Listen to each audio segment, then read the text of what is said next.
Long ago, at the dawn of humanity, there lived beings called the children of day and night. They respected and despised each other at the same time. Their battles, which began in the age of myths, were transferred to humans. Years passed, millennia passed, and these battles still continue to this day. One of the modern robbers dressed up in a clown costume. How ironic. Of course, the police were already on the scene, hoping to stop him at any cost. But the clown doesn't care. He plans to put on a show called Ball of Death. It's going to be a lot of fun. Continuing to joke and mock the police, the robber calmly went about his business. He seems to be here, but the police officer's hands are shaking. They are not sure. And then Ralph produced a strange object in his hands. And although you can already guess that it's another weapon, the pin shot is still surprising. While Ralph distracts the police by entertaining them with explosions, the robbery continues inside the bank. And here comes the yellow school bus, just like in any American movie. And it's clear that it won't be taking children home after school. The robbers are running towards it. Their bags are full of money. Everyone loves money. Clown Ralph especially likes the smell of it. And what is this loot? Two gangsters are dragging a woman and a child to the bus. Why would they need a woman, and a frightened one at that? She's a hostage. And the child? Well, of course, she's a perfect little blonde angel, a princess. She's also a hostage. They're not just any woman and girl. They're the governor's wife and daughter. They'll get a great ransom for them. Of course, the woman begged them to let the girl go and promised to fulfill all the bandits' demands. But the villains, real ones, promised to hurt them if they didn't obey. But before they could do anything, a stranger in black called out to them. He, of course, politely asked them to release the woman and the girl, and of course, no one listened to him. It was clear that this insolent man, who had meddled in business that was none of his damn business, had to be dealt with, and the muscle man would deal with him. It should be added that in this world there are people with special abilities, and with their help, they commit crimes. These are villains. They possess the blood of the child of night. They rob, kill, and celebrate. But besides these people, there are also those who possess superpowers. They fight against these villains, and very successfully. They stand on the side of society and receive support. They are always there for those who need protection and are always ready to punish villains.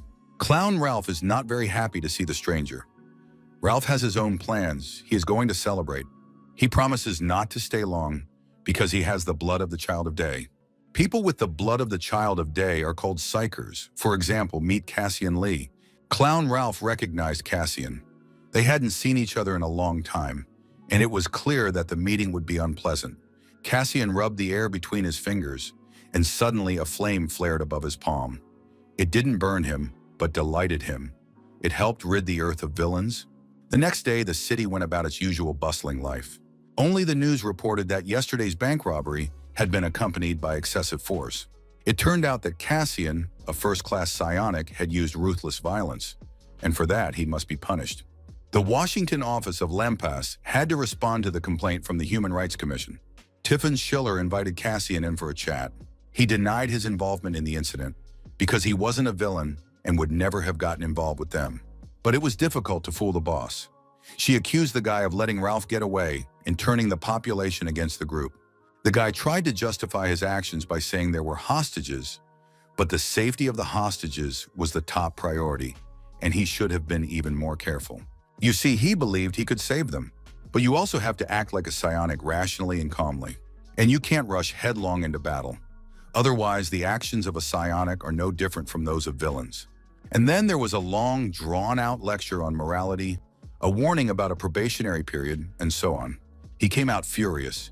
He was terribly angry with his boss. It was unclear how Jeff managed to befriend her. After such a dressing down, he wanted to refresh himself with a drink. And then Jeff called. He suggested meeting today, and not just somewhere on the streets of the city. Rhodes National Airport welcomed arrivals with beautiful weather. The island's capital, Rhodestown, consisted of wonderful old streets, included a remarkable harbor, and offered a wonderful view of the Mediterranean Sea. Cassian enjoyed a fragrant cup of tea while sitting in one of the street cafes and tried to remember when he had last seen Jeff. But he remembered perfectly well when he saw it for the first time. It was in the orphanage. The wonderful plush toys could move and talk, which the children loved. The toys were brought to life by a wonderful, smiling, kind man whose power made this miracle happen. The boys really enjoyed the show that Jeff regularly put on at the orphanage. A friendship and good relationship developed between the boy and the man. It was a good time when there were no fears. In fact, everything was good. Evening came, but Jeff still hadn't shown up. He was already quite late and was not answering his phone. Suddenly, someone called out to Cassian. It was Jeff. But to be honest, it was hard to recognize him. His face was covered in bruises, and one eye was swollen shut. Cassian rushed over to him, trying to figure out who had hurt him and how he could help. Jeff didn't explain anything. He held out his hand, gave the guy a pendant, and said that it was important to keep it safe. The next moment, Jeff coughed. Blood spurted from his throat. It was clear that he was in bad shape. After recovering from the attack, Jeff shouted at the young man to run away, quickly without asking any questions. If he didn't make it in time, he would also be in danger. Before he could get answers to his questions, Cassian saw the stranger in black. Jeff's face contorted with horror. He pushed the guy away with all his strength and shouted again for him to run. Jeff didn't have time to draw his weapon or activate any abilities before the enemy's sword whistled past his ear. His head flew off. Blood splattered Cassian's face. In the next moment, the stranger in black disappeared. Cassian couldn't let the killer of his beloved Jeff go unpunished. Late at night, at the top of the tower surrounding the old city of Rhodes, Cassian and the stranger met. The young man tried to find out why he had killed Jeff. He was also interested in who had hired the killer. Without waiting for answers, he activated the fire in his hand and was about to launch it at the stranger when suddenly, the stranger took off his mask and turned out to be very familiar. It was Jack Khalid. The young man became even angrier. How could Jack do such a thing? Before they could find out the truth, another participant approached the boys. It was Lila. She confirmed that the Lampasa organization had given them the task of eliminating Jeff. He was a traitor to the organization. They told the young man that if he didn't want to be a traitor, he had to tell them everything Jeff had told him. The guy didn't believe them. He knew that in the 10 years Jeff had been a psionic, he hadn't killed a single person. He couldn't be a traitor. Lila said that there were 2 high-level psychers nearby and that the young man needed to think carefully and not do anything stupid. If he was a real psionic, he had to be reasonable. After holding out for a while longer, Cassian rushed at his former colleagues with the aim of killing them all and avenging Jeff's death. Jack used his sword again. The young man activated the fire. After the first attack, Jack connected the soul of the sword. Lila unleashed a blast of cold. The kid continued to resist. It became clear that the forces were unequal. 2 high-ranking psionics against 1 young man. Cassian was asked to surrender. If he resisted, he would have to be eliminated. The boy tried to activate his fire again. This time there was a mighty blaze. It was hellfire under the young man's control. While everything around him was burning, the boy jumped out and ran away. He seemed to be flying upward, but it turned out that he was falling downward. He sank deeper and deeper into the water, realizing that he could not die. He needed to take revenge. Revenge for Jeff's death. Oh no. Suddenly there were voices. Someone was trying to figure out if he was breathing or dead. Of course he's dead. He hasn't been breathing for a long time. The voices disappeared. There was a gurgling sound in his ears. Then, a jolt and a breath. Alive, dazed, stunned, but alive. The scene was a men's restroom, a very interesting and promising place. Approaching the mirror, he almost passed out again. Not only did he remember nothing, but what was that young face staring back at him in the mirror? That can't be. Has he gotten younger? He looks like a teenager, and his body's like a child's. This must be some kind of dream. How did this happen? Did someone play a prank on him? Dunk him in the toilet? All the memories in his head turned to mush, and suddenly a voice greeted him. The guy jumped away from the sink and looked around. He checked all the stalls. There was no one in the bathroom. But then who was talking? A kind of haze floated before his eyes. His eyes lit up, blackness. It didn't become any clearer. Suddenly, the eye on the pendant spoke. His name was Moros. He was a very ancient, noble spirit. The young man guessed that this black blob had come out of the necklace and was called Moros. Soon it became clear that the events were taking place at school. Going out into the courtyard and sitting down on a bench, the guy continued his conversation with the spirit, who confirmed that he had brought him back to life after death. The young man couldn't believe that he had really died and been resurrected. Some memories came to mind, but in general it was all complete nonsense. It turned out that Jeff had given Cassian a necklace so that the spirit would protect him. The young man remembered that Jeff was looking for some ancient iron sword. Spirit confirmed that it was the sword of destruction and that it had been made in the era of myths. The guy didn't understand why he should believe the spirit, when suddenly he came across an article. It said that the psionic Cassian had been eliminated by Lampas for killing his colleague, Jeff. The guy's eyes popped out of his head. He was accused of killing his best friend. Jeff wasn't just a friend to him, he was like a father. He would never have done that to Jeff. Anger boiled inside the young man. He was literally seething, and after a few seconds, something strange began to happen to his body. He looked at his hand and saw the monster's paw there, with claws instead of fingernails. He couldn't understand what was happening to him. His only hope was Moros, who might be able to explain what was going on. Meanwhile, in the schoolyard, 3 local bullies were waiting for the action to continue. A local chubby kid, whom they had been chasing around on their errands, ran up to them. He confirmed that there was no one in the bathroom. He had checked all the stalls and swore that the bathroom was empty. The boy said that there was no police or ambulance near the school toilet either. The bullies didn't understand where the boy had gone. After all, he definitely wasn't breathing. They had checked. But where was his body? After letting the chubby boy go, the bullies tried for a long time to figure out where the guy had disappeared to. In the end, they agreed to catch the boy and deal with him once and for all. As soon as he had a free minute, Cassian immediately went to the roof to hide from the other children. He demanded an explanation from the spirit. The spirit said that the boy's fate had changed because he had died and been reborn. But the owner of the body was destined to awaken as a villain, because his abilities had catastrophic consequences. The young man realized that having been reborn, he had taken on the fate of the previous owner of the body. It turned out that he had become a villain of the highest order, and he also gained all of his abilities. It was, to put it mildly, unclear whether to rejoice or grieve. The guy didn't understand why the spirit had revived him. After all, villains are controlled by their desires. And right now, desires were taking hold of the young man. The evil inside him was growing. Moros said he was helping to contain the evil, but the angrier the young man became, the more powerful it grew. The boy was very upset. He no longer understood what to do. The spirit recommended that he continue living, but learn to control his anger and his new abilities. The spirit also said that he had spoken with Jeff. He was very sorry that he had to drag the young man into all this. And although he felt death approaching, he had no plans to save himself. He just wanted Cassian to have a chance to survive.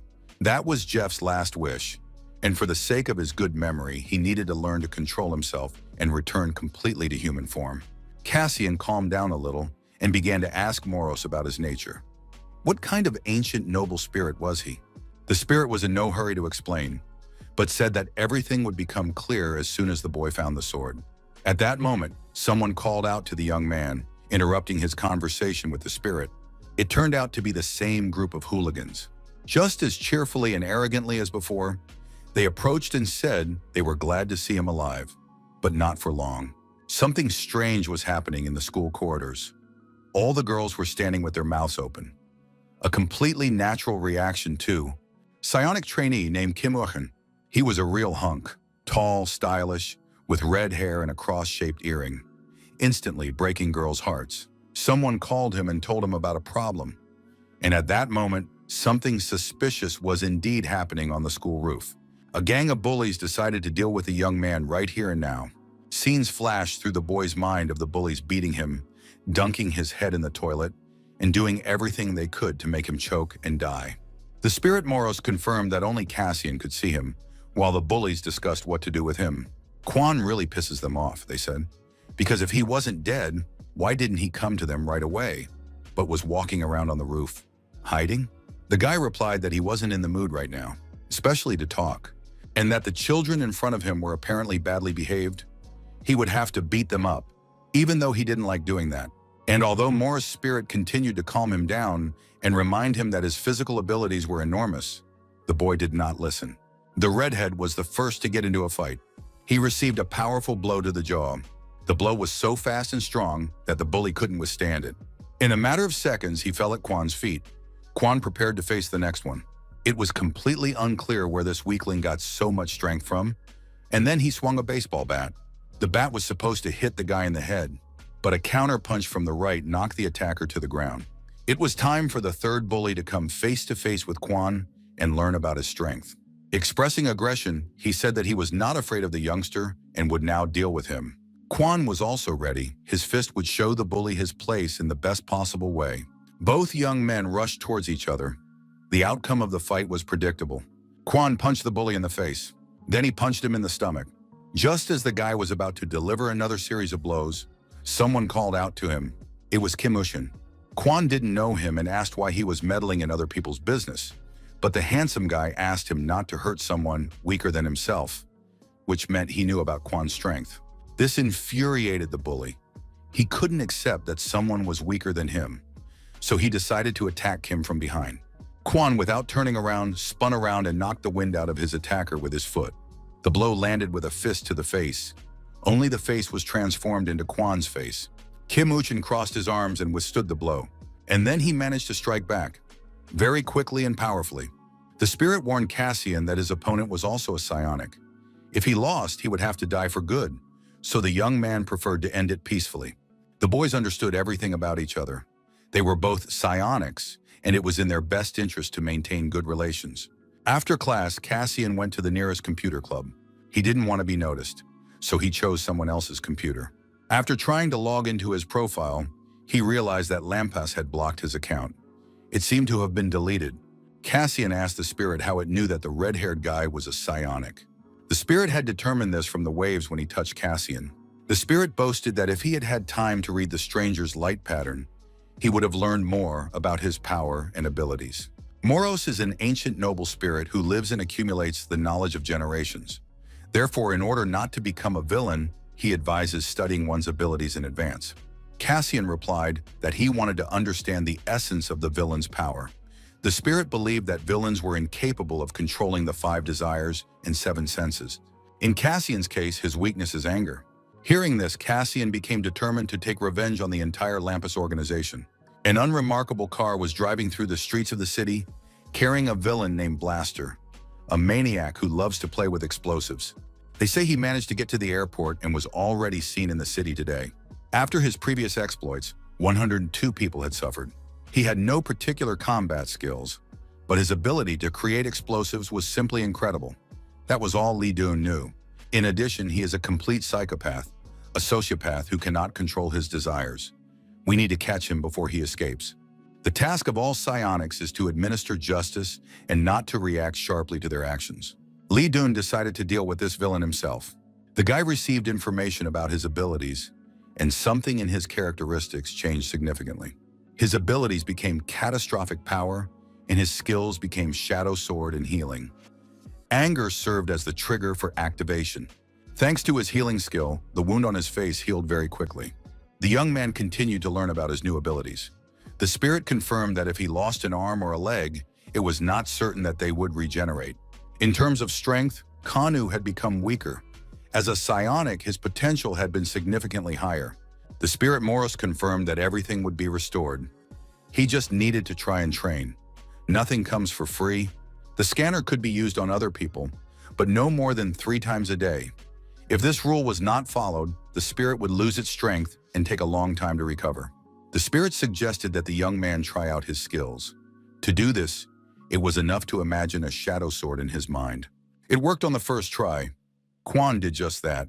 Kanu looked with interest at the sword that had emerged from the shadows. It was very sharp and capable of inflicting serious damage. The spirit Moros noted that the young man was truly talented. He learned and trained very quickly. The young man figured that with the shadow sword, he could not only attack and fight, but also defend himself by using it as a shield. After studying the sword, Kanu continued to intensify his training, and soon his whole body adapted to the new form. By evening, it was decided to end this stage because the young man had reached a high level. After that, he went home. It was very strange. It turned out that Kwon Kanu had a family. Although his parents were gone, the boy lived with his sister. Kwon believed that even as a villain, he wanted to protect his sister. Suddenly, flashes of fire lit up the streets of the city. The young man turned around and saw a crowd of townspeople running in his direction.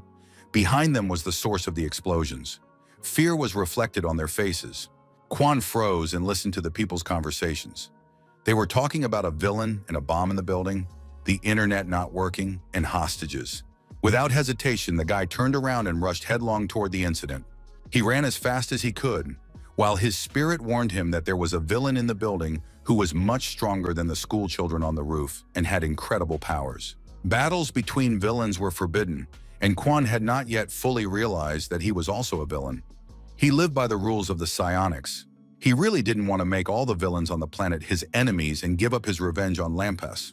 However, the young man lived with a sense of justice and could not ignore a situation where the strong bullied the weak. Ignoring the spirit's grumbling, the young man went to help the hostages. He said that people should not turn a blind eye when they know that someone is in trouble. The spirit Morris was fascinated by the boy. He remembered how Jeff had talked about Cassian. Jeff said that the boy had a difficult personality, but he had the biggest heart. He could be trusted.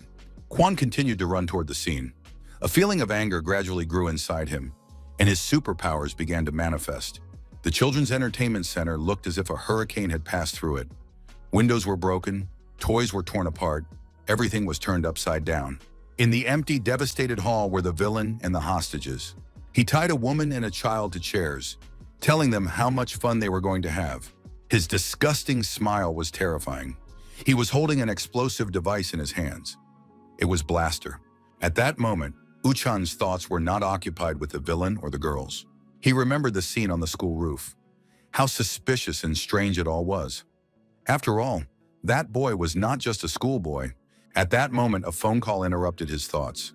A villain was wreaking havoc in one of the city's shopping centers. Lee Dung was also relaxed at that moment, chatting with the girls and not worrying about anything. Wook Han told him about the incident in the city. They decided to catch Blaster at all costs. They had to act immediately. The nightmare in the shopping center continued. The villain asked the boy hostage if he liked fireworks. After all, they were about to set off the most beautiful fireworks in the world. And for that, all they had to do was blow up the boy's mother. And when her insides flew into the sky, the most beautiful fireworks would appear. Blaster was happy just thinking about it. The hostages were too terrified to even move.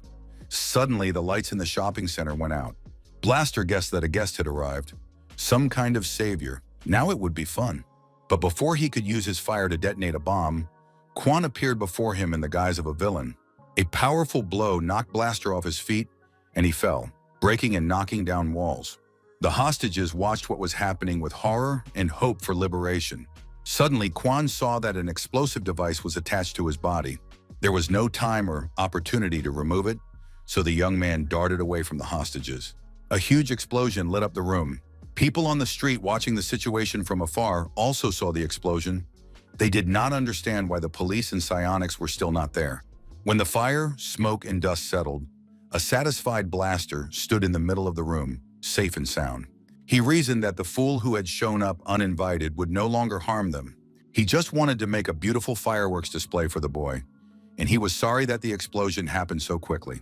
And so now Blaster was forced to improvise. It was sad, but he had fire, with which they could still have a celebration. The next moment, activating another bomb, Blaster intended to hit the hostage with it to detonate the explosives on her. However, he failed because the explosive device detonated right in his hands. Blaster did not notice how Quan activated his power. Wounded and broken, Blaster did not lose heart and continued to gather fire, intending to fulfill his dream. But Quan said that even in games, enemies don't fall for the same trick twice. He meant that he would deal with the villain until the end. Again and again and again. He did this many times, beating his opponent. He had practically lost control of himself. Finally, the spirit was able to reach him and remind the young man that he needed to stop. Emotions took over the boy, and he lost his identity. If he couldn't control himself, he would become one of those real villains who are controlled by their desires. He was upset about his failure, but the main thing was that the hostages had been saved. The boy looked happily at the survivors, even though they were frightened and tearful. Everything was fine. By this time, the valiant police had arrived along with the psionics. They examined the crime scene. Blaster was killed, the hostages were freed. At first glance, it seemed that a fight had broken out between two villains. Witnesses described the rescuer, but so far no one has been able to identify him. And it was very strange that one of the villains started saving hostages. No one could believe it. Uchan listened to the police officers' conversations. They talked about the fact that there were witnesses. The guy decided to check the cameras in the security room. Everything was too strange. A calm, quiet evening had fallen. Lights were burning in the windows of peaceful residents. Images flashed through Quan's mind in which the witnesses had mixed feelings. They were grateful to the young man, but at the same time afraid of him. Quan was upset by the situation. Of course, he was happy that he had managed to help the hostages, but he himself had almost lost control and turned into a villain. Life is too complicated. The phone rang, and the call distracted the young man from his sad thoughts. His sister invited him to have dinner together, and it was a wonderful end to the evening. Meanwhile, in the security room, they were studying the surveillance camera footage. The police couldn't understand or identify the man who had saved the hostages. They couldn't believe their eyes. It turned out that the villain was actually saving the hostages. Maybe it was a joke. Kwon came home. What could be better? His sister wasn't there, but there was food on the table in the kitchen. The young man read the note she had left him. Heat up the soup, eat, and take fruit from the refrigerator. Memories from his childhood came to the young man's mind. He had been playing and was late for dinner, so he was punished and deprived of food. Suddenly, someone handed him a loaf of bread. It was Jeff. Jeff, who had loved and supported the boy for many years.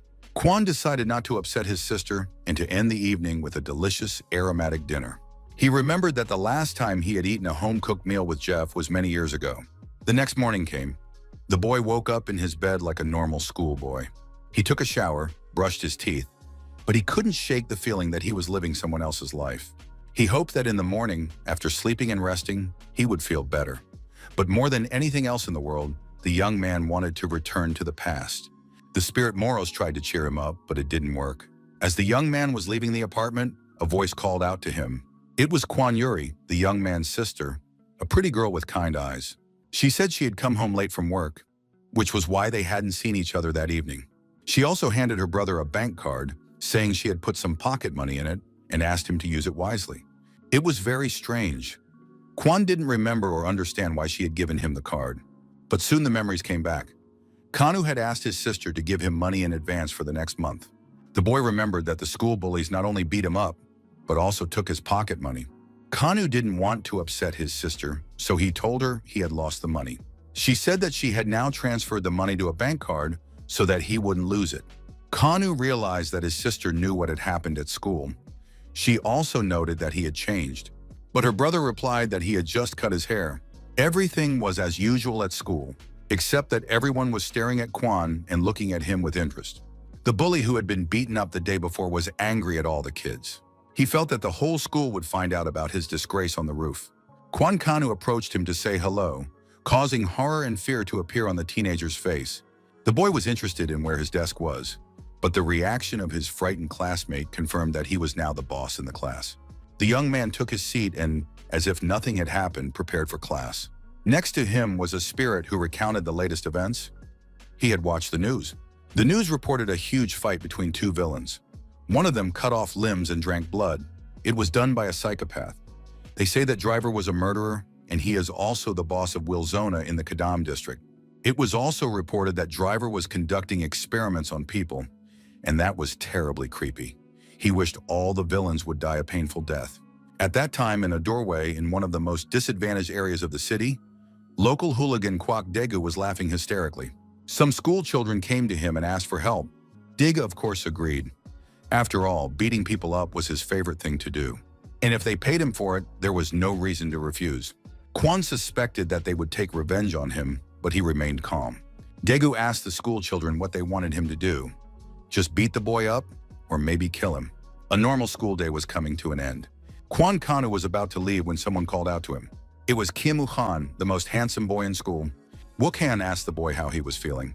Kwon pointed to the wound and said it had almost healed. Although he had the ability to heal himself, he put a bandage on it because he was sure Uchan would come to ask about his condition. It would have been suspicious to show up with a completely healthy face and a healed wound. This time, Kanu outsmarted Uchan. The boys parted ways, but questions remained between them. Leaving the schoolyard, Kanu headed home.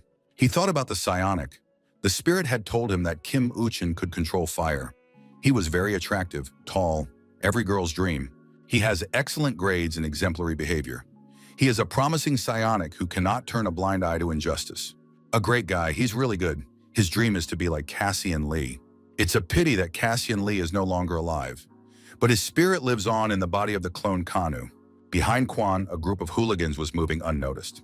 He walked calmly, thinking that Uchana should be sent to a special school for psionics training. One of the hooligans called his friends, informing them that the surveillance was continuing and everything was going according to plan. They waited impatiently for Kwon to arrive. They were already itching to get revenge for yesterday's humiliation, with a hired thug at their disposal. Gradually winding through the streets of the city, Kanu led the group into a narrow and deserted alley. The school children tracked him down but lost sight of him at some point. Their anger and aggression were looking for an outlet. They were already starting to pick on each other. While they were making their way through, Kwon disappeared somewhere. Just a second ago, he was there. The bullies rushed to search for the young man, not even realizing that they were already in the territory of the Vil Zone, an autonomous district of villains where gangsters rule virtually unhindered. Thus, the group of idiots from school found themselves in an unpleasant situation. Everything was infuriating. There were some explosive devices underfoot, and the situation was not encouraging. Kwak Daegu began to accuse them of being stupid and not even being able to keep track of the kid. But then, to the delight and relief of the school children, Kwon Kanu appeared. He stood before his pursuers calm and confident. Kanu turned to the bullies and said he had found them. They were stunned by such audacity. One schoolboy against 5, and such a quick one at that. At that moment, a street surveillance camera was activated. Someone far away from the scene watched the showdown from his chair. It was none other than Driver, one of the most notorious villains. The stupid hooligans were happy to meet Kwon. They were already itching to beat him up. They continued to hurl insults, intimidate him, and even suggested that he run away while he still had the chance. Of course, Kwon didn't budge. This greatly angered his aggressive opponent. However, before he could even blink, the young man's 2 fingers dug into his eyes. What irony. A wild scream echoed through the alley. Daegu fell to his knees, covering his face with his hands. Kwon grabbed him by the hair and slammed his head against the asphalt several times with all his might. The bully's lifeless body collapsed in a pool of blood. His enraged comrades rushed to avenge their wronged friend. Blows rained down, but Kanu's speed was an order of magnitude higher, and the huge fists only cut through the air without causing any harm.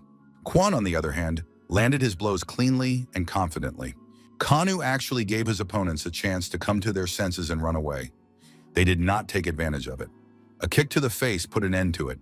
Glancing at his classmates, Kanu simply suggested they leave. But then Daegu suddenly came to his senses. He didn't realize that his opponent was too strong for him.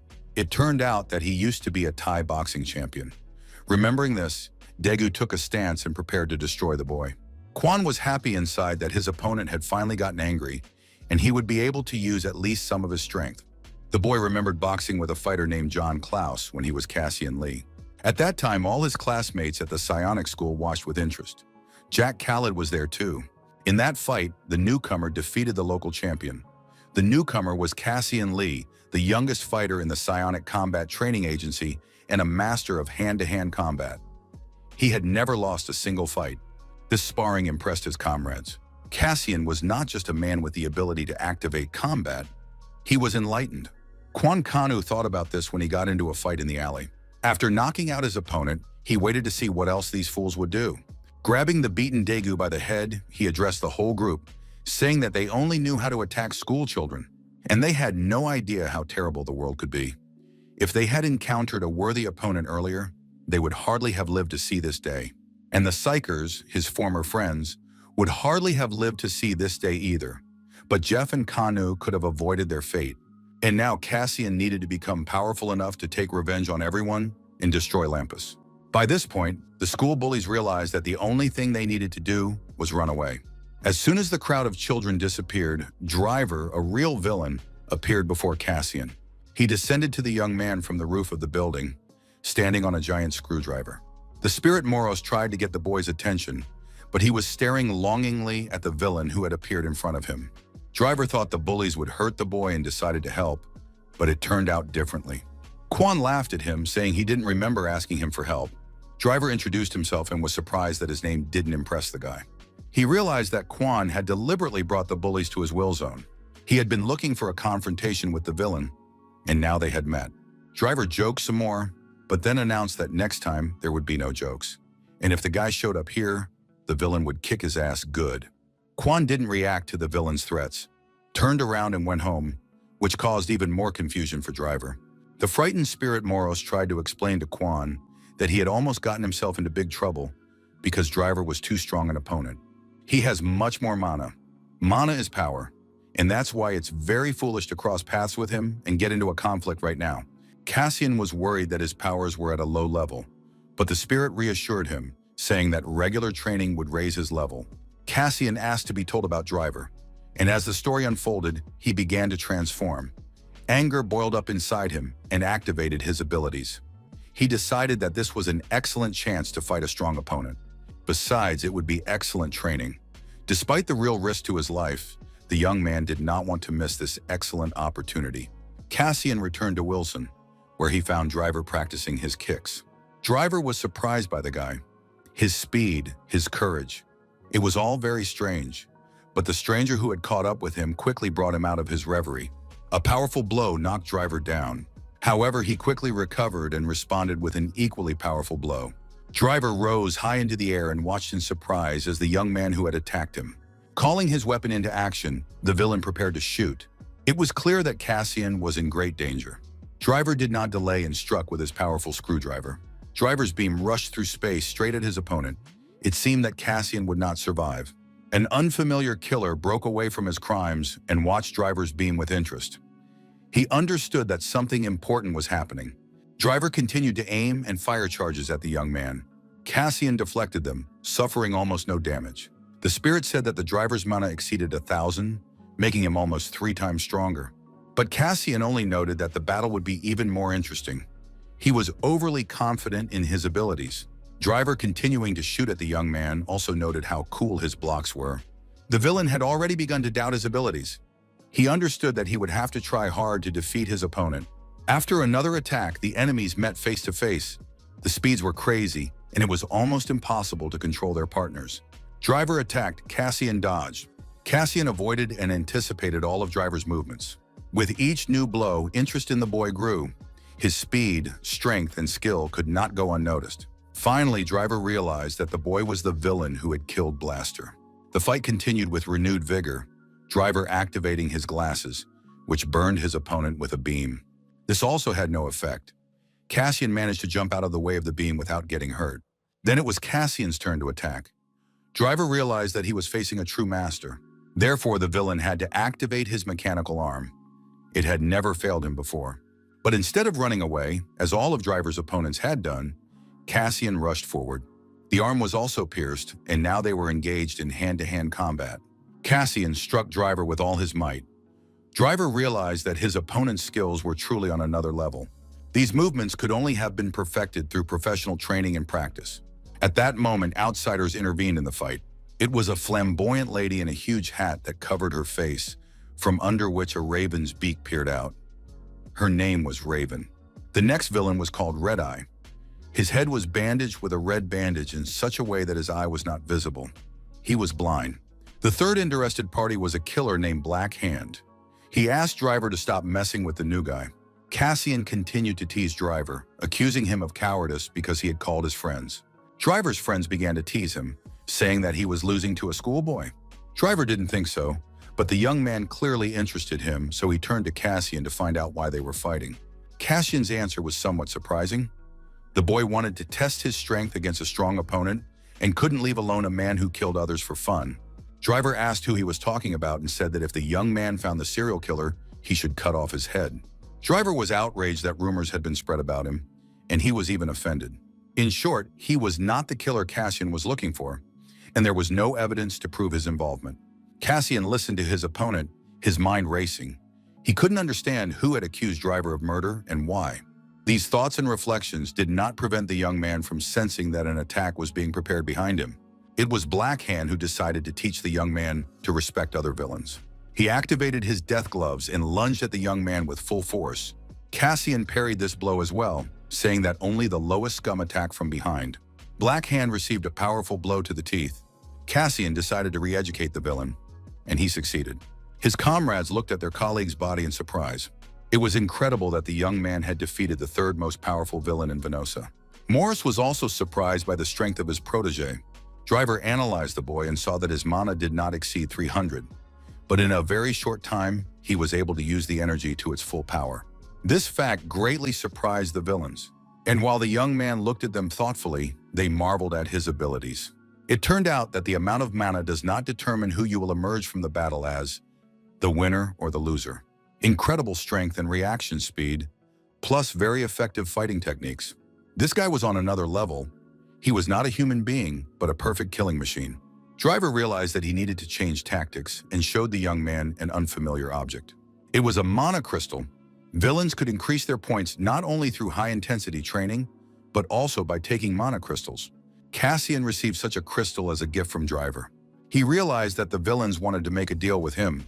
Driver explained his actions by saying that he didn't like being blamed for some serial killer's crimes, and he asked Cassian to find the villain.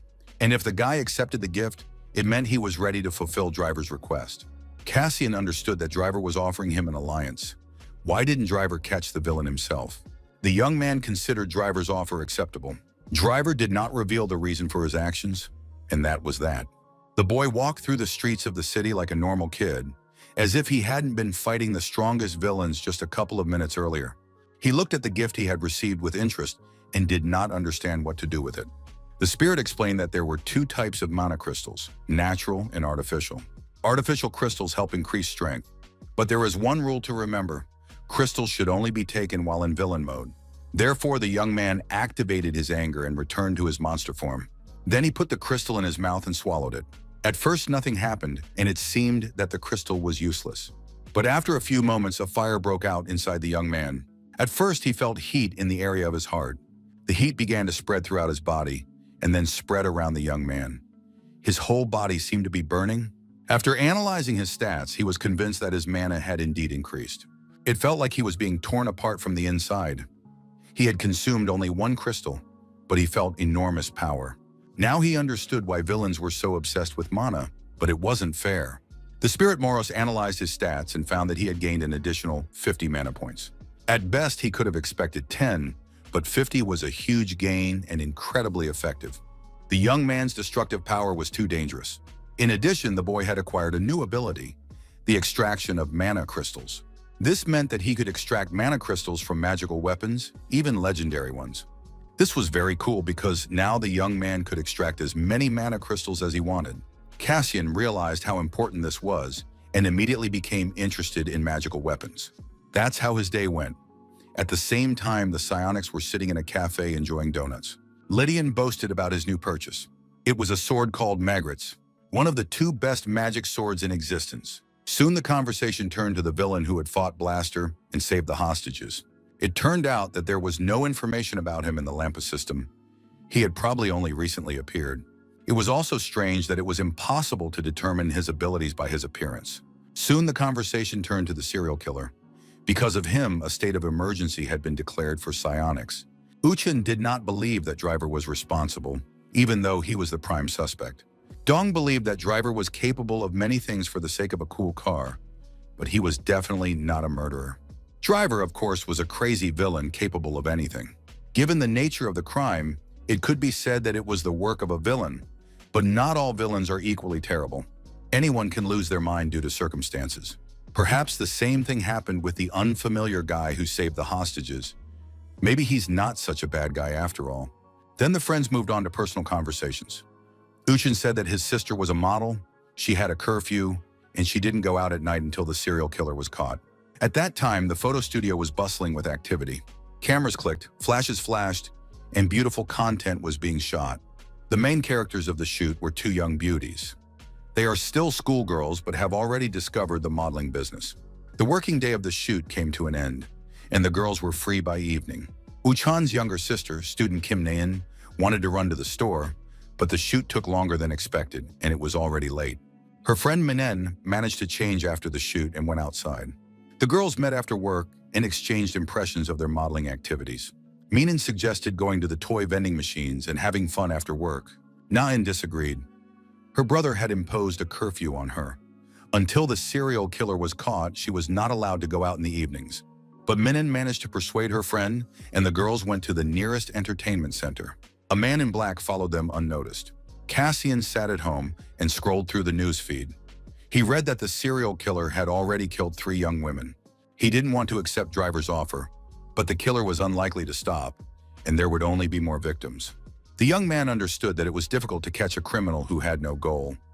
Apart from information about the murder locations, nothing else was known. However, someone in the city had sufficient resources to gather such information, and Driver gave Cassian a phone to keep in touch. This phone could only be used to send messages and transfer files. It did not have a location tracker, so the device was considered completely safe. Cassian did not want to take the phone, but Driver promised to share information about the killer. In the end, the young man took the phone, hoping to use it to track down the criminal. However, he had no intention of cooperating with the villain, so he decided to go outside for some fresh air. At this evening hour, the entertainment center beckoned with its bright lights. The girls were having a lot of fun. They almost managed to pull out a big teddy bear. While they were having fun, an unknown drone was watching them from the street. It not only recorded video but also sound, sending everything to an unknown recipient. Nun decided to leave after all, because her brother had strictly forbidden her to go out in the evenings. Minen looked very frightened and asked her friend to stay a little longer. She told her friend that she had recently seen a girl from their school get killed a couple of days ago. Now Minen knew something, but she was scared and didn't dare tell anyone. It seemed that now the killer was coming after her. Nain sincerely sympathized with her friend and said that they couldn't leave things as they were. She suggested going to the police station immediately and telling them everything. If the killer had seen the girl, she could be in danger. Suddenly, there was an explosion. The room went dark. The frightened girls huddled together, not understanding why the game center had suddenly closed. Something squelched under their feet. At first, it seemed like water, but no, it was blood. The girls looked in horror toward the source of the sound. The entire floor was covered in blood, bubbling and swirling. What had happened here? Who had done this? And then he appeared before them, the killer Bladrain. The city looked peaceful, the streets were empty, and the houses glowed with soft lights. Cassian was watching the city from the roof when suddenly his phone beeped in his pocket. The guy checked the message and was horrified by the information he received. At that moment, the girls were experiencing the most terrifying moments of their lives. Nine shielded her friend with her body. She remembered how a few days ago her brother Uchhan had given her a device. It was an emergency call device, not a toy, and it had to be handled with extreme caution. If anything happened, the girl only had to press the button, and her brother would immediately rush to her aid. Smart Nain immediately remembered the device and pressed the call button, hoping that her brother would hear the signal. The killer continued to approach. He liked that the girls looked so tired and frightened. He wanted to give them eternal peace by killing them. Nain realized she needed to stall for time and tried to talk to the villain. He was outraged by the audacity of modern girls. Nain said they weren't afraid of him. Then she asked why he was killing people. The answer was simple. You don't need to look for a reason in what you love. The villain simply loved the taste of fresh blood and the sound of flesh being torn apart. That was what he lived for, his greatest pleasure. Nain continued to resist. She shouted at him not to dare come near her and threatened that her super-strong brother would soon come and rescue them. In response to her threats, the villain just laughed and said that by the time her brother arrived, there would be nothing left of his little sister. Bladrain activated the fireball in his hand, telling the girls what he was going to do to them. Then he threw the fireball at the girls. At first, it seemed like it was flying toward Nain, but at the last moment, Minen was struck. A huge wound appeared on her body, and the girl fell unconscious to the floor. Nain tried to revive her friend, hoping she was still alive, while the killer approached her. When another fiery blow was about to strike, and the girl had given up hope of rescue, a miracle happened. Someone incredibly fast burst into the room and stood between the girl and the killer. He arrived just as the fireball was released at the next victim. Using his shadow sword, Cassian deflected Bloodrain's attack. After that, the villain lost interest in the girls and turned his attention to his new opponent. Bloodrain noted that he had never seen such techniques before, and the guy himself was unfamiliar to him. Suddenly, a thought flashed through the killer's mind. Perhaps this was the very same guy who had defeated Blaster. Now he wanted to test his strength against the new villain. It promised to be an interesting experience for both of them. He told the young man not to get too excited, because he would not be able to defeat Bloodrain. The villain promised that he would kill the young man first and then the girl. But Cassian didn't wait and rushed at the killer first.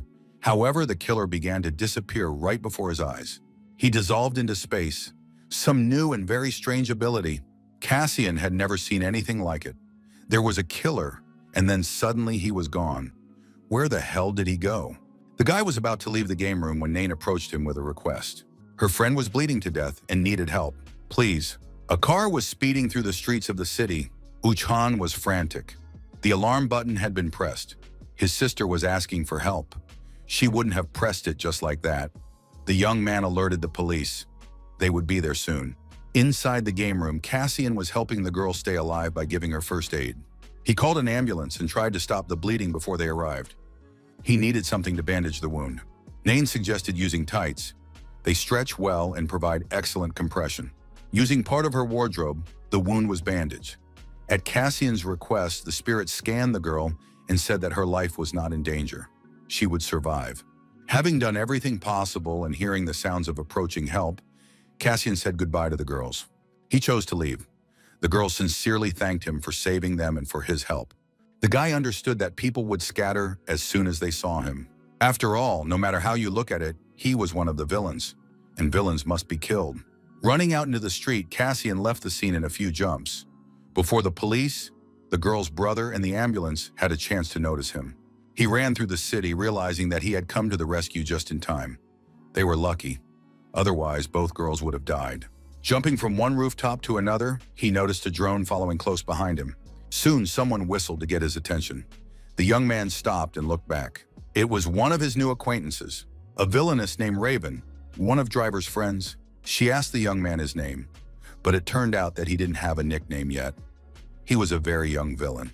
Verona explained that Driver used drones to track down and catch a serial killer. They transmitted the locations of the crimes to him. Thanks to these drones, the villains discovered the killer's identity. It turned out to be Bloodrain, a bloodthirsty criminal who had committed horrific murders across the country. They had suspected him from the beginning, but there was no evidence. Besides, no one wanted to kill one of their own. Now the Crow had business with the young man. Driver asked her to give him a box, and all explanations would follow later.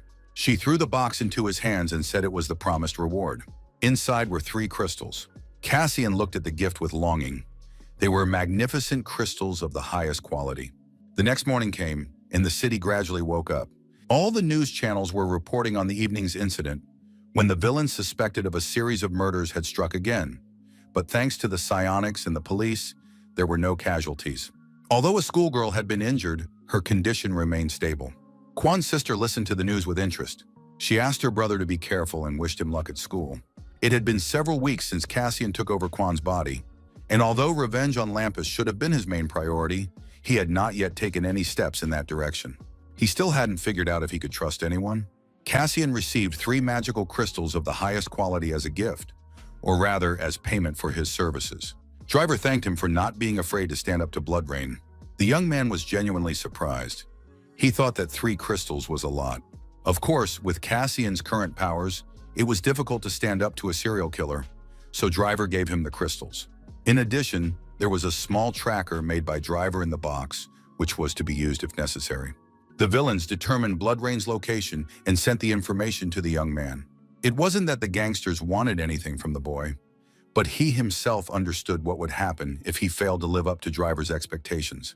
After this meeting, Cassian walked to school, his head swarming with thoughts. Although no, it wasn't exactly the way to school. After analyzing the material sent by Driver, the young man found information about the Sakva school. That was where the 2 schoolgirls he had saved the day before came from.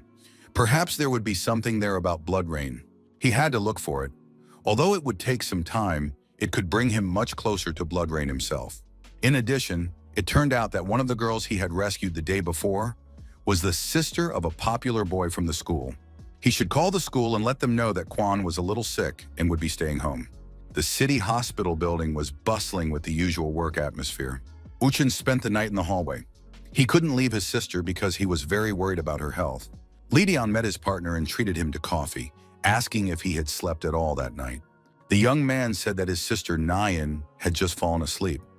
The poor girl couldn't recover from the stress she had experienced.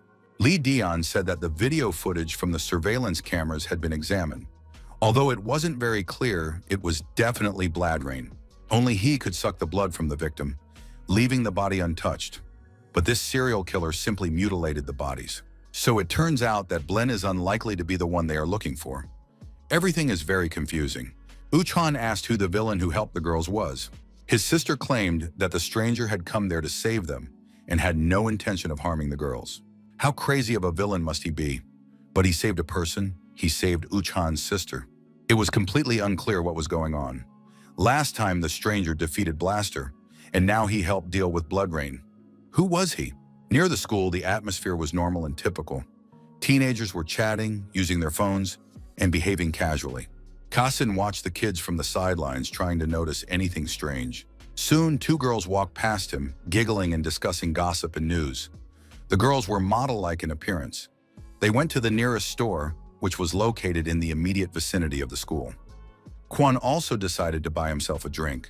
The girls chatted amiably with the cashier, who said he was a student and was currently working part-time as a salesman. The guy was in no hurry to answer the girls' questions. He was very nice, smiling, and pleasant to deal with. The girls left for class, and it was Kwon's turn. While he was paying, his gaze fell on a book lying on the counter. It was a book called The Bride of Corinth. Most likely the salesman had read it. The stranger rang up the young man, still smiling kindly. Suddenly, an old man entered the store and asked if there was any waste paper. He was collecting it in the neighborhood. The salesman apologized to the young man and walked away to give the old man the cardboard he had collected. The store was now empty, and Kwon and the spirit watched from the sidelines. Kwon immediately sensed that something was wrong with the young man and asked the spirit if his suspicion was correct. The young man immediately understood from the salesman's eyes that he was not who he claimed to be. Spirit claimed that it was unknown whether Bladrain was a salesman or not. There was no evidence yet. But the book The Bride of Corinth was not just fiction, it was a novel about vampires. Cassian remembered how Bladrain had said to him, "I will be the cause of your death." So this phrase is a line from the novel. After analyzing all the new information, Kwon decided that he needed to follow the salesman to see if he was right or not. Immediately after closing, the cashier left the store. He checked some information on his phone and headed off in an unknown direction. Cassian and the spirit of Moros followed him relentlessly. They wandered the streets of the city for a long time when Cassian suddenly realized that they were walking along the road to the school. The young man tried not to lose sight of the salesman when suddenly an accident happened. An old man with scrap paper stepped onto the road without checking for cars. The car screeched to a halt, and it would have ended very badly if Kwon, activating his abilities, had not pulled the old man out from under the wheels. While the young man was helping the unfortunate man, calming him down and bringing him to his senses along with the driver of the car, the vendor disappeared. Kwon was upset. He felt that luck was on his side and that he was about to find the villain. Locked in the mall's restroom, the young man decided to drink the crystals he had been given to activate his abilities and increase his strength. As before, his body was pierced by electric shocks, and then enormous reserves of energy spread throughout his body. He checked his stats. 2 new skills had appeared: shadow concealment and shadow movement. When he was a psionic, he could only improve his skills through training, but now it was possible thanks to the crystals. But then the guy was disappointed. His mana had only increased by 120 points. That's not much for 3 crystals. His body had adapted to the crystals. The more he consumed them, the less effective the artificial drugs became. If it were possible to develop solely through crystals, it would be too easy. Then these villainous guys would become simply invincible. If the young man wants to become stronger, he cannot rely solely on crystals. He needs to find another way, at least the same training. After that, he asked the spirit to show him information about Blood Rain. He read that one of the villain's skills was Blood Step. This technique, at which he had used when they met, allowed him to dissolve into space. Another distinctive feature of Blood Rain was his psychic abilities. He was skilled in hypnosis. This was very bad. Evening fell on the hospital building. The corridors were empty. There were no visitors left. The patients were resting in their rooms, and it was at this time that something was happening in a remote room. 3 medical workers stood as if spellbound. They were under hypnosis, and their master stood before them. Bladrain demanded that they bring the girls to him.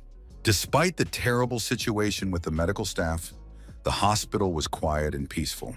A police officer stood near the girls' ward, who was not supposed to let strangers near the victims of the incident.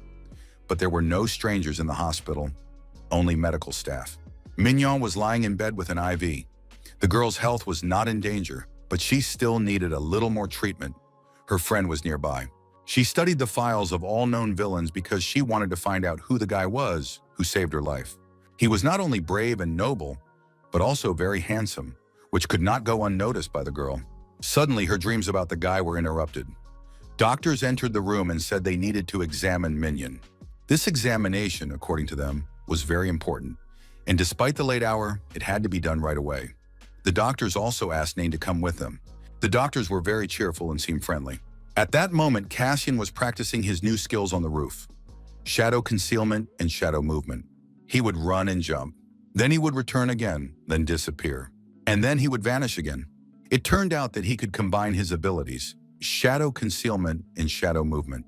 The spirit watched him and thought he was wasting a lot of energy. It should only be used in special cases. At that moment, the young man received a signal from the tracker. It was very strange. It turned out that he was already at the scene of the incident. The guy understood everything immediately. Of course, it was predictable. The scoundrel Bladrain had gone to the hospital for his failed victims. Cassian was glad he had turned on the tracking in time. The image of the beautiful Narn immediately popped into his head. The young man couldn't let anything happen to her. He rushed headlong to the scene of the crime. At that moment, the hospital parking lot was quiet and peaceful. Mignon was sleeping on a stretcher, unaware of anything. Nien tried to find out from the doctors why they were loading her into an ambulance if they were going to examine her. The doctors replied that it was a very important diagnostic procedure that could not be performed at the local hospital, so the girl had to be transferred to another one. A voice in Nian's head told her that she was about to be tested for loyalty. She turned around and saw that the nightmare of the previous evening had caught up with her again. Bloodrain addressed the girl, saying that he was glad to meet his future meal again. Nian reacted instantly and screamed at the doctors to run away from the monster. But when she turned to them and looked into their eyes, the girl realized that there would be no escape. The doctors' faces glowed with bloody reflections. She realized that they were on Bloodrain's side. The killer immediately confirmed that the doctors only obeyed him, and that the girl would soon become just as obedient a puppet. Nian replied that this would not happen, even though terror had paralyzed her limbs. She managed to discreetly pull a beacon out of her pocket and activated it to call her brother for help. Bloodrain looked at the girl with admiration. She impressed him with her courage, strength, and willpower. Perhaps even he would make her his bride. This thought shocked the girl. Not the thought of being eaten, but the very idea of becoming his bride. Suddenly, a voice in Nain's head told her to duck on the count of 3. It wasn't difficult to count to 3. The girl crouched down, and Cassian kicked Bloodrain in the face with all his might. The villain was taken aback by the surprise and force of the blow and did not have time to react. He flew across the parking lot and crashed into the opposite wall. Cassian declared that it was time to end the conversation with the villain and promised to finish off Bloodrain. Another powerful blow from the young man landed on the serial killer's jaw and chest. But the villain had no intention of dying and used the blood cutter against the young man. The blows were delivered with lightning speed and tremendous force. The opponents used all their skills, relentlessly exchanging powerful blows. At one point, Bloodrain's eyes met the young man's. This was what he had been waiting for. It was time for hypnosis. The young man realized he was trapped, but thanks to his speed, he managed to cover the vampire's eyes. Sitting on the villain, the young man said that he would avenge everyone whose life Bloodrain had taken, and that he would no longer feel safe on Earth. It was time to give him a good beating, and then a whole series of blows followed. Nian watched what was happening with horror, but hope arose in her heart that the unfamiliar boy would save her again. Bloodrain continued to provoke Cassian, claiming that he would not be able to defeat him because it was in his nature to be impossible to kill. Cassian ignored his taunts and pounded the villain's head with all his might. He did this over and over, realizing that his opponent was annoying him and that his strength was running out. Physical attacks are useless against Bloodrain while he is in his blood state. The young man thought about how nice it would be to control fire like Bloodrain did. By this time, the doctors had come out of hypnosis and did not understand where they were, why they were in the parking lot, or what had happened at all. Nain told them about the attack and that they had fallen under the killer's spell. At that moment, Cassian asked the medics to take the girls to a safe place. Seeing the villain in front of them, they recoiled in horror. Cassian didn't bother to explain anything and simply rushed after him. He ran, hoping to catch up with Bloodrain. The young man understood that he had to catch the serial killer before it was too late and stop him. Suddenly, a new obstacle appeared in front of Cassian. It was the psionics Uchan and Dune. The young man stopped and realized that he would not get away easily, because the task of psionics was to destroy villains, and Cassian was now considered a villain. Dun drew his legendary sword, bared its blade, and prepared for battle. Cassian did not expect the attack to begin immediately. He wanted to explain himself to the psionics, but the sword was already whistling through the air, and a fierce battle ensued between the opponents. Dun swung his sword, not understanding why his partner Uchan stood as if petrified. Thoughts flashed through Uchan's mind that this villain had saved his sister's life. On the other hand, their parents had once been killed by criminals, and Uchan had sworn to fight the murderers for the rest of his life. Thinking about this, the young man intensified the fire and directed it toward Cassian. A huge burst of flame rushed at the young man, but he managed to fend off the attack. To do this, he had to use the Shadow Sword, a new ability he had gained from taking the crystals. These two psionics greatly annoyed Cassian, as they prevented him from catching up with the killer. Dun used Starburst, but it was instantly deflected by Cassian. However, one of the following blows still hit the young man, and his side was wounded. Blood began to seep through his clothes. At that moment, Uchan rushed at Cassian with a fiery flash in his hands, hoping to finish him off. A huge wave of fire was directed straight at his opponent's body. But before Uchan's eyes, the image of his sister reappeared, whispering that this villain had saved her life. A momentary confusion was enough for Cassian to use Shadow Disappearance. He literally melted away before his opponent's eyes. Dun furiously rushed at his partner, accusing him of going mad and letting the enemy escape. He was extremely dissatisfied with his colleague. After all, they had let the villain escape. The partners had never seen such a technique before. Everything around them was enveloped in shadows and then dissolved into thin air. Uchan couldn't explain his actions and was also upset that they had failed to catch the villains. His senior colleague understood that the young man was genuinely upset and stopped scolding him. Together, they set off to look for Uchan's sister. Angry and enraged, Bladrain walked through the streets of the city. He had lost the girls again. This was bad. He was tormented by a terrible thirst. His throat was parched and he was tormented by thirst. But it was a special kind of thirst. A thirst for blood that gave him no peace. The Red Juice nightclub appeared before his eyes. A very symbolic name. Bladrain realized that he could quench his thirst here. The dance floor was packed with moving bodies. Young and beautiful guys and girls were carefree, dancing to the sounds of energetic music. The young man chose one of the dancing girls. She noticed that his shirt was covered in blood, but he assured her that he had just cut himself. After that, the young man complained that he was tormented by thirst, but added that he didn't want a cocktail. He needed something tastier. The psychic's car raced through the streets of the city, breaking every conceivable and inconceivable law of physics, gravity, and traffic. Dean pressed the accelerator with all his might.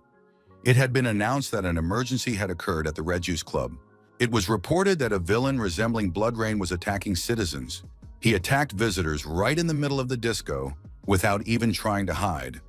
He had completely lost all sense of proportion. Uchan listened to his partner, but all his thoughts were about his sister. He was very surprised when he found her in the hospital parking lot. The girl said she was unharmed and completely safe, all thanks to that very villain. She said that this stranger had saved her from death again the day before. At the office of the villain driver, they already knew about all the events taking place in the city. And on one of the rooftops, Cassian used his healing ability to treat a knife wound. He was satisfied that he had managed to save the girls from death. The spirit noted that the young man behaved differently in battles with villains and psionics. The spirit Moros hinted that Cassian had taken pity on the psionics. The guy replied that it wouldn't happen again because his enemies weren't just villains. The wound on his stomach had almost healed, and he could return home to rest. However, the tracker he had received from Crow suddenly activated. The young man read the message and realized that the villain Bladrain had not yet stopped. The police and psychics were met with a horrific scene. The floor of the club was littered with the bodies of young people, and blood was everywhere. Some of the patrons had managed to survive by hiding under tables and chairs. But what they saw next shocked everyone. A completely emboldened Bladrain sat at a bar table and drank blood from a glass with relish. He greeted the arriving psionics and declared that he seemed to have finally quenched his thirst. He then advised them not to interfere while he regained his strength. The psionics were stunned by such insolence. They had no intention of listening to the killer, as they had to help the survivors and arrest the villain. At that moment, the vampire announced that he had finished recovering and threw away his half-empty glass. He activated his explosive abilities and prepared to attack. The villain used a blood spear, which he hurled at his opponents at tremendous speed. The guys didn't even have time to react. Before Dune could draw his sword, the spear caught up with him. Uchan activated the fire on his hand, but Bladrain didn't slow down for a moment. He rushed straight at him. The guy put up a fire shield. A powerful explosion was about to happen. But at the last moment, Dune stopped his partner, reminding him that the lives of the surviving club visitors would be in danger. The brief delay cost them dearly. Bladrain did not fail to take advantage of it. While the psionics were deciding how to protect the people, the villain gathered momentum and unleashed his attack with full force. The target of the strike was Lee Dune himself. He collapsed, knocking over furniture with his back, his face contorted with pain. But Bladrain did not stop. Another fireball was forming in his hand. And as a finale, he used Blood Flash again. This was followed by a blood strike. No one could survive such an attack. Uchin rushed to save his partner, a powerful fire charge blazing in his hands. There was an explosion, and the room was blinded by flames and light. Bladrain noted his opponent's excellent technique, but smiled, saying that it was pointless if the young man was unable to hit his target. Uchan really couldn't hit the target. Bladrain was too high-ranking, with superior reaction speed and strength. He engaged in combat with the assassin, even though he understood perfectly well that the odds were uneven. Their attacks were unsuccessful. The opponents used all their techniques but failed to inflict serious damage. At some point, the fight reached its climax. Both were exhausted, their strength was coming to an end. And then, before Uchin's eyes, Bladrain began to dissolve into thin air. He mockingly told the young man that if he struck more accurately, he would break all his bones. The boy understood that without fire magic, it was impossible to defeat the killer. His strength was completely exhausted. Bladrain mockingly stated that Uchan was still too young and inexperienced to defeat such a powerful opponent as himself. Bladrain said that the hostages only listened to him anyway. The image of his sister appeared in Uchan's mind. The villain said that he had inquired about the girl. She was a model, smart and beautiful. This sweet and brave girl had even deceived him, because he thought that the villain with black hair, who was so sincerely protecting her, was Nine's brother. This meant that the girl had to be severely punished for her lies. Hearing such threats, Uchin said he would kill Bladrain if anything happened to his sister. The villain seemed to enjoy intimidating the psionicist. He continued to talk about how special Nain was, and how he would enjoy drinking her blood, and maybe even make her his bride. All this greatly angered the young man, which of course pleased the killer. After that, they moved to an abandoned construction site. It was late at night, and there was no one around. This place was perfect for both of them, as they would be able to use their powers to the fullest. Uchan was ready to fight Bladrain, who intended to kill the young man and enjoy his blood under the starry sky. The angry and heated psionicist unleashed a burst of fire and was the first to attack. He used a flash, which he directed at his opponent, while Bladrain calmly awaited the blow, without covering himself or defending himself. But he had enough speed and skill to dodge the fiery blow. In the next moment, Bladrain launched a counterattack that hit its target with virtually no resistance from Uchan. He flew a great distance and fell on his back. Cassian and the spirit arrived at the nightclub, which had been attacked by the bloodsucker. The scene was horrific. The walls and floors were covered in blood, and the bodies of the victims lay on the floor. The young man noticed a mark left by Bladrain on the wall of the establishment. It was the result of quite powerful magic. There, Cassian saw a psionic named Dune, who was sitting unconscious on the floor. Cassian checked his vitals and made sure the guy was alive, although he had suffered greatly from the villain's actions. Moreover, it was unclear where Uchin had gone, since he had been with his partner. Then he noticed a sword, a magical weapon belonging to the psionic Dune. The guy pulled the sword out of its sheath and immediately felt its magical energy. It was a real stroke of luck. He could extract the magic crystal from the weapon. Cassian remembered how the psionicist had fought him with this sword. Although removing magical crystals was considered a bad thing to do, the young man decided to do it anyway in order to improve his chances and fulfill his desire. Immediately after swallowing them, a new wave of powerful sensations washed over Cassian. His body was undergoing changes. He was becoming stronger. Everything blurred and changed before his eyes.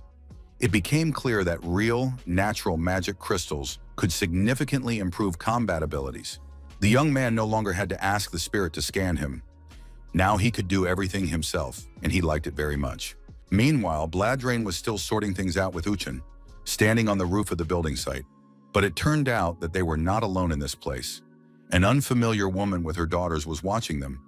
They were already getting tired of it. They were losing patience and wanted the fight they were watching to end as soon as possible. Uchan once again unleashed his fiery attack in the direction of Bladrain. Without losing confidence, Bladrain boldly countered with his own fighting skills. At one point, the opponents clashed face to face, and the villain managed to tell the young man that their fights were pointless. This distracted the young man for just a few seconds, and a powerful blow from the serial killer knocked him off his feet. On his knees, he tried to catch his breath and realized that he was too weak to put up serious resistance to his opponent. Bladrain reveled in his superiority. He believed that the young man was too weak and would soon become part of the Great One, living forever in the body of a vampire. Bladrain was about to drink the young man's blood when his most beloved and desired process was suddenly interrupted. Cassian, who had not been invited, appeared. He had managed to find the villain and was ready to confront him. He said he was tired of listening to Bladrain's chatter. The bloodsucker left his weakened opponent and turned to Cassian with pleasure and joy. He said that this black-haired boy was already beginning to annoy him, and it seemed that he would have to deal with him first. The young man responded by accusing Bladrain of constantly running away from battle at the last moment, which meant he was a coward. In his defense, Bladrain stated that his condition was not what it used to be. He had absorbed the blood of those people in the bar and had become much stronger. The power that filled him was intoxicating, and he felt that he could handle any opponent, even if it was an S-Class psionic. The young man pondered his words because, if it was true, he would have a hard time in the upcoming battle. While the enemy was ranting about his power, Uchan woke up and came to his senses. He saw Cassian and was very surprised. He wanted to get to know the guy and kill him, because he was a villain. At that moment, Bladrain activated his powers and began his attack on the young man. Before that, the serial killer had not been fighting at full strength, so the battle took a slightly different turn. Bladrain activated his blood spear and aimed it at his opponent. Cassian stood still, and a huge number of fiery spikes flew into his body. They were supposed to pierce him and cause irreparable damage. But by that time, the young man had also increased his combat capabilities, so the attack with bloody spears did not have the desired effect. The villain also realized that it would not be easy and used the next weapon he had in his arsenal. It didn't work either. Cassian was stronger and faster, surpassing Bladrain in every way. Rage overwhelmed the bloodsucker. He began to strike blow after blow. In response, Cassian made precise and successful attacks that hit their target, and the villain began to crumble. With a powerful kick, the young man knocked the serial killer out, and he flew to the far side of the room. Cassian asked the vampire when he would show his invincible power. It was time to do so. Cassian's new level of power surprised and amazed everyone. Himself, Bladrain, and Uchan. The young man became even more mysterious as he managed to surprise everyone more and more with each fight. Cassian mockingly addressed his opponent, saying that he had promised to defeat an S-Class psionic, but in the end he lost again. Bladrain confirmed that the young man was indeed stronger than him, but it was impossible to kill a vampire with physical attacks alone, because his body was capable of turning into blood. And before the vampire could dissolve, the young man performed a shadow grab, saying that there would be no next time and that such trash needed to be disposed of immediately. After that grab, there was nothing left of Bladrain. Cassian was very pleased. This was already the second villain on his account. Having performed and activated the fireworks of darkness, he put an end to this battle. The next morning delighted the city's residents not only with excellent weather, but also with wonderful news. The issue reported that the villain known as Bladrain had been arrested. The notorious killer who had terrorized the entire country was caught by the young psionicist Uchan. In the hospital ward, his partners were resting in neighboring beds, and Dun congratulated his friend on a job well done. However, the young man confessed to his friend that he had simply called headquarters when the fight between the unknown villain and Black and Bladrain ended. He honestly told his friend that he had watched the battle as a spectator. He also saw that the unknown villain used fire and could control shadows. It turned out that he possessed dual powers, which was strange and surprising. After the fight ended and Bladrain was neutralized, the young man asked Uchan to call the police. Uchan honestly admitted to everyone that he wasn't the one who caught the villain, but in the end, he was the one who was hailed as a hero. Everyone said that he had caught Bladrain, but in reality, it was the guy who fought with the blaster who did it. Uchan felt guilty for not doing anything and for taking credit for someone else's glory. Dun supported his partner, saying that there would be other villains and that the young man would still have time to show his strength. Suddenly, Lee remembered his sword. He couldn't find it. Uchan said that the police had taken care of the weapons and there was no need to worry. At the same time, on one of the city streets, school bullies were discussing their news. They were glad they hadn't gone to the club the day before, because they could have been hurt too. They had already had a hard time with Quan Kanu. They remembered how he had beaten them up, and of course they were angry with him. The school bullies decided that they couldn't leave things as they were. They had to gather more guys and deal with this insolent Kwan Kanu. But their friend understood that this guy was no ordinary kid. His eyes were inhuman. He was scarier than Wuhan, who catches dangerous villains. At school, too, everyone was talking about what had happened the day before and what was being reported in all the news. The girls sighed over the cool Uchan, dreaming of getting closer to him. Cassian thought it would be nice to meet with Raven and Driver to check out some ideas. At that very moment, life went on as usual in Velzen. An unfamiliar little girl drew graffiti on the wall of a house. Soon a guy with a bucket and rags appeared, hinting that he would clean it up. Everyone had their own role and place in this world. Driver was also busy with his own affairs, soldering, inventing, strengthening, and improving. Suddenly, the doors to his room flew open, and a beautiful, long-legged brunette appeared in the doorway with two girls, who immediately criticized everything, saying that it was dirty and smelly. Driver, of course, was indignant that they had only just arrived and were already talking nonsense, but he did so without malice. It was clear that they were close friends. The guests settled in, poured themselves drinks, and the conversation took a pleasant turn. Driver asked his guests what they thought of the stranger, his battle, and his abilities. The ladies replied that they were delighted with what they had seen. It was like they had gone to the movies. They didn't want to look away until the very end, replied the brunette named Royal Gannett. A girl with purple hair named Otto said that there were a lot of cliches in yesterday's fight. Her second sister, named Aroma, agreed with her. But Blaster liked everything. The lead actor did a great job. He looked like a shining black diamond. The brunette guessed that Driver knew about the upcoming battle between Cassian and Bloodrain and therefore sent them as spectators. Driver did not deny it. The guy was truly unique. He combined two powers. But he didn't know the details and was grateful to Gannett for confirming his guess. She, too, was encountering a villain with dual powers for the first time. This had happened long ago. Such creatures lived in the age of myths. They combined several elements and were more powerful than any member of their rank. It was not a prison for villains.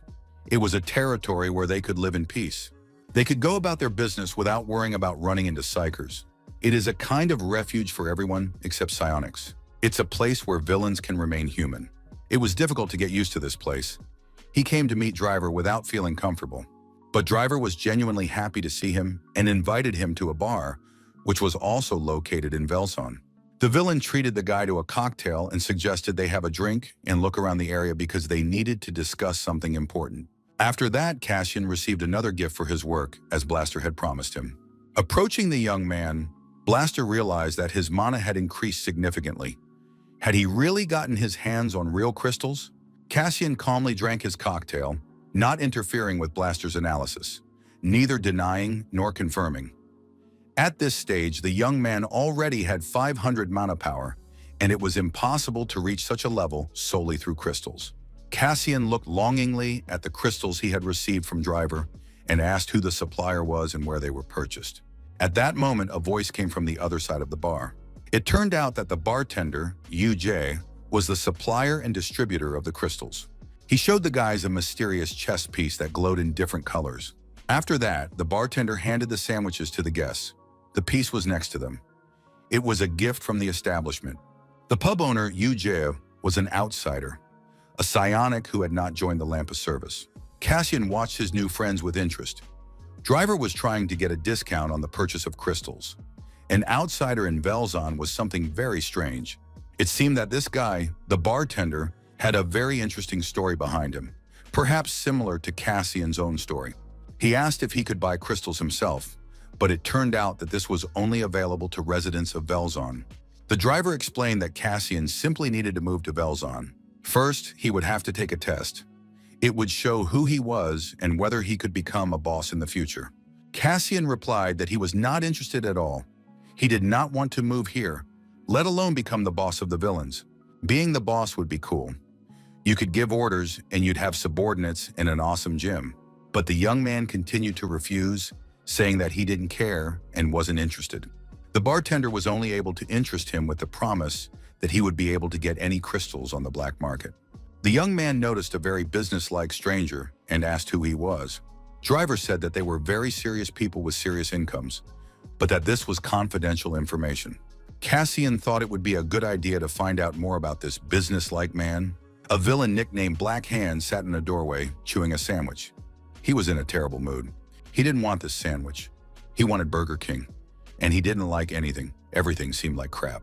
Crash, the villain with blue hair, said he loved pizza, but couldn't remember the last time he had eaten it. And all because Black Hand had destroyed a pizzeria in Velson back in the day. Soon, Reza joined the group. This guy looked very cool. He resembled a pastor, and Freddy Krueger rolled into one. He told Black Hand that he had found the villain who had beaten him up last time. It was impossible to forget this incident because the shame was catastrophic. Black Hand immediately began to find out where his offender was. It turned out that he was with Driver. All the villains knew that Driver had banned fighting in Velzone, but Black Hand was going to break that ban. Walking around Velson, Driver showed Cassia various places and interesting personalities. One of them was Earth Dog. He loved to dig the ground. Another killer was very neat and tidy and constantly cleaned up after himself. There was also a girl who painted on the walls, and many other strange but very individual characters. In order for them to live peacefully, they needed a boss who would control order, allowing the weak and the strong to coexist in peace. The young man couldn't imagine villains like that and asked Driver why he had given him the task of catching Blood Rain. It turned out that there was a traitor in Velson. He needed to be tricked, and someone who was not connected to anyone in Velson could help with that. The villains were also divided into groups, just like the Psychers.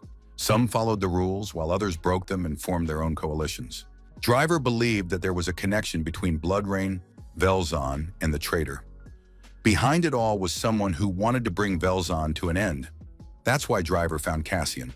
The young man once again said that he wasn't interested, but Driver had only one request: to become a resident of Velzone. Driver said he was risking his life and asked Cassian to think about it. It was very touching and personal. The luxurious 5-star hotel was aglow with lights. Pleasant music, fountain lights, cleanliness, and tranquility created a special atmosphere. Kwan Yuri, Kano's sister, worked at this hotel. She constantly thought about her brother, worrying about his success and health. Suddenly, she was informed that the hotel manager wanted to see her urgently in his office. At that moment, the manager and a stranger were talking, and it became clear that the main topic of conversation was Kwan Yuri. The manager claimed that the girl was an excellent employee, so there should be no problems. The woman replied that she was looking forward to meeting the employee and hoped that she would prove to be a worthy person. Yuri entered the director's office with mixed feelings, ranging from fear to surprise. The director handed her an envelope.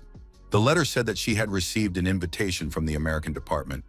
Thanks to her hard work, she was being sent to the head office. The company would pay not only for the flight, but also for an apartment near her workplace. The girl was over the moon with happiness and was already ready to accept the offer when she suddenly remembered her brother. How could she leave him alone? The evening in the Wilzona district did not promise anything special. Cassian kept replaying in his head the conversation with Driver, who was trying to persuade him to become a resident of Wilzona.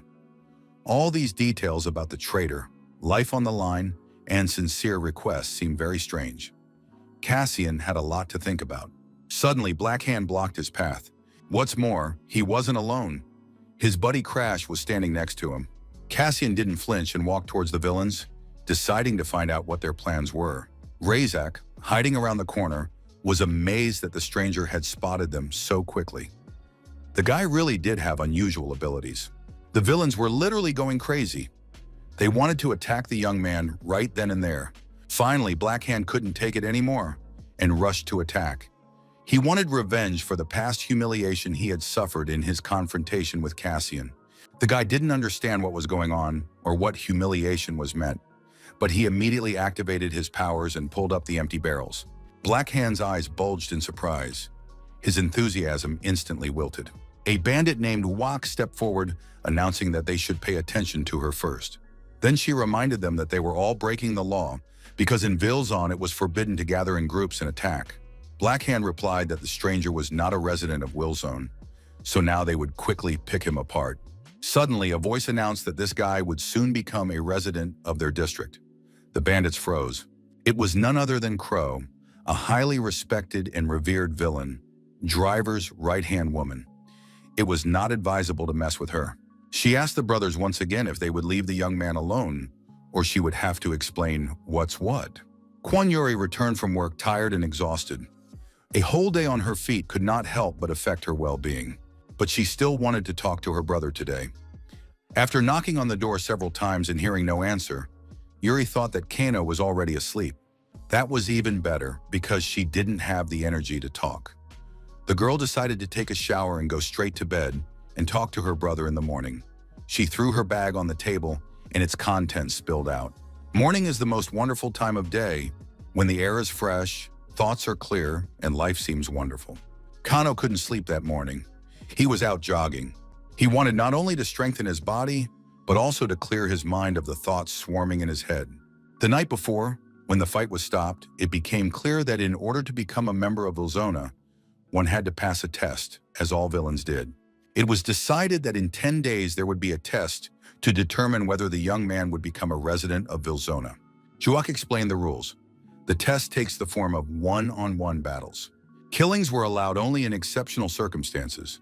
Cassian's first opponent was to be her, Wak. So now every day was the same for Cassian. He had to improve his physical fitness. And although he did not want to become a resident of Vilzona, it was the only way he could become stronger, buy crystals and fulfill his dream, to avenge Jeff.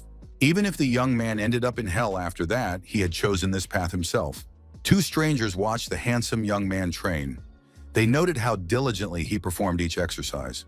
They were not ordinary girls, and they were Otto and Aroma. After taking a shower and relaxing, Cassian was ready to start a normal day as a teenager at school. Leaving the bathroom and noticing the mess in the room, the boy decided to help his sister tidy up. His gaze fell on an envelope. The addressee was unknown. At that moment, Kwon Yuri woke up. It was time to talk to her brother. Yuri came into the room and was unpleasantly surprised to find her brother reading the letter. She took the envelope from him, immediately regretting her harshness. The young man had already read it and understood that his sister had received an invitation to work in America. She tried to justify herself by saying she would not go, although Kanu did not support her in this, saying that he could manage on his own. He would be able to live well, and it would even be more convenient. His sister tried to scare him with stories about cooking, washing, cleaning, sorting trash, and all sorts of household chores, reminding him that he was only 19 and too young. But her brother advised her to go and take advantage of such a wonderful opportunity. Kanu advised her to do what she really wanted to do, and Yuri was surprised by such a mature and serious approach from her younger brother. In Velzon, the morning brought new troubles. Crash, Razak, and Black Hand met on the streets and discussed the situation with the stranger's upcoming test. That guy would first fight Yoak, but Black Hand wanted to deal with him earlier. They also say that Driver supports him, he's probably a suck-up. Razak calmly reasoned that if he fights Yoak in the first round, it's unlikely that their turn will come. That is, if she defeats him, it will be fun, of course. However, Black Hand was going to side with this jerk that time, because he wanted revenge and he needed the guy to survive until the second round. Kanu sat in his room and surfed the internet. His head was torn with doubts.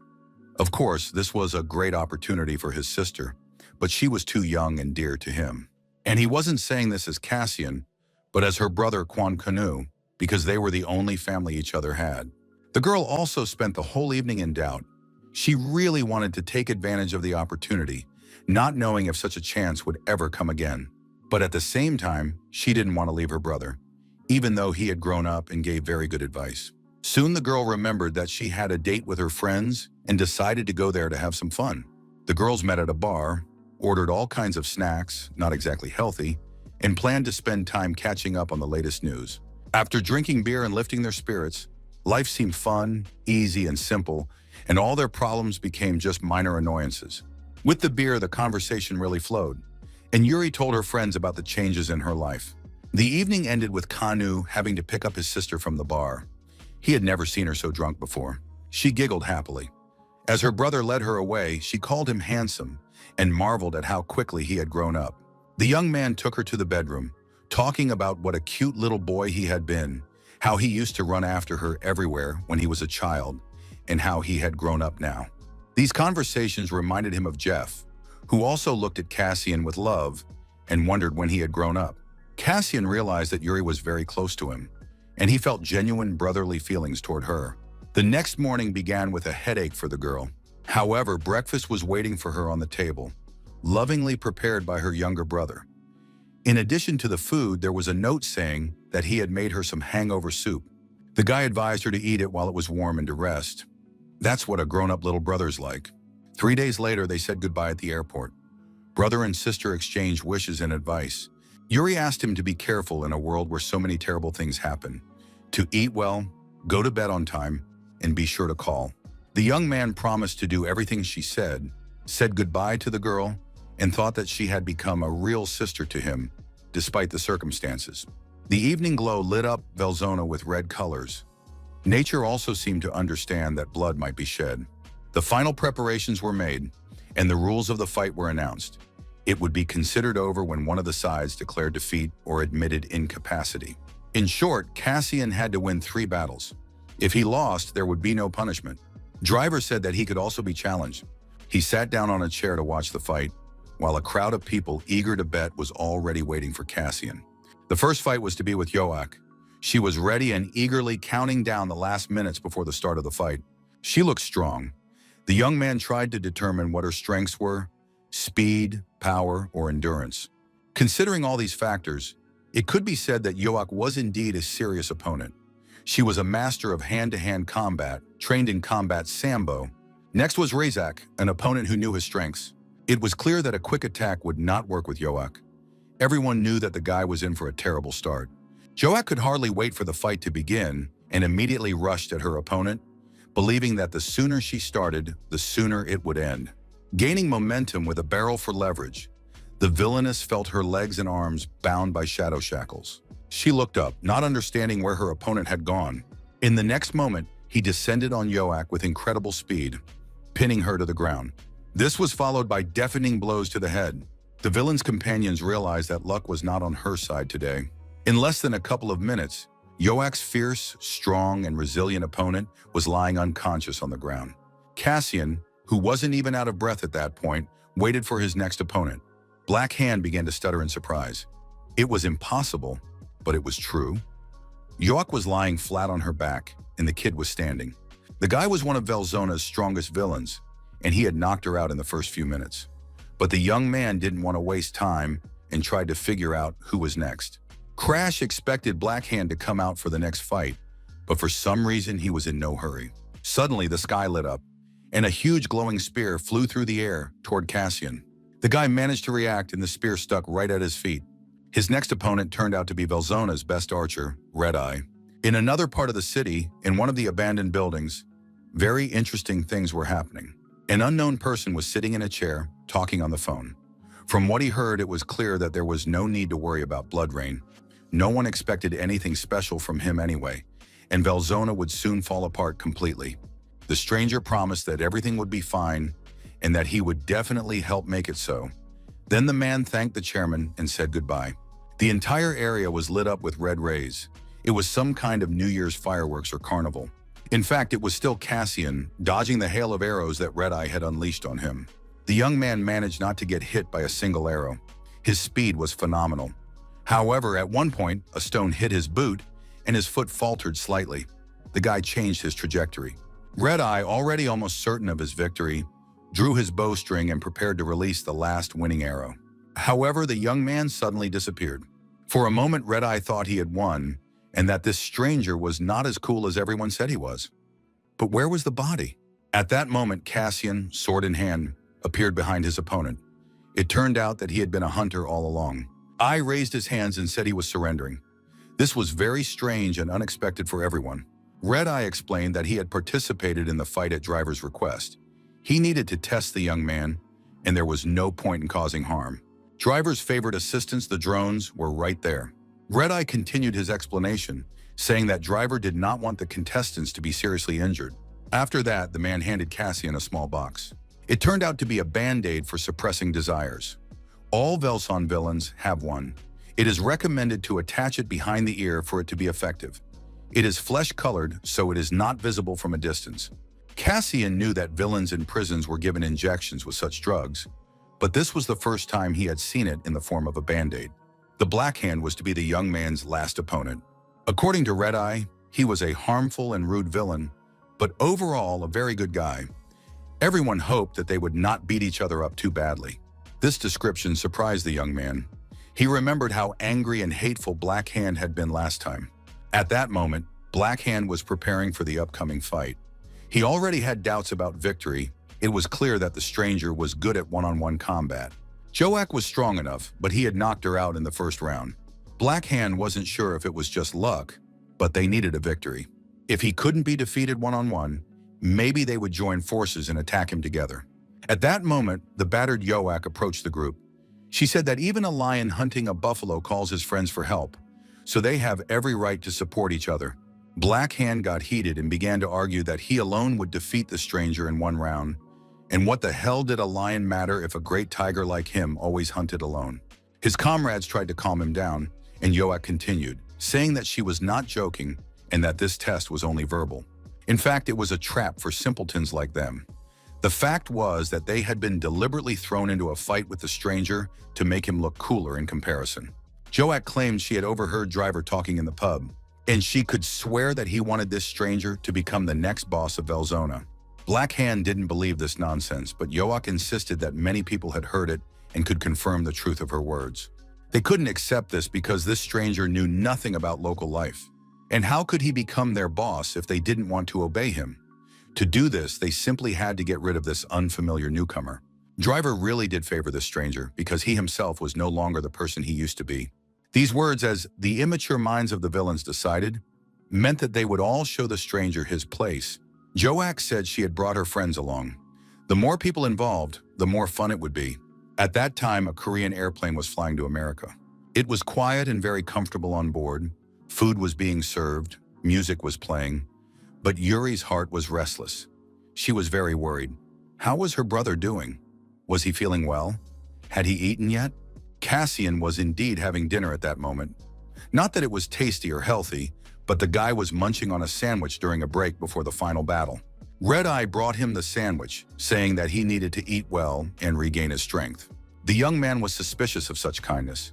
He remembered how Jeff had warned him to be careful with those who were kind for no reason. Suddenly, Black Hand appeared before Cassian. He was the next opponent.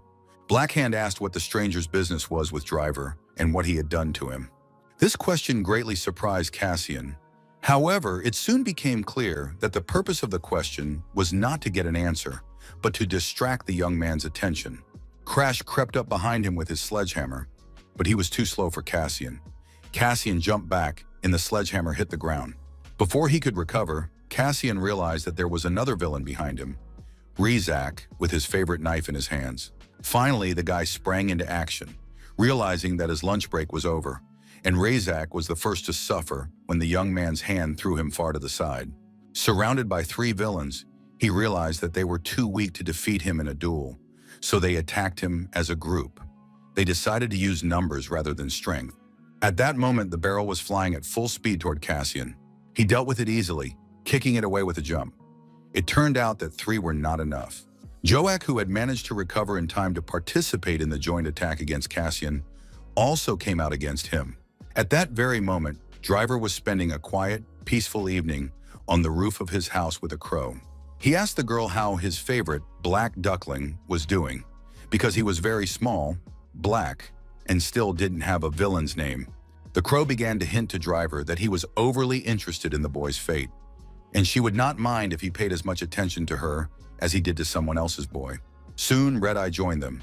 He had just returned from the competition and said that everything had gone according to plan. Driver thanked Red Eye and decided to check on the young man. What he saw shocked him. With the help of his devices, he saw how the villains were cheating the boy. At that moment, an unfamiliar girl was talking to someone on the phone. The flashes she saw behind the houses were unlike anything else and very surprising. Cassian was really having a hard time at that moment. He was fighting with all his might. Crash, who had regained consciousness with a sledgehammer in his hand, rushed into the attack again. Cassian intercepted the sledgehammer in the middle, broke it, and threw it back. Then it was Black Hand's turn. He had been waiting a long time for an opportunity to avenge his past humiliation. The young man managed to dodge his fists at tremendous speed. After that, the boy realized that he needed to activate his powers. And when Black Hand was just preparing to strike, Cassian kicked him in the chest. Joak came to her senses again and rushed over. She threw her barrel at the young man, and he barely managed to dodge it. In response, he grabbed her by the hair and punched her. Alone among the three bodies lying on the ground, he waited for his opponents to give up and admit defeat. Someone called out to the young man. It turned out to be Yoak's friends, whom she had brought along for support and help. The newcomers were truly like monsters. They were thugs of the worst kind, without any human qualities, focused and determined to kill. There were more and more of them. "It's time to finally deal with this circus," Cassian said. And with these words, of course, he once again provoked and excited his opponents. Pointer was about to attack the guy, leaving him, it seemed, when someone unfamiliar rushed onto the battlefield. This stranger was a defender of order, wearing an iron mask. He too was about to fight Cassian. He wanted to dispense justice, so he accelerated like a bullet, intending to knock his opponent down and pin him to the ground. The young man put up a block, a defense, and Iron Man crashed into the wall. This disgrace was too much for Kemboy to bear. A guy in a gas mask covered with metal suction cups. He launched a hammer blow at the young man, hoping that the guy would not have time to dodge. He did. He changed positions at lightning speed, dodged all attacks, and drove his opponents into a rage. After a few minutes of this battle, Pointer and Kemboy were spewing rage and anger and continued to attack the guy. Pointer promised to show everyone what real fire was. After that, he activated his fiery spear, spinning it in his hands at tremendous speed. But Cassian used dark fire, and with its help was able to extinguish and absorb Pointer's fire. The villains were already losing patience. They did not understand where this child got so much strength. They already suspected that the boy might belong to the class of the enlightened. By this time, Joak had regained consciousness, grabbed her barrel, and rushed at Cassian. What can we say? The boy used his sword and cut the barrel in two. In the next round, Crash reappeared with his sledgehammer. He also had a hard time when Cassian knocked the sledgehammer out of his hands and threw him to the ground once again.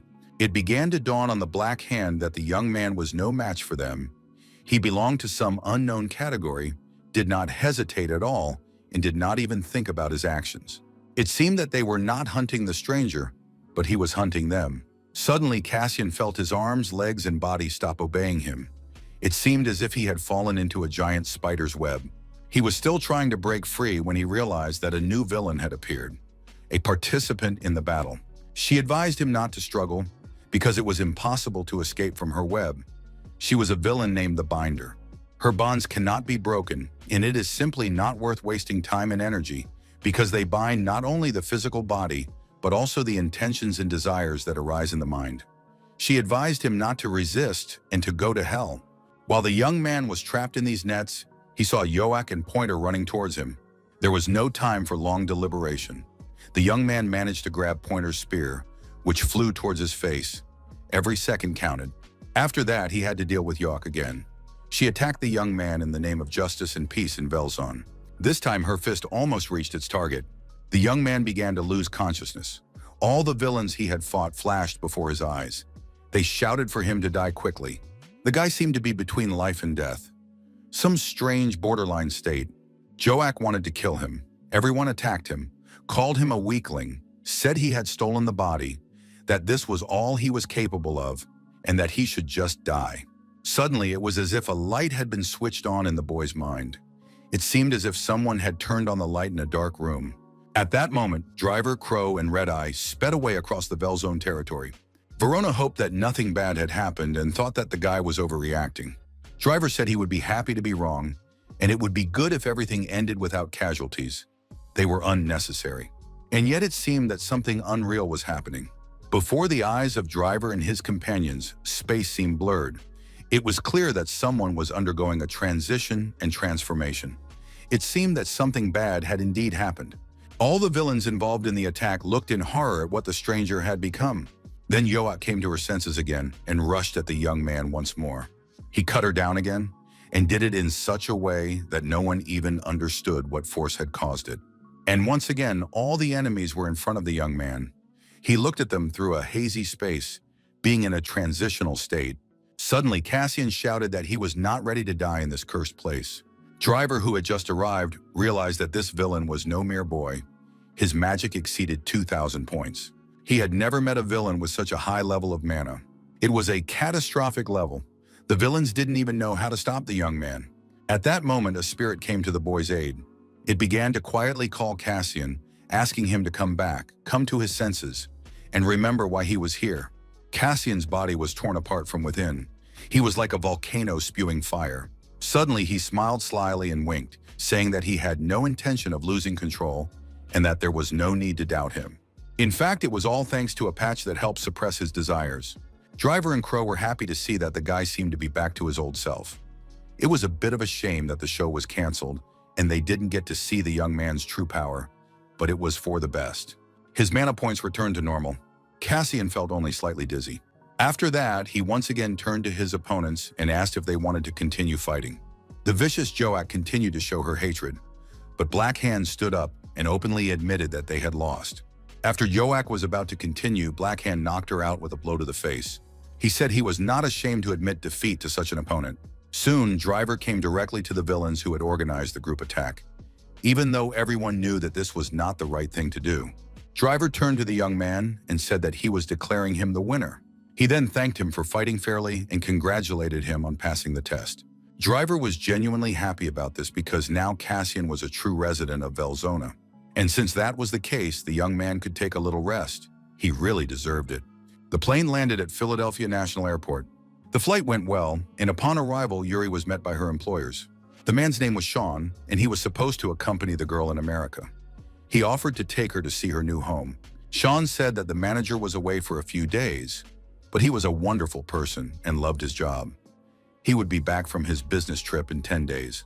Before them was the children's home, the place where Cassian had spent his childhood. He had always wanted to be a psionic, just like Jeff. Jeff provoked him, saying that being a cool villain was even better. But the boy didn't fall for the provocation. He wanted to become a psionic to be on the side of good. Then Jeff said that not all psychers were on the side of good. This surprised the boy very much, because the job of psychers is to fight villains. So who is on the side of good? Not villains. But Jeff insisted that they are people who fight for universal peace. He advised the boy to appreciate what he had and remember that what seems good is not always so. One must become a person who does everything right. Cassian woke up with these nostalgic thoughts, fragments of memories from the past and dreams. He was lying in an unfamiliar room. It was some kind of hangar, garage, or workshop. Sitting up and looking around, the boy saw no one. However, the spirit was nearby. Soon, Driver's voice was heard. He greeted the young man and asked how he was feeling, saying that he didn't want to wake him up. At that time in Lampa's office, the psionics were doing their routine work. Uchan was discharged from the hospital and appeared at work for the first time since the incident. He found his friend and comrade Dun in a strange position and state. Dun was furious. His beloved magic sword no longer worked. It was as if it had lost its soul. The sword's life energy had left it. Dun was sure that Bladrain had done something to it. Meanwhile, the friends moved to the best bar in Wildzone. Driver congratulated the guy on passing the test and being appointed to the position of Wildzone boss. He said that he had already punished everyone involved in the incident during the test who had participated in the group attack on the newcomer. He hoped that this would put an end to the incident. The next moment, Cassian was presented with a generous portion of steak and potatoes and a magic crystal in the shape of a chess piece, all on the house. The bartender, Yu Jie, greeted the young man and congratulated him on his victory and his new position as boss. Cassian still couldn't believe it was true. Those around him looked at their new boss with interest. The young man had won the battle the day before, proving his right to become a full member of the Wildzone community and therefore the new boss of the territory. Driver said that it was important to him that the position of boss be filled by a strong and charismatic leader. The guy would be paid a salary, and there was no point in refusing. Cassian understood that the locals would not agree to follow him because they did not know him and did not trust him. He remembered Jeff's words, who said that you can do good anywhere, and that there is no such thing as a side of good. Driver said he believed in him, and soon the rest of the Wildzone residents would also begin to sincerely support their new boss. Suddenly, it became clear that the new boss still did not have a nickname or a villainous name. The young man immediately said that he would be called Cassian, which caused confusion among those present. The guy declared that the high-class psionic named Cassian no longer existed, but now there was a villain named Cassian who would seek revenge. And so it was decided. Cassian announced his villainous name and accepted the position of boss in Wildzone. Having broken away from his new friends, the guy climbed onto the roof to think about the situation. He watched the planes flying overhead with sadness. As it turned out, he was still worried about his sister and hoped that nothing bad would happen to her. The young man decided to settle in Wild Zone to improve his skills because he considered it an excellent place for training. In addition, he had made some strong friends, and he couldn't fall behind them. The more he moved, the stronger he became. The more he used his abilities, the more he developed them and got used to them. Perhaps thanks to his new unique potential, he was able to obtain a dual attribute that no one had heard of before. If he uses all his skills wisely, his revenge will be perfect, and after that, he will be able to move on to searching for the sword of destruction that Jeff was looking for. It was all very strange. He had become the boss of Wild Zone. Life in general is an unusual thing, and it is unclear what new encounters it will bring him. There was a buzz in the girls' high school dormitory. The girls were sharing their impressions. Nyan asked her friends what they were discussing. It turned out to be news about Wild Zone in their area. They said that an unknown black villain had become the new boss. The girls were frightened and alarmed. He seemed scary to them, and they hoped that Nain's brother would easily catch and destroy him. Nain did not comment on the news. However, she could not fail to recognize her savior, who had already been her guardian angel twice. How he could become the boss of Wild Zone at the same time was beyond comprehension. Meanwhile, life in Wild Zone went on as usual. The local gangsters also watched the news and studied the ratings. According to the Wild Zone villain ratings, Kadam Driver was in 3rd place and Naya was in 5th. Crash was happy with 6th place, although he agreed that the ratings were complete nonsense. And of course, Cassian attracted attention. Not only was he ranked 5th, but he also had this strange nickname, Cassian. Crash recalled that the name Cassian belonged to one of the best psionics. This information greatly surprised the Black Hand. Rezik said he had heard about a psionic named Cassian. He had recently died, killed for murdering a colleague. There is a superstition that if a villain takes the name of a dead psionicist, he will gain new powers. This, of course, seemed like nonsense. Why would a villain take the name of a psionicist, even if he was dead? But it turned out that many did so. What a strange world. The question was whether the stranger had chosen the name at random, or whether he would really be able to gain new powers. Cassian had a great time in the training hall in the basement of the Wild Zone, after which a refreshing shower was more welcome than ever. The spirit Moros was worried whether the young man's body could withstand such exertion, because the training was much more intense than usual. But the boy was sure that his body was stronger than before. It had changed after the explosion. Driver followed Cassian into the gym, noting that he spent his days training. The villain announced that a meeting would begin soon and that the new boss's presence was required. The problem was that prisoners had escaped from the city jail, and it became known that they were all heading towards their Wild Zone. At that very moment, life was bustling in the Puksan district. The zone boss was reprimanding the villains who had failed their mission and barely survived.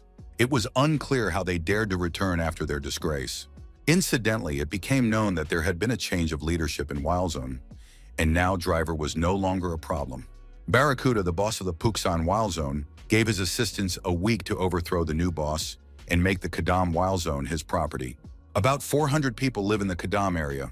Of these, only 100 are villains, while the rest are homeless or rejected by society. They have been living together in the same area for many years, but their life is far from ordinary.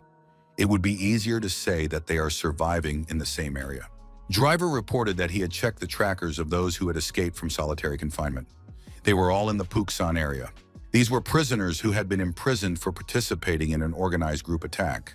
There are 4 districts with zones in Seoul, and it is unclear why they chose their zone for the attack. Driver reported that he has conflicts with other groups and they want to unite. Driver does not consider such a merger necessary, unlike Barracuda's boss.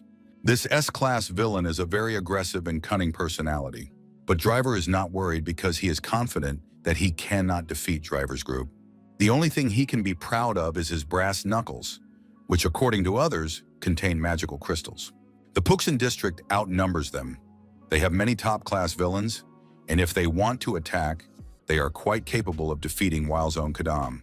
But they won't do it without confidence in victory, so it was necessary to take away their confidence, namely, to show that all the villains from our Wild Zone can easily get out of control, that they are very freedom-loving and difficult to manage.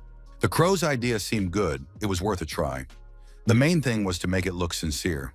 In addition, Driver believed that their secret weapon, Cassian, would help in this battle. After listening to his new colleagues at Wild Zone, Cassian announced that he was going home because he had exams coming up. The guy made it clear that he was not interested in these squabbles at all. Two friends and colleagues met for tea at a city cafe. They did this once every 6 months. A trainee psionic named So Ji-hyo asked Uchan about his plans for the future. From the outside, the guys looked like a couple or friends. No one could guess that they were psionics sitting over a cup of tea. Uchan said he hadn't decided on his plans for the future yet. He wanted to try his hand at different fields and gain life experience. So said that in that case, he should choose not a regular school, but a special training campus for psionics, as his father had wanted. Uchan admitted that he was not ready to become an S-Class psionic like his late father. Only 30 people in the world hold this title, and his goal is to become one of them. Then he would be able to take revenge. Such thoughts crossed So's mind. However, top-class psychers are usually very strong in their own right and have highly developed abilities. A simple support like So cannot reach that level. The young man could not admit that he was not the one who caught the villain blood rain. Images of the battle continued to flash through his mind. So Ji-hyo said that everyone at school wanted to be like Uchan. At that moment, the boy received a message from his sister, who urgently invited him to meet her. Cassian was also in the school area at that time. In fact, they looked like ordinary teenagers. The same could not be said for Wild Zone in the Puksan district. The boss of Wild Zone paced around the detention room, where the most unruly villains were sitting, because even among villains, there were crazy ones. One of these psychos was restrained in a straitjacket, but even in it, he continued to ask where his favorite toys and treasures were, and who would play with him. Noticing the boss, he asked about his toys. The Wild Zone boss said he had hidden them, but was willing to tell him where. Barracuda said he would give new toys to his best friend and tell him where he had left them in the Wild Zone of the Kadam district. Psycho knew Driver. He grew up in Wild Zone and was familiar with all the local features. Barracuda said that Driver was no longer the boss of the Wild Zone. Then he added that the prisoner should go there because the entertaining toys were already waiting for him. It became clear that Barracuda was not going to back down from his plan and intended to bring the residents to a merger. Life continued as usual on the streets of the city. Minion was discharged from the hospital and tried to return to her normal life. She met up with her best friend after a long period of recovery. The girls were very happy to see each other in good health. Mignon admitted that she still lived in fear. After being discharged from the hospital, she changed her phone number. She really wanted to forget what had happened as soon as possible, but it turned out to be very difficult. Mignon gave her friend a gift for not abandoning her to the killer and effectively saving her life. After that, the girls went to a bookstore because Nain had arranged to meet her brother. The thing was, she wanted to give him a small souvenir. Nain was looking for a book with Korean recipes, and at the very last moment, this book fell from the shelf into the hands of a stranger. The indignant girl turned around to express her dissatisfaction to the stranger who had snatched the last copy because she had noticed it first. Her surprise knew no bounds. The stranger turned out to be a guy whose appearance shook Nain to the core. She stared at the young man and realized that he was none other than the man who had saved her from the villain many times. It was him. Although no, it was just a guy. She felt like she was going crazy. The young man handed her a copy of the book, agreeing that she had spotted it first. After that, the guy went to the store clerk to find out if there were any more copies of the book in stock. In the city's gaming center, everything was also as usual. Guys were playing slot machines and relaxing. But even the idlers were bored with this activity. They were really bored and longed for the old days when they used to chase local boys and hoped to come up with something more interesting than wasting time in the game room. Suddenly, out of nowhere, a very strange guy appeared in front of them. He was dressed in a suit, wore a bowler hat, and had a striped scarf tied around his neck. The stranger offered to cheer up the boys and said he would give them a gift because they were very cute, and he needed to cheer them up. The boys suspected that he was not just a resident of the city, but a villain who would bring them trouble. They tried to refuse, but there was nothing funny about their refusals. The stranger said it was time for gifts and brought out a huge box with a bow on it. He was sure the boys would like his gift. Then he quickly put the box on the head of one of the teenagers.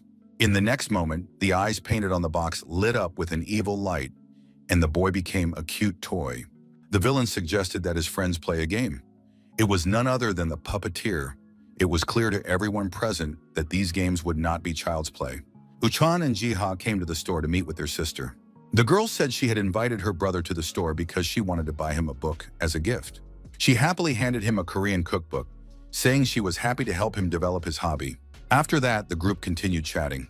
Min Young said she was feeling better and gave Uchan a gift in return for saving her. The salesperson said that unfortunately, there was only one copy of the cookbook and no others like it. Suddenly, the peaceful, quiet life was interrupted by some noise. Everyone turned their heads toward the windows and saw that the streets of the city were shaking from events that were still unknown. Something was clearly happening. There was a sense of alarm and impending disaster in the air. In the next moment, the shop window shattered into thousands of pieces, showering everyone present with glass. The store became dark, and a strange silhouette appeared against the backdrop of books. It was a man with a box instead of a head. The box had eyes that glowed with an evil gaze and a mouth twisted into a hideous grimace. The impression it made was sinister.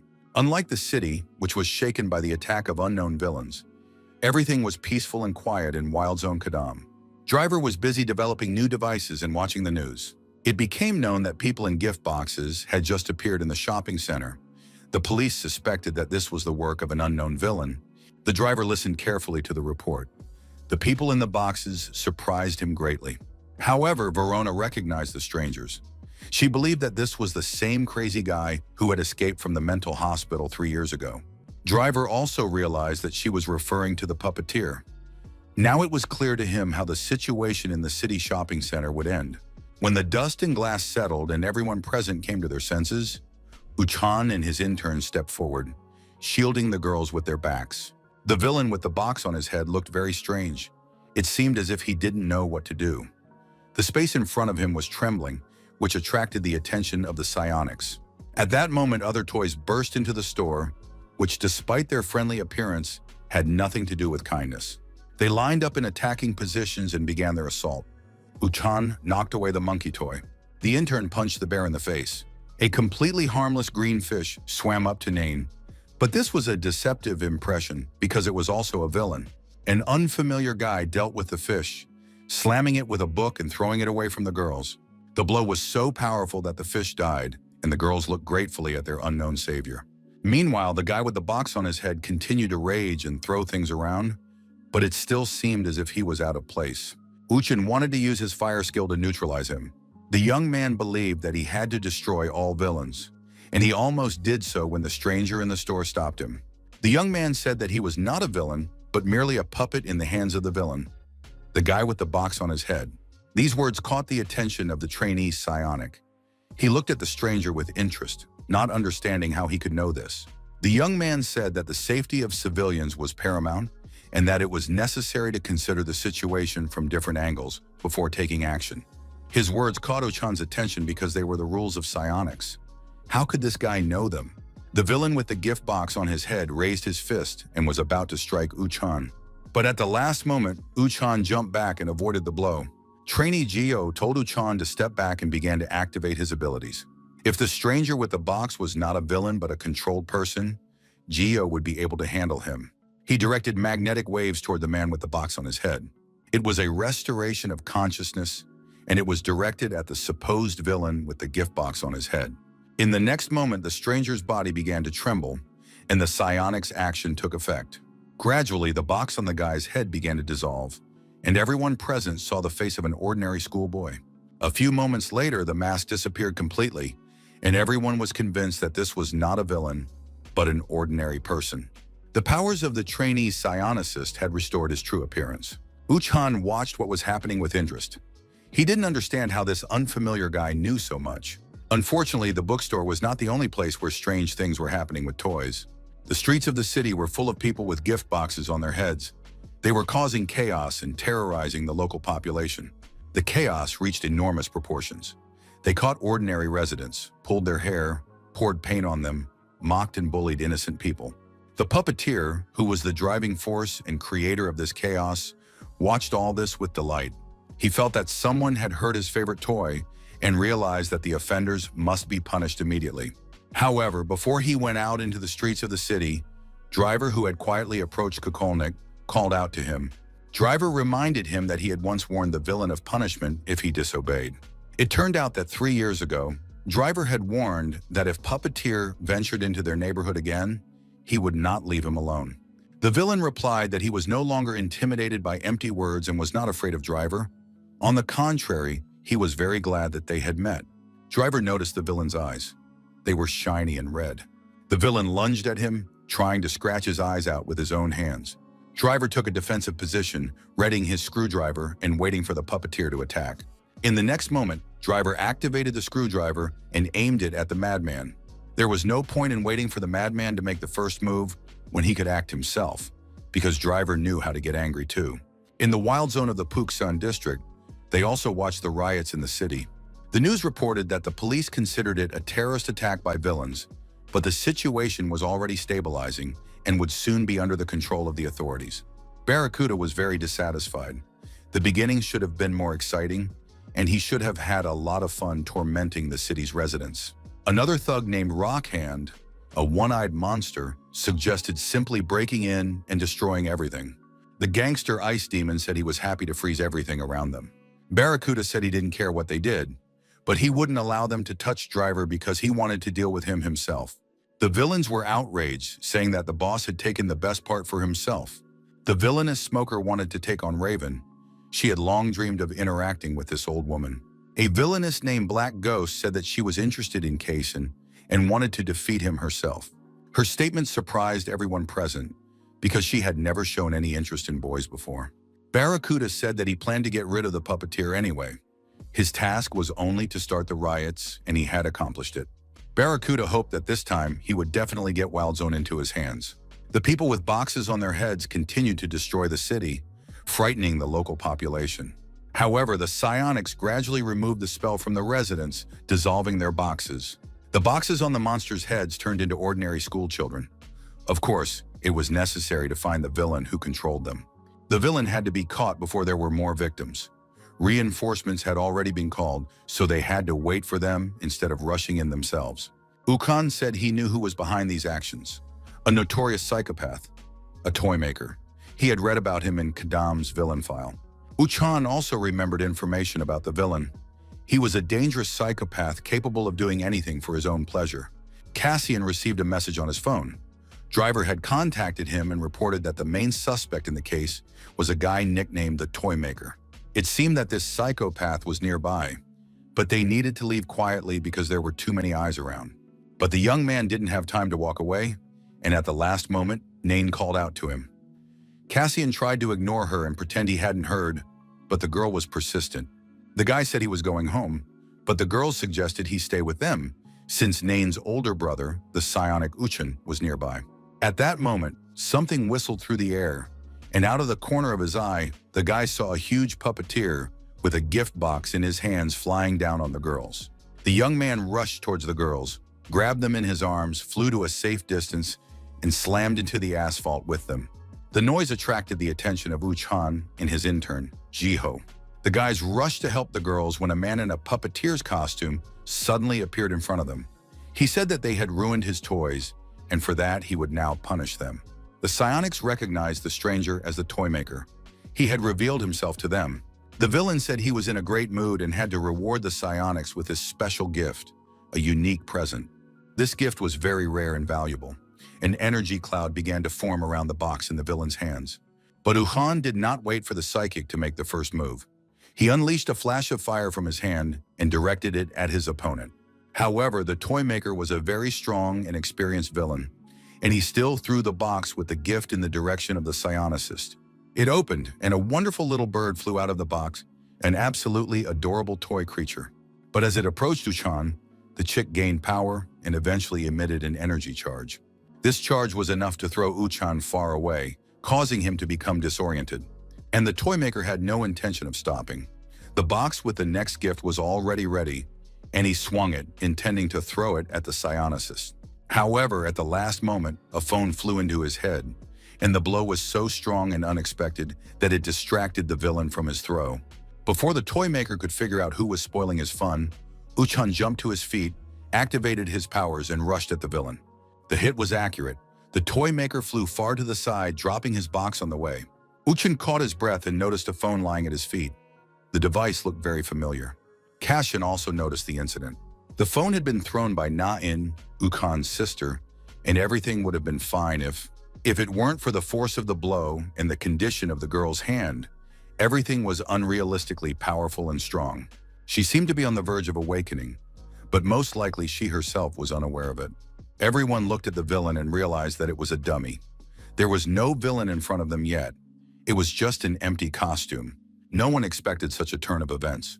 But then, out of nowhere, the real toy maker appeared in front of them and accused them of ruining his stuff.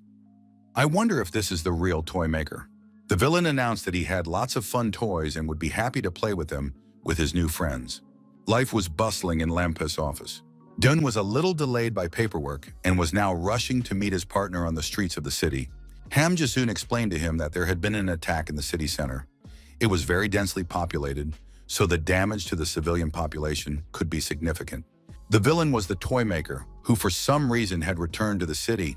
Wook-han reported this and called for backup, so they needed to get there quickly and help their comrade. Ham asked Uchan to hide in a safe place and wait for reinforcements.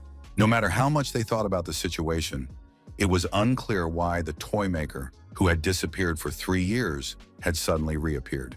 Most likely he got tired of hiding. He just got tired of holding back, but it turned out to be not so simple. Unusual activity had been observed in every Ville zone in the country. It seemed as if someone was deliberately trying to stir up conflict by pitting the zones against each other.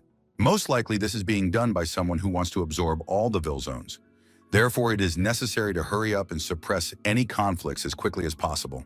Driver's drones were, as always, at the center of events. And another toy maker, juggling gift boxes, invited everyone to have fun until they drop, meaning until they drop dead.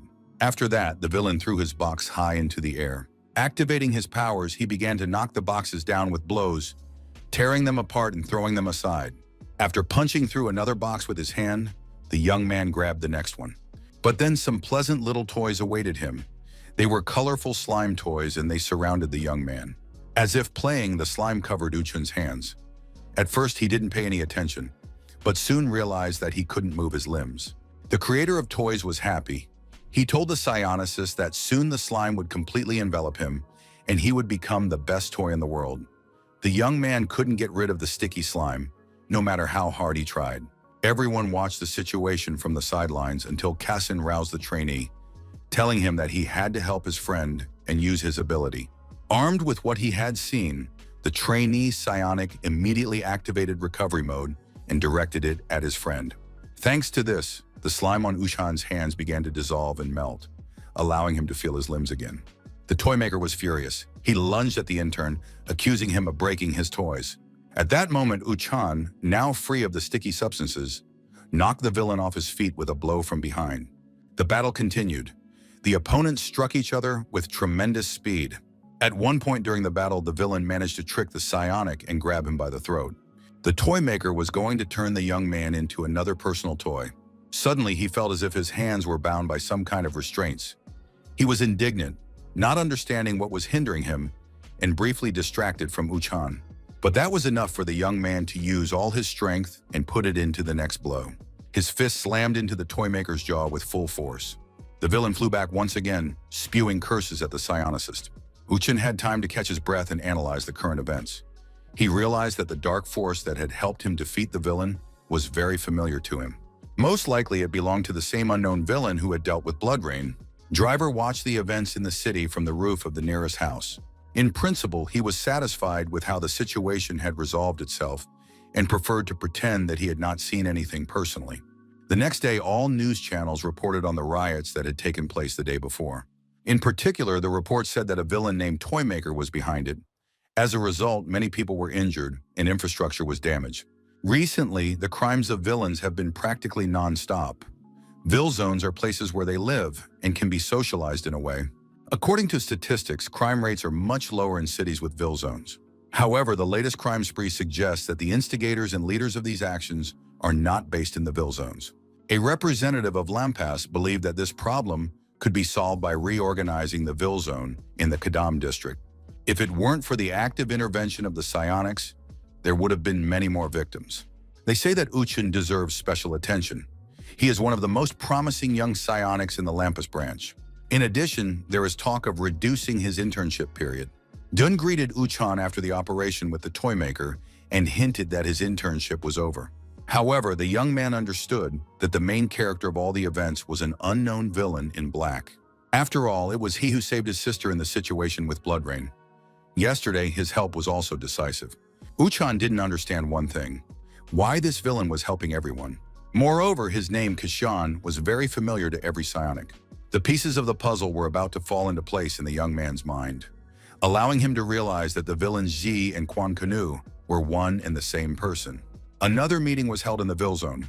Everyone agreed that the situation had become very difficult. A group had appeared that wanted to eliminate the Kadam Zone. Rolganet believed that the Pusan Will Zone would soon announce its intention to take control of them. This would be an official declaration of war. The other zones were lying low like mice. They were watching the current situation from the sidelines. In any case, they would be next in line. They understood that everything had been set up. The fact was that the Kadam Will Zone seemed like an easy target. Gannett said she was ready to support Driver if he needed help. Everyone was eager to talk to Cassian as the new boss of the Ville Zone, but he was not there. He was busy at school. The boy was taking exams, so he couldn't come yet. This information simply left all the ladies present speechless.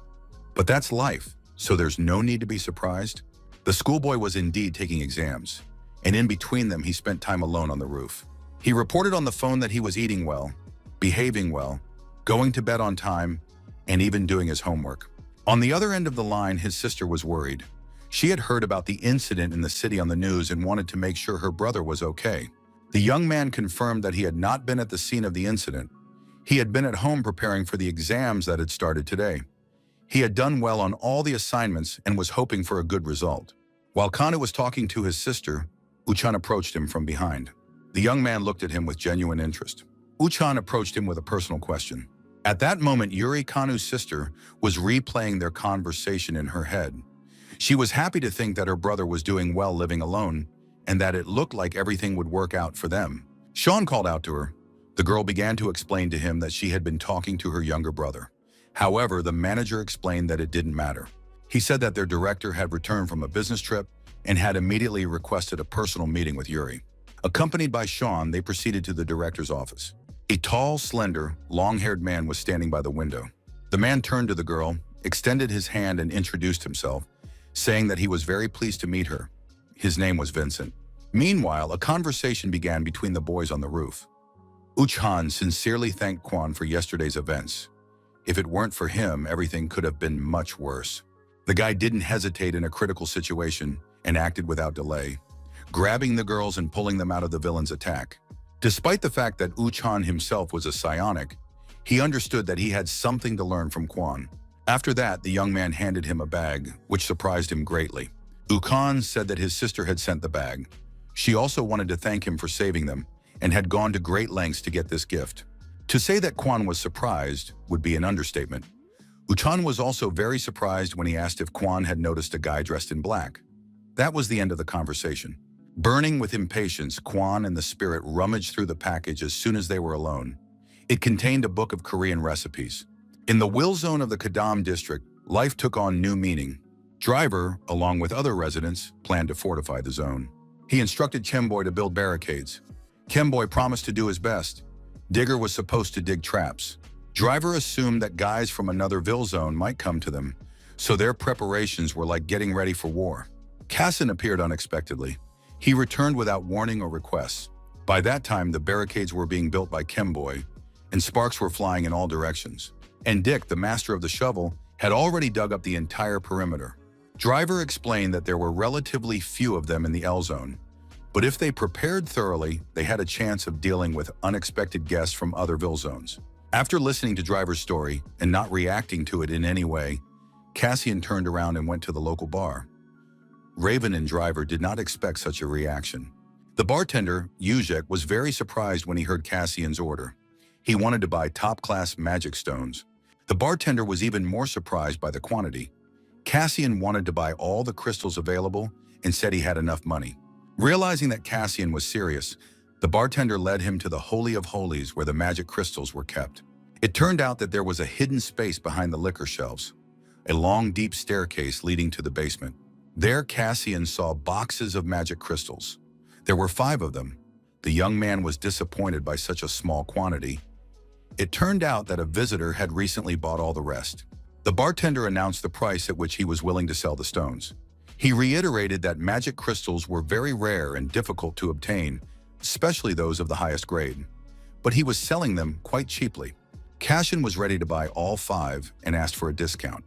When he was refused, he said he would buy 4, and the 5th would be a gift. In the end, they agreed on a deal, if the guy paid the entire amount at once. As it turned out, this was not a problem for the young man. The night before, Cassian had been poking around on the internet. He knew he had an account in a Swiss bank that Jeff had once opened for him. The young man hacked into the banking system and was stunned by the numbers he saw. It turned out that he was very rich. After thinking for a moment, the guy decided to invest this money in strengthening the will zone, which he did by buying magic crystals. Thus, the deal, which cost a lot of money, was completed in a matter of minutes and aroused even greater interest in him. When the young man left the bar, Ujek called someone and told them how Cassian had paid the entire amount. In one of the city's bars, life went on as usual.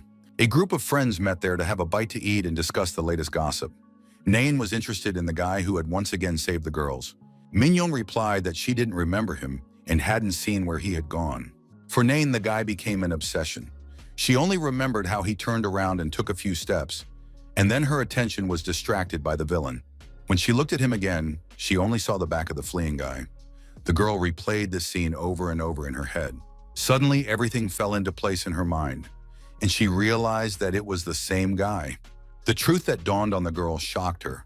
It turned out that the villain who saved them from blood rain and the young man who saved them from the toy maker were one and the same person. The girl felt sick and went to the bathroom, unable to see anything around her. At that moment, a dark silhouette materialized at the end of the corridor. It turned out to be a villain named Black Ghost. The girl washed her face with water, still reeling from the realization of the truth.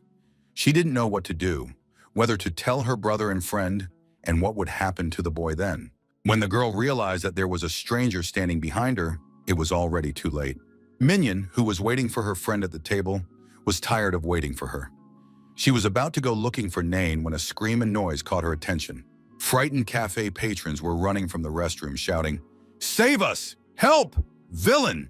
Behind them was a stranger carrying Nain's unconscious body over his shoulder. He approached Mignon and asked if she was Nain's friend.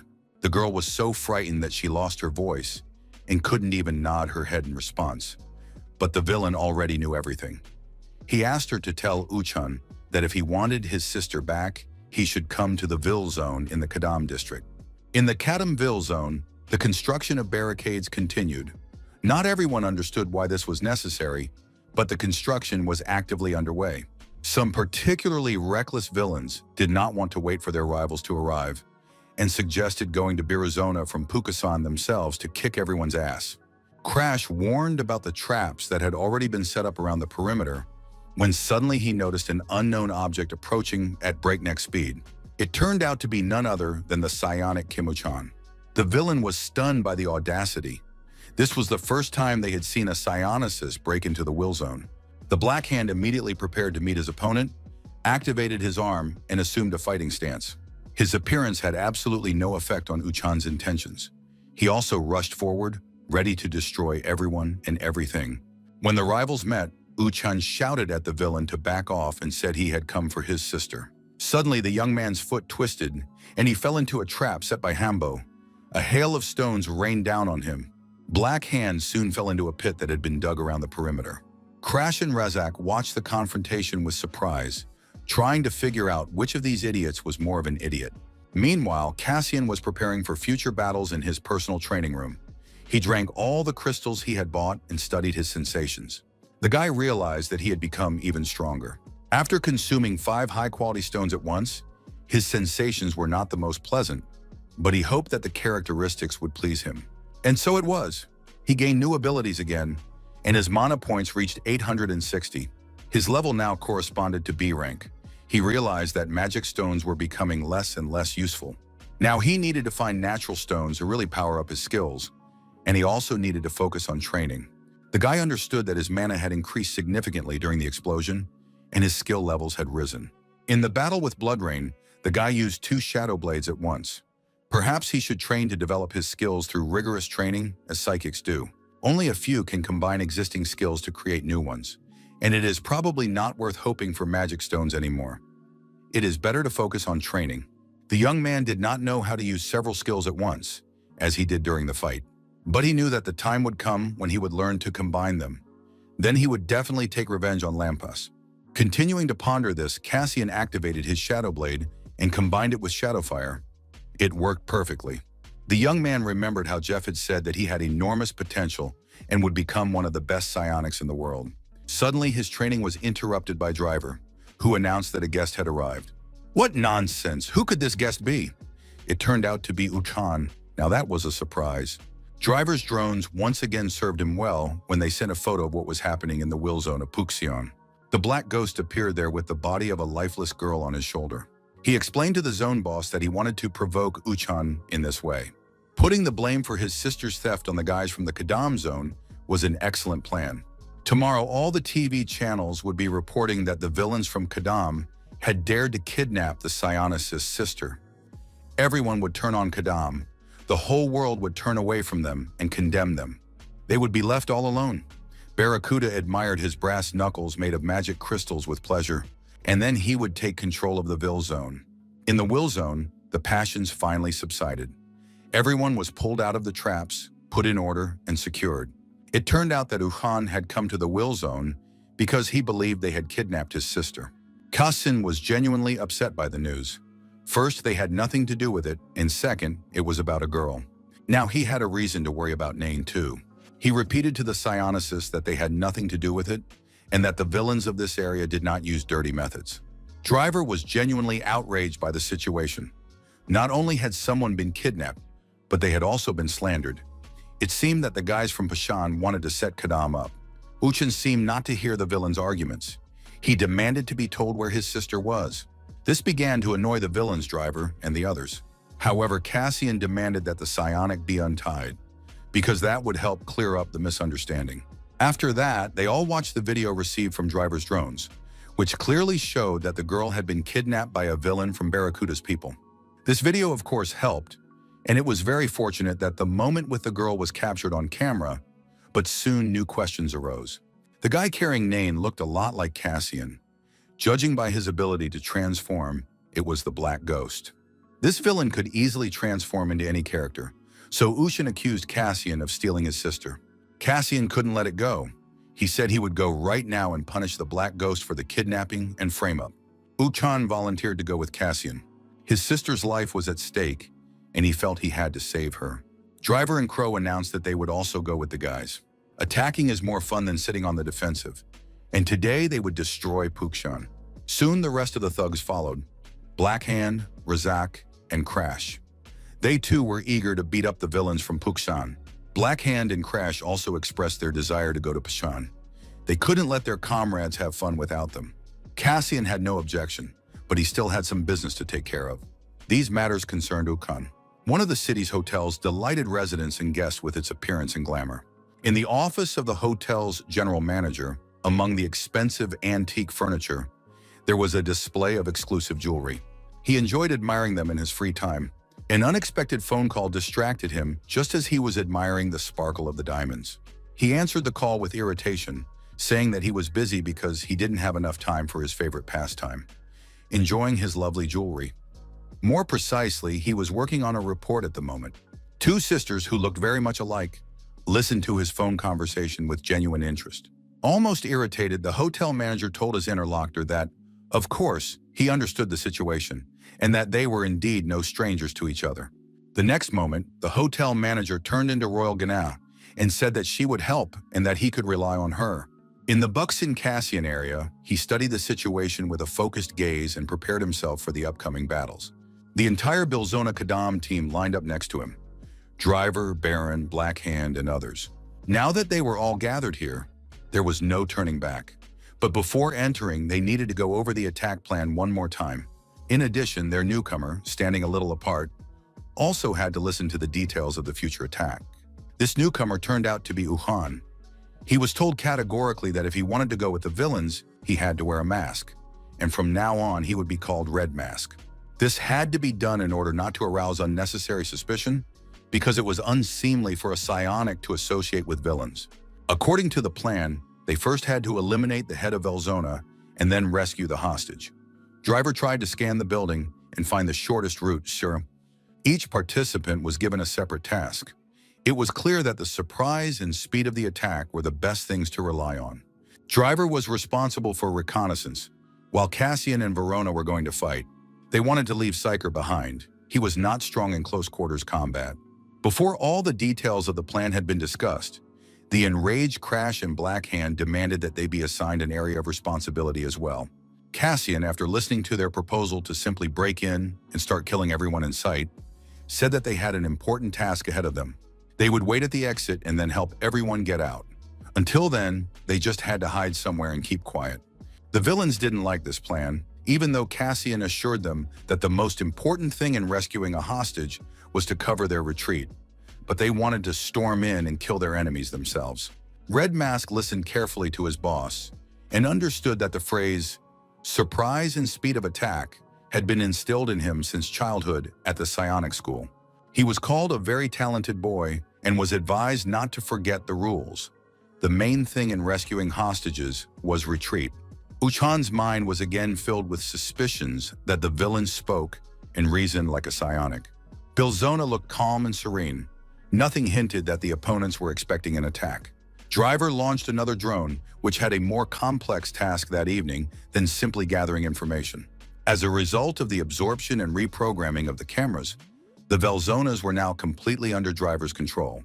Now he could see what was happening inside Velzona, which made the upcoming task easier. Without delay, the comrades began the operation to free the hostage. The image of a defenseless girl appeared in the minds of both Cassian and Uchan. They hoped that the girl was safe and unharmed. Without a moment's hesitation, he rushed into the enemy's lair. I hope to save my sister. In one of the cells of the Volsona prison, a girl named Nain lay on the concrete floor in the dark. She was unconscious, and when she woke up, she couldn't understand where she was. The events of the last few moments flashed before her eyes. She had gone to the toilet, and a stranger had appeared behind her. Finally, her memory pieced together what she had seen, and she realized that the villain in black, who had saved her several times before, had kidnapped her this time. She didn't understand what was real and what was a dream in her memories. She couldn't completely trust her senses because she knew she had been unconscious. The villains who remained near the exit were not very happy with their role in the operation. They did not want to cover the retreat, believing that real villains should not sit on the sidelines. Rezak tried to calm them down, saying that they had been excluded from the operation because they were too noisy. But this only provoked even greater aggression from his comrades. Rezak also noticed that the new boss was very strange, and when he was giving out assignments, it was clear that he was acting like a psionic. The thick-headed villains did not understand what Rezak meant when he said that Cassian explained all the stages of the operation very calmly. Suddenly, their argument was interrupted. A couple of acquaintances, Yoak and Pointer, appeared in front of their comrades. They asked what this group of idiots was doing in the boxing area. They weren't supposed to be there. She suggested that their comrades had come to surrender. These words angered the idiot Black Hand, and he said that they had come for battle. But then everyone's attention was drawn to a new character, a huge man with a glowing red eye, Rock Hand. He said he had never seen this bunch of fearless idiots before. Had they come to spy on them? But Yuak assumed that their abilities were not sufficient for spying and that they had come to surrender. These words sincerely offended the stupid villains who threatened to capture Velsona. Roken reacted immediately. He activated his abilities, becoming as hard as stone. Black Hand was not afraid. He activated his steel fist and prepared for the clash. In one of the lower rooms of Bizona, Barracuda was dozing in a chair and having pleasant dreams. He suggested to Driver that they unite the Velzons of Soul so that together they could defeat the psionics and live their lives without looking back. He convinced Driver that together they would become much stronger. But his plans were not limited to one city. Perhaps in the future, they would be able to unite the Bilzones of the entire country or even the whole world. These ideas did not suit Driver. He was not so much a villain as an inventor and did not want to be drawn into the squabbles and ambitions of other villains. Driver finally refused Barracuda, despite all his arguments and persuasion. This greatly angered Barracuda, who warned Driver of the possible serious consequences of his refusal. Suddenly, the boss's sleep was interrupted by a girl who delivered a report. She reported that the villains of the Kadam district had been spotted outside their zone. Incidentally, her name was Lens Girl. According to her information, there were 3 villains, all of them B rank. Rockhand was currently dealing with them. This information reassured Barracuda, because he knew that Rockhand could handle such opponents on his own. However, Barracuda was not a naive fool. He understood that this trio was just a decoy and asked his assistant to search carefully for the rest of the opponents. Barracuda clenched his fist with brass knuckles, exposing and activating the magic crystals, confident that Driver's tricks would not work on him. Not only Driver, but also the other bosses would not dare to engage in battle with Barracuda because they simply did not have the courage. Driver scanned the Velsona building and determined the location of the Buxan leadership. Before going inside, he suggested checking the situation by launching a mini-drone. No sooner had he sent his little scout than the group's attention was drawn to some strange noise. Everyone's nerves and patience were running thin, so Cassian didn't want to wait for the results of the reconnaissance and went inside, activating the shadow dissolution function. Suddenly, a field cloud appeared in front of the villains. Then laughter rang out, and a new problem emerged from the cloud. Her name was Smoker, and now she also had a cigarette with a mouthpiece in her hand. She was Barracuda's closest friend and assistant. Materializing from the clouds of cigarette smoke, the villainess said that she didn't want to deal with Driver because he was the boss, and for now he had to be let go. But Crow was reserved for her for lunch. The Crow accepted the Smoker's challenge with honor and dignity, and sending her friends to follow the plan, stayed behind to chat with the stranger. It would be a purely female conversation. The guys received confirmation that Raven didn't need their help and rushed to carry out their task. Driver wished his friend luck, advised her to have fun and join them as soon as she could. When the guys left the area, the rivals came together because no one was bothering them now and they could have a good time. Verona said that her friends had not interfered with them at all, but on the contrary, had saved the Smoker. But now that they were gone, nothing and no one could hold Crow back. She tapped her cane, which had a raven's head carved on the handle, and a huge number of glowing eyes of wild birds appeared near her. Meanwhile, Driver, Cassian, and Red Mask were making their way deeper into the Velsona Buxan building. Their presence had already become known to the local villains, and a frenzied crowd rushed towards them. The group was led by a villain named Sharktooth. The presence of the villains did not stop the companions for a second. On the contrary, Cassian increased his speed. He didn't just rush through the crowd, but at tremendous speed kicked each person he encountered. The sweetest and most precise blows were reserved for the leader of the defenders. Sharktooth noted that the guy was a good fighter. However, such blows did not scare him. The villain's body was much stronger. He intensified his hunt for his prey. But for Cassian, this was too weak an opponent. A few seconds later, Sharktooth was lying flat and lifeless on the ground. Driver praised Cassian's good work. The guy was really cool. Cassian said that there was nothing special about this battle. This opponent was too weak for him. After that, Cassian suggested they split up. He and Driver would go deal with the Velsona leadership. Red Mask would go to rescue his sister. Cassian gave the young man a tracker that could be used to find Nane's location. She was on the basement floor of a neighboring building. The drone had already tracked her location, so it would not be difficult to find her. Uhan sincerely thanked him and rushed to rescue his sister. While the guys were dividing up their responsibilities, a new crowd of defenders appeared on the horizon. Driver sent Cassian ahead and stayed behind to deal with this trifle. He advised his friend not to delay and waste time, because there would only be more rivals. Driver promised to catch up with Cassian.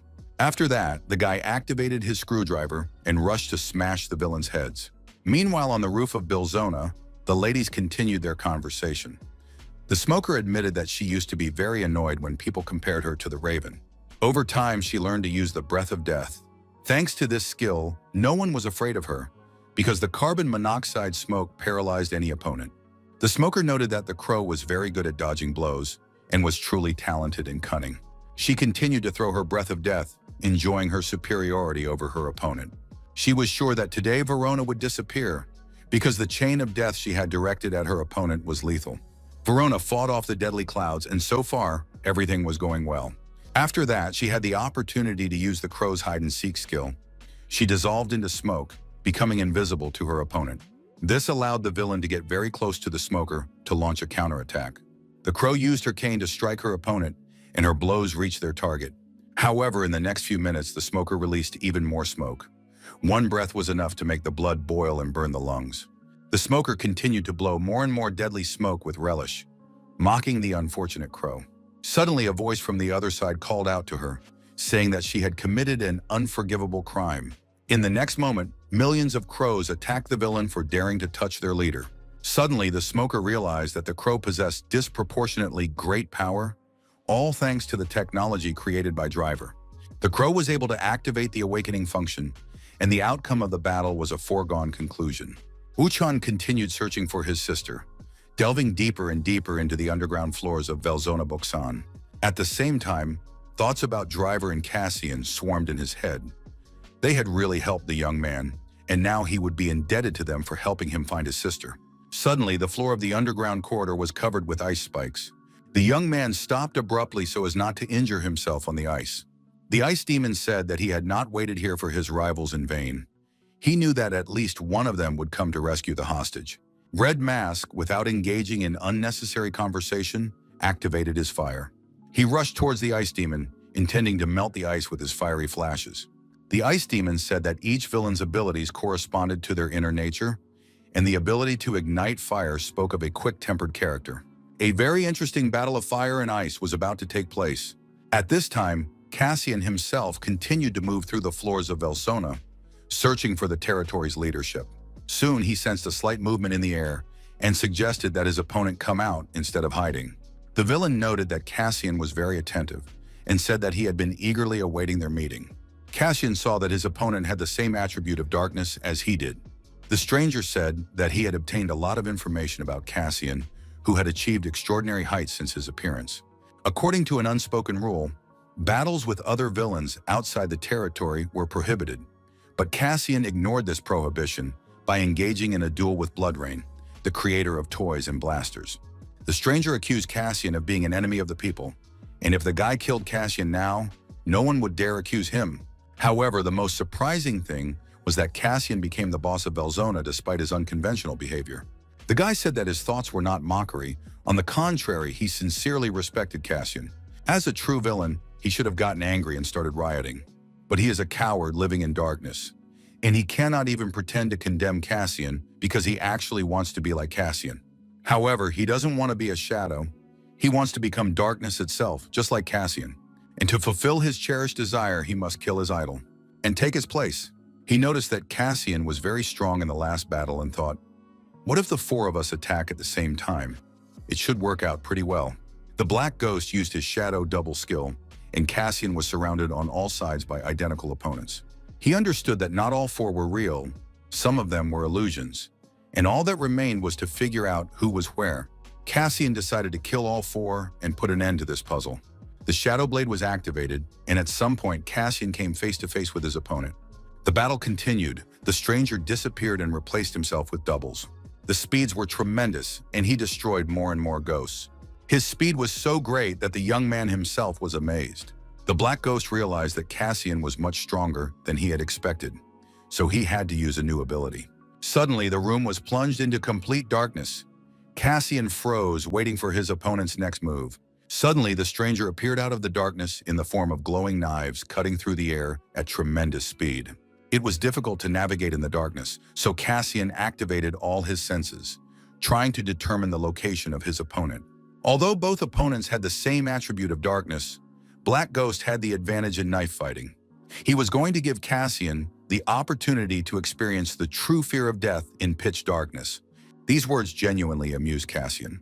He said that people like Black Ghost would never know the fear of waiting for death, drowning in an impenetrable abyss, because there would be no waiting, only death. Cassian admitted that he had already personally experienced death and rebirth. Therefore, he was able to show the Black Ghost what true horror was. Nain finally realized that she was in someone's prison behind bars and could not leave the room. Suddenly, she heard the sound of a fight and realized that someone had come to rescue her. At that moment, the Red Mask continued his fight with the Ice Demon. The Ice Demon skillfully used his abilities, particularly the Ice Storm, and managed to hold off the Red Mask. The young man realized that his opponent had no weaknesses. He attacked very smoothly and was accustomed to such battles. The Ice Demon also noted that his opponent had become more focused, and it would not be possible to freeze him quickly.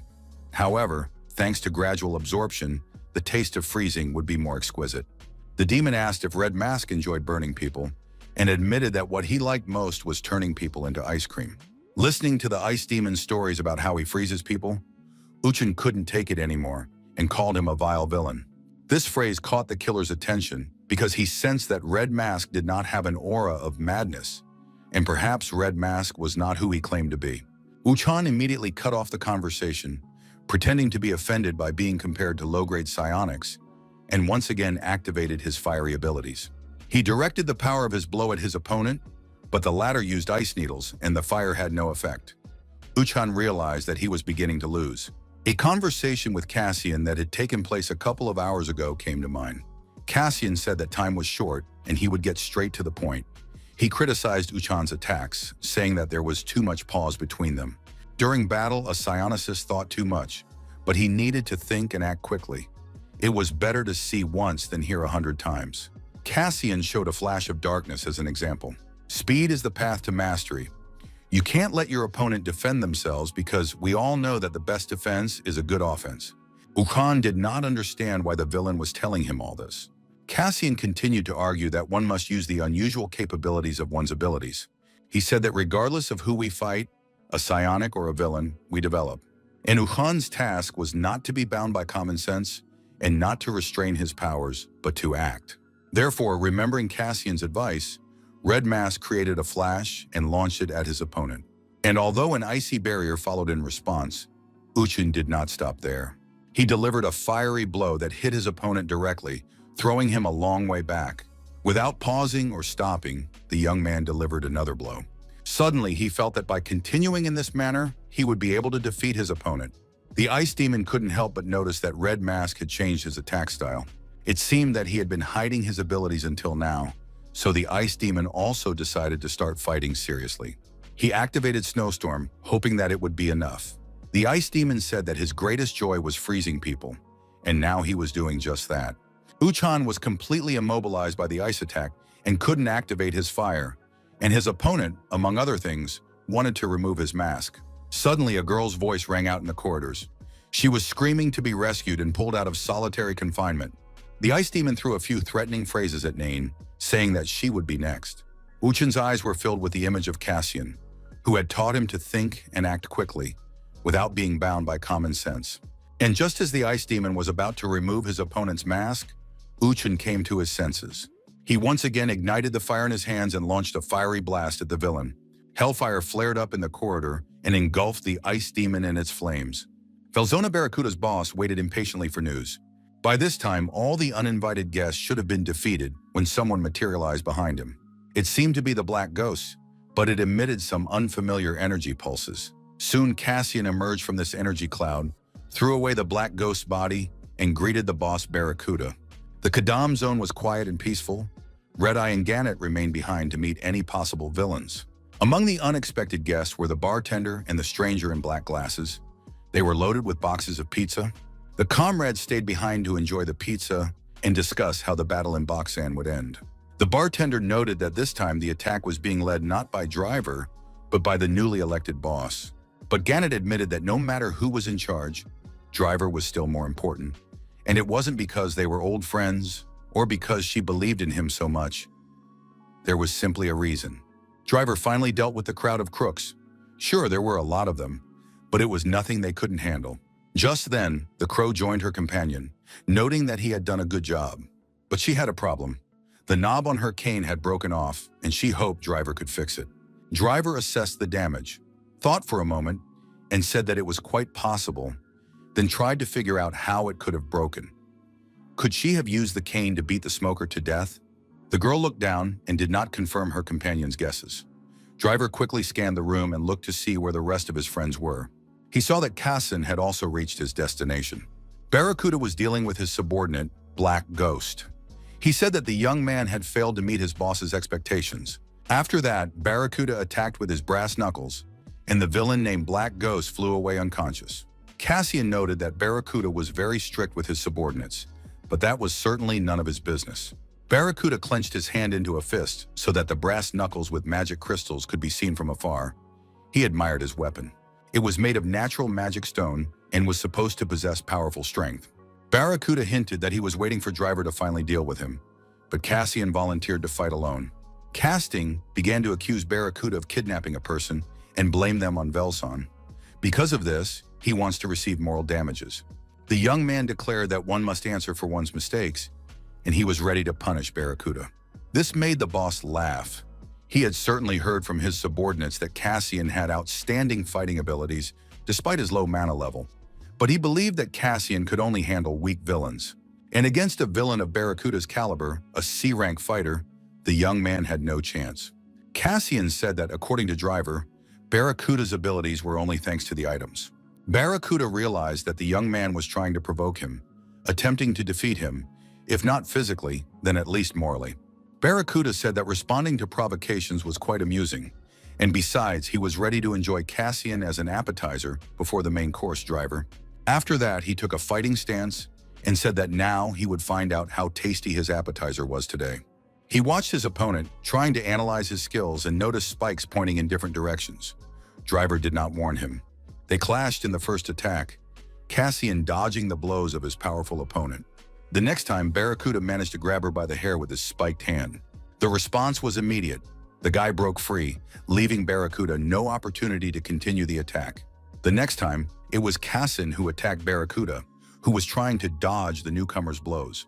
However, Barracuda activated a new series of blocks, but Cassian, moving at tremendous speed, changed position and avoided direct hits.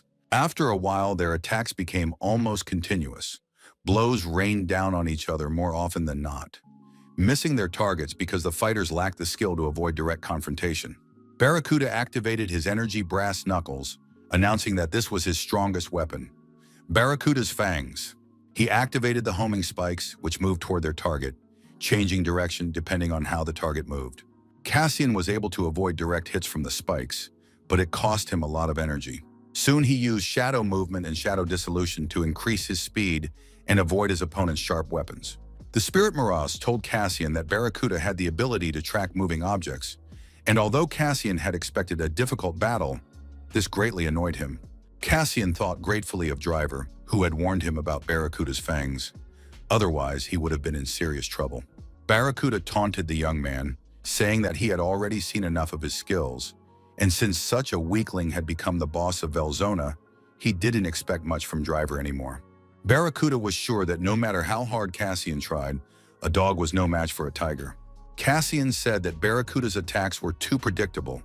He was just copying his opponent because he had only fought weaklings before and lacked combat experience. Driver was right when he said that without items, Barracuda was nothing. These words enraged Barracuda, and if Cassian wanted to provoke his opponent, he succeeded. Once again, rushing into the attack, he screamed that after his defeat, the young man would whine for mercy. Cursing, Barracuda once again activated his homing spikes. The young man managed to dodge and in turn attacked Barracuda.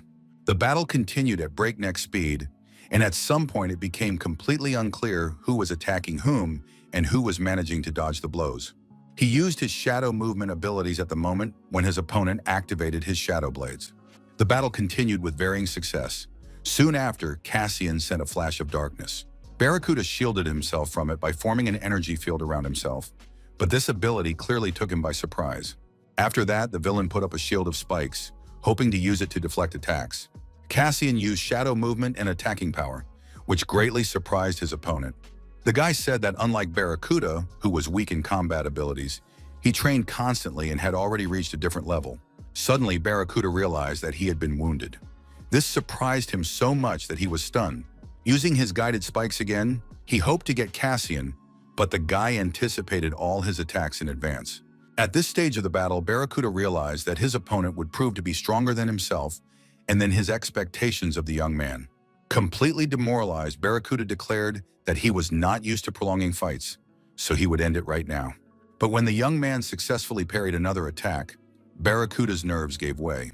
As it happened, due to the difference in the combat skills of the opponents, the outcome of the battle was predetermined from the start.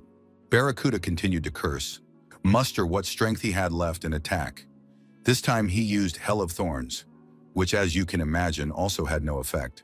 The next moment, the villain's hand, which was wearing brass knuckles with magic crystals, was damaged. Cassian said that a pair of hands was too small a price to pay for the greed that Barracuda had spewed on everyone around him. The villain, with his last ounce of strength, snarled at Cassian, cursing him, and swore that he would definitely take revenge. However, the young man explained that such a promise could only be fulfilled by staying alive, and he did not seem to have said that he was going to spare Barracuda. These words left the villain speechless, and the cursing stopped. The young man announced to his opponent that his end had come, and just as he was about to kill Barracuda, something unprecedented happened. Suddenly, space opened up with some kind of incomprehensible explosion, and Cassian flew to the side. Lansgirl appeared in front of Barracuda. She rushed to her boss, helping him up. He thanked her and asked her to help him escape. The girl created a portal so they could escape through it.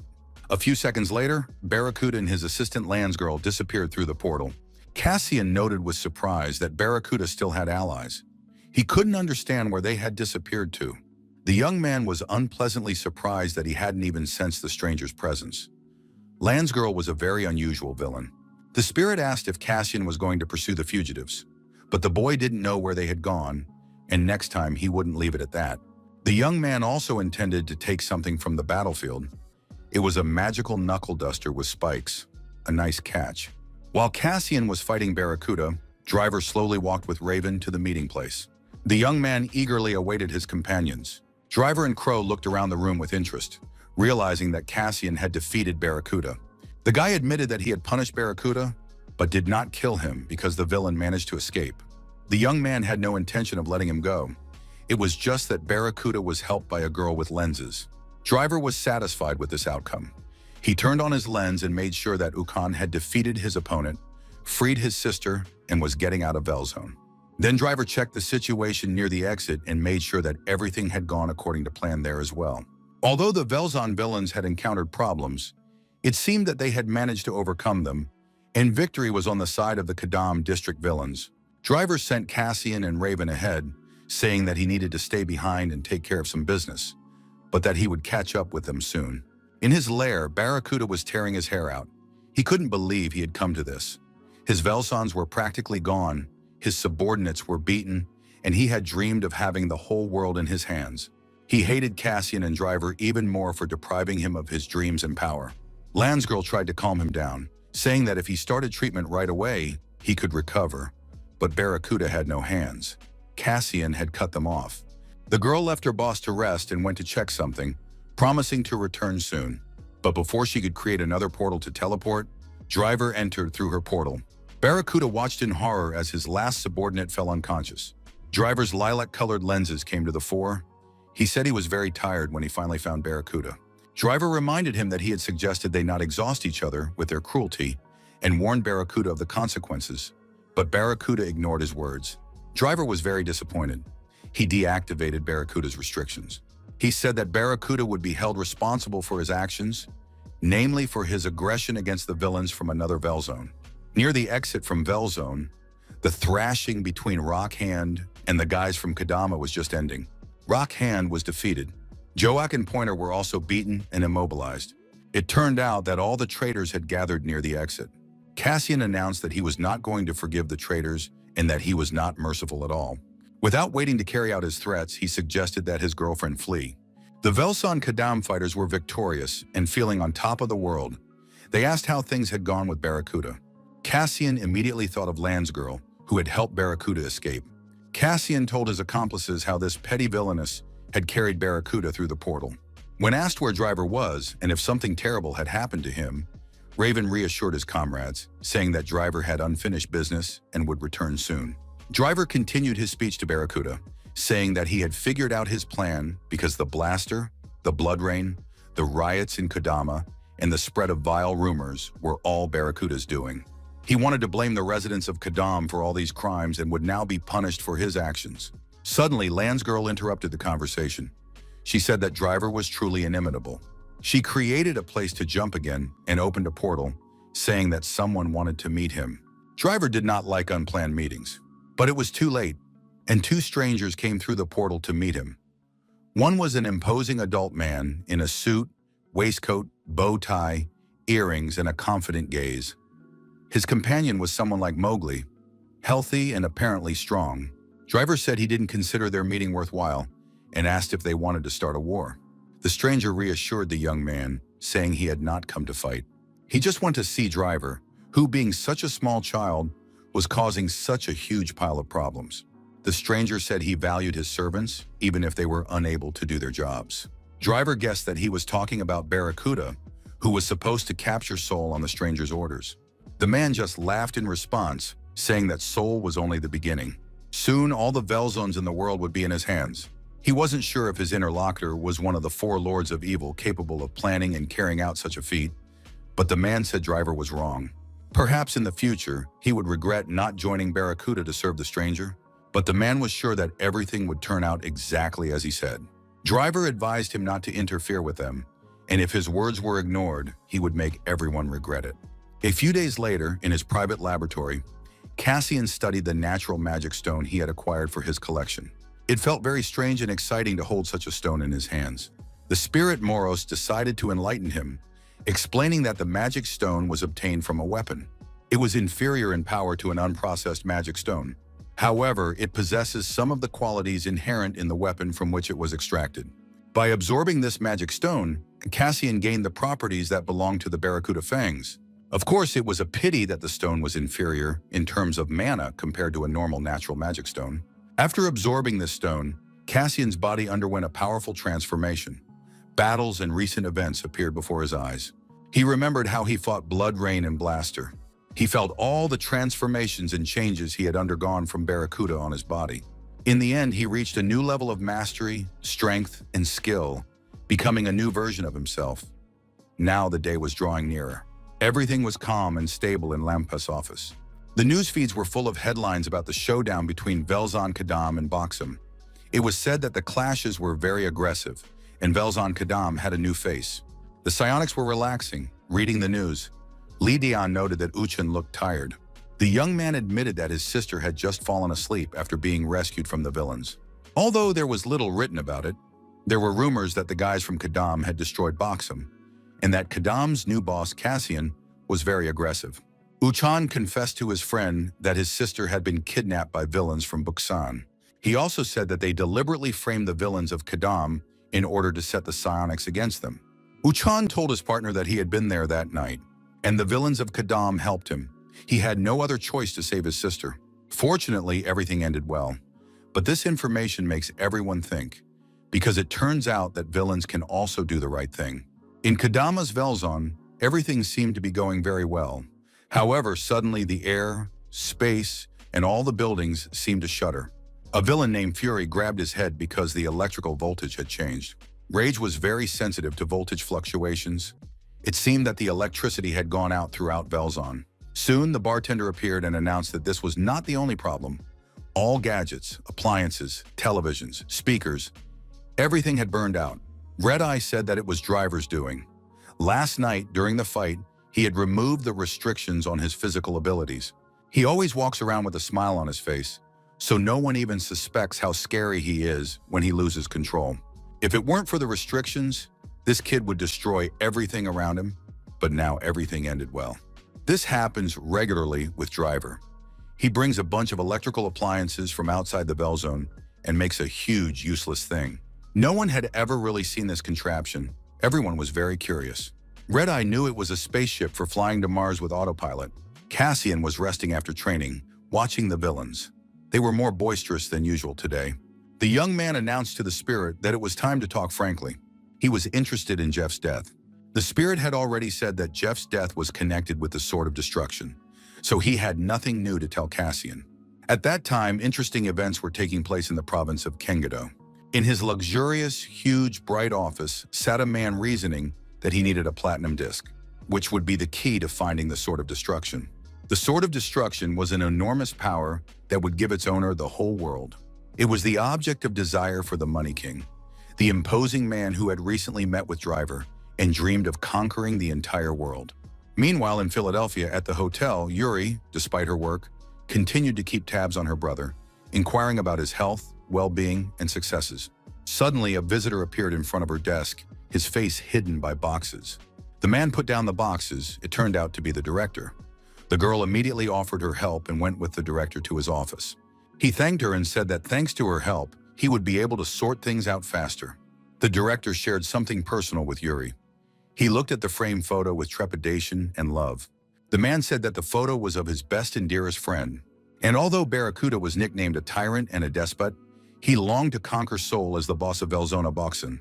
However, after a humiliating defeat in battle and the loss of all his strongest supporters, Smoker, Black Ghost, Ice Demon, Rock Hand, and Barracuda himself, He was never seen again in Buksan. Shortly after his disappearance, Uwak took his place as boss. Cassian continued to combine abilities and train. By combining the Sword of Destruction with a platinum disc, he created a ball that he could throw far ahead. The young man understood that villains increased their magical power by absorbing mana stones, and that they could also use them to gain new skills. But despite possessing such abilities, there were almost no villains who trained diligently, so their combat effectiveness was low. The young man was not like that. His days were spent in constant training. By combining the Shadow Blade and Homing attribute, as well as the Armor attribute, the guy created something new. Among the villains, of course, there were those obsessed with developing their powers. The most outstanding of them are often called monsters. Their goal is power and authority, as well as money, gold, and diamonds. They are different from ordinary villains from birth. It is often very difficult to communicate with them. They are sociopaths. They are also called the Four Lords of Evil. Cassian discovered that the key to finding the Sword of Destruction was a platinum disc. He believed that one of the Four Lords of Evil had this platinum disc. The young man understood that the spirit was hiding something from him and not telling him the whole truth. The young man checked his stats. It turned out that not only his mana points had increased, but also his skill level. It seemed that the effect of the natural mana stone was very good. His Shadow Blade and regeneration levels had also increased, but it was still not enough to fight the Lords of Evil. After all, high mana points do not guarantee good combat skills, but they cannot be completely ignored either. If Cassian plans to fight the Lords of Evil, he must gain as many points as the villains of their rank. The spirit advised him not to rush and to gradually increase his strength, but the guy understood that it might simply be too late. The Lords of Evil were within his grasp, and he didn't understand why he should delay. Suddenly, Driver came to visit him, saying that someone was looking for him. It turned out to be the Black Ghost, who greeted Cassian on his knees. The Black Ghost began to explain why he had come. He believed Cassian to be the greatest villain of all time, embodying darkness itself. Cassian was the embodiment of darkness, and only he deserved the Black Ghost's loyalty. So the Black Ghost asked to be accepted into Cassian's service. It seemed that the Black Ghost had come to surrender, but Cassian did not want to accept him. Driver suggested conducting a check on the Black Ghost and looking at his documents. Soon, Driver announced that he had a small problem. Velzone was running out of essential supplies. Soon there would be no water or electricity, and it seemed that all the freight transport that delivered supplies had become unavailable. The government and the population of the cities were supposed to help Velzone with supplies, but there were problems. The fact that resources are running out is not such a serious problem. Of course, it is annoying, but other solutions can be found. You just need to eliminate the root of their problems, and everything will be fine. Among the lords is a villain named King Money. Driver believed that he was responsible for the problems in the Kadam zone. Cassian listened to this information with bated breath, because one of the four evil lords, the Money King, was also his personal target. Driver was sure that cutting off water and electricity was just the beginning, and that serious measures would soon be taken against them. If the King of Money wanted to, their zone would fall in half a day. Cassian did not understand why the King of Money was suddenly interested in them at all. Driver explained that it was because Cassian had rejected the King of Money's offer, whose goal was to unite the Velsons across the country. And it wasn't even that the Money King craved power or sought to enrich himself. He wanted something else. And that something else and special thing is in their Velson. Cassian thought about it because he couldn't immediately understand what Driver was talking about and what he meant. In the Kadam Velson, there was a story that was passed down by word of mouth, the legend of an immortal villain stronger than anyone else. This villain was called the Unkillable. His black armor was hidden somewhere in the Velson of the Kadam region. According to Driver, it was this armor that was the main goal of the Money King. The Numgon Velson looked like a chic resort in the mountains, a magnificent mansion nestled among dense forests and inaccessible to prying eyes. A meeting was taking place in the main hall of the residence, accompanied by a magnificent atmosphere, fragrant tea, and pleasant conversation. The owner of the residence, the boss of the Velzona named Mujin, immediately got down to business, saying that the assistant to the King of Money had clearly not come to drink tea. Deputy Head Kim said that he had come on the orders of the chairman of the board and that they had an excellent offer for Mujin. The King of Money is very concerned about the rights of villains because they have now reached rock bottom in society. He wants to create a world in which the rights of villains are protected and their freedoms and rights are enshrined. Mujin interrupted Kim's monologue, saying that he was tired of listening to nonsense and demanded to get to the point of the visit. Starting with the 4 Velsons of Seoul, the King of Money wants to unite all the Velsons of the country and thereby strengthen the power of villains. Moojin is offered to become the right hand of the King of Money and convey his orders to the rest. In addition, the King of Money asked to pass on a modest gift. The gift was a beautiful red box. Inside were 5 beautiful magic crystals. Kim emphasized that this gift was from the bottom of his heart, and he sincerely asked the leader to accept them. Moojin accepted the gift, said goodbye to the visitor, and thought about the offer. He understood that even one Vilzone was not easy to control, and the King of Money wanted to unite them all. He was a real madman. Rob, Moojin's right-hand man, thought that the man obsessed with money had finally lost his mind. Moojin realized that the plan was not bad, but he doubted that it was his ultimate goal. He understood that he was missing some information. Rob asked his boss why he didn't turn off his voice converter, even when they were alone. The boss didn't answer. He asked what Driver's response to a similar proposal had been, because Moojin was sure that Driver had already been asked. Rob assumed that Driver had refused immediately. This led him to believe that Driver was aware of the true motives of the King of Money. Moojin wanted to contact their Velzone and meet with Driver. In the Velzone, things were getting worse. There was destruction, no light, and water was also in short supply. Lighting their way with a lamp, Driver and Cassian descended to the 5th underground floor. It used to be a parking lot, but over time the place had been turned into a secure area. The main reason for the closure was the black armor. It made terrifying sounds that penetrated people's consciousness and took control of their minds. Cassian couldn't believe his ears. He thought the legends about the armor were just that, legends. Soon, Driver announced that they had reached their destination. Behind a huge door made of lead, concrete, and special steel, the black armor was stored. Even the most high-ranking villain could not escape from there. Legends said that the armor imposed negative thoughts on people. Cassian wanted to experience this for himself, so he convinced Driver to take him to the vault. Confident that the spirit would not fall for the trick, Driver unlocked the huge door. After letting Cassian into the room, Driver wished him luck and issued a warning. There was a horror in the air that could not be put into words. It seemed as if everything was saturated with blood and death. The spirit Moros also warned Cassian against reckless actions because he believed in the legend of the Velzona. Walking through the vault, Cassian saw a silhouette standing on a pedestal, emitting a red glow. He was disappointed by the sight of the black armor. It looked too old-fashioned. However, the glowing, bloody eyes made a strong impression. The spirit of the armor began to recite some poems, more like gibberish. They were lines from ancient Korean chronicles. The armor read the poems monotonously, but one could sense that they were imbued with malice.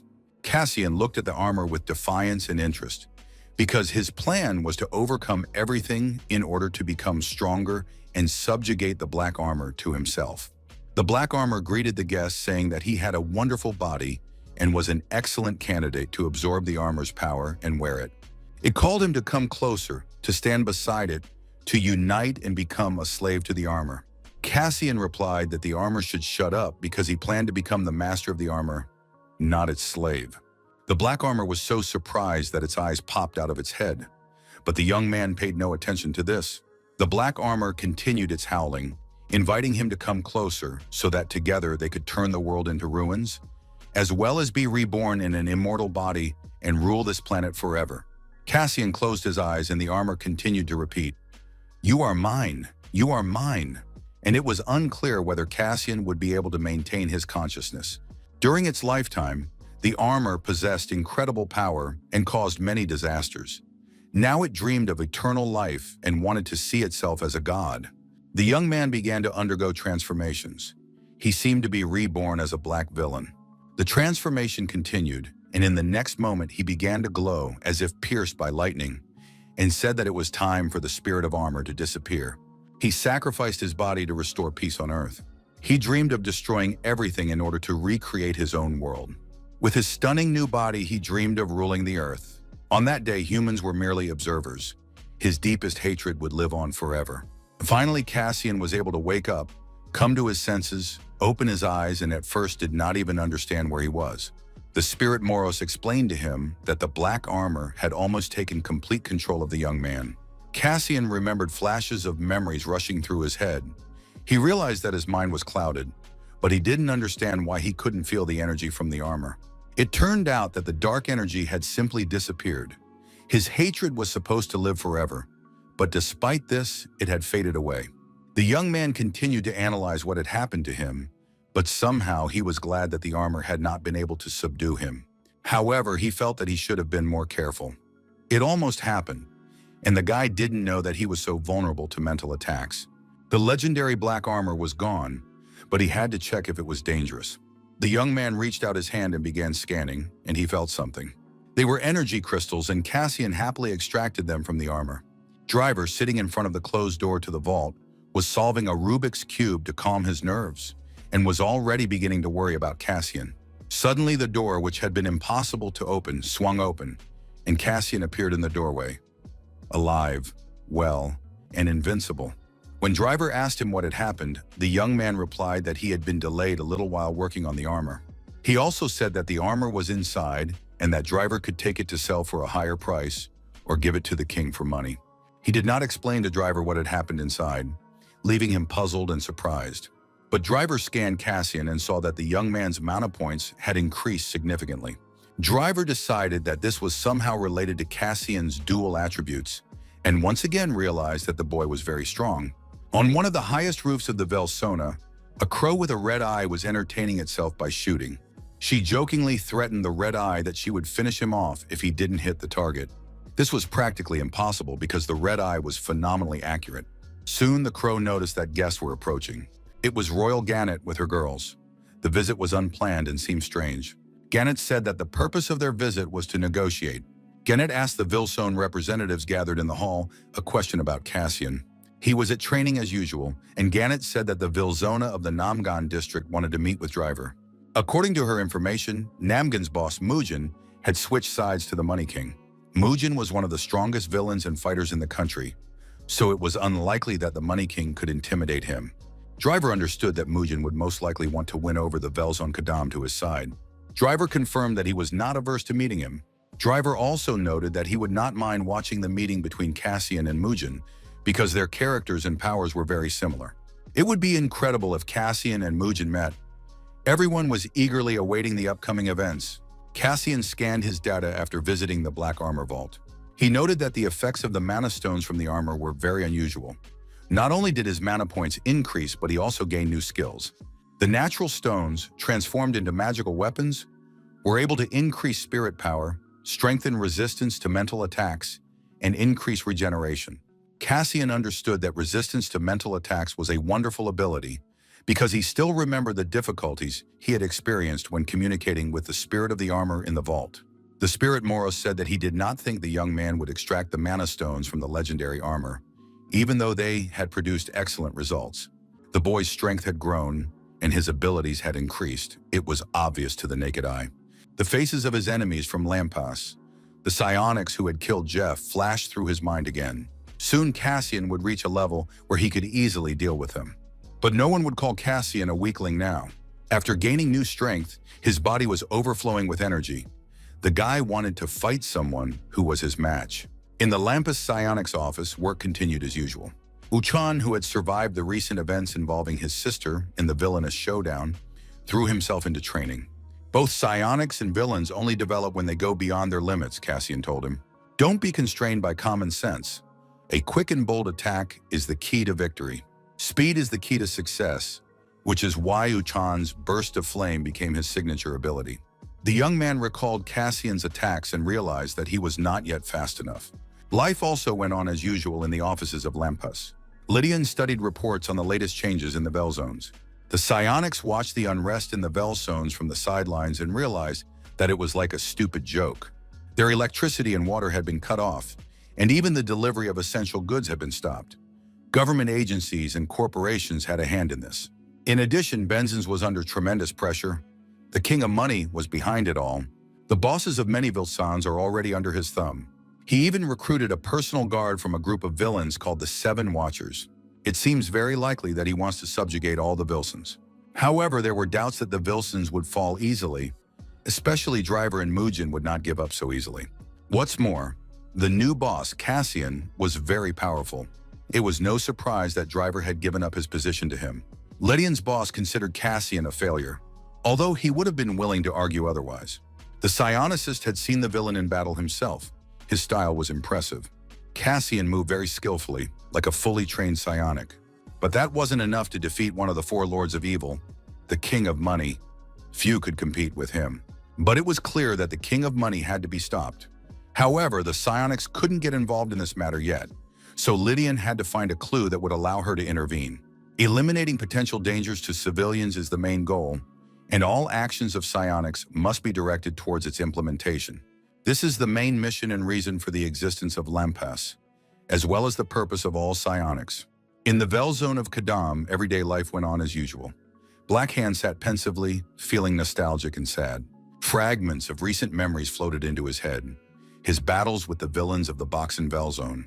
The guy thought about how he wanted to increase his power. Soon, Black Hand's friends approached.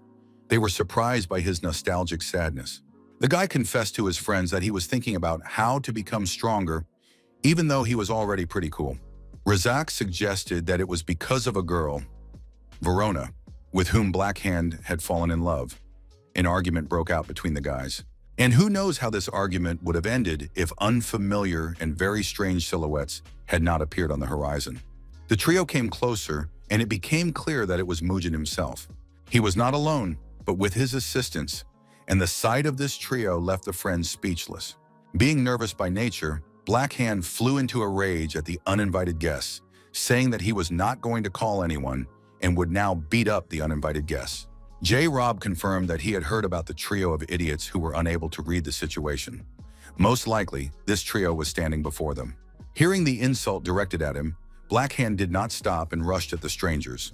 But he didn't get a chance to do anything because as soon as he got close to J-Rob, his arm felt like it was chained. The next moment, there was a terrible sound of breaking bone. The unfortunate and foolish Black Hand was thrown to the ground with a broken arm, without even having a chance to use it. J-Rob noted that he usually broke bones like matchsticks, but Black Hand's arm turned out to be very strong. His friends couldn't stand such lawlessness and rushed to help their comrade. However, before they could strike, both were smeared with some kind of sticky slime. A villain named Marsh came out to meet the bullies and threw his favorite dynamite at them. Marshmallow claimed that treats should be shared. Everyone loves marshmallows and it's more fun together. However, Marshmallow's dynamite did not reach its target because it was hit by Red Eye's arrow. The entire leadership of the Kadam Velos appeared before the uninvited guests. They looked at the strangers with interest and waited for them to announce the purpose of their visit. Mugen immediately warned them that they weren't the first ones to start the fight. The crow was boiling with indignation and wanted to deal with the guests, punishing them for offending the younger villains. Cassian suggested listening to the guests and finding out the purpose of their visit before getting into a fight with them. In addition, Driver calmed his people down, saying that the meeting had been planned, but he did not think that the guests' arrival would be so loud. Mugen himself, the boss of the Vilso Namgen, appeared before them, and Cassian suggested greeting the strangers accordingly. Mugen replied that only a madman would take the name of a psionic. According to him, people like Cassian were unworthy of being the boss of the Vilzone.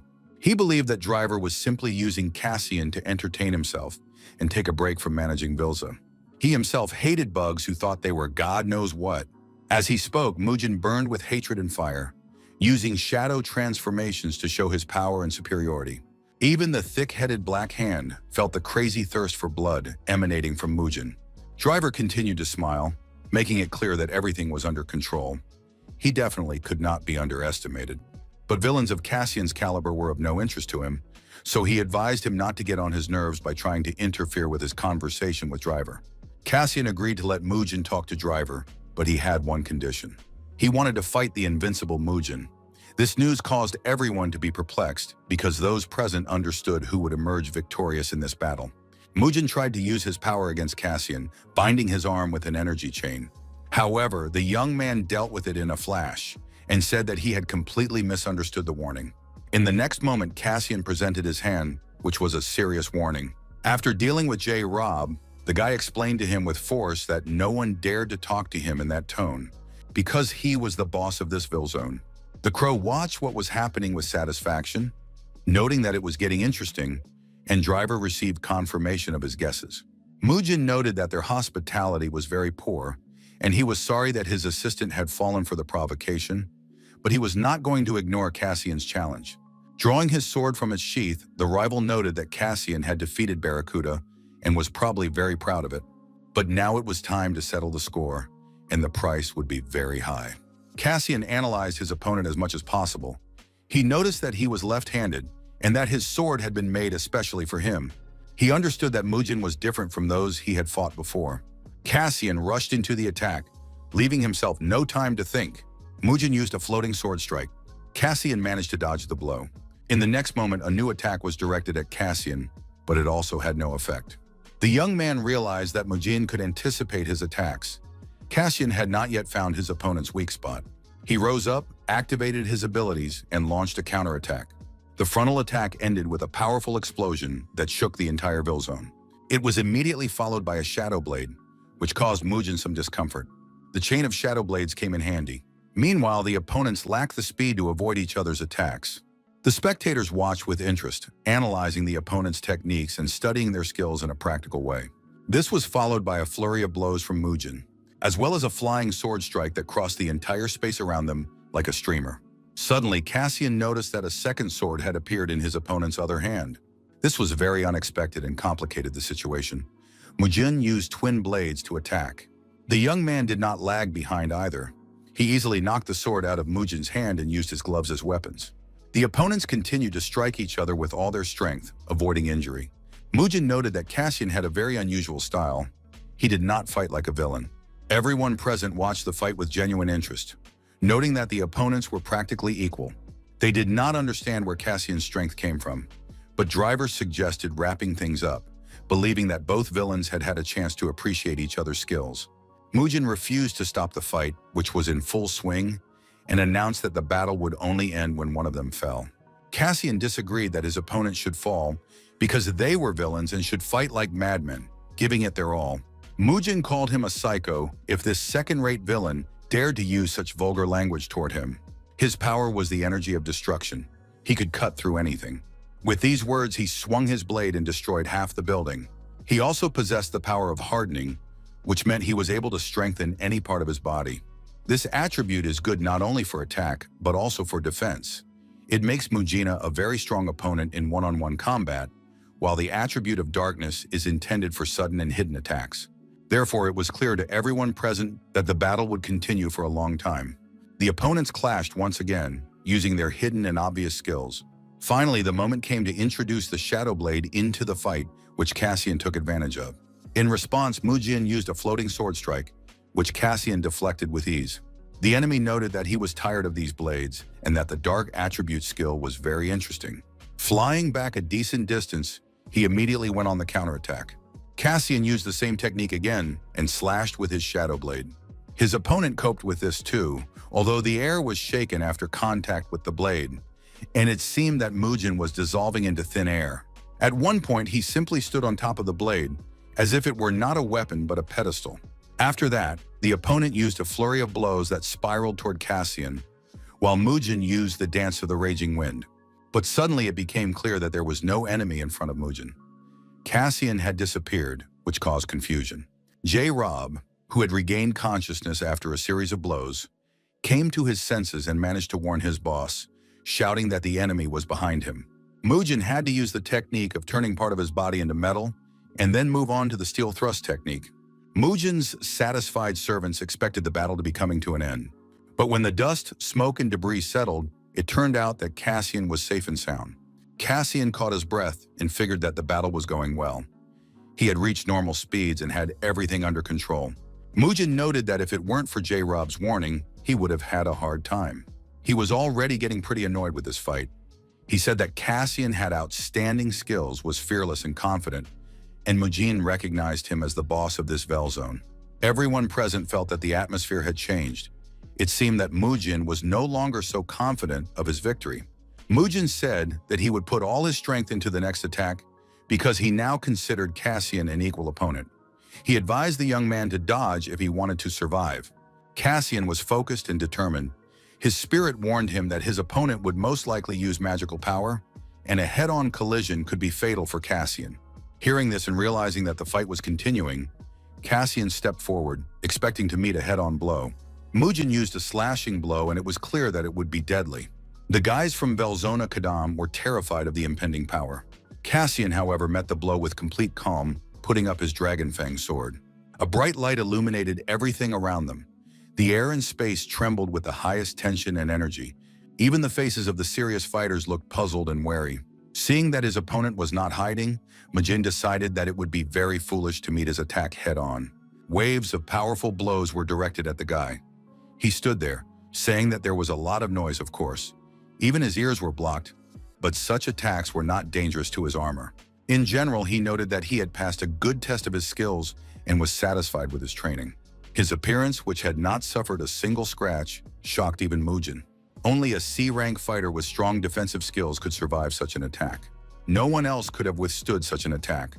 Could Cassian have already surpassed S-rank? Cassian continued to taunt his opponent, asking why he was silent. Was he afraid? The young man said that now they were warmed up and it was time to start the fight. He would no longer go easy on him. Mujin was enraged by such insolence and prepared to finish the fight. Now Cassian began his attack using his abilities. Suddenly, the driver's binoculars lit up in purple. In the next moment, the air between the opponents was shaken by an explosion, and both participants in the fight were destabilized. Driver announced that it was time for the combatants to stop. They had had enough fun. One must know when to stop having fun. Although Cassian enjoyed fighting a strong opponent, he understood that it was time to call it quits. Besides, he had achieved his goal, so the young man agreed to stop the fight. Mujin did not respond to Driver's call. Together with his comrades, he silently turned around and left the territory of Velzona Kadam. At the meeting that took place after the fight, everyone was genuinely surprised by Mujin's behavior. Perhaps he was offended. Even Gannett didn't know how to comment on it. It was clear that you couldn't leave without finishing what you started. After Gannett asked Cassian what he thought about it, he in turn asked who she was. It turned out that Cassian had not yet met Gannett and the girls. Driver explained that they weren't from Kadama, but sometimes came here to have fun. It soon became clear that they weren't from Velzona at all. They were from Winter Bella.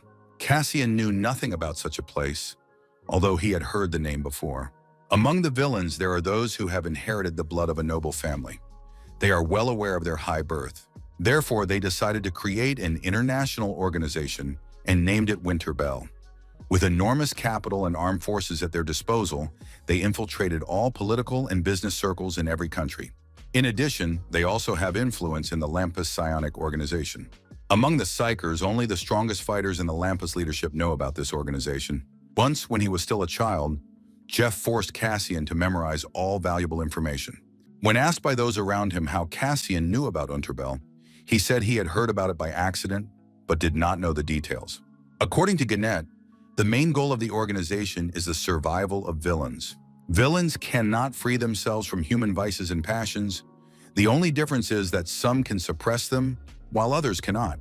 Villains are like a time bomb. You never know when it will explode. If you live under the power of your desires, sooner or later, you will bring trouble upon yourself, and the world will want to correct you. And this, of course, will lead to self-destruction. So villains are forced to wear shackles in order to find a compromise with society. They must prove their ability to control their essence. The Velzons were created for this purpose. Cassian had not heard of this, even though he was one of the best psychers. He understood that Velzons served the survival of villains. Even the sensor that suppressed their inclinations was developed in Winterbell. Such research and production require enormous investments. Winterbell representatives have more money than one can imagine.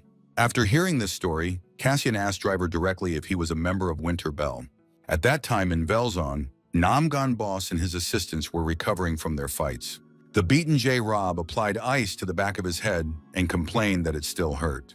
This was the price he paid for his carelessness. He should have been more careful during the fight to avoid injury. J-Rob was genuinely impressed by Cassian, who was not as simple as he seemed at first glance. J-Rob noted that he didn't think anyone could withstand Mujin's signature move. Mujin himself was very upset about the breakdown of his voice converter. He knew it was impossible to repair and that he would have to find a replacement.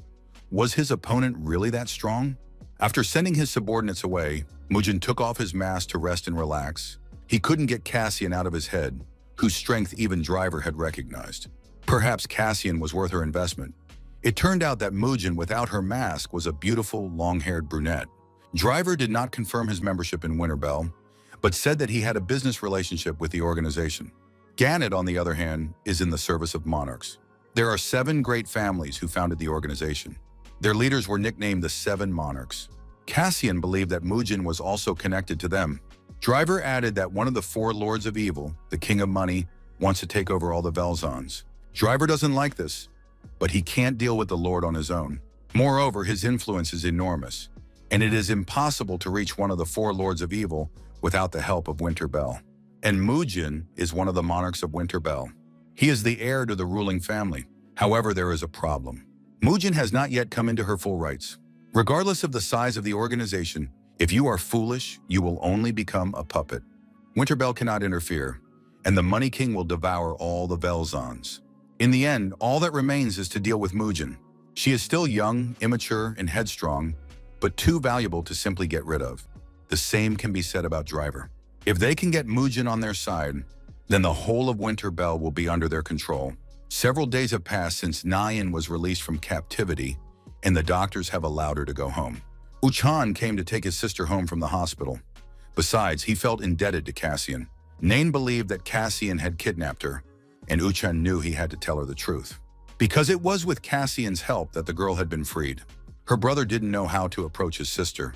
He said he wanted to discuss her kidnapping.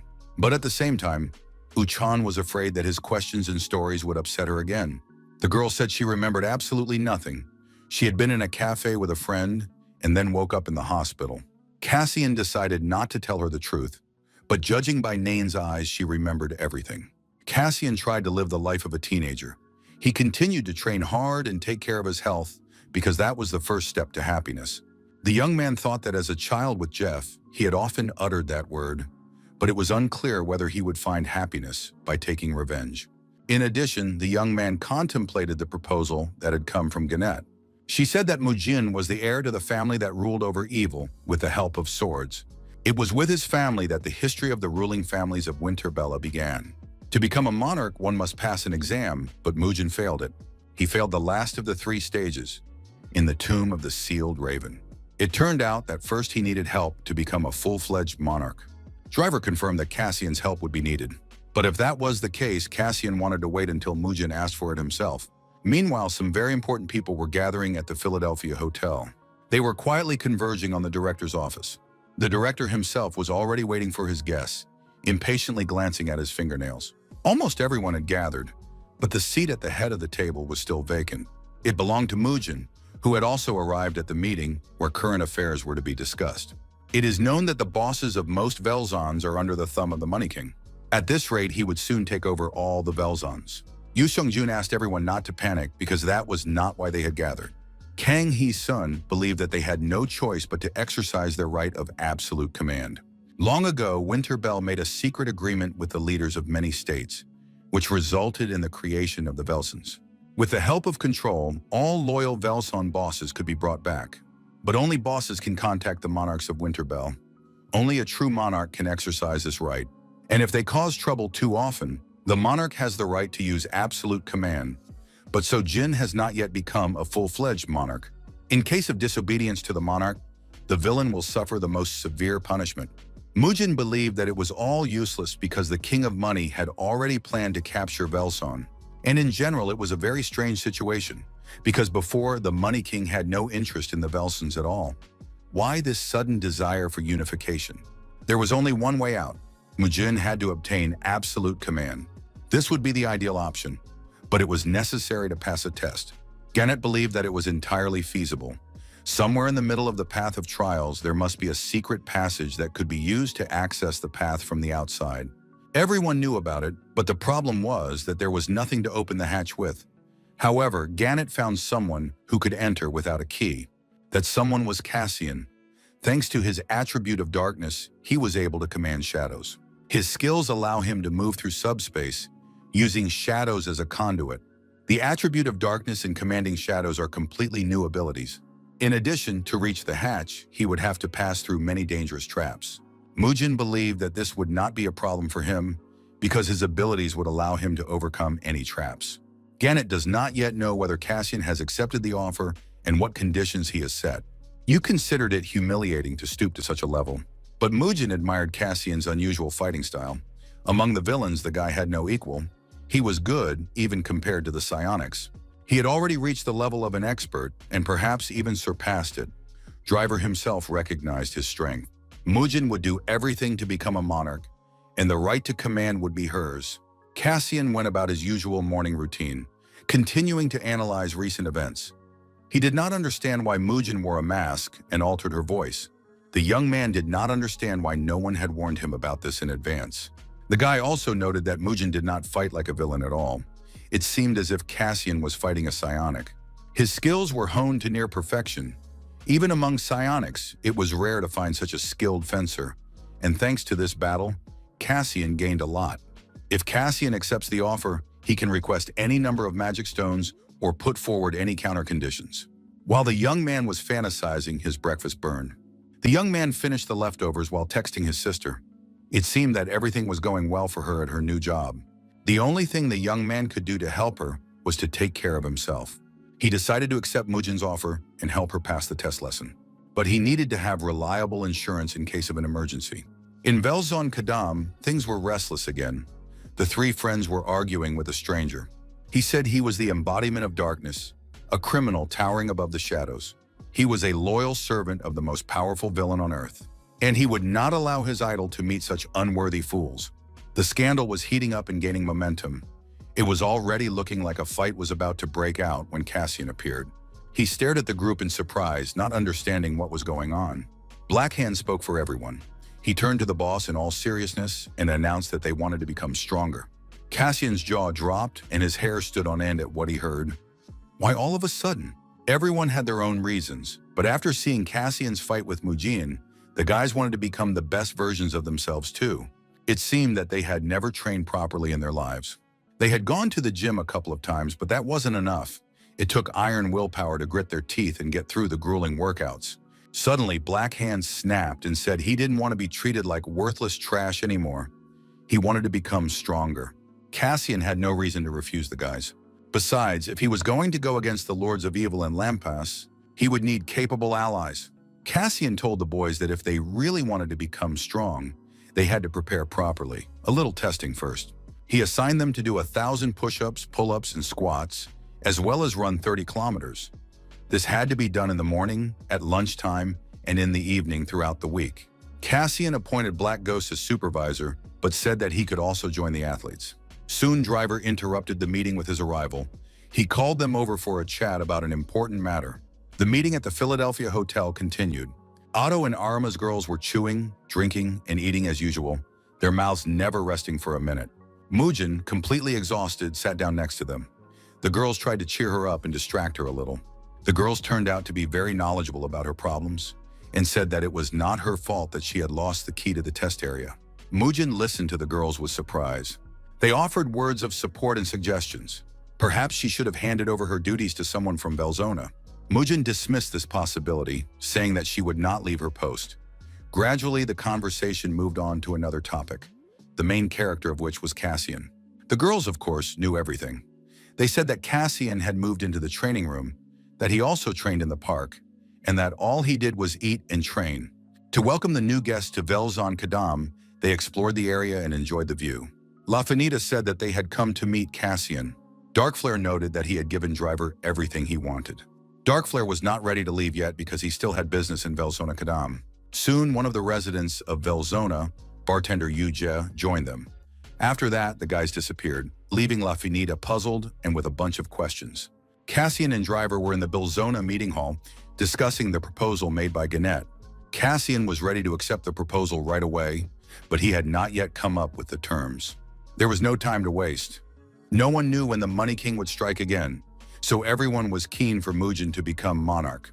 Mujin and her assistants agreed to entrust the matter to Cassian. Everyone was waiting for his terms. Perhaps his terms would not suit Winterbell, so it was necessary to think quickly. There was an envelope with a photograph on Driver's desk. He handed it to Cassian.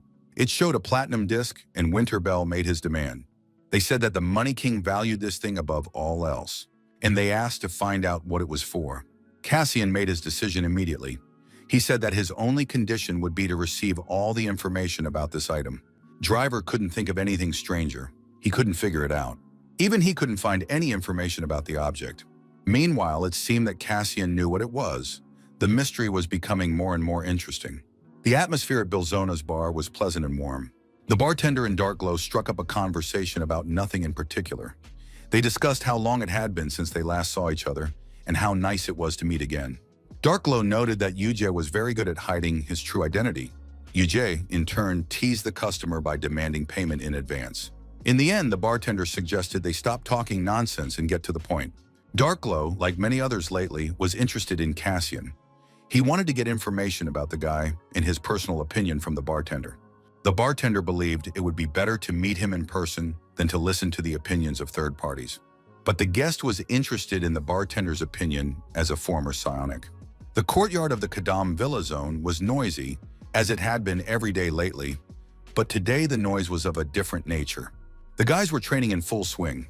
The 30-kilometer runs were exhausting everyone, and Black Ghost was also participating in the exercises. Sometimes the guys thought about giving up, but Black Hand decided that he had no right to even think about quitting training. Black Hand motivated his friends by example, and Cassian couldn't help but be pleased. He noted that the guys were trying much harder than expected. All that remained was to see how far they would go. Anyone can want to become stronger, but not everyone can withstand all the trials on the path to strength. These trainings are not just a test, they will become the foundation for building a strong body and a strong will. Cassian understood that patience was a very difficult task for any villain. He never intended to train idiots. But if these guys could endure, maybe the rest would become better. In the future, Cassian would find strong subordinates very useful. If he helped someone gain strength, they might side with him in the future. Besides, Cassian still didn't know if he could trust Driver. And then there was that platinum disc. Cassian didn't know if they would give it to him in the future if he asked, or if they would just exchange information. Thanks to Winterbell, he would get information without lifting a finger, so there was no reason to stop. If all went well, the information would not only be about the platinum disc, but Cassian might also find out who he was. In one of the windows of the high-rise building, the sun's rays reflected in bright flashes. This couldn't fail to attract the attention of the observant Cassian. Standing in the window was Yemnoblesk. Cassian had never met him in person before. The stranger raised his hands and ordered Cassian to come closer. The stranger's audacity greatly surprised the young man, and of course he responded with a similar command, because as the boss of Vilzona, he was not used to being treated that way. When the men met, Temnoblesk said that the young man had apparently not been taught manners as a child, as he had not added please when calling the stranger. Cassian interrupted the guy's nonsense and asked who he was and what he was doing there. The stranger called himself Darkflare, a vassal of the monarch Winterbell. Cassian realized that this man must be studying the platinum disc at Driver's request. Darkglow continued to annoy Cassian by saying that he had volunteered to help Winterbell. Cassian refuted this, saying that he had been asked. Darkflare had heard about his victory over Barracuda and other events, and perhaps the guy had become arrogant after defeating a minor figure. Cassian had recently defeated Mujin, their monarch, but Darkflare believed that it was not a victory or even a fight, but simply training. Soon this dull conversation began to annoy the young man. He listened to his opponent only to understand why he had come. Temnoblesk called the guy a pathological liar or a rotten person. He was clearly trying to provoke Cassian. Cassian finally lost his temper and interrupted him, saying that if he had come to fight, then let him start. The stranger, flashing some kind of fiery ball, said that rudeness was inherent in all of Kadam's villains. But now he would teach the young man good manners and correct his harmful habit of being rude. At that time, the local bar was deserted, and Yuje was thoughtfully going about his business. He was replaying a recent conversation with a visitor about Cassian in his head. The bartender said that Cassian was quite aggressive, cruel, and didn't care much about hierarchy. He was also insolent. He was like a rogue who knew no shame, but at the same time, he had a kind, noble, and fair heart. Darkglow asked if the bartender had seen the recent battles between Cassian and Mujin with his own eyes. Unfortunately, the bartender had not seen the fight, but he had heard that it was intense and only stopped thanks to Driver, who interrupted them in the heat of the moment. According to the guest, Driver had always been a rather problematic person. The visitor thanked him for the information and said that a baton was the best tool for re-educating a rabid dog. He didn't understand why the local villains hadn't tried to re-educate Cassian yet. However, the bartender understood that it wasn't that simple. A baton wouldn't work on a guy like Cassian, and the effect would most likely be the opposite. The bright glowing ball was ball lightning, Dark Flare's favorite weapon. He rolled the lightning from hand to hand, trying to instill terror or at least fear. Kashin analyzed his opponent. The attribute of light was diametrically opposed to his darkness. He would have to keep that in mind. Dark Flare asked about Kazin and learned that his unique skill was related to the attribute of darkness and shadows. It was unclear whether he would be able to use his power to its fullest in this light-filled hall. Light always triumphs over darkness. That is an immutable fact. In terms of the number and variety of skills, Cassian was clearly at a disadvantage. Moreover, Darklow's class was not the same as that of ordinary light wielders. Cassian was already tired of his opponent's meticulousness, who continued to babble and demanded that he admit his arrogance and repent in advance. When the young man refused to do so, Dark Flare said that he would now purify him with light and offered to attack. Finally, the matter came down to a direct confrontation. Cassian rushed at his opponent at tremendous speed. Immediately, sparkling blows began to fly. Dark Flare responded by launching his ball lightning and said that the boy's vile darkness would be burned away by light. After that, Ray of the Colossus fired at Cassian. He dodged it again, and it was time for a counterattack. At tremendous speed, Cassian managed to get behind his opponent, who was completely unprepared for such an outcome. The blow was quick but painful. Darkglow was hit in the gut and fell. Cassian, with his arm activated, was ready to continue the attack. After Dark Flare said that it had no effect on him, he received an even stronger blow. The battle turned out to be ridiculously short. His opponent lay sprawled on the ground face down. Cassian stood over him, demanding that he get up so they could continue the fight. Dark Flare admitted that he had underestimated Cassian and had been careless. Suddenly, he ripped the bandage off his neck to unleash his full power. Since he recognized Cassian as an opponent, his rank now had to match his rivals. Dark Flare deactivated the restrictions and said that if Cassian had listened to him right away, he would not have found himself in such a situation. Now there was no mercy to be expected. The young man had incurred the king's wrath and had to pay for it. A huge ball of lightning was thrown high into the air, sending fiery rays in all directions. Cassian realized that his opponent had gathered all his strength into one ball and decided that this was very stupid. Where the sun shines, there is always room for darkness. Cassian activated the Shadow Blade again, and standing in the middle of the square, met the flying ball lightning. In the next moment, his targeting ability kicked in, and nothing remained of the ball lightning. Darkglow, who had expected a completely different outcome to his attack, was clearly confused. Gritting his teeth in anger, he said that he agreed that Cassian was very strong, but that this was not the end. He still had a trump card. This trump card was endowed with the power of light that cut through darkness, and now Cassian would undergo purification. Darkglow launched a shining spear at his opponent, but the young man's shadow armor was truly impenetrable. He stood there, not even hiding or being affected in any way. Cassian then used the Shadow Blade, which tore through space at tremendous speed and knocked Darkglow off his feet. His opponent was back on the ground, crushed both mentally and physically. Cassian was impressed by his tumbling skills and continued to taunt the fighter. The situation was disgusting because Cassian hadn't even used his full strength. Darkblaze could barely bear the shame. He couldn't understand how this had happened. He hadn't expected his opponent to be so well prepared. Soon the arena was lit up with a purple light, and Driver appeared in the courtyard to interrupt the fight if necessary. Phoenix was with him. They both watched the rivals with interest. Cassian was unhappy with Driver's appearance because he knew that he would again prevent the fight from being completed. Darkglow said that he had missed an opportunity to demonstrate his true abilities, but now they had been interrupted, and there was nothing left to do but obey. Today he would retreat because the master of the zone, Driver, had asked him to, but next time he would kick Cassian's ass. However, Cassian did not allow him to leave. He stopped Darkglow rather abruptly. The boss of the Will Zone had a lot of questions for Dark Flare, and he wasn't going anywhere until he answered them. Cassian wanted to know what a vassal of Winterbell like Dark Flare could be plotting. The situation was too strange. Winterbell asked for help, and then Dark Flare came and started a fight. It was unclear what the point was.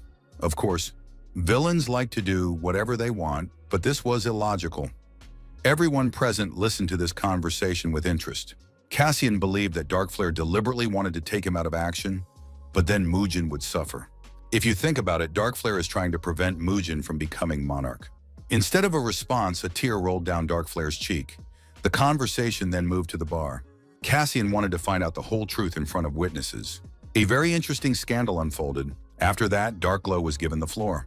Lowering his gaze and bowing his head, he began to explain. The fact was that he really did not want to see Mujin as the monarch of Winterbell. This information greatly surprised those around him. Lafinetti's suspicions were confirmed, and she wanted to find out the reason for this reluctance. Darkflare believed that Mujin lacked the necessary qualifications. Even though Cassian himself had experienced Mujin's honed combat skills, he certainly could not be called weak. Darkflare did not believe that Mujin lacked leadership qualities or that he had a weak character. The reason was something else. Finally, when everyone present had voiced their assumptions, Darkflare revealed the reason. He did not want to see Mujin become monarch for his own safety. If Mujin ascended to the throne, he would attract the attention of the King of Money. But it wasn't even about the Money King. There was someone more terrible and powerful than the four Lords of Evil. His name is Bloody Peony, and Mujin would become his target. Bloody would certainly hunt down Mujin. Everyone had heard about this psychopath. For psionics, he is enemy number 1 and number 2. Having settled in Shanghai, he conquered the provinces, eventually becoming their leader. The Chinese government could not ignore this. It joined forces with Lampas and prepared a special operation to destroy Bloody Peony and his followers. Psychers from all over the world joined this operation, and they were all of the highest rank. However, the operation failed miserably, and no one returned alive. This was only Darkflare's assumption. However, Mujin could be the first to draw her sword and attack Peony. Mujin would definitely want revenge and would attack first, because Bloody Peony killed Mujin's father, the previous monarch of Winterbell. Perhaps this is why Mujin wants to become monarch. In addition, Peony has another reason to visit Korea. Winterbell is a big problem for the Money King and Bloody Peony. A clash is inevitable, so Dark Glow wants to protect Mujin by preventing him from ascending to the throne. If rain is inevitable, all we can do is get wet. Therefore, we will attack head-on. Such was Cassian's verdict, but it was necessary to wait for Mujin's training to be completed. Darkflare was outraged by these proposals. It seemed that no one heard him or took him seriously. He considered Cassian to be overly confident and vain because their opponents were the four Lords of Evil, the most powerful villains. Cassian paid no attention to his distrust. He saw no problem in the fact that he was only the boss of Vilzona, while their opponents were powerful lords. Cassian said that he would soon bring them to their knees, and now they needed to make Mujin a monarch. Darkglow grabbed his head in despair. He couldn't believe what he was hearing. They really hoped to win. 5 years ago, Bloody Peony came to Korean lands to find out who was stronger, him or the Money King. The event that took place then happened a year after Cassian arrived at an event for promising young people. He had read about it in a report. Many psionics from the Korean branch had died then. Among the dead were fighters of rank, one of whom was named Kim Kwan-ho. In the city park, Uchin spent time with his intern, Jiho, who was sad and worried about his future. Wukon would take his rightful place in society as soon as he finished school. The young man was a rising star with great promise. Jiho confessed that he was being bullied at school because he was friends with a celebrity. They just bullied him, but the situation was already improving, and if Uchin showed up with him at school, it would only add fuel to the fire. Wukhan's sister, Na-in, appeared throughout Korea, but she was being pursued by a man, and the boys, of course, went to find out what was going on. The girl couldn't get rid of her stalker. His name was Cha In-byom, and he was a student at the psychic school. It got to the point where Na-in threatened to call her brother, and then the guy would be in big trouble. But the young man said that he was a rising star in the world of psychers and had even been written about in the newspaper. And also, he didn't have time to add anything else because Uchin, her brother, appeared next to her. The young man began to wriggle out of it and say that he had nothing to do with it. Uchin was ready to tear him apart on the spot. Realizing that they were brother and sister, the stranger said that he had been misunderstood. He wasn't hitting on the girl, she was just very beautiful. Then Jaha approached the group. He knew the young man from school. However, the guy immediately backed off and ran away. Jiha explained that this guy belonged to the group that bullied him at school. In Wilson Namgan, things were going as usual. Mujin said that progress had been made in his case. A trial date had been set. Rob was pleased with this. He was worried that Cassian might hold a grudge, but now he had been entrusted with an important task, and Rob was glad that the guy wasn't vindictive and had agreed to help Mujin. Mujin refused to celebrate this event because he was not yet a monarch, and even when he became one, it would only be the beginning. He would celebrate when he had taken his revenge. The streets of the city were bathed in the rays of the setting sun. The weather was wonderful and peaceful. Today was the anniversary, exactly 5 years since her father's death. And all these years, Mujin had been trying to achieve her goal. Only now did she realize that she had found one of the pieces of the puzzle, but soon she would solve the whole puzzle. In one of the city's cafes, journalists were interviewing a guy named Ban Sante. He was the winner of a national competition. He was asked about his participation in an international competition for young psychers, which would take place in 2 months. The young man said that, of course, he wanted to win, but most of all, he hoped that the experience he gained would serve as a stepping stone on his way to becoming the best psionicist. By becoming the best, he meant his desire to achieve the highest rank, something he had always dreamed of. The journalist said that there was another well-known student who was also very talented, Kim Uchun. The young man said that although he and Uchun attended the same school, they were never friends and only met in Lampas. He was very sorry about that. At that moment, Ban Sung-tae's phone rang. He said goodbye to the journalist and went to meet the person who had called him. That person was Cha In-byum. It turned out that the guys were friends, and Cha told his friend that he had gotten into a fight with Uchun. Uchun was harassing a girl, and In-byum stopped him because he couldn't just walk by and ignore it. Ban Sung-tae listened attentively to his friend. In-byum made up more and more stories about how he defeated Uchun and all his friends. There were a lot of them, but he defeated them all. Sante didn't believe a word he said because he knew that Uchun didn't care about such nonsense. In-byum added that Jiha was with them. Everything would have been fine, except that Uchun said that the students of the psionic school were hothouse flowers who trembled at the sight of villains. These words enraged Sante, and he said that if it was a lie, In-byum would not live. And if it was true, Uchun would pay dearly for the insult. At that time, Kason was also wandering nearby. He needed to go somewhere. During their meetings, his new friends regularly talked about this place. It turned out that almost all the residents of Kadam knew about it. It was Malcolm's macarons, but the most delicious variety was the signature Earl Grey macaron with an exquisite tea flavor that enveloped the entire interior. Finally, the young man made it to the bakery and bought all the Earl Grey macarons. As he stood at the cash register, a girl approached and ordered the same macarons, but they were already sold out. The girl offered to buy the dessert from the young man. He tried to tell her that there were many other flavors in the pastry shop. The stranger sincerely admitted that today was the anniversary of the death of someone close to her, and he had loved these macarons. Cassian said that he suddenly felt sick and didn't want any sweets, so he would gladly give them to her. The young man handed the stranger his bag, turned around, and headed for the store exit. Suddenly, someone pulled on his shirt. He turned around.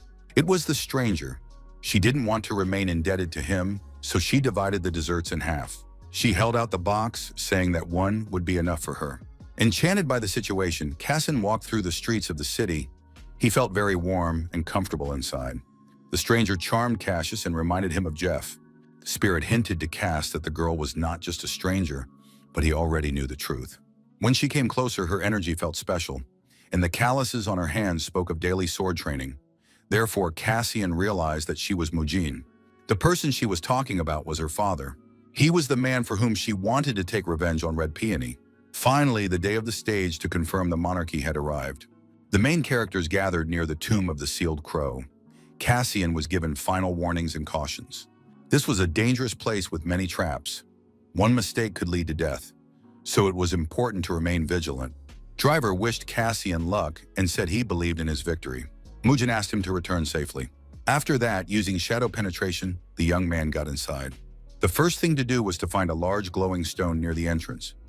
It was something like a switch, a lighting device. The test area is completely dark. Once the stone is found, you need to place your hand on it and pour mana into it. It will immediately begin to glow, and thus the young man will determine the path. This glowing stone will recharge and activate all the other glowing stones along the way.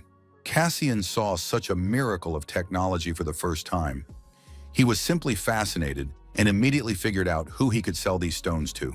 Further down the corridor was a fork in the road. He had to choose the right direction. It was a pity, of course, that he had not been warned about the forks. However, no one could have done so because no one had ever been to this place before. It was necessary not only to avoid traps, but also to make the right decisions. It seemed that Darkglow had been right to insist on the need for extreme caution. Suddenly, Cassin felt a strange energy, and his energy field began to tremble. The guy didn't bother to look for the source of the problem, but decided to just rush through the entire corridor in one breath. Cassian ran through the corridors at tremendous speed, accompanied by the spirit Moros. Suddenly, the spirit sensed something and advised Cassian to slow down. There was an alien energy ahead. The energy was faint, but there was definitely a strange aura there. This meant that there was a hidden space behind the wall. Perhaps it was just a trap. The spirit warned Cassian to be very careful. Perhaps he would encounter something magical there, but the young man was sure that he would not fall into the same trap twice. Upstairs, everyone was nervous, waiting for news. Dark Glow wanted to know something, anything. Mujin remained calm and advised everyone not to worry, because despite Cassian's rudeness, his abilities were trustworthy. Driver was also sure that Cassian was one of those who rushed ahead without brakes, but always kept his word. The young man approached the place where he sensed the foreign energy and saw a hidden door in front of him. Of course, it would be nice to know what was hidden behind this door. The spirit said that there was a sign of a three-legged raven there. He had no idea that somewhere in the world there was his tomb, the tomb of the sealed raven. Cassian heard about this for the first time, and the spirit told him that it was not a path of trials, but a place that served as a seal. There was once an ancient family of villains who became a laughingstock when Oder became their heir. Perhaps psionics had been born into the Mujin family tree before. The nature of a psionic could change to evil because it was sealed inside. The place resembled a tomb and apparently contained something very valuable, but at the same time dangerous. It was a pleasant Saturday evening at the Philadelphia Hotel. Guests were enjoying themselves in the hotel restaurant. Kwon Yuri noticed a man with two bodyguards. He was sitting alone, drinking wine. Manager Sean said that this stranger was very important. His name was Mr. Seth. This man was the chairman of Lampas. The girl was very impressed by this information. So she was in the presence of the best of the psychers. It was incredible that such an important guest had come to their restaurant. Yuri was once again convinced that she worked in an amazing place. She was so happy that Sean offered to take a photo of her with Mr. Seth in the background. Finally, the doors of the secret passage opened and Cassian looked inside. In front of him, he saw some kind of vessel, a sword stuck in a stone, and a fence made of stone spikes. A huge censer stood on a pedestal. Coming closer, the guy realized that it was a tombstone, surrounded by traps. There was also a sword there. Apparently, it powered the trap, which meant that the sword was no ordinary weapon. It was clear that something very important was kept there, but also something very dangerous. People have feared death since ancient times. Whether you have untold wealth or great power, there is no escape from death. The three-legged raven is a divine bird symbolizing the sun and immortality. Initially, the incense burner was used for ritual sacrifices to the heavens. People believed that this brought prosperity, health, and longevity to their land. However, the rulers were not satisfied with this and at some point wanted to gain eternal life. To achieve their goal, they sacrificed people. But the restless souls desecrated the incense burner, and as a result, it was sealed here. The spirit Moros confirmed his competence.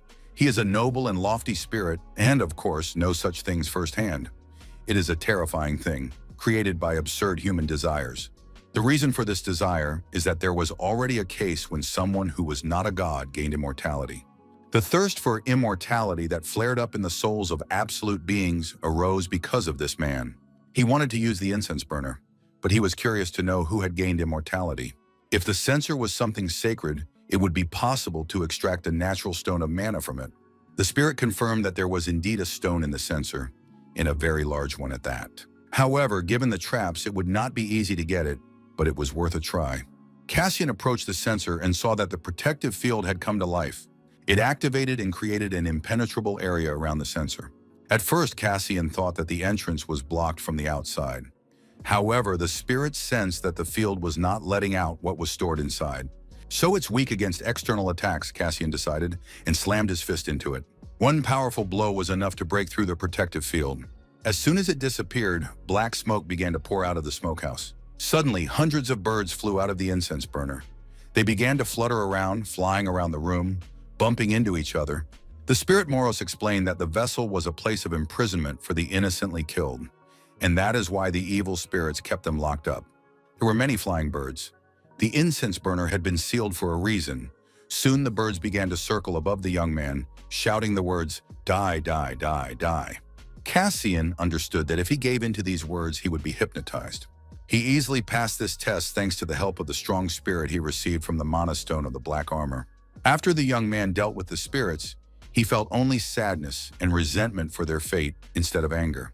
Their sad voices spoke of how they had been thrown into a bottomless abyss. The young man had experienced the same thing in the face of death when he was drowning in the sea.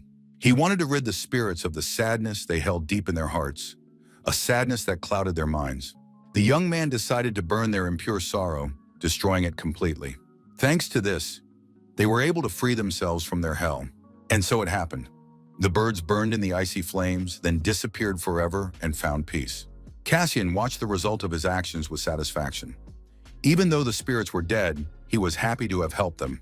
He freed all the impure souls. Unclean souls cannot be destroyed by anything except spiritual power, and Cassian did not yet realize that his flame was special. Now the censer was safe, for all evil power had disappeared, and it was time to open it. As expected, inside was a huge magic stone, which Cassian happily extracted. A meeting was taking place in the king's office. He was informed that Winterbell had become active and was frequently contacting the villains of Kadam, with the invincible Mujin and Cassian at the center of the meetings. The Money King had heard about Cassian. He was a young man used by Driver. He had cut off Barracuda's hands and had not lost the battle to Mujin. Namchul said that the accuracy of this information had not been confirmed. However, the boss said that if the rumors were true, Mujin's pride would be shattered.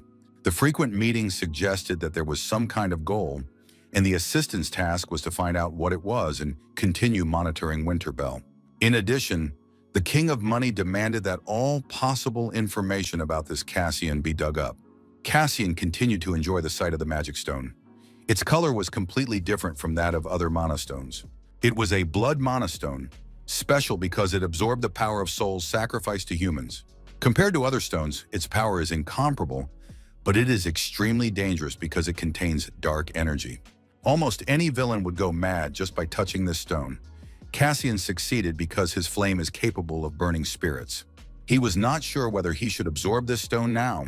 He was worried about possible future side effects. So he did the smart thing. He didn't take any chances and put off absorbing it until later. There was no longer any need for traps, as the censer had returned to its original state, so the sword was no longer needed here. Cassian saw that the sword was made of mana stone. Its power was less than that of the incense burner, but still significant. The guy started to pull the sword out of the stone when he noticed the pattern on the hilt. He had seen a similar pattern before, albeit in a different color, but the design was exactly the same. The nerves of those waiting outside were on edge.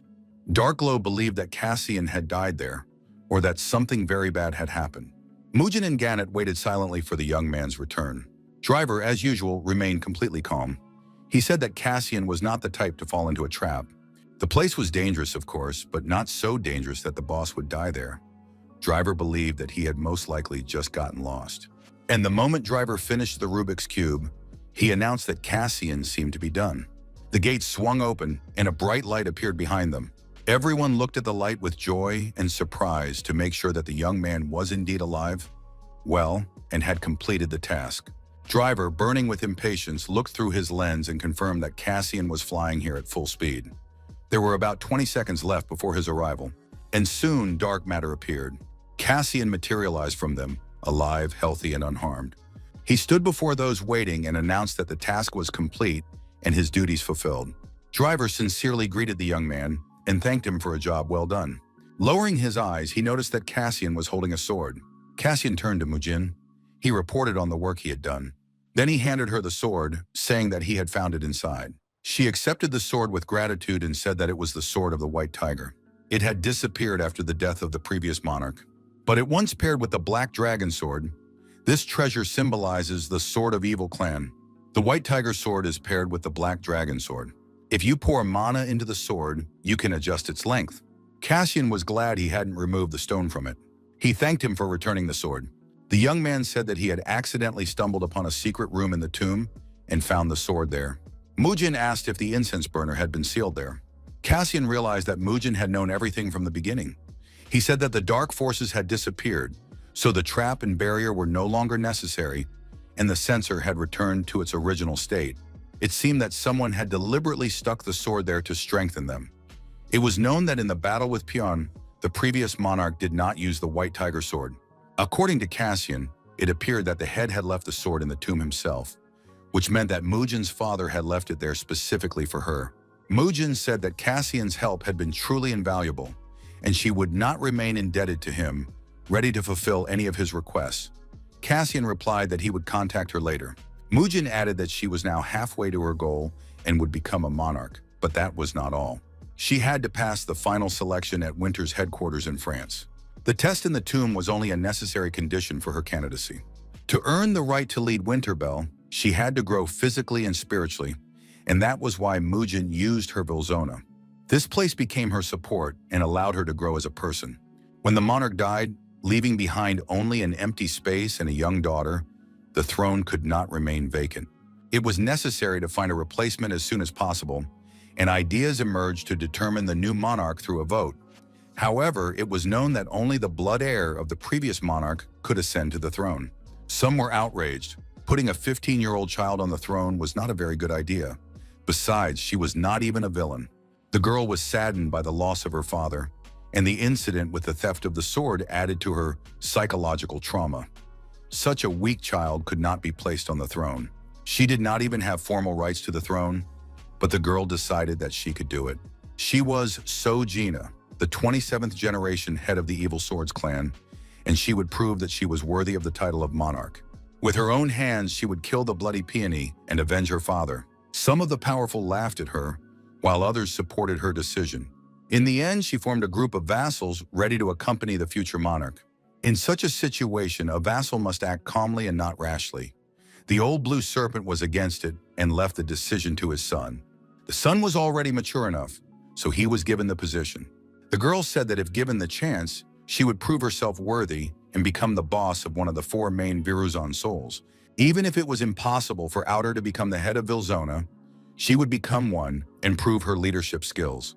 This would be her homework assignment, which would show whether she was fit to be a monarch. The girl accepted the challenge and managed to become the boss of Biozone through grueling training and battles. However, that was not enough. She was only halfway there. As a worthy representative of her family, she still had to overcome the final obstacles to become the monarch of Winterbell.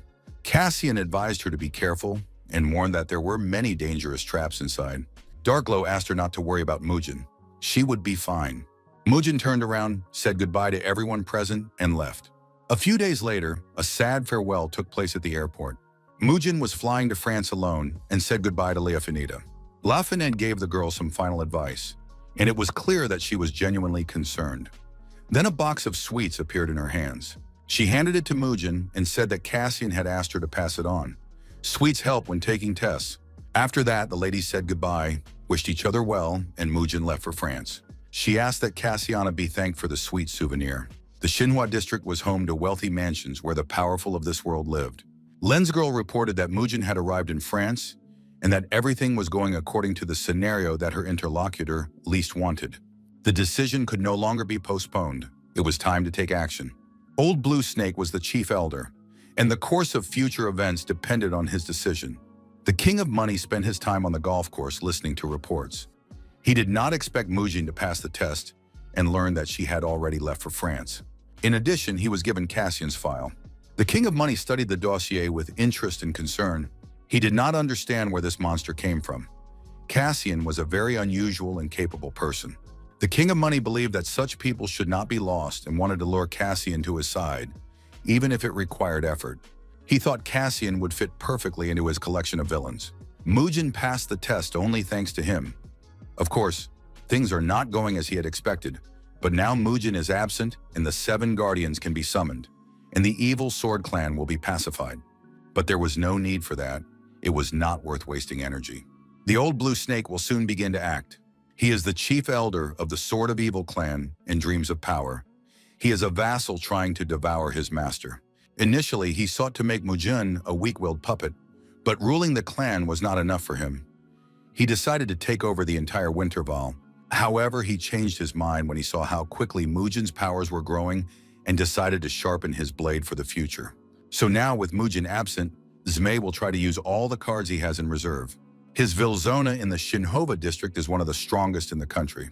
A civil war will soon break out in the Sword of Evil clan, and it will flare up with the same force as dry brushwood.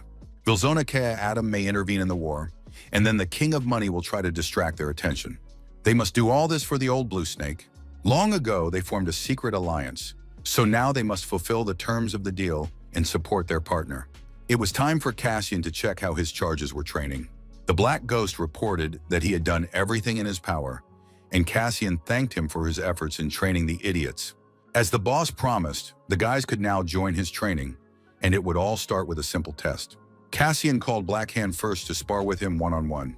Blackhand's happiness knew no bounds. He was proud, believing that the boss had called on the strongest. As soon as the battle began, he rushed into the fray.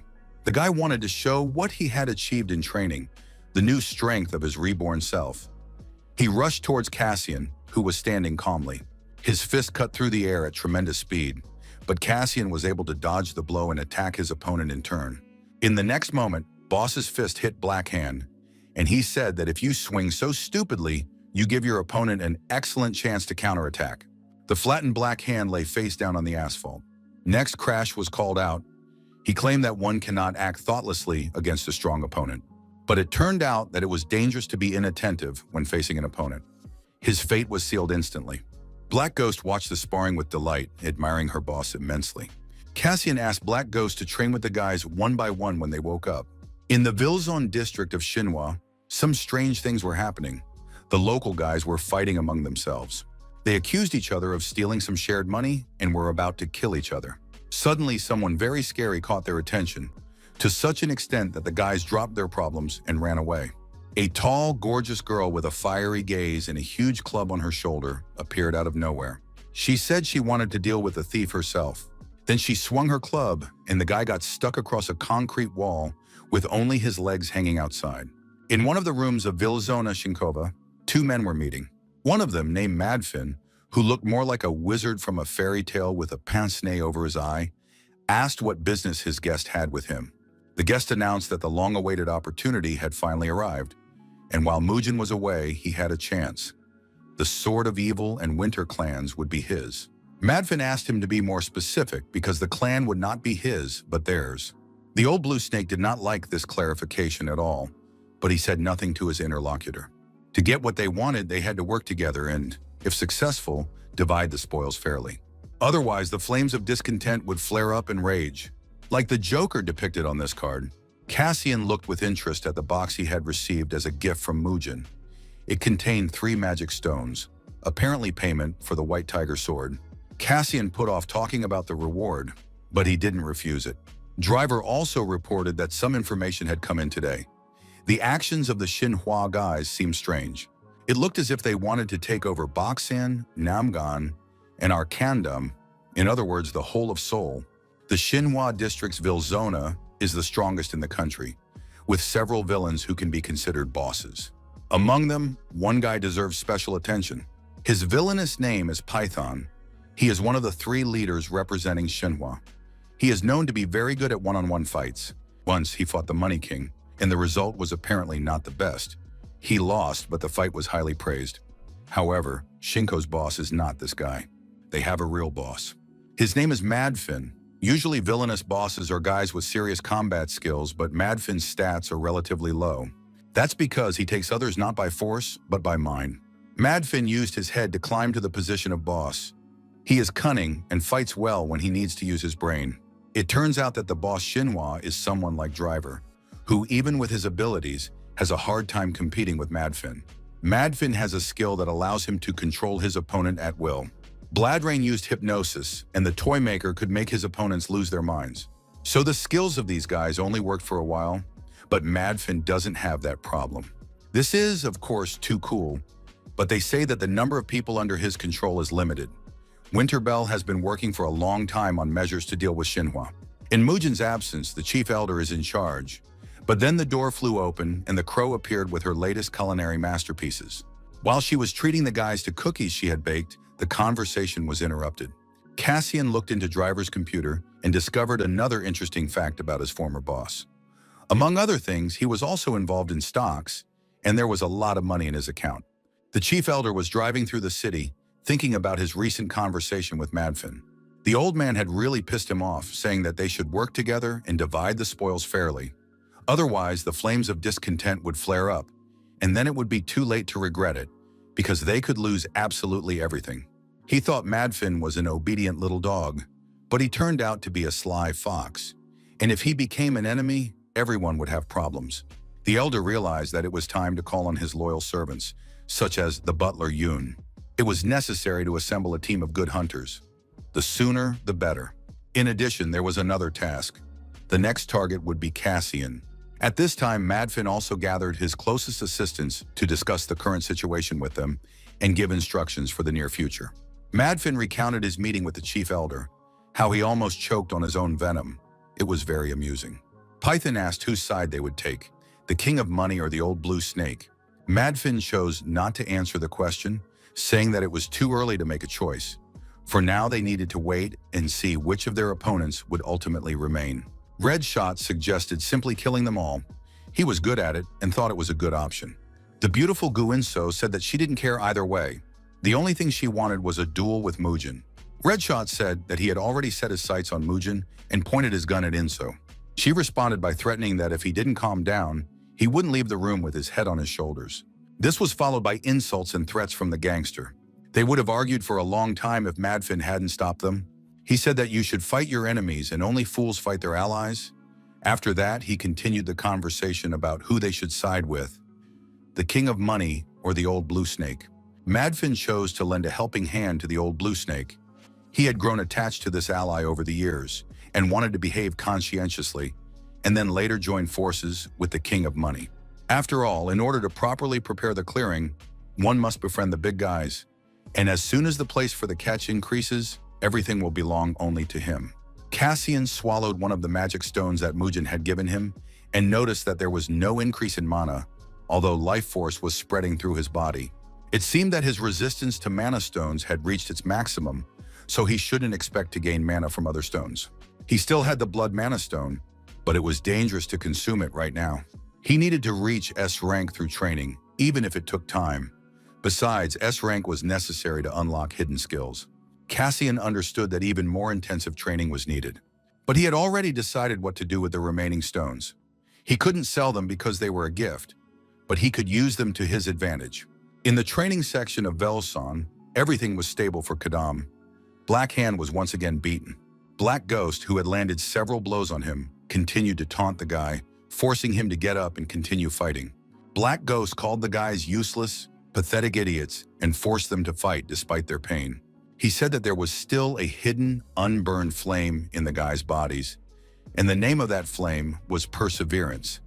Therefore, the Black Ghost demanded that they squeeze every last drop of that perseverance out of themselves. The fighters noticed that Black Ghost had become even stronger than before. They understood that they had been squeezed to the limit and had no strength left. It seemed that thanks to the daily grueling training, they had become much stronger. But why did they look so pathetic, like garbage from a sewer? Suddenly, Cassian appeared on the training ground. He noted that the guys had done a great job. He told them that he had brought them gifts and would help improve their training by speeding up the process. These gifts turned out to be magical mana stones. The guys were speechless at what they saw. They had never used the highest level mana stones in their lives, and they were all deeply moved and sincerely grateful to their boss. Cassian said that he wasn't going to give them away for free. In exchange for the stones, they had to do something. At that very moment, in Madfin's office, Python was studying the next assignment. This file came from the King of Money. He wants Madfin's people to lure Cassian over to their side. The guy must be really something special if even the old King of Money is interested in him. In Python's opinion, it's a no-brainer, and he could bring this guy to the office right now. The boss laughed at such naivety, saying that Cassian was Velzona's boss. Besides, he had left Barracuda without arms and had not yielded in battle to Mujin. Cassian remained undefeated only because he chose weak opponents. If he specializes in close combat, then Python has no reason to lose. He is a master of grappling, and we can only be grateful that he prefers fair, face-to-face combat rather than hidden attacks. In other words, Cassian didn't stand a chance. If he fights Python, he's done for. Madfin said he tried to simulate a fight between him and Cassian, and the picture that emerged was of Python winning by a huge margin, 9-1. However, this was only a simulation, so it was too early to relax, because the fight could turn out completely differently than they expected. Driver was also on the agenda. He was the only one who survived the encounter with Bloody Peony. It was necessary to gather more information before engaging him in battle. It was decided to postpone Driver for now and deal with Kasem first. This problem had to be solved as soon as possible, otherwise they could lose an excellent fighter, and he would go to the old blue snake. After listening to his boss's instructions, he began to devise a plan of attack. Kasem wasn't slacking off either. He called it all training. The guys had to try hard, and as a reward, they would receive beautiful monostones. It would not be easy to oppose the four of them, including the Black Ghost, in his current situation. It seemed that Black Ghost had become much stronger than before, because he trained with Cassian every day. These guys really work well as a team, and you can see how Black Ghost has masterfully trained and prepared them. If they add Dealer the Shooter to their team, they will be able to fight any opponent. Suddenly, the silhouettes of three men appeared out of the darkness. They approached Cassian and introduced themselves. They apologized for showing up without warning. The speaker's name was Yun De-ho, and he served the chief elder of the Evil Sword clan. Cassian greeted them, realizing that they were people from the old blue snake. De-ho said that his boss wanted to have a quick chat. After a while, everyone present moved to the old blue snake's house, and the bodyguards kept an eye on things while the meeting was going on. The old blue snake got straight to the point and said he would give Cassian all of Seoul. Cassian doubted that the old blue snake had the ability to do so, but he was ready to hand over half of Seoul right away. In exchange for Seoul, the elder wanted Cassian to become his partner, or more precisely, his loyal and obedient lapdog. Everyone knows that the situation is not rosy right now. If we sit idly by, in the blink of an eye, all the Velzens in the country will switch to the King of Money. The old blue snake needed Cassian's strength to oppose the King of Money, but the guy didn't understand why the elder was trying to stand in Mujin's way. Mujin is not only too young, but also easily swayed by her emotions. So it's hard to hope that she will be wise enough to deal with a monster like the King of Money. It sounded as if the elder wanted to betray his monarch, even though he was considered her closest confidant. However, the old blue snake believed that this was the best option for the greater good. In Kadam, there are restrictions on the use of important resources such as electricity and water. They have been coping so far, but accidents will begin to occur in the near future. The old blue snake said he could lift these restrictions to avoid problems in the near future. There was a logistics company that he owned. It was quite well known in its circles, and with its help, Kadam's pressing problems could be easily solved. Cassian said he understood the elder's proposal, and it seemed that an understanding had finally been reached between them. But Cassian put forward one more condition. Soul alone was not enough for him. He demanded that natural mana stones be obtained for him, and then the young man would seriously consider the old blue snake's proposal. That was the end of their meeting. The elder was enraged by Cassian's insolence. However, from the very beginning, the serpent's ultimate goal was not to lure Cassian to his side. And besides, obtaining natural mana stones was something that could be done at any time. This was only the beginning. If the old blue snake could lure the rest of Kadam to his side, Driver would be looking at a very interesting situation through his device. After all, no matter how much Driver struggled alone, he would quickly reach his limit, and at that moment, the old blue snake would be able to achieve his true goal. He immediately picked up the phone and said that the Sword of Evil and Winterbell clans were now his. Madwin finished the phone call and thought for a moment. He realized that the old blue snake had managed to do something, but it was too early to send Python. He needed to be kept for a stronger opponent. Then perhaps it was necessary to send Inso. She would be perfect, but she doesn't like to listen, and that is one of her main flaws. Then perhaps the Laughing Ghost. But he wasn't suitable either. He wasn't a cat who could catch rats, but a butcher who cut people up. It seems that there is no one better than this guy after all. Of course, he's a little crazy, but in a case like this, you need someone who will obey without question. Life at the Philadelphia hotel was normal and mundane. On her way to work, Kwan Yuri bought a beautiful bouquet, which she brought to the director's office. It was a bouquet of fresh and fragrant white lilies. She liked them very much and decided to give such beauty to her boss. The director was very excited about the flowers. He said that he hadn't seen white lilies up close in a very long time. All this time he had been living in oblivion. His older sister, whom he never mentioned or spoke about, loved these flowers. White lilies symbolize the soul of the deceased passing into another world, which is why they are often brought to funerals. Yuri was embarrassed that she had given such an inappropriate gift, but the director asked her to bring white lilies all the time because he loved them so much. Driver, as always, was busy with his research and development when Cassian returned from his meeting with the old blue snake. Cassian said that everything went exactly as Driver had predicted. As the young men enjoyed cookies, Driver said that the chief elder would soon arrive and try to persuade Cassian to join his side. He should listen to the offer and not agree immediately because that would be suspicious, and then ask for a very high price. Cassian said that he had demanded natural mana stones from the chief elder, and the latter had promised verbally, although it was clear that he was unlikely to keep his promise. And now Driver said that Cassian needs to deal with the traitor, that is, the old blue snake. Driver wasn't the only one who knew about Cassian's meeting with the old blue snake. It looked like internal strife was coming, so the elder wanted to prevent outside forces from influencing the situation. The King of Money understood that the elder was not a fool and was very practical. Perhaps if everything went according to plan, the old blue snake would take everything into his own hands. Perhaps he would decide to seize all of Sol's Velzons along with Winterbell. The King of Money wanted to push him in that direction, although he didn't think it would come to that. Perhaps he will have to put pressure on Mugen, because she put so much effort into becoming the head of Winterbell. If upon her return from France, she sees that everything is already in the hands of others, it could break her. And the betrayal of someone she trusted would also surely undermine her, because people in such situations easily break down.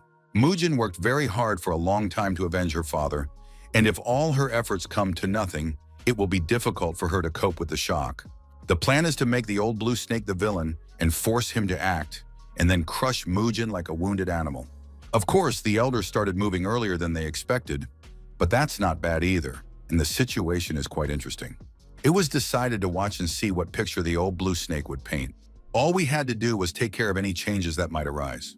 Cassian went to school for a while. He hadn't been there in a long time, and it was exam time. It was time to study a little. His classmates were glued to their phones, discussing the latest events. Now everyone was talking about the competition between Velzon Kadama and Shinhwa. Guinso was introduced as an incredibly famous villain from the province of Konvondo. She was acting on behalf of Velzona Shinhwa. It turned out that all the top villains were from Shinhwa, but they were worse than Driver. But Driver wasn't the coolest either. In general, you could hear a lot of nonsense at school. Cassian listened carefully to the guys, figuring out how to use this information. He also studied the information about upcoming battles and meetings with interest, read articles, and understood that this was information dumped to draw attention to upcoming events. But who was behind it? Suddenly, Uchan called out to him. They hadn't seen each other for a very long time, since Nain was liberated.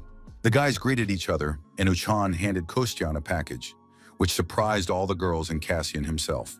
Uchan didn't really want to do it, but his sister had asked him to. It seemed that way. Apparently, Nain had feelings for Cassian. What he heard was so unreal that the young man did not know how to respond. However, Uchan warned him sternly that if Cassian made Nain cry, he, as her brother, would not let it go. And so Cassian found himself in yet another predicament out of the blue. A closed-door meeting was held in the corporate room. It seemed that his father did not want to worry the family, so he did not tell anyone. However, it would soon become known that the company was on the verge of bankruptcy, and it would be written about in the newspapers. It was hard to believe that his father's company was on the verge of bankruptcy.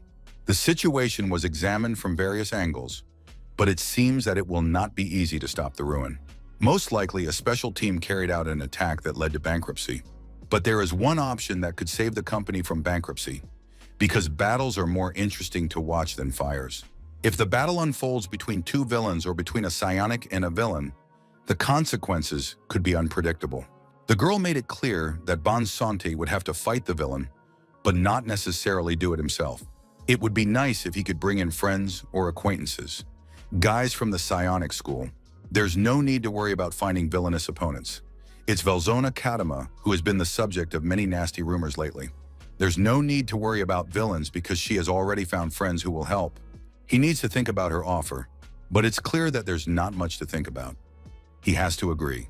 As expected, leaders from all walks of life are saying the same thing. Restrictions on Velzon must be tightened, especially in the Kadam district, which is considered one of the most dangerous. Blaster, the toy maker, and Bladrain, who committed terrible acts of terror in the heart of the city, started a war to divide the zones of influence between the Velzons, and all these incidents took place in Kadam. Even the title of Den of the Most Vicious Criminals is not enough for the Velzons of Kadam. Such words were heard on a television broadcast, scolding the guys. Lee Dun also listened to this news broadcast. It said that psionics were just watching silently. Who would protect ordinary citizens from terrible and horrible villains? He couldn't understand how anyone could spout such nonsense. The professor believed that the solution must be battle, because only one poison can defeat another. Until the villains of Kadama reached their full power, it was necessary to ask for the protection of Velzona Xinhua for the safety of the citizens. Don understood that the professor was using the safety of citizens as a cover to start a war between the Velzon. It was incomprehensible how an expert could say such a thing. And anyway, it wasn't the Kadama villains who messed up. They completely destroyed Boxon. Judging by the report, the guys from Kadama's Velzon are none other than the saviors of peaceful citizens, which means they have common sense. Of course, there are a few controversial points. There were quite a few incidents in Kadama besides the destruction of Boxon. But this time, things have really gone too far. It seems that someone is preparing for something, without particularly hiding it, and still believes that psionics are behind it. And if someone created the situation artificially, then it is a monster capable of forcing and setting in motion social networks and other media. Suddenly, the meeting was interrupted by Kang Xu's entrance. She had been transferred from Busan earlier than planned.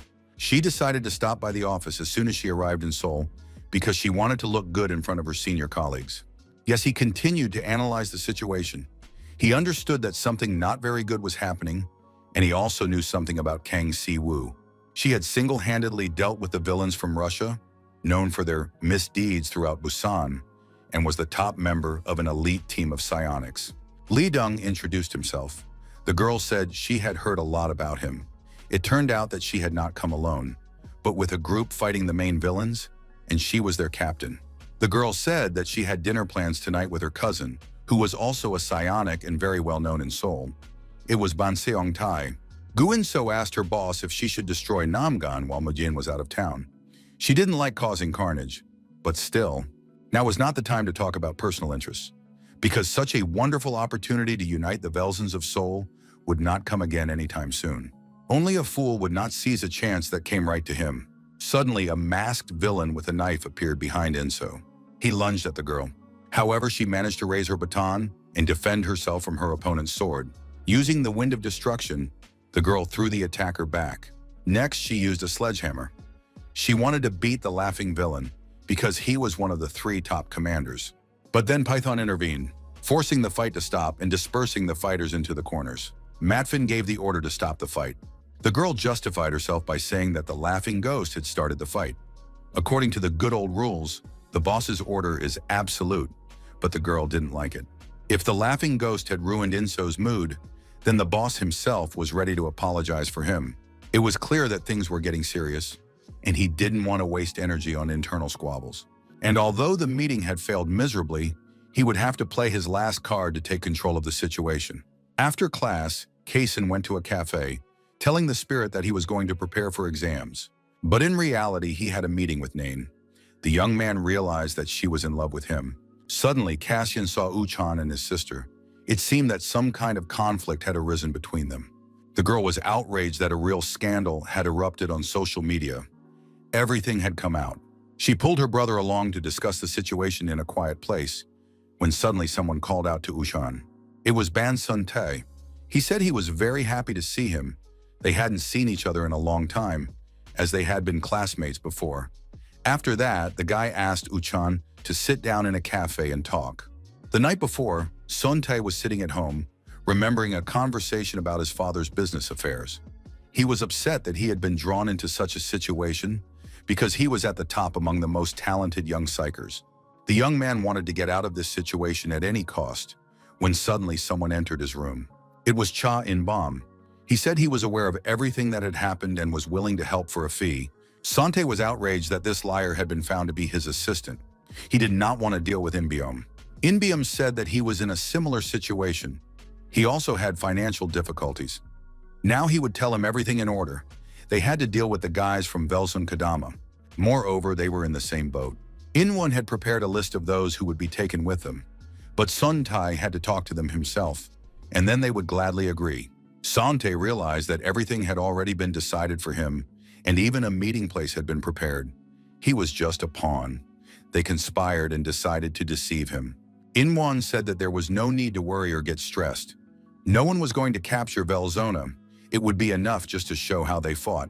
Although even on their own, they could easily defeat Velzona. Of course, they say there is a powerful villain there, but they are the elite who have completed the full course. There was some truth in Inbom's words. There may be many villains, but if there is no unity among them, they will simply become victims who can be easily dealt with one by one. Besides, they have never undergone systematic combat training. On top of that, they would have to hire someone from outside to help with this operation. Kang Shu's cousin was suggested, which caused Sante to protest.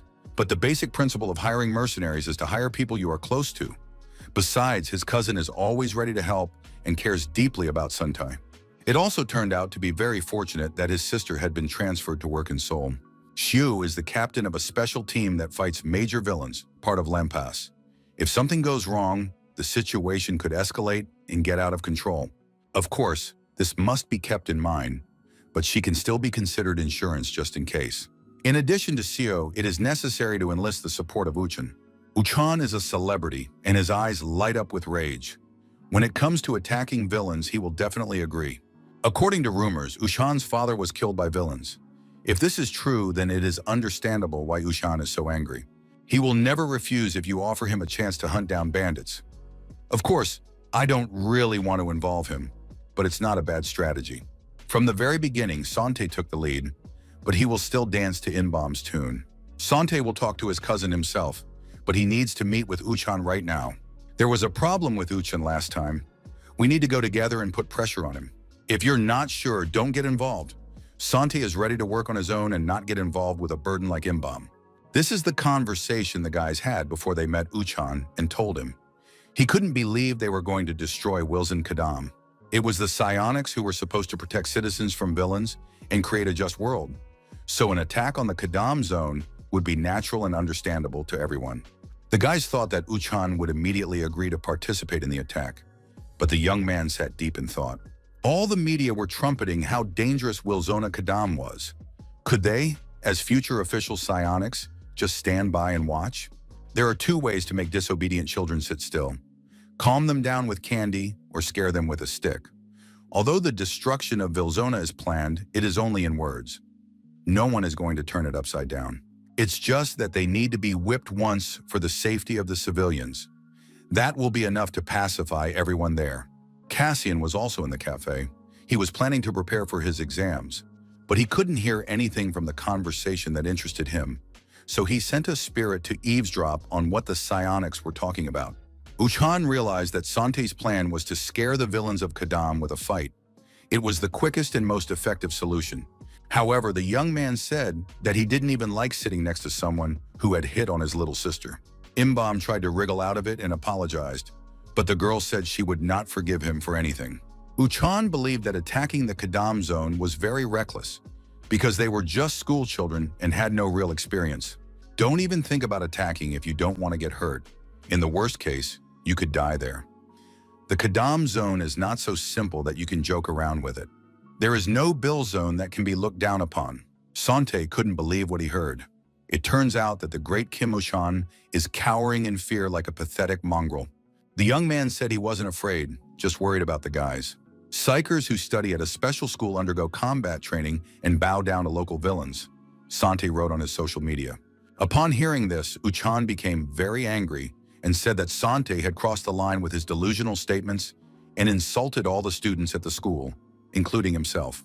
The young man tried to justify himself. However, Uchan shut him down harshly. Then Sante couldn't take it anymore. He shouted and shamed Uchan in front of his deceased father. Uchan did not respond to the provocation, but warned the boys to be careful because the villains there were dangerous, especially the Red Mask. The young men were ultimately disappointed and realized that Uchan would not participate in their scheme. After that, they said goodbye to the brother and sister and left the establishment. The comrades decided that the rumors about Uchan's bravery were nonsense and that they had wasted their time. Nine understood that Uchan was upset and angry because he had every reason to be. But the young man said he wasn't angry. although his expression suggested otherwise. Cassian listened to the spirit's account of what the psionics had discussed. He couldn't understand how they had come up with the idea of destroying Wilson, why they were so reckless or foolish. Suddenly, someone approached Cassian. It was Nain. She said that Uchan would not participate in this foolish attack and also confessed to Cassian that her ability had awakened. This was natural because her older brother was a psionic, but the young man did not understand why she had confided such an important secret to him. The girl herself didn't understand. She just wanted to tell him because he was a good person and had saved her so many times, so she wanted to thank him personally. Cassian realized that their meeting was not accidental. He also realized that the girl knew who he really was. Apparently, her ability to see the past had awakened, but it seemed that she could only see the past, not the present. The girl remembers events that happened around her and then clearly replays them in her head, like a video. Even places she cannot see remain in her mind if they are within a certain area, even if she is unconscious or asleep. It was something unfamiliar, a useful skill, but perhaps a very tiring one, constantly reviewing past events. Even now, Nain felt the spirit's presence. Although she couldn't see it, she felt as if the young man was talking to someone. But she couldn't hear the content of the dialogue, only vague outlines of events. This skill arose after her encounter with the toy maker. He realized that the girl knew about his essence, but was not afraid of him. Cassian thanked the girl for the macarons that Uchan had given him, and she told him about a small incident related to them. Cassian said that no one knew the truth about him, but the girl refuted this statement. This news stumped Cassian. At that moment, one of the organizers of the trip to Vilzona was gathering psionics who wanted to participate. Soon, Santi and Inbam joined them. Television crews had also been invited. They were expected to join soon. Sant talked to his sister, but she refused very sternly, saying that her squad was not created to fight the Vilzonas, but to prevent crimes committed by villains in the city. She warned her cousin not to do anything rash. His sister would not be participating, but that was a minor problem. Two young psionic apprentices waited for the whole group to gather. It turned out that Streamer would be coming the next day to film everything live, and he had over 1 million subscribers. Perhaps a live broadcast from Willzone was too much. What if one of the psionics made a mistake and the video immediately ended up online? But the girl insisted that only an idiot could make a mistake against such people. Sante understood that to some extent, their goal was to force the dirty criminals to retreat, so anyone who wasn't sure could leave. They were ready to take justice into their own hands, and the girl had long wanted to befriend her idol to increase her visibility. Actually, it's clear that even though everyone has different goals, these guys can be very useful because each of them is worthy of something.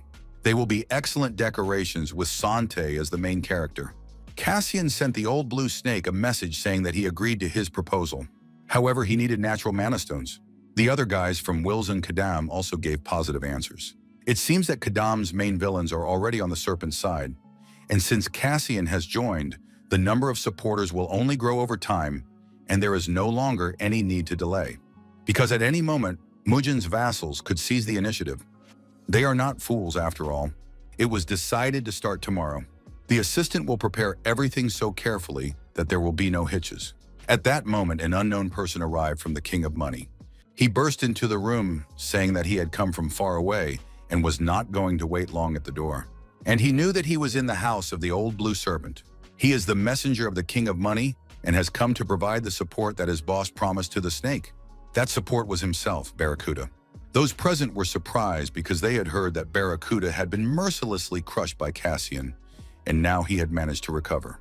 The snake said that he was counting on serious and reliable support, but he did not see it in Barracuda. He thought they would send someone stronger, but it seemed they had decided to ignore him. The head of the elders did not need a loser who had been defeated by Cassian and lost his Benzona. The elder believed that they had been neglected when they were given a weakling. Barracuda put his new magical arm forward and said he was ready to show his newly revived power right here and now. Zmay noted that Barracuda had not lived as trash when he flew out of Vilsona. He was taken in by the Money King, because without his comprehensive support, such a recovery would have been impossible. Barracuda promised to help get Winterball into his hands, and after that, he wanted to get Cassian and Driver. Cassian assessed the guys and said that in terms of attack power and maneuverability, they were acceptable, but their stability in battle was weak. They needed to focus on penetration tactics, using their maneuverability to quickly close in on the enemy and strike at their weak points. In other words, the guys lacked finishing power, and they needed to choose a tank among them who would be the first to engage in combat. The one who attacks from the front and breaks through the enemy's combat positions. The idea is that Black Ghost and Double Blade Razak will infiltrate the enemy's rear ranks and destroy their reinforcements. And Red Eye would attack the enemy's main forces, depriving them of the ability to resist. During the battle, each will have their own task, and a very important assignment will be entrusted to Black Hand. He is the main dealer, provoking enemies by attacking in tandem with a tank. While Cassian prepared the guys for battle, assigning tasks and positions, Driver analyzed the situation. He called Cassian over to tell him about the materials he had been working on recently. It seemed that Cassian had already forgotten what it was about the antiques that the King of Money loves so much. Cassian hadn't forgotten about it, of course. He was just waiting for Driver to tell him everything himself. This thing was called the Platinum Disc, and it was very difficult to find out anything about it. To begin with, he managed to find a few words related to this disc. The word in question is Talisa, which means flood and sea. How could this be related to the Platinum Disc? And then the word mark came up. Judging by Cassian's expression, he understood something and saw some connection with the Platinum Disc. Perhaps these two words mean something related in the ancient language. Besides, when they say Platinum Disc, there are actually 4 of them. One of the 4 discs is now in the possession of the Money King. The remaining 3 have different fates. Another Platinum Disc is with the Bloody Peony. It turns out that the remaining 2 are also with one of the 4 Lords of Evil, but it has not been possible to verify this. Today, Cassian heard for the first time that there are 4 Platinum Discs. The young man already knew that one of them is with the King of Money. The only problem is that the key to the Sword of Destruction is the Platinum Disc. The key turned out to be with the 4 Lords of Evil. Perhaps Jeff is connected to this. Cassian thanked him for the information, but Driver stopped him and demanded an explanation in return. In order to conduct a better investigation, Driver needed to know the details. Cassian explained that Mark was the name of a sword created in the Age of Legends. Driver became very interested in this version and began to think about the connection. But he didn't understand how Cassian knew about this. It was getting more and more interesting. The next day, blogger Tigrakosh, with 1 million subscribers, was ready to go with the psionics to Vilson. Today, they were joined by another TikTok star, Malashka, as well as the psionics. 2 psionics students who were not very familiar with each other decided to take advantage of the opportunity to promote themselves. One of them even managed to fall in love with Malashka from TikTok. Soon, the main characters caught up, the students of the psionic school, led by Sante. Before the start, he addressed the viewers and invited them to enjoy the Party of Madness together. He suggested that they not act alone. It was more important for the psionics to return in full force than to defeat the villains. To do this, they needed to work as a team, as they had been taught at school. Sante himself decided to give orders during the battle and be the leader. He volunteered to break through the enemy camp on his own. One of the psionics demanded a security team for the psionics, and it was turning into a real circus. It was decided not to create dangerous situations, so no additional security was needed.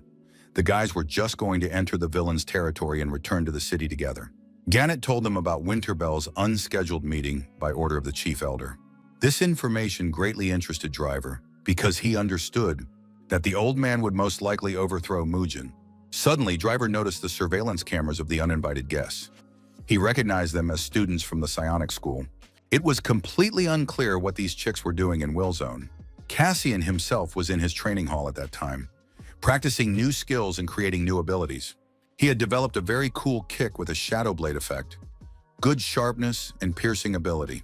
However, the disadvantage was that it was difficult to use in close combat. If we take the Black Hand skill, which increased the power of the hands as an example, it would be possible to develop some new ability and come up with a new technique.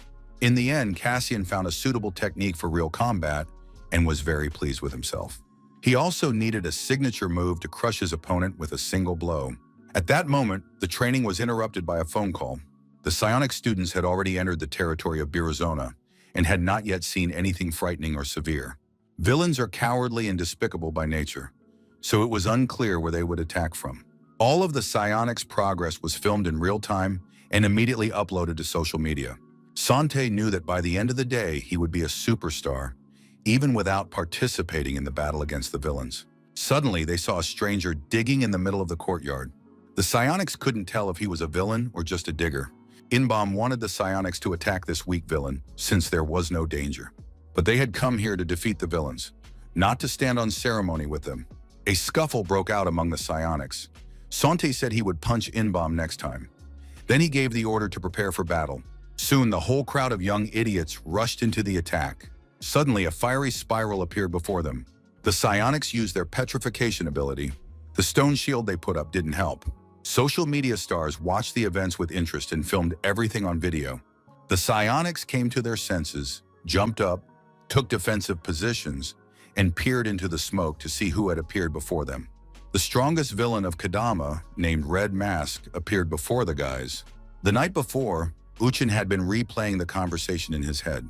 Accusations of cowardice and of dishonoring his late father. The young man glanced at the Red Mask costume he kept at home. He remembered how Cassian had helped him free his sister the day before. Uchan didn't understand why Cassian was helping him, since he was a villain, but he was doing the right thing. And then Cassian explained that from a psionic point of view, one could argue that way.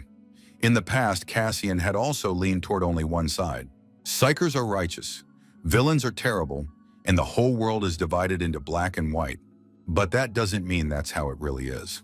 Ukan can think whatever he wants about Cassian. A psyker trying to defend justice can do so in any form. The Wilson boys prepared to meet their unexpected guests. Crash was at the forefront. Black Ghost and Red Eye were also ready. Suddenly, someone unfamiliar burst in and made a lot of noise. A liaison came to the guys and warned them that there were new participants in the events. The psionics broke in, but they were already being dealt with. Our guys were stunned by such audacity because they had prepared for this meeting very seriously. Red Mask stepped out alone in front of the psionics. Sante remembered how Uchin had warned him to beware of Red Mask. The other psionics also watched the villain with such an old-fashioned name with interest. Red Mask said that Wilson was no place for children's games, and that they had broken the rules when they broke in. Sant had no intention of giving up the attack and returning to the city. He was counting on Red Mask being alone. The guys continued to egg each other on, provoking each other to take action. Red Mask gave a final warning and asked one last time to settle things peacefully. The psionics prepared to attack as soon as they gave each other the signal. Of course, there was little information about Red Mask's abilities, but the team could defeat absolutely any villain.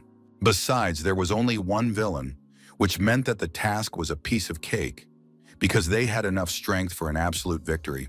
And everything would have been fine if suddenly the owners of the territory had not appeared. They were surprised to see Red Mask. He did not want to leave, which aroused the interest of the villains. Black Hand announced that they had all become much stronger recently because they had undergone special training. After all, the boss himself had personally trained them. These arguments would have continued for a long time, but the psionicist Santi's nerves couldn't take it anymore, and he rushed into the attack. Of course, Black Hand rushed towards him. He forgot all of Cassian's instructions and was about to crush his enemies. The psionicist activated an ice rocket. It flew straight at Black Hand. The villain managed to dodge and the ice flew past. The psionicist had been eagerly awaiting this moment. There was an explosion and everything was engulfed in flames. An explosive bullet was used. Even though Black Hand is a tough guy, it will be difficult for him to survive this. And although everyone froze in horror, patience pays off, and Black Hand passed this test with dignity. He was beaten every day, so he had to create a shield gauntlet, which he managed to use before the explosion. At the Vilzona headquarters, Kadam watched with interest the absurd situation that had developed when the psionics attacked Vilzona. Yellow-rooted psionic schoolchildren came to visit them. They had to respond to this, but it was not necessary to launch a serious military resistance. It was impossible to forgive the invasion, so Driver sent Red Eye. And although it was not necessary to intervene at this level, Driver was sure that he was doing the right thing. Cassian was worried about the students because he knew that his team, led by Black Ghost, had already undergone maximum training and looked very capable. They had become much better at teamwork, so the battle was like a fight between a chicken and its chicks for them. Driver unexpectedly reassigned the task of monitoring the situation to Voron and told Cassian that the two of them would go after the traitor. The Black Hand, having fully recovered from the blast of the explosive bullet, was ready to face the Psychers and awaited their attack. The Psychers were very surprised, as they had no doubt about the power of their weapons. Sante gave the order for everyone to focus and prepare for the next attack, ignoring the Black Hand. He wanted to deal with the guy himself, but then Crash stepped forward. The Psychers realized that the villains were strong and therefore preferred not to engage in close combat. Inban decided to prove himself a hero. He launched an individual attack with a spear in his hands. He even made a direct spear thrust in Crash's direction. Crash activated his defense and rushed into the attack. In the next moment, the spear was broken, and Crash thought he had been attacked with a toothpick. A psionic schoolgirl named Buff came to her senses and activated Windstep, but a powerful explosion neutralized all her efforts. Sant connected again with an icy blow and managed to hit Rizaku in the jaw. But Black Ghost came up from behind with two blades in his hands, and the psionics, to put it mildly, got scared. The Black Hand had already fully recovered at the vanguard. Santi began to realize that the best psionic students were losing miserably. The villains had excellent abilities and worked well as a team. The sight of the Black Ghost running with two blades scared the young men into hysterics. Red Mask turned to the psionics, saying that he had warned them not to look down on the Belsons. The ensuing attack on Sante did not have the desired effect. Red Mask noted that the young man was indeed good in a team, but he lacked strength and power. Red Mask repelled all attacks and then, using a flaming spear, ended the fight with a single blow. At this time, on the roof of the Bilzona building, Driver once again surprised Cassian by showing him his invention, a vertical takeoff and landing aircraft. The aircraft's design was created with aerodynamics in mind, and its flight speed can reach supersonic levels. Bilzona's bar was quiet and peaceful. Regulars spent their time telling the bartender the latest news. It turned out that the psionics had formed a gang and broken into Velzona's territory for no particular reason, and were even broadcasting live. An unfamiliar guy in a silly mask spoke on behalf of Velzona. There was also Black Hand, Red Eye, and many other local heroes. The battle between the psionics and the villains continued, but the outcome was clear to everyone. The beaten psionics, supporting each other, tried not to fall completely into the mud. Red Eye didn't even have time to join the battle. He said that if the psionics retreated silently, he would not follow them to the end. The students blamed each other for their mistakes and began to get angry, shifting the blame onto others. Black Hand was also dissatisfied. He was not going to let the psionics go, but Red Eye believed that it would be more difficult to deal with the consequences later. Black Hand was sure the insolent ones must be punished, otherwise someone would come back again next time. Such jerks had to be taught a lesson. Only then would they realize their mistake, and Black Hand was ready to teach them good manners. Suddenly there was a flash, and Black Hand was already lying on the ground, not understanding what was happening. His body suddenly became heavy. In the next moment, someone's strong, authoritative hand turned off the camera, announcing that the shooting was over. A stranger in red glasses named Ko Sung-ho said he had no intention of interfering, but realized that simply watching could turn into a problem. The Velzon villains did not recognize the stranger, but Black Ghost suspected something. Black Hand was also shocked by the man who had decided to clean up his house. Black Ghost explained that he was a regular psionicist of rank, and his presence here meant a lot. It meant that other psionicists were here too. It is unknown how long the unfamiliar psionics had been watching the Velzon battle, and the locals did not even sense traces of their energies. It turned out that they were all very strong and well-trained. Soon Kan Shu appeared before the participants of the battle. It turned out that the night before, he had gone to the girl and asked her to intervene. He thought the psionic schoolchildren would die and asked her to protect them. It was not entirely clear why he did this. Either he got scared at the last moment, or he wanted to frame Sante in front of Kuzina and the other psionics. He wanted to frame Sante in front of Kuzina and the other psionics. The psionic regulator asked the students not to embarrass themselves and not to cause a scene in front of the villains. Then he turned to the villains and said that he would take the kids away from Velzona right now. And if they interfered, then starting today, Velzona Kadama would disappear from the city map. At that time, a meeting was being held at the old Blue Snake's estate, attended by Mujin's vassals. Lately, things had been unsettled. On top of everything else, the actions of the Money King were causing concern. But there were more important things, the elder believed. The fact that the head of Winterbell, whom they were supposed to serve, was absent. Of course, this was not a cause for concern, because Mujin would soon return from France and rule Winterbell. All the representatives thought so, because their role as vassals was to serve their monarch. However, the elder believed that Mujin would not be enough. The King of Money was an experienced schemer, and Mujin was still young and inexperienced. These words outraged the vassals, because the old Blue Snake had decided to make the clan's decision on his own. The chief elder said that the vassals would definitely support him because they had no choice. At that moment, the door flew open and Barracuda appeared in the doorway, calling on the vassals to be loyal, puppies. The Lampus Psionics headquarters was in turmoil. Li Dian was furious because he had managed to watch the live video from Belzona. He burst into his boss's office, but she had also seen the stream. Now they had to decide what to do about it all. Barracuda suddenly appeared and shocked the vassals with his appearance. Gannett managed to activate the call button and began to distract the villains, saying that Malik, whom Cassian had recently beaten up, had appeared. Barracuda was furious with her, threatening her with big trouble. But before they could get into a fight, the old blue snake said, "The tea that the vassals drank during the meeting contains a substance that blocks their abilities, and they will not be able to become villains and resist. Therefore, everyone present must submit and follow the order."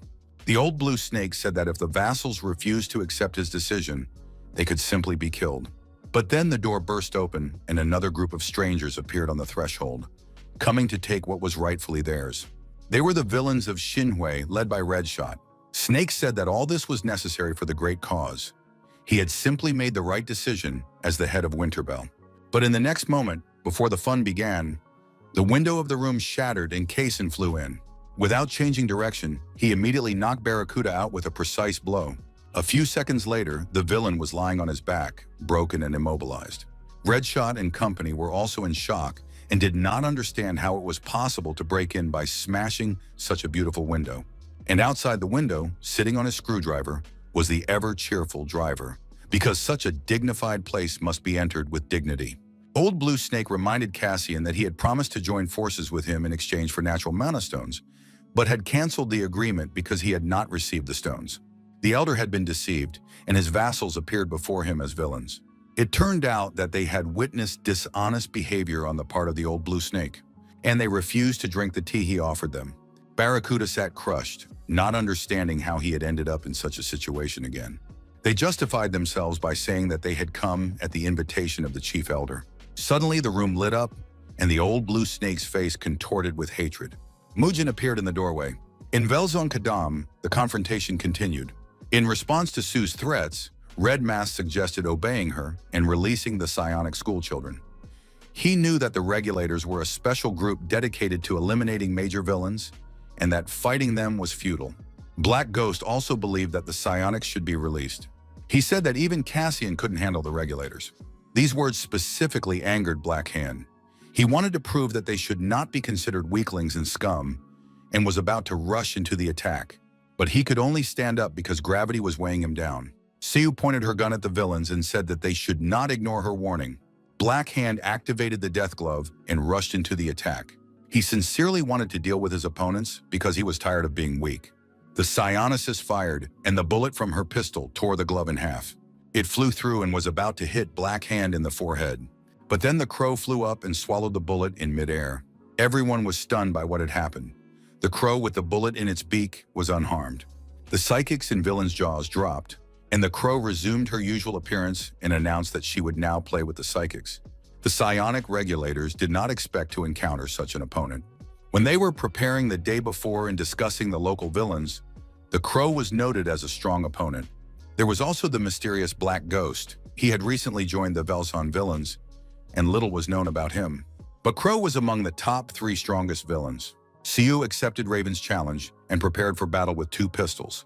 Mujin explained to those present that she had to minimize the time it took to get approval as the monarch of Winterbell in France. Redshot announced that he had wanted to meet Mujin for a long time and was happy. He shouted that Mujin would remember his name forever and never forget it. But at that moment, a sharp blade rested on his shoulder. It was a group of men in black masks with the Winterbell logo. They were enforcers who obeyed the orders of the monarch of Winterbell. It turned out that Mujin had managed to become a real monarch and had received her own personal security detail. She announced that she would not tolerate the old blue snake going against her. She demanded that the Supreme Elder's powers be revoked and to leave the clan forever. Barracuda still couldn't recover from Cassian's attack, but he remembered the words spoken by the King of Money, that the winner in battle is determined by fighting spirit. And if the fighting spirit is not broken, a lucky moment will surely come, and it will be possible to turn the situation to one's advantage. Barracuda watched the situation in the room and realized that the right moment had come. And right now, he was capable of dealing with that wretched Kasim. Barracuda demanded a one-on-one duel. He accused Cassian of attacking him from behind. Cassian accepted the challenge. And in the next moment, he pounced on his opponent. There was a series of blows which Barracuda managed to dodge. It turned out that he had not wasted any time and had virtually studied Cassian's actions. In addition, he had much more strength than before, and obvious attacks on him did not work.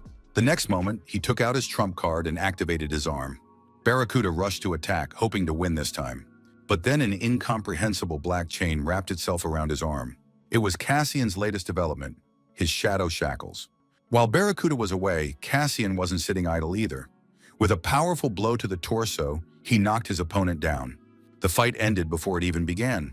The defeated Barracuda sat on his knees and Cassian held his magical arm.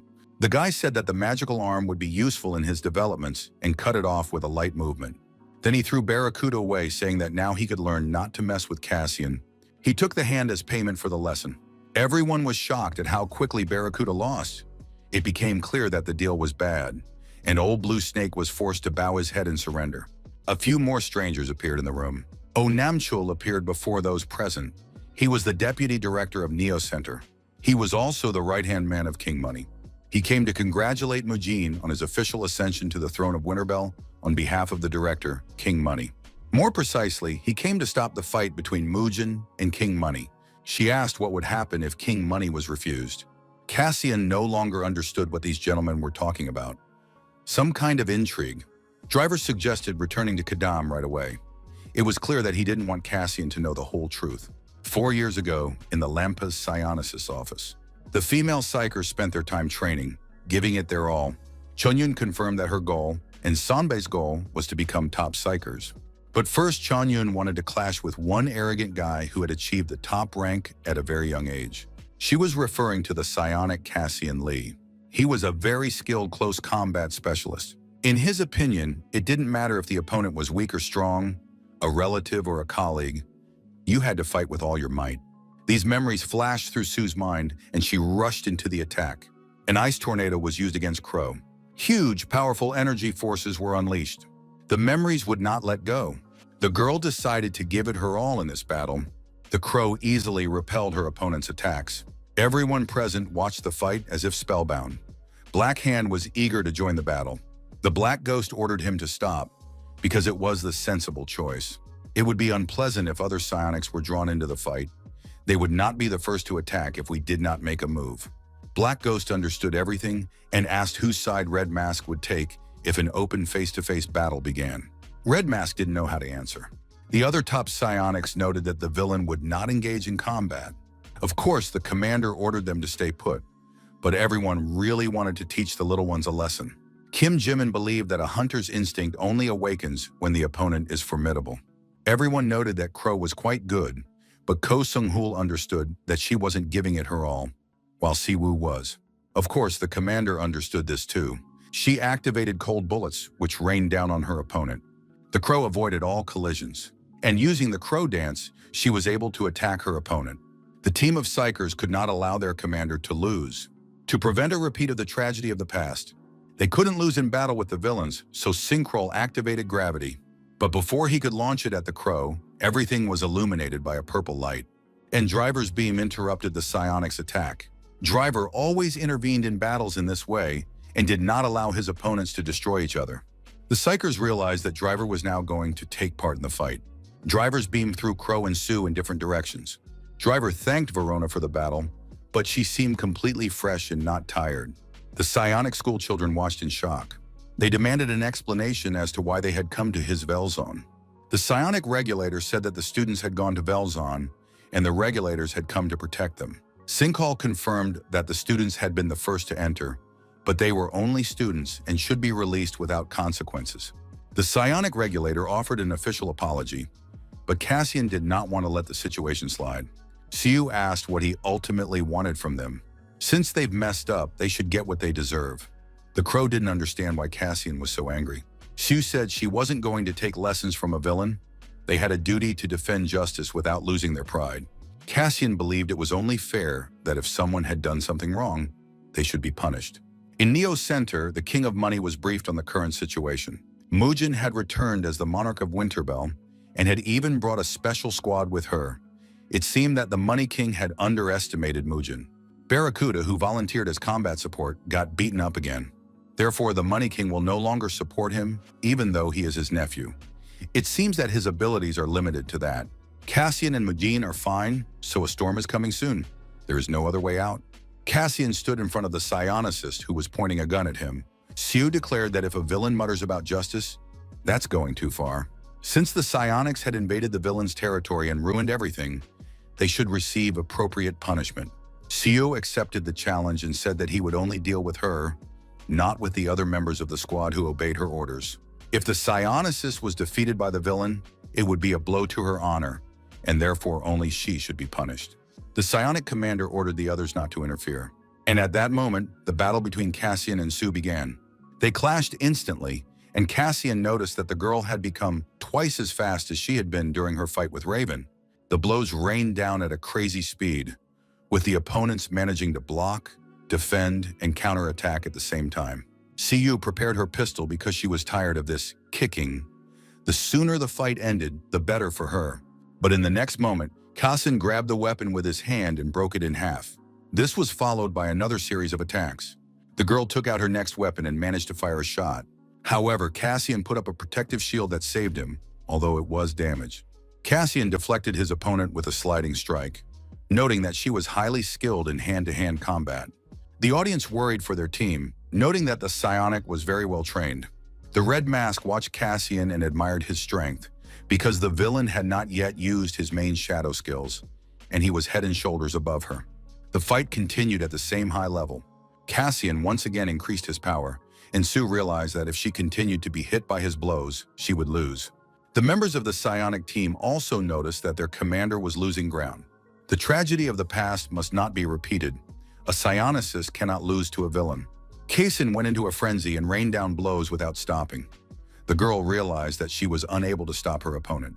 And although it was a one-on-one fight, Sinkhal couldn't stand it and used the force of gravity to intervene in the battle. Siu tried to stop her subordinate, but the honor and pride of all psionics was at stake. The rest of the team also decided that it was better to be punished by their commander than to let her lose the battle. They happily and eagerly joined the battle. Cassian was shocked by their behavior and tried to remind them of psionic pride. However, their opponents could not be stopped. In the end, all the members of the special psionic team rushed at the lone Cassian. Of course, such behavior could not fail to activate the driver. He announced that the psionics had shamelessly interfered in someone else's fight, and now they were starting a group fight. After that, Driver disabled the restrictions. In addition, he had invented a new weapon, and today was a convenient opportunity to try it out. His drill launched at his opponents, and Yuntagan set out to repel them. He used his iron shield to cover the rest of the team. Suyun lit a fire and launched flames at the enemy. Cassian could handle the fire using shadow ignition. His ability to fight with fire impressed the psionics. The sun continued to suppress his enemies with gravity and tried to remember where he had seen Cassian before. The guy's face was familiar. Soon, the psionic Jimin joined the fight, but her actions were instantly suppressed by Cassian. Driver no longer interfered in the course of the battle. The red-haired psionicist managed to hold back Driver's attack with his shield, so he decided to descend and break the shield himself. He rushed at his opponent with his favorite screwdriver in his hands. The outcome was predictable. At that moment, Suyun approached with fire. The young man repelled this attack as well, even though Shukol tried very hard to stop him. It was time to use the gravity shackles. Cassian spun them around and began throwing them at his opponents. He knew that once caught in the shackles, it would be impossible to escape. Suyun once again activated the flames in hopes of burning Cassian. Confident that it had worked, the girl announced that their team was the strongest and that they would never lose to some villains. However, the sight of her teammates trapped in chains told a different story. Soon it dawned on the psionicist that her flames were useless. Suddenly, everything went dark and was covered in black fog. The psionics lost sight of Cassian. When he reappeared, all the team members were captive in shadow shackles. These shackles bound their hands and feet, completely immobilizing them and preventing them from activating their abilities. Cassian used an explosion of shackles. That was the end of the fight. Everyone present was in shock. The psionic students were frightened and did not know what to do. Sinkhal also couldn't believe that they had lost this battle. Cassian explained to his opponent that there was no need to make empty threats. Sinhyul was interested in how Cassian had escaped his shackles, but the young man was not in the mood for conversation. He believed that the psionicist had lost his composure and therefore could not cope with his opponent. Sinkhal was depressed both mentally and physically. He had not expected such a disgrace. The young man began to analyze the situation, trying to figure out how this could have happened. Cassian listened to the psionicist and couldn't understand what he was talking about, when suddenly the bartender, Yu Jie, appeared before them. He greeted his former acquaintance, the psionicist. It turned out that he had previously made a deal with Cassian for the victory and promised a discount on the stones. Cassian demanded that the psionicist take the kids and disappear. If she wanted revenge, she should come herself. But this arrangement did not suit Driver and Raven at all. They wanted more. But then new characters appeared on the battlefield. Lee Dun and Chief Jisun. The psychic school children thought they had support and that the fight would continue. Jisun announced that her subordinates had broken into Velzona Kadama for no particular reason. They had violated the agreement by getting involved in a fight. Before being punished according to the rules, Su had to apologize properly. Only then could he preserve his pride as a psionic. Jisun, although one of the country's leaders, was honest and impartial. A few days later, a meeting was held between Mujin and her vassals. They discussed the incident between the psionics and the villains, and were particularly surprised by the fact that it was Jisun who demanded an apology. Darkglow was concerned about the monarch's health. Mujin immediately noticed that he was addressing her formally and asked him not to do so. The vassals said that Mujin was now a respectable monarch, and they addressed her in this manner. The girl did not argue and asked how things were going in Kadami. Gannett reported that Cassian was in his private training hall as usual. Mujin thought that after the restrictions were lifted, Cassian would be very angry. This would cause a lot of problems if he got angry and broke into Lampas headquarters. Cassian believes that there is a sponsor who incited the young psionics to attack Kodam and asked for an investigation. La Finetti took it upon herself to look into the matter. Most likely the King of Money is behind it, but it's worth checking to be sure. The little helper girls have been sent to Velson Xinhua as agents. In addition, something must be done about the old blue snake. We can't just let the betrayal go. He's hiding in Xinhua. Mujin suggested they be the first to draw their knives. But if Xinhua joins forces with the Money King, it will be difficult. If they attack, they need to do it as soon as possible, and they also need allies. Direct intervention by Winterbell would be difficult and could attract the attention of Lampas. La Finetti suggested inviting Cassian for this purpose. In Velzon, Xinhua Redshot talked about his failure. They believed the old blue snake. It was very foolish. Although they suspected Cassian and Driver's involvement, Mujin's appearance proved decisive. Mad Finn trusted the calculations of the Money King and hoped for a favorable outcome in this situation. The Money King put a lot of useless effort into this affair in the form of bribing young psionics, but it was necessary to simply go ahead with force. The fact that the Money King, who possessed enormous power, made so many unnecessary efforts should be interpreted as him having some kind of plan. We need to think things through carefully rather than rushing in with force. Mujin is certainly strong, but Cassian is truly powerful. He easily crushed Barracuda once again. Cassian is definitely an opponent of a different level. This further spurred Inso to face him in battle. Madfin seemed to understand what his mistake was. He decided that the Money King was trying to overthrow him, Madfin, personally. If his plan had succeeded, he would have already come for Madfin's head, but Mujin's too quick return prevented that. Python had been itching to fight for a long time, and he hoped to find a use for his skills soon. He needed to meet with her husband. Madfin decided to make Mujin his. At that time, Kaysen was checking his stats in his training room. He had obtained the coveted S rank thanks to the weapon he had taken from Barracuda. He extracted a natural mana stone from the weapon, which was too small, but had an excellent effect.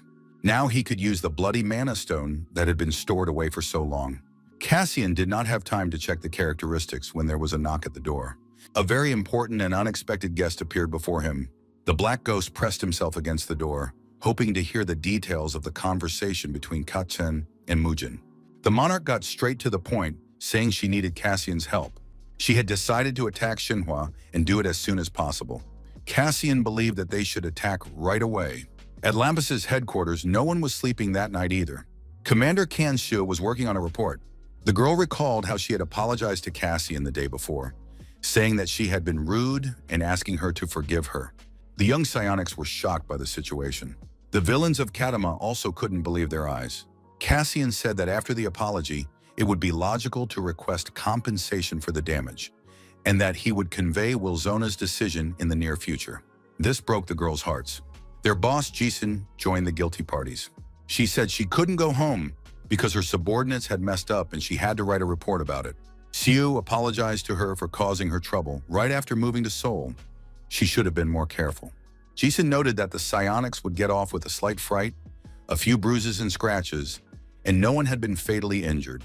This meant that the villains had the situation under control, even though the psionics had studied Wilson thoroughly and did not think they would lose. They believed that the main characters were Driver and Crow, and that the rest were insignificant. In reality, it turned out that all the guys were extraordinary. They were particularly infuriated by the new boss, starting with the name he called himself. On top of that, he saves people, which is not at all typical for a villain. Although the reports say that everyone there is very cruel, it is important to check the facts, and it is still unclear what he will ask for in return. Secret agents, twins, were sitting on one of the roofs of a house in the Manhwa district. Through their binoculars, they saw an unknown car approaching. Mujin got out of it. The girls happily rushed to greet the new monarch.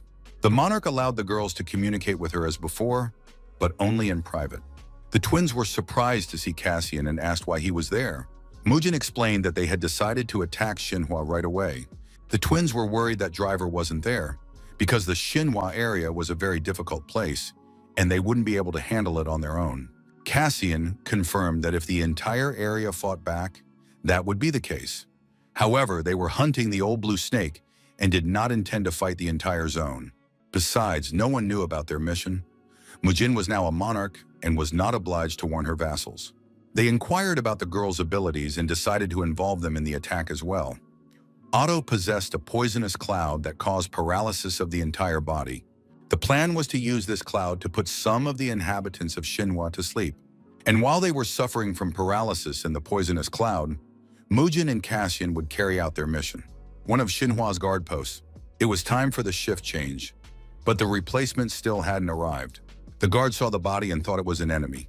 He cut off his comrade, mistaking him for an enemy. A stranger appeared behind him, his eyes glowing with hellfire.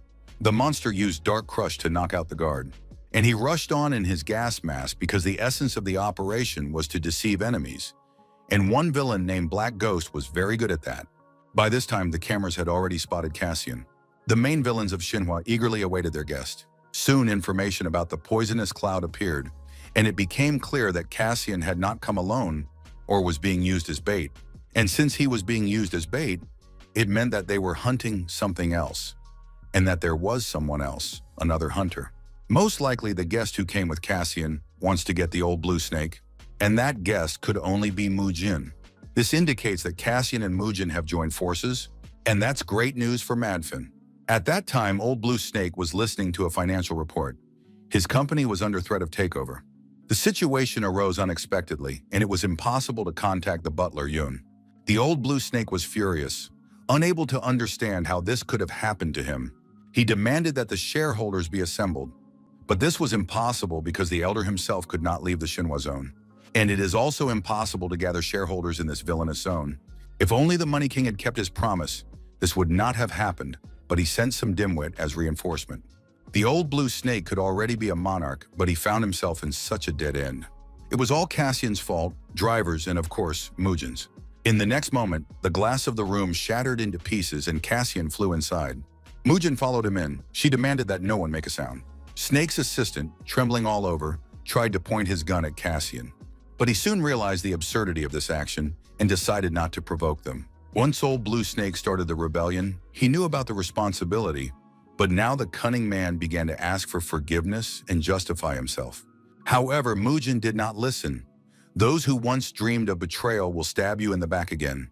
She swung her sword but did not manage to strike. The door burst open and Madfin's villains stormed into the room. They clearly did not expect to see Cassian here as well. The villains believed that Cassian was in the western center with the poisonous cloud. The plan had worked. At that moment, the Old Blue Snake took advantage of the situation and ran away. Cassian immediately activated the Shadow Shackles, but they were defeated by a villain in a mask. This was something new. Mujin ordered Cassian to capture the Old Blue Snake, but Cassian believed that this was Mujin's concern, and he would remain here to deal with the gang. There were too many villains to fight alone. But their numbers did not bother Cassian. He was going to kill them all in one fell swoop. The battle began. Cassian used his Shadow Blade. After that, a chain of Shadow Blades came into play. Mujin watched the fight for a few seconds and realized that Cassian had become even stronger. Redshot managed to recover, not understanding what power had just been used, and Cassian nearly destroyed them all with a single blow. The young man recognized the villain from previous encounters. He said that boundless bragging was a disease that Redshot suffered from. He was clearly trying to provoke and enrage his opponent. On the eve of the meeting, he studied information about the villains of Shinhwa. Black Ghost prepared a complete description of all the advantages and disadvantages. To fight effectively, you need to know both yourself and your enemy well.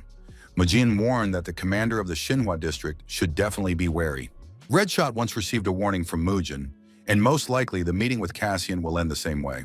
An unfamiliar masked villain tried to calm Redshot down and not give in to provocation. He realized that Cassian had used a powerful technique, and the young man's mana must be at 0. That's why he was chatting instead of fighting. But Cassian said that the villains would have a maximum of 5 seconds to hold out against him. The villain, laughing behind his mask, no longer held back and rushed at Cassian with his sword. Redshot also joined in, using a flurry of dual pistols. Cassian easily dealt with the attacking villains with the help of his Shadow Blade. He blocked his opponent's attacks and then activated his Shadow Spear. He used very powerful skills, but his mana did not run out, which destabilized his opponents. The villain, laughing behind his mask, tried to break through Cassian's defensive layer. The young man, though left unprotected, blocked the direct blow. The villains rushed at Cassian. He managed to dodge all attacks using Shadow Acceleration. The speed was so insane that Redshot didn't have time to react and collided with Cassian face to face. He was finished, but then the villain, laughing behind his mask, directed a wave of telekinesis at the young man. Cassian was knocked off his feet by this wave. The villain, continuing to press down with telekinesis, announced that the young man would not be able to move a finger because he wanted it that way. That was the meaning of this telekinesis technique. All strong and weak opponents fell to it. He is called the Laughing Ghost because he always wins. Those were practically the last words the villain managed to say. The next moment, Cassian announced that telekinesis had no effect on him. This was because he was an order of magnitude stronger than all known villains and had now thoroughly tested his new power. However, the ghost's telekinesis still needed some practice. He could have used shadow armor, but it wasn't necessary.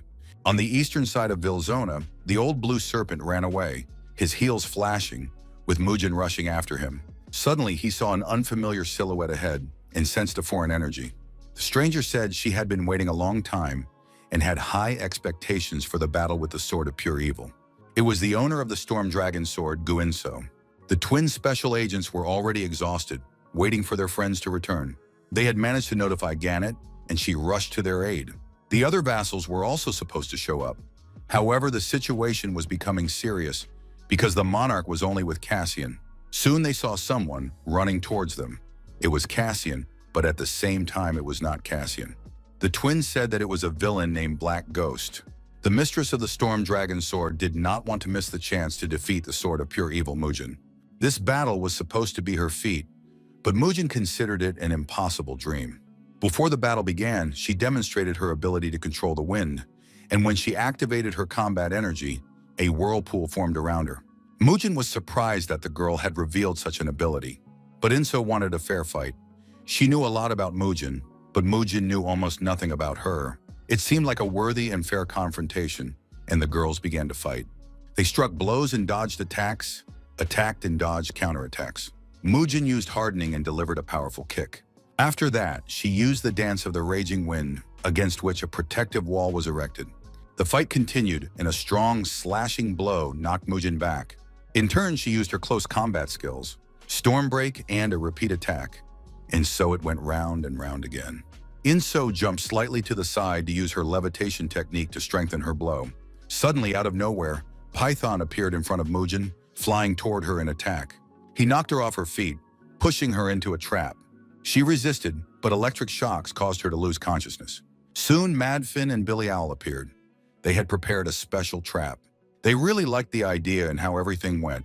An indignant Inso lashed out at them with accusations, because they had not only interfered with her fight, but also used the situation for their own purposes. But at that moment, the net holding Mujin began to dissolve, before the eyes of everyone present. And Cassian, who caught Mujin in his arms, announced that today everyone here would die by his hands. Madfin realized that something had gone wrong, because Red Shot and the Laughing Ghost were supposed to win. Mujin came to her senses and said that she had to see it through to the end and continue the battle, and that she also needed to find the old blue snake. Inso was disappointed that she had been interrupted and taken advantage of, and decided not to continue the battle. Madfin did not take offense at her because Mujin was wounded and taken out of the battle. Finally, it was Python's turn to meet Cassian. The rivals looked at each other with interest. Cassian had heard that Python had beaten King Money soundly. They also said that he was very ashamed of this defeat, and everyone laughed a lot. Kostyan continued to provoke his opponent. Python took the bait, stepped into the fight, and said that Cassian would pay dearly for this. The best cure for chatter is a beating, and soon Cassian would learn how helpless he was. In his opponent's place, Python would try to avoid direct confrontation, because he is a true master of hand-to-hand combat. This chatter tired even Cassian, who loved to talk. So he expressed his regret and suggested that the young man would last about 5 seconds. Cassian listened to all of his opponent's foolish advice and prepared to take the blow. The villain rushed at the young man with all his might, hoping to destroy him. But Cassian's shadow acceleration was immediately applied and had the desired effect. In less than 3 seconds, and in front of the stunned spectators, Python was defeated. Cassian stood over the body of his defeated opponent and confirmed that there really was a big difference between them. Unlike Python, he does things rather than just talking about them. To say that the other villains were surprised would be an understatement. They were in shock. Inso looked at the young man with genuine curiosity and interest, admiring the speed of his attacks. During the battle, Mujin said that there was a villain stronger than her. Most likely, she was referring to Cassian. After regaining his composure, Python stated that he had not fainted, but had simply sat down to rest. Summoning his last reserves of strength, he decided to finish Cassian off after all. His next attack was immediately repelled, and no one remembered Python anymore. Cassian did not want to abandon Mujin and pursue the escaped villains, but she said she could handle it. In addition, Gu Inso, the owner of the Storm Dragon Sword, drew a line between herself and Wilzona Shinwa. She asked Mujin to take her into his service. He left Bilial behind and ran away, hoping to escape from Cassian. The villain realized that Cassian had exceeded all his expectations and planned to escape in a helicopter waiting on the roof. But in the next moment, he heard Cassian's voice behind him. No force could help Medfin escape from the young man. But at some point, the villain twisted around and pressed a card he had been keeping for emergencies against the young man's forehead. After the card touched the young man's forehead, Medfin declared that from now on, Cassian was his servant. The young man stood spellbound before the sorcerer. Medfin regretted that he had not been able to get his hands on Mujin, but this young man turned out to be very useful. He dealt with all the villains, so there's no need to keep such useless cards that are of little use. But the Joker in the form of Cassian is a great option. But then something incredible happened. The guy took the card off his forehead. Impossible, but true. Cassian admitted that he was tired of listening to the old man's nonsense, so he interrupted him. Madfin was shocked because the Ace of Spades has the greatest power of control. The villain did not realize that mind control had no effect on Cassian. Suddenly, the old man threw down the deck of cards, activating the shuffle. The cards covered the young man's entire body and began to suck out his magic, paralyzing the victim. Any minute now, his body would lose its strength and turn to stone. Madfin pulled out a knife and was about to finish Cassian off with his own hands. But suddenly, the cards on the young man's body began to dissolve. And Cassian announced that, anticipating victory, the enemy was so excited that they did not notice their defeat. They should have simply fled, but now there were no options left. Madfin fell to his knees and began to beg for mercy, ready to reveal the location of the old blue snake. But the guy said he just felt sorry for the villain, because today was the end of the Xinhua district. In the middle of the night, vassals gathered at Mujin's residence. They were very alarmed by recent events. Although everything ended without major problems, Darkflare blamed Cassian for everything and demanded that he be punished. The other vassals defended the young man, saying that it was the monarch who had first suggested going to Xinhova. But Darkflare would not relent, demanding that Cassian be held responsible for what had happened. Thanks to Cassian, Mujin was able to escape the turmoil almost unscathed. She will rest for a few days and be completely healthy, and Cassian has also dealt with Wilzone Shinwa, and for that he should be rewarded. All three Shinwa commanders, and even Medfin, have been defeated, and Cassian accomplished this amazing feat single-handedly. Gannett recounted what she had once heard about Driver, about how Cassian had lost control, and then he displayed destructive power no less than that of a catastrophe. The Driver believed that Cassian's rank was even higher than that of the Great Catastrophe. Such creatures can be counted on the fingers of one hand throughout history. It was a pity that they had failed to capture the old blue serpent, but he shouldn't be too much of a problem. There really weren't any big problems. The old blue serpent got drunk and sat alone in the basement. He could have become the master of the world, but everything went wrong when Cassian appeared, the main culprit of his problems. Everything began to go awry. Cassian is the leader, and he must be eliminated and torn apart. The drunken, defeated villain continued to spew curses into the silence. Suddenly, the butler Yoon appeared before him. The snake accused Yoon of hiding when he was needed. Yoon Dae-ho announced that due to the forgery of shares and the embezzlement of company funds, the board was demanding Snake's resignation. The head of the company, who had taken over management of the company, came to Zimei in person as a representative. Old Blue Snake was so surprised that he lost his voice and hardly listened to what was being said to him. 3 years ago, he was told not to speak too freely and to live within his means because the snake had warned him, hadn't he? And besides, Butler Yoon was not a servant, but a partner. He had been cooperating even before he started working for the snake. The old blue snake realized that he had been exposed from the very beginning, fell to his knees and begged for forgiveness, asking for another chance. But his interlocutor had no intention of giving the serpent any chance. There would be no mercy, and the end had come for the old blue snake. The next day, all the news channels were talking about the arrest and detention of old blue snake, and Metvin, who demanded a lawyer and remained silent. Lee Dun was delighted with this catch. 2 giants had been arrested. The psionicist was not very pleased that Cassian was involved in this situation because he had demanded the arrest of the villains. But the psionics had to comply with the terms, and besides, he had provided compelling evidence of the crimes committed by these 2, so there was no reason to refuse the arrest. It seemed as if the psionics were working for Cassian. In any case, he had taken control of all the Bison in Seoul. Cassian is already a well-known third-rate guy, and in the zones they call him the Black Demon. He has attracted the attention of many, and Lampus is no exception. The supreme ruler among the villains, the Money King, will not sit idly by either. He will definitely try to absorb Cassian. It seemed as if the war had already begun. Psyker Singhal came to the city cafe for a reason. He had an appointment there with an old acquaintance, Yu Jaho, a bartender from Velzona Kadama, and a former psionic. Sanchel was surprised to see Juk because he had thrown away his psionic license and left Lampas. Jack said that everything was fine with him. He was living and working well. Besides, life in Velzone was safer than anywhere else, at least until the Psychers broke in. Sanchel sincerely apologized, he was remorseful, and so were the other team members. They had all crossed the line that day, but Jack decided not to dwell on the bad and said that Sinkel looked better and healthier than before. He had post-traumatic stress disorder, and he was able to recover thanks to Kang Si-woo, who found him and saved him. Otherwise, he would still be living in a locked room, like a piece of trash. The horror he experienced that day has not faded from his memory, but Sinkel is now able to lead a normal, everyday life. In turn, Sinkel wondered why Yu Jae-hyuk had actually left Lampas. Sungchul knew that Jack had followed his senior comrade Kwang Ho, who had died in battle like no one else, so he found it strange that the young man had left the Psychers. Yu Jae-ho said that Lampas ignored his request for help that day. They just watched as people died. As members of the team and Kwang Ho suffered terrible injuries at the hands of the monster. It's hard to believe, but it wasn't Lampas who pulled Ye and Synchro out of that hell. It was a villain named Musen, who was then the monarch of Winterbell. He and his subordinates saved the Psychers. Sunchul was shocked by what he heard, but Jay said that if this became known, it would backfire on Lampas. Sinkel then lost consciousness and was knocked out, and the only witness was Ye. Musen and his subordinates came to rescue his daughter from the bloody peony, but they were all killed. Therefore, the main reason for leaving Lampas was doubt in the psionics. Moreover, a person cannot remain indebted for their entire life, so Jack is obligated to repay his debts at all costs. Mujin woke up the day after the battle, weakened but alive. She ate breakfast and recalled the events of the evening.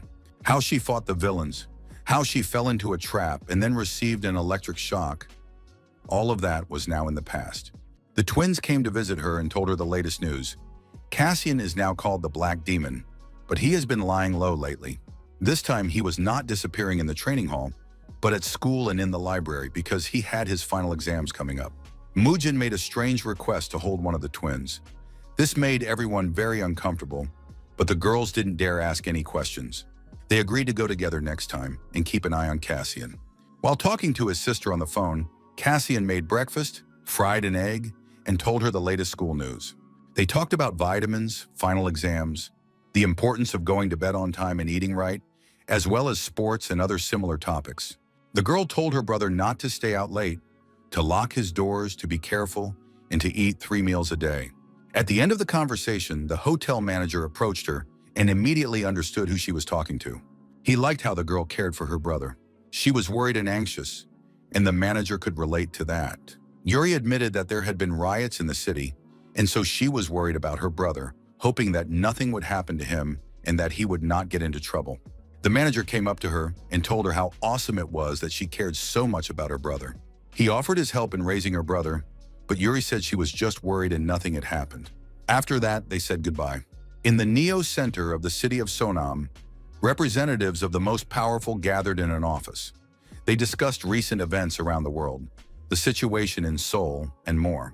After hearing the news, Firedog wanted to burn everything around him. Rosetail teased him, saying he was just a chatterbox. Iron Beast said that they had captured Metfin, who was quite strong. They also completely cleared the Xinhua area, and the Fiery Dog wanted to burn it down with his own hands. But it turned out that only 2 people had cleared Xinhua, Muujin and Cassian. Everyone already knew about Muujin, but Cassian was a psionic. But it turned out that this was not the case. Cassian was the boss of Bilzona Kadamov instead of driver. He just had a stupid name. Soon the door swung open, and 3 people apologetically joined the company. 7 rulers were supposed to gather, but in fact there were only 6. Kenichi was the representative of Japan and received the recognition of the Money King. Behind him stood Python, unknown to everyone. He became the new combat unit of the Neo Center and wants to obtain the rights of a ruler. It sounded very ridiculous, and the other representatives immediately rejected the candidacy. Recently, Cassian had been spending a lot of time at the bookstore because he was planning to take his final exams. He was doing this for his sister, who was worried about him, and since they had come to the bookstore, he wanted to buy some books on meditation to train his mind. After analyzing his data, Cassian was very pleased with the result. He had already learned to absorb and consume the magical energy of another awakened one. It was truly a terrifying skill for the Demon King. The young man decided to seal this skill away to use only when necessary. Then he could become stronger without magic stones. But if he became stronger too quickly, his psyche would be destabilized. And the young man does not use the magic stone he has saved for the same reason. Now, the effect of mental skills such as charm can improve ability. To do this, one must learn to meditate. Therefore, the young man was looking for the right book on meditation techniques in the store. When he had made up his mind and was ready to take the book, 2 more hands reached for it from the same section. In front of Cassian were Uchan and an unfamiliar girl. The twins were spending time with Muujin in the city. And while the little ones were standing in line for ice cream, Muujin went to the bookstore. Muujin's thoughts were far away. She couldn't stop analyzing the events of the last few days. Proud of becoming the monarch of Winterbell, the girl suffered from vanity. She believed that she could solve everything on her own. And if it weren't for Cassian's help, many people around her would have suffered, not to mention herself. She couldn't make mistakes like that anymore. It was with these thoughts in mind that the girl came to the bookstore to buy a book that would help her figure herself out. This sudden meeting between Uchan, Gina, and Quan Kano was truly accidental. Soon the twins ran up and took Gina with them. They knew that Gina was Muujin and Quan Kano was Cassian. After the girls left, Uchan lashed out at the guy, accusing him of betraying his sister Nain. The girls ate ice cream and exchanged gossip. It was so unexpected to meet Quan, but he lived here, so such a meeting was quite possible. The twins told Gina that Uchan was a psionic, but he went to school with Quan. It was certainly very unusual for the boss of Velzona and a psionic to be friends. But most likely they didn't know who the twins and Gina were. This was the second time Gina had accidentally met Cassian in the city. If they met again, it would not be a coincidence, but fate. As they talked, the girls were walking around town when they suddenly saw some other old acquaintances. The bartender from Velzona and the psionicist Sinkhall. Bartender UJ also noticed the twins, and the situation became interesting. Perhaps the bartender guessed who the girl walking with the twins was. In the training center for the director of the Neo Center, The interior walls were made of a special material that absorbed shock and sound. In other words, you could romp around to your heart's content and not hold back. Python remained stern and self-confident. The other members of the assembly categorically disliked him. They considered him disgusting and a chatterbox. He annoyed Rosetail the most. She was ready to finish him off right there and then. She provoked Python by challenging him to a fight and promised to kill him the moment the battle began. Finally, Python could no longer bear the insult, and activating his ability to ignore pain, rushed into the attack. The girl met him with a flower in her hands and a smile. Her opponent was very harsh and immediately swung his fist at her, but only hit the air. Python was significantly slower in his reactions and abilities. He could not land a single blow on this light and smiling girl. After a few minutes of fighting, she gave him a beautiful rose. This was very unusual for a battle between villains. The flower gave off a fragrance and smelled wonderful. Python managed not to succumb to the intoxicating scent of the flower and even managed to grab his opponent. But it turned out that it was a trap on her part. And in the next moment, Python found himself bound hand and foot with thorny spikes. His companions watched as the girl used her summoning technique to trick her opponent and lure him into a trap. It was not for nothing that she was called a seductive witch. Python's body was bleeding, but he felt no pain thanks to his contempt for pain technique. But the girl had no intention of stopping and planned to pull Python's brain out of his head through his mouth. The villain immediately admitted defeat, renounced his position of power, and surrendered. But the beauty had no intention of stopping. She wanted to see it through to the end. However, the director did not welcome the loss of military power, so she satisfied her vanity by leaving a bloody inscription on her rival's forehead with a knife. Kasin confirmed that he had no relationship with the stranger from the store, nor with Uchan's sister, so there was no need to make a mountain out of a molehill. His words convinced Uchan, and the boys continued their conversation as schoolmates. Uchan said that when he graduated from school, he would immediately become an official psionic. Since childhood, his dream has been to protect innocent citizens from dirty and vile villains. Of course, now he understands that not all villains are like that. Among them, there are those who can think and reason quite normally. He sincerely admires Driver. Although he had a bad reputation in the past, he turned out to be a real gentleman. Or Red-Eye, he is also quite human-like. Uchan bought a book about finding his path. Some of his older comrades recommended it to him. It seems that the guy has a weak mentality and has problems assessing situations. In Velzen Kadam, life went on as usual. Driver put all his affairs in order and enjoyed life. He planned to take a little break and start inventing new useful items. Suddenly, the door to his room flew open, and Crash, Rizak, and Blackhand appeared on the threshold. They were unhappy again because, as it turned out, Cassian had been absent lately, and they wanted to continue training.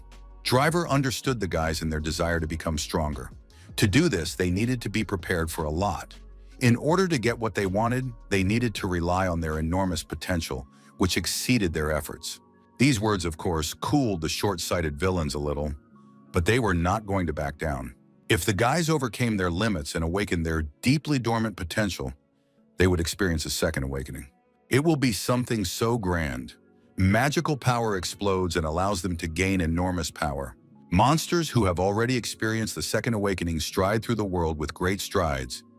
They have reached the rank of catastrophe. And in this zone, there is already someone who has undergone the second awakening. But Driver didn't have time to tell the guys the details because a crow appeared at the door with another batch of cookies. Let's briefly move to Washington, D.C. The streets of the city are engulfed in flames. Local gangsters have decided to clean out the jewelry stores, attacking them in a gang and committing robbery. The bandits were led by Ralph, who was dressed in a clown costume. He led his gang to instill fear in those around them and seize valuables. One of the passers-by behaved strangely. He did not fall down in fear or beg for mercy. The next moment, Ralph's hands were cuffed. The stranger turned out to be a member of Lampa's Special Forces unit, and he was on a joint mission with the police. He was a local psionicist named Raul Gallardo. Ralph flew into a rage, and the steel handcuffs proved useless. They couldn't hold and slipped off the clown's hands. He had already planned to use his pistols against the psionicists, but something went wrong. His hands wouldn't obey him. It was the work of another psionic named Rick Yoon. Before the other bandits could do anything, Raul spun his stick and beat them all. After all, it is the duty of psionics to eliminate evil. To restore order, all they had to do was eliminate all the villains, and the pair accomplished this mission perfectly. At the office, their boss praised their work. She thanked them for their excellent work and said that instead of a vacation, they had been sent a new assignment. Although everyone understood that the agents needed a break, Raoul and Yoon were the best suited for this assignment. They had to go to Korea because the agents had previously undergone elite training there. The fact is that a large-scale war is brewing among the villains in Korea, and the local office is requesting support from psionics from other countries. There was hope that news about the mentor would emerge, and perhaps the guys would be able to dig something up on the spot, because the request for an official reinvestigation was immediately denied. The case is closed, and the bosses don't want to get involved anymore. Judging by the photo, Cassian, Jeff, and Tuppence were close. Raoul believed that his mentor was not the kind of person who would betray him. The fact that he killed Jeff, who was like a brother to him, was beyond comprehension. Tuppence is determined to uncover the truth, no matter how long it takes. She is counting on Raoul and Yoon because Kasan was their teacher. A few days later, a very interesting meeting took place in the Kadam zone. An old acquaintance, Wak, was invited not only to see each other, but also to discuss plans. Driver said he didn't know why he had gathered all the bosses together. Soon, Mujin joined the gathering. In the next moment, the space rippled, and Cassian appeared among those present. He preferred to move not through doors, but out of the shadows. When everyone had exchanged greetings and sat down, Cassian began to lead the meeting. The only ones missing were the representatives of Velzona Xinhua. Redshot became their boss, but no one recognizes him. Inside Velzona, everyone has split into factions and is fighting. Of course, they need a stronger and more competent boss with whom they can negotiate joint actions. Wak was burning with impatience and demanded to get down to business quickly because she was busy. Cassian got straight to the point, announcing that he wanted them to defeat the King of Money and one of the four Lords of Evil. The Korean division of Lampus was planning a meeting with psionics from the United States. It is known that they are not easy guys. Both are from a special forces unit. One of them is an S-rank psionicist, an expert level. In terms of abilities, he is on par with Jisoo and may even surpass her. We are talking about Raul Gallardo, who was already in the office with his partner. The psionics greeted each other, exchanged pleasantries, and waited for orders from their superiors. But at the meeting of villains, Wak was furious. She thought the idea of attacking the King of Money was completely insane. She thought it was a very sudden decision and that preparatory measures should have been taken in advance, since the Money King had been terrorizing everyone for quite some time. But Cassian believed that the time had come, and perhaps this was exactly the situation he had been waiting for. Mujin assumed that Cassian already had some kind of strategy, since he had decided to make such a proposal to the bosses. Driver explained that one of the key factors determining victory in war is information. Of course, the Money King also has agents, but compared to Driver, they are weaklings. With the help of hidden cameras, drones, and satellites, Driver monitors every move of the Money King supporters. The King of Money is powerful and a formidable opponent in any case, but before he reaches his full strength, you need to cut off his arms and legs. This will give you a chance to win. The Driver suggested starting by dividing the 7 rulers and dealing with each one in turn. This will not be easy because they are the highest-ranking rulers in their countries. Driver was sure that nothing was impossible except for some tasks that needed special attention. For example, the seductive witch Rosetail. Mujin agreed with Driver. Apart from the Money King, she was indeed the second most powerful villain in the country. She had to be wary of her because she was just a crazy girl, even though she looked like an innocent flowery blonde. And we mustn't forget the prince, known as the leader of the 7 lords. He almost never shows himself personally, but if you find and exploit conflicts and discontent within the 7, you can easily divide them. And if you can get someone to switch sides, the plan will work. However, villains from all over the world will start hunting Driver and his company. In addition, we must not forget about the Bloody Pawn, who was currently in China. At the same time, Mujin exuded a murderous energy that was impossible to ignore. After hearing all these arguments and facts, Cassian said he would defeat anyone. The guy hoped that with the help of this task, he would be able to get closer to fulfilling his true mission and start hunting for the Platinum Disc. There was also news from the local Lampas branch. Driver had installed his cameras and drones there as well. It became known that psionics from America had arrived, both of whom were members of a special forces unit. It was clear that they had not come on a sightseeing trip, and that their target was likely the villains from Seoul. It turned out that Uhan was acquainted with the psychics from America. They had once spent the summer together at a children's camp. Rick even remembered Uchan's sister Nine and asked about her affairs and mood. The psionics questioned Uchan about Velzona Kadam's boss because his name annoyed them greatly. They were outraged that he dared to use Cassian's name. Because of this, the mentor's name was dragged through the mud, and Raul simply couldn't stand to watch it. He wanted to punish the villain with a terrible measure, but Raul was allergic to dust. He was sneezing again. Meanwhile, uninvited guests arrived in Velzonamgon, the fire dog and the iron beast. They were struck by the cleanliness of the streets, most likely thanks to their boss, Mujin, who was very fastidious. Go-Inso was at home in human form. She was on a diet after gaining weight from her interactions with the villain Marsh. Marshmallows and sweets had ruined even her figure.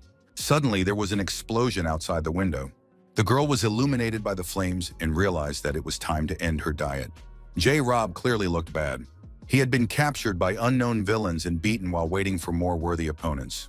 It seemed that Mujin was out of place, and it was not at all interesting to exterminate such small fry as J-Rob. At that moment, Inso arrived to help the boys. She demanded that the strangers introduce themselves and leave the guys alone. They recognized the owner of the Storm Dragon Sword. The girl activated the Storm Slash and rushed into the attack. The battle began. The villains fought together against Inso. The forces were unequal, for the villains had come to crush them with overwhelming power, without regard for honor or dignity. In the Korean branch of Lampas, preparations were underway for joint operations. Cassian, in the form of Quan Kano with ice cream in his hands, came to wander around in the hope of meeting someone. He dreamed of meeting his students because he had cared for them greatly in the past. The children had been abandoned by their parents and were unhappy half-breeds. In early childhood, they manifested the gift of psionics, and since then, they had been under Cassian's wing. He remembered funny situations, such as when Rick showed up with her hair dyed red and said she had dyed it after hearing that she would be able to control fire. Rick just wanted to be like Cassian, but his attributes, water and fire, were of no use to him. Cassian loved the boys very much, protected them, and taught them everything he knew. He was very sad that he couldn't even say goodbye to them. Suddenly, his thoughts and memories were interrupted by the arrival of Nain. She had come to meet her brother, but ran into Cassian instead, although she had actually wanted to meet him because she knew he would be here, possessing his abilities. The young man understood that the girl's abilities had not stood still and that she had moved to a new level. The scope of her abilities had increased, and if she could not only scan the past but also interfere in events, she would become dangerous. This ability was very necessary for Cassian, and the girl was becoming both dangerous and interesting. Soon, Uchan approached with the American guests. The unfamiliar psionics looked at Quan Kana with interest. He, in turn, couldn't take his eyes off his favorite students. Rick tried to cheer everyone up with jokes, but it was clear that everyone was thinking about their own thoughts. Quan addressed the strangers by name, Raul Gallardo, and blue-haired Rick Yoon. The psionics were surprised that the guy knew them, but he said he had read about their arrival in the news. Quan was not a psionic student, he was just a regular high school student. The young man addressed the American guests, saying he was their fan, and asked for their autographs. Holding out a notebook, he asked them to write, Cassian's top-class psionic students, Raul and Rick, met with Kanu.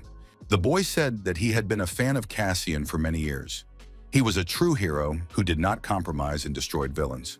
He had devoted himself entirely to building a just society. Raul really liked these words because justice was the perfect word to describe Cassian. It was a shame what had happened to the teacher. He would have remained a legend if he hadn't taken dirty money and killed his comrades. Rick was furious when she heard this. She didn't believe Cassian would do such a thing. And even if the whole world condemns Cassian, that's just one point of view. If Quan was a true fan, he had to believe in Cassian until the end. Quan was very pleased with this meeting because he realized that his students still believed in him.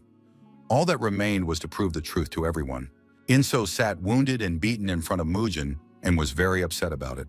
She couldn't defeat the villains who attacked Velzona. She was very ashamed that not only had she failed to punish them, but she had also barely escaped.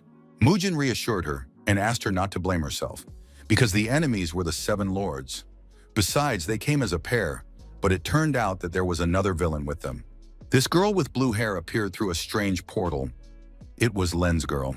This villainess possessed an annoying skill that allowed her to open portals in different places and move between them. Thanks to her, they were able to defeat the villains. Driver knows about Lens Girl. He plans to build a high-level defense system to block her portals. Inso was determined and wanted revenge on everyone, so she suggested calling Cassian and attacking in response. An eye for an eye, if they were attacked, they had to retaliate tenfold. That was her plan. This was the method of the Sword of Pure Evil, which Mujin supported. In Velzon Kadama, things were going steadily. Cassian was training, and Driver was telling him the latest news. It was already known that Bilzon Namgan had been attacked, and Mujin was furious about it. However, it was not worth rushing into battle recklessly out of pure revenge. This sortie was carried out jointly by the 7 rulers and Lens Girl, who opens portals. Even Kadam cannot cope with this ability. Driver, of course, had already set up defenses, and he also protected Winterbell. But now Buxan may become the next target of the 7 lords.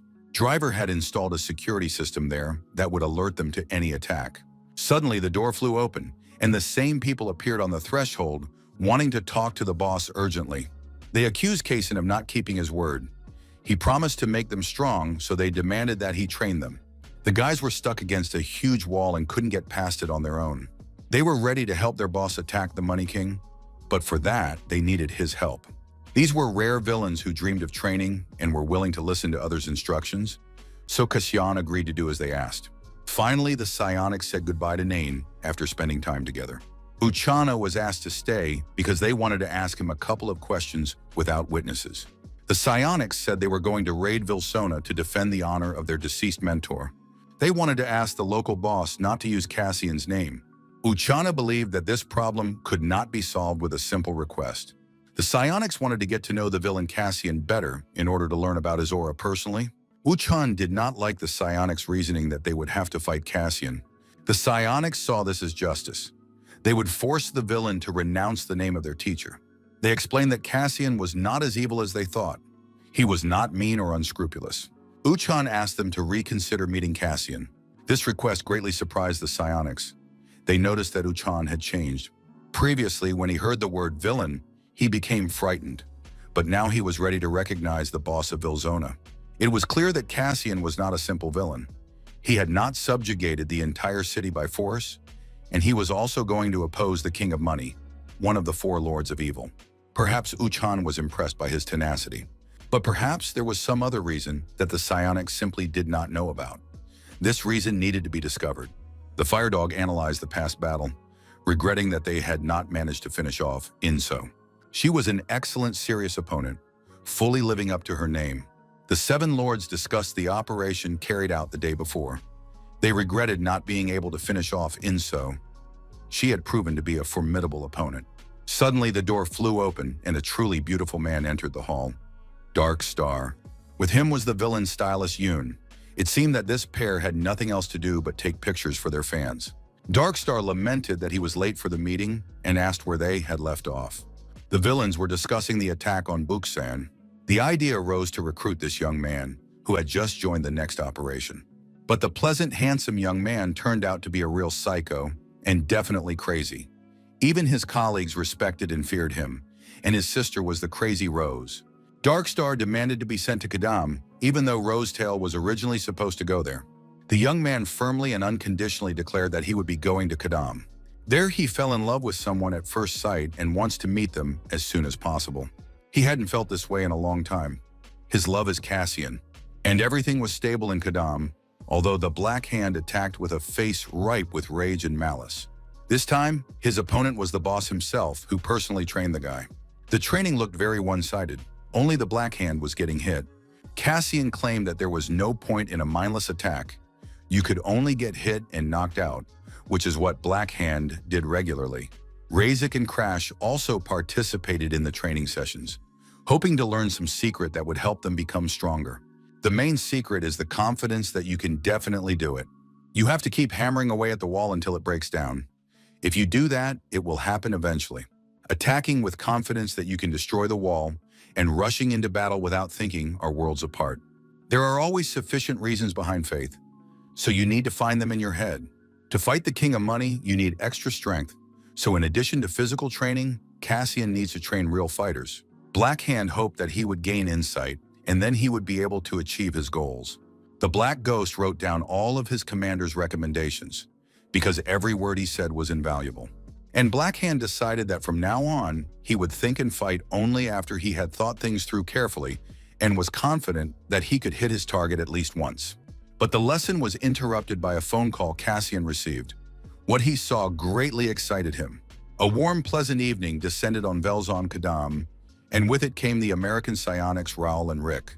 They were genuinely surprised that the area was clean and tidy, and that everything looked very respectable. It was clear that this was a place with a bad reputation, full of crazy people, so they couldn't let their guard down. Rick read the survey conducted among the residents of Kadam about which villains they most wanted to meet. The answer was not Cassian, but Kleiner. This bald villain in an apron with a broom in his hands was the #1 person the residents of Kadam wanted to meet. Was he really that cruel? And in the next moment, the villain's eyes lit up with hellish flames. Throwing down his broom, he rushed at the psionics. They in turn were seriously frightened, as they had let their guard down and prepared for the attack. But the villain rushed past them. What was that? It was a meow. The King of Money listened to reports about the past day and believed that problems should also arise. Otherwise, the result would not exceed all expectations and would not be remembered for long. It was known that all members of the 7 rulers had arrived at the meeting place. All the actors were in their places, and it was possible to attack Kadam that very night. But the King of Money didn't want to do it right away, because he could crush Kadam by force at any moment. But that's not the spectacle he wants. He wants to create a situation that will attract maximum attention, and for that, he needs to prepare the ground. What the audience wants is an extravagant show and dramatic performance. But most importantly, the intrigue of the action must be captivating to the audience's heart. A scene that fails to instantly capture the hearts of the audience will be forgotten. Therefore, they must create a memorable show and do so in the near future. Everyone trusted the King of Money and understood that he would deliver the highest quality performance. The mother cat met her kitten. There had not been a more heartwarming scene in Seoul for many years. The psychics were pleasantly surprised by the scene of the villain catching the kitten and understood that they had not come here to catch kittens. They tried to find out from Kleiner where they needed to go to meet Cassian, but he was already waiting for them, sitting on the roof of the building. Cassian asked the visitors about the purpose of their visit. He hadn't arranged a meeting with them and wanted to know why they had come. The psionics said they had not come to fight, but had a personal request for Cassian. Raul didn't beat around the bush and voiced it. He would prefer that the villain change his name. He suggested that they work together to come up with a cool name to replace it.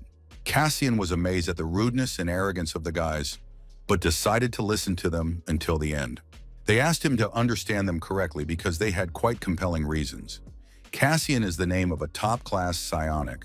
He was a psionic who pretended to be righteous, but in reality, he took dirty money and killed his comrades. So bearing his villainous name was ideal. Rick was the first to lose his temper at the rudeness directed at their deceased teacher and said that it was not true and that it was a setup. Raul also believed that Cassian was not the kind of person who would kill his colleagues for dirty money. Cassian listened to the psionics' explanations and asked them to leave his Velzon. But Raul, barely containing his anger, said that the villain should not bear the name Cassian anyway and that he had no right to do so. This hurt Cassian deeply, and he decided to clarify why he had no right to that name. Cassian was a top-class psionic, an honorary title bestowed on only 30 people worldwide. And he was Raul's beloved and respected teacher. And that was enough. And if the villain did not change his mind after all the explanations, then let him prove his right to bear that name by force. Rick also couldn't hold back and was ready to explain everything about Cassian by force. Cassian was actually just waiting for that. He said that the name was borne by a villain of the Great Catastrophe class, and that was very impressive. After that, he suggested ending all arguments and attacking the villain of the Great Catastrophe class together, because psionics must earn the right to be Cassian's rivals. The psionics decided to teach the brat some manners and wanted to assess the enemy's strength first. But the villain did not give them that opportunity and immediately scattered them in all directions, saying that they must not be distracted in front of the enemy. Driver was busy developing new devices when an alarm red-eye rushed into his office. He wanted to warn him that there was a real commotion outside. 2 psychers had paid a visit and were already fighting at the entrance. But Driver was as calm as ever and said that everything was under control. The boss imposed a complete ban on intervention. He also forbade filming with drones and demanded that all cameras be turned off. He also sent his students out to make sure no one slipped through. Outside, combat training continued. Cassian skillfully dodged all of the psionics attacks. He was always ready for any action. In addition to technical points, he also gave comments and advice to the psychics. He called Raul strong, but overly harsh and straightforward. His attack structure was too monotonous and lacked flexibility. Each new series of strikes hit the target.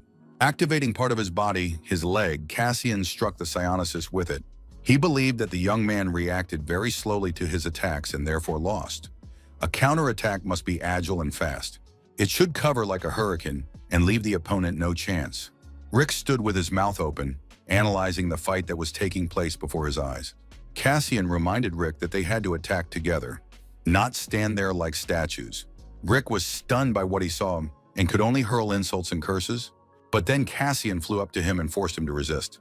Rick activated a stream of water, hoping to knock the villain down and seize the initiative in the fight. But the enemy was faster and was already behind the psionicist. After a few minutes of fighting, the psionics realized that they could not defeat their opponent alone. Raul saw this and suggested fighting at full strength to defend the honor of his mentor's name. Cassian said that he could also show his full strength, because he had only used 20% of it so far. Raul did not believe the villain and did not even want to find out if it was true or false. Cassian hoped to fully analyze his opponent and develop a battle strategy. Raul finished his analysis, and the information he received shocked him. The analysis could not be wrong, and the villain Cassian was not just a villain. In terms of energy, style, and mechanics, the villain Cassian was completely identical to his mentor. Fragments of memories from his early childhood flashed through his mind when, as a half-breed child, he was attacked by other children. It was a familiar ordeal that was difficult to cope with. Soon his parents abandoned the boy, and he ended up in an orphanage. But the other children at the orphanage did not accept the stranger either, and the bullying continued. At some point, a child appeared who was even worse off. And then the boy found the strength to fight for himself and the younger boy. Soon, a previously dormant power awakened within the child. He became a psionic. A new school, different children, and new problems. After all, there can be good people everywhere, just like there can be bad ones. A huge, dark-skinned bruiser whose mere appearance caused panic. The villain who frightened the children turned out to be an ordinary psionic. Just a healthy, kind, and sincere man. And a man who taught him to distinguish between good and evil without prejudice or bias. And that man was the villain Cassian. Raul explained that the villain had not only taken their mentor's name, but also his fighting style. And also the teacher's habit of clenching the fingers of his left hand before kicking. Rick lunged at Cassian with his bare hands, trying to scratch his eyes out for doing such a thing. But then Cassian decided to give a hint and said that Rick had dyed his hair red as a child because he wanted to control fire. And Raul wet himself on his first day when he arrived at the Lampas training hall. The psionics, shocked by what they heard, tried to understand who they were dealing with. If the mind is not yet ready to accept the truth, the heart already knows. Cassian did not offer a definitive explanation aloud, but suggested moving to a safer place to continue the conversation. After that, he summoned the Black Ghost and gave her some instructions.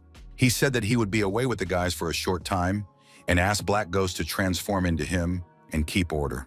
The Black Ghost instantly transformed into Cassian and promised not to betray her master's trust. Cassian and the psionics rushed off in an unknown direction. Once they were somewhere where no one could find them, Cassian told the truth, how he had been reborn after death. Rick couldn't understand how such a thing could have happened. He was reborn, and now he was the most hated villain. Raul gathered his thoughts and came to the conclusion that it was definitely Cassian, but he had a few questions. Why didn't Cassian find them, his students, right away? He could have called or written to them. Cassian believed that they would not believe him. Besides, letters and calls are tracked, and if Lampas found out who he really was, it would create problems. He decided to take the name Cassian because he hoped that one day his students would come to him, just as they had now. Raul also wanted to know who killed Jeff and the mentor, because it was Lampas. Cassian confirmed that this was true. Lampas's agents said that Jeff had betrayed them, and along with Jeff, Cassian had labeled them as traitors. It was officially announced that Cassian had killed Jeff and betrayed the organization. Only Cassian knew that Jack had killed Jeff. Jack is the ghost sword. He formed a team to get rid of Jeff and Cassian. It was Jack and Lila plus Sniper. According to Lila, there was someone else there too. So they were attacked by 4 top-class psionics. Such a team could have killed even 4 evil lords. There was no chance. Raul was interested in what Cassian planned to do next. Cassian wanted to find those responsible for his death and punish them, but the Lampus leadership was out of reach, so it was necessary to lure them out. Rika was very interested in how Cassian was able to be reborn, especially in the body of a villain. Jeff's necklace helped with this, as did another strange and invisible creature, the spirit Moros. Cassian showed the necklace to his students and invited them to touch the pendant with their hands. They realized that their mentor had become even stranger than before. They looked at the strange pendant with suspicion and reached out to touch it. At that moment, the pendant came to life and revealed its secrets to them. The psychics watched what was happening with their mouths open, and they also saw and got to know the spirit with their own eyes. Gina decided to learn to meditate so that she would have enough endurance and patience to make decisions and find inner peace. Cassian was constantly on her mind. She really wanted to find peace, not constantly think about revenge. The girl understood that he was stronger than her, did not hesitate in difficult situations, and made decisions quickly, even though he was just a schoolboy. It was unclear where he got his calmness and what made him different. Perhaps the difference was in his amazing insight. I wonder if insight can be trained with the help of poetry and music. But then the meditation session was interrupted by the twins, who brought news from social media. All the news channels were reporting on clashes between the Bilzons, the war between the villains, and the fear of the local residents. All these articles were about Velzon Kadam, and all the headlines looked very hostile. This information was extremely damaging to Velzona Kadam. Everyone was nervous, but Cassian remained calm, as if it were nothing special. In Velzon Kadam, they were also following the news. Cassian decided that it was collective psychosis. It was clear that someone was behind all these articles, and most likely it was the King of Money, who had enough funds to pay off the media. Cassian didn't think the Money King would bother with such nonsense, but he agreed that he needed fame at any cost. Anyone who could get several top psionics to act was someone very famous in Lampas. Perhaps it was the same person who had dealt with Cassian and Jeff. In addition, it became known that information about the failure of the psionic school children in the Kadam zone had disappeared from all social networks. Instead, articles appeared claiming that they were heroes saving Kadam, as if that were how things really were. Cassian believed that people would not believe it, but short-sighted people would fall for the provocation and propaganda. Right now, the news was discussing Velzon Kadam. Local propagandists released a film about the truth of the villains of Kadam, and it was perfectly clear who was behind such programs. The King of Money had a special talent for throwing money around. Then Driver remembered that he had fulfilled Cassian's request and placed his order. Driver knew that the Money King had the money to create a true masterpiece. He had to make sure that his work was a failure and brought him no benefit, only losses. Soon the news published a ranking of villains, and then they published comments from paid users, and they ended it all with a call to destroy the villains of Kadam. This completely enraged Kadam's admirer, the villainous Rampage. Cassian once again invited his students to a meeting, and they were once again stunned by what they saw. Cassian simply arrived in the form of a schoolboy named Quan Kanu. When emotions had calmed down, Cassian gave them a phone, saying that they would only communicate through it. It was well protected. This phone was developed by an acquaintance who collects nanosatellites, so the device's specifications are top-notch. Raoul didn't understand why Cassian was staying in Velzon. After all, he was a man who was respected and envied by everyone. He was an honored top psionicist and teacher. The thing was, Cassian now wanted revenge, and he had chosen Velzon, the home of villains, as his place of residence. The students were worried about whether it would be dangerous to involve villains in their affairs. Cassian promised not to involve the villains in the showdown with Lampus, but he wanted to learn the truth and become stronger so he could get to those responsible for his death. But if a war with the villains begins, everything will be different, especially if the enemy was the four lords of evil. But it was too early to worry about that. For now, Cassian brought gifts. He thought that with such an outfit, it would be a bit too much to offer help. In Velzon, Buksan Joak was receiving a guest.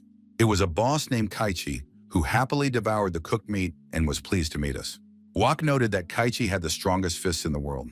It is known that Kaichi recently acquired another Velzon. The hostess congratulated the guest and suggested that he take over another large scene because he was the best among the bosses in the country.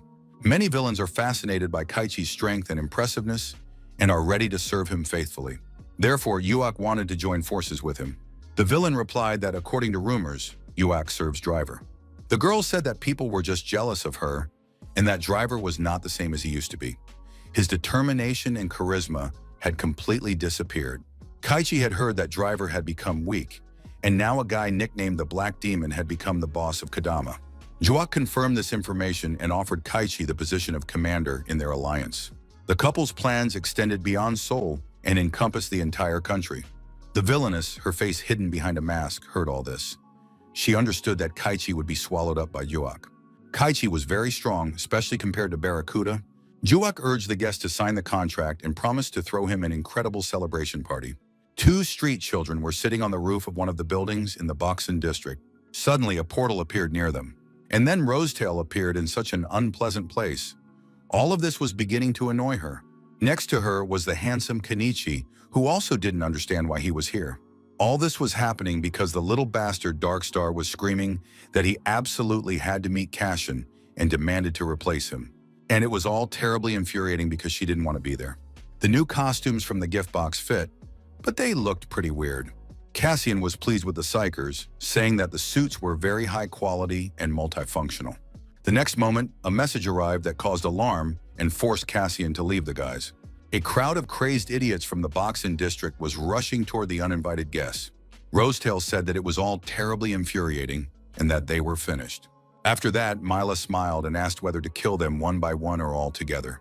Then, waving her hand and showering everything with pink petals, she invited them to dance.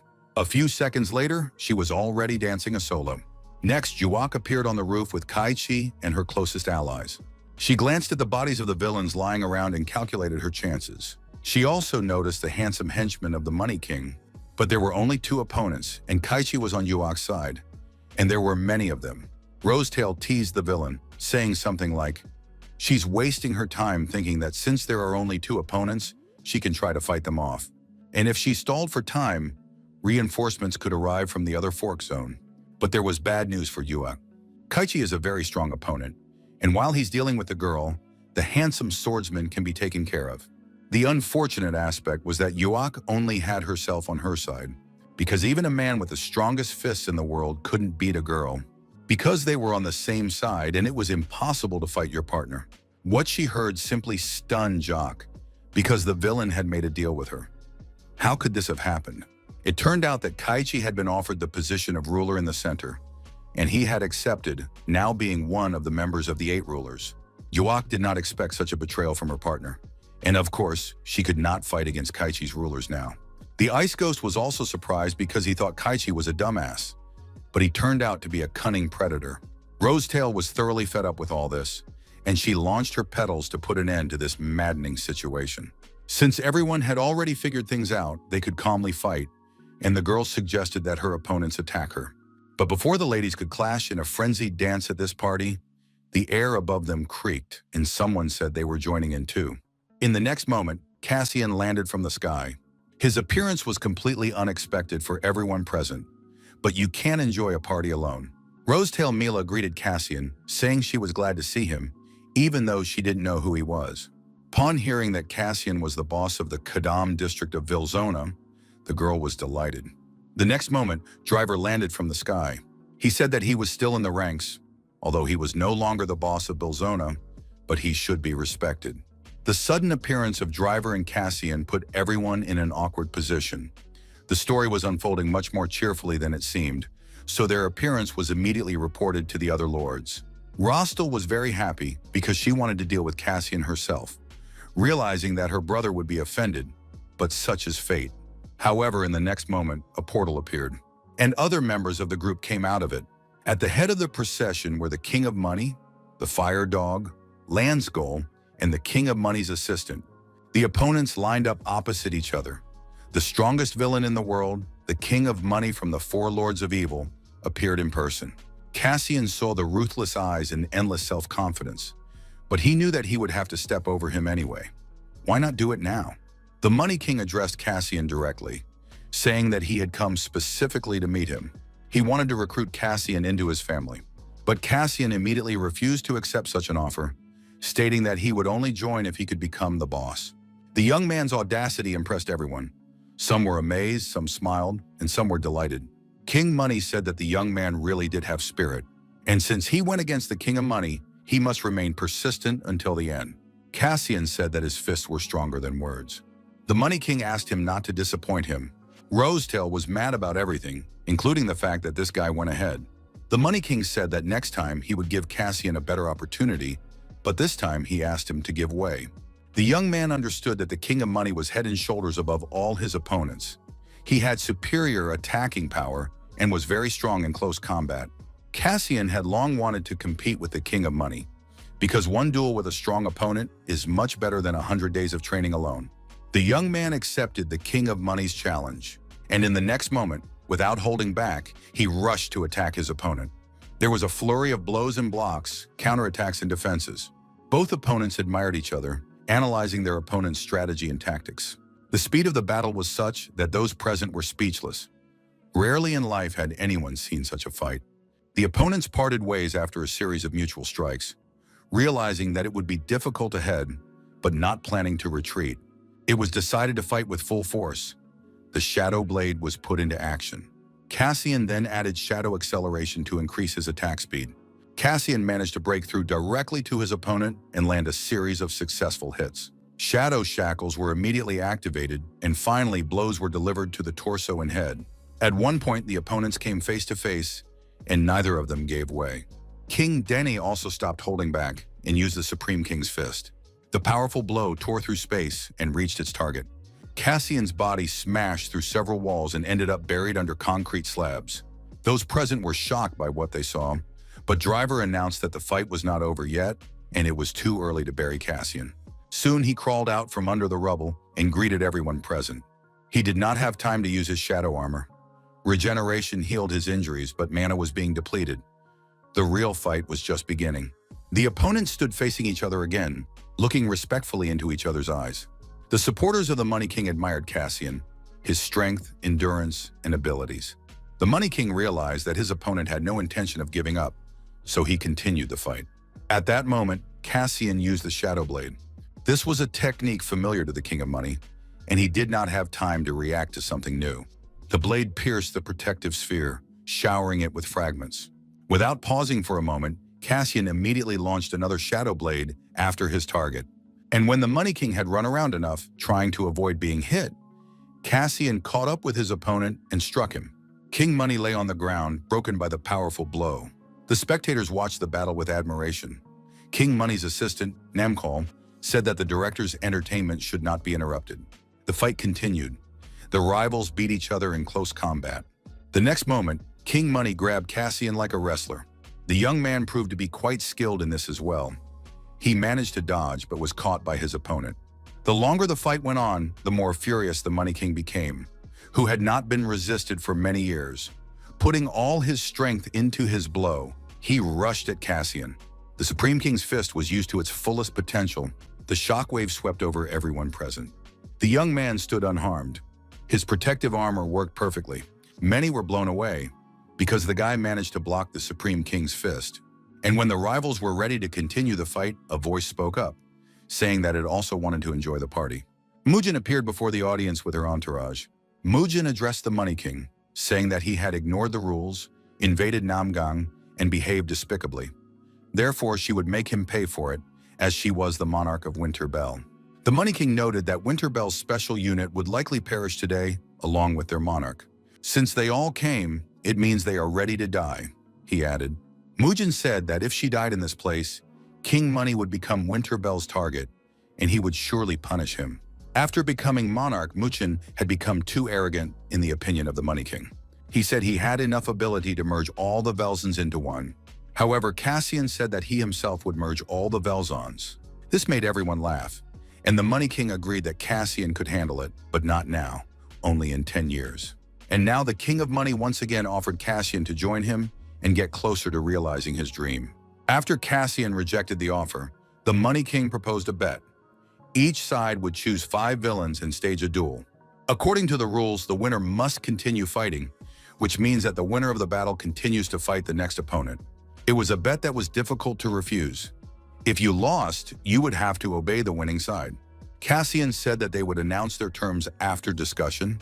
The date and location were to be discussed later, and the King of Money once again asked Mujin if she wanted to fight him now. She refused because she wanted to watch the bet, and announced that as the monarch of Winter Bella, she would be present and personally assess the fairness of the fights. With that, the negotiations were over, and the rivals began to disperse. King Money took his team through the portal. Rostel approached Mujin, saying she would like to speak with her privately. Mujin asked the guards to leave and prepared to listen to the villain. But she suddenly lunged at the girl with the aim of removing her mask. The guards did not have time to react. However, Cassian immediately grabbed the witch by the arm and said that she needed to get permission first. In the next moment, Cassian's hand was covered with sharp thorns. The same fate befell his entire body. To top it all off, the villainess wanted to write some nonsense on his forehead with her sharp claw, but she didn't have time, because Cassian was able to set her thorns on fire, and soon the girl began to burn. This hidden ability did not go unnoticed by the King of Money and his assistant. The rumor that Cassian had a double attribute turned out to be true. Finally, Cassian lunged at Rosetail and managed to strike her. The beauty's face was cut until it bled. The sight of blood provoked the fire dog to defend his friend, but then Driver stepped in. He hit his rivals with a screwdriver, saying that working hours were over and it was time for everyone to go home.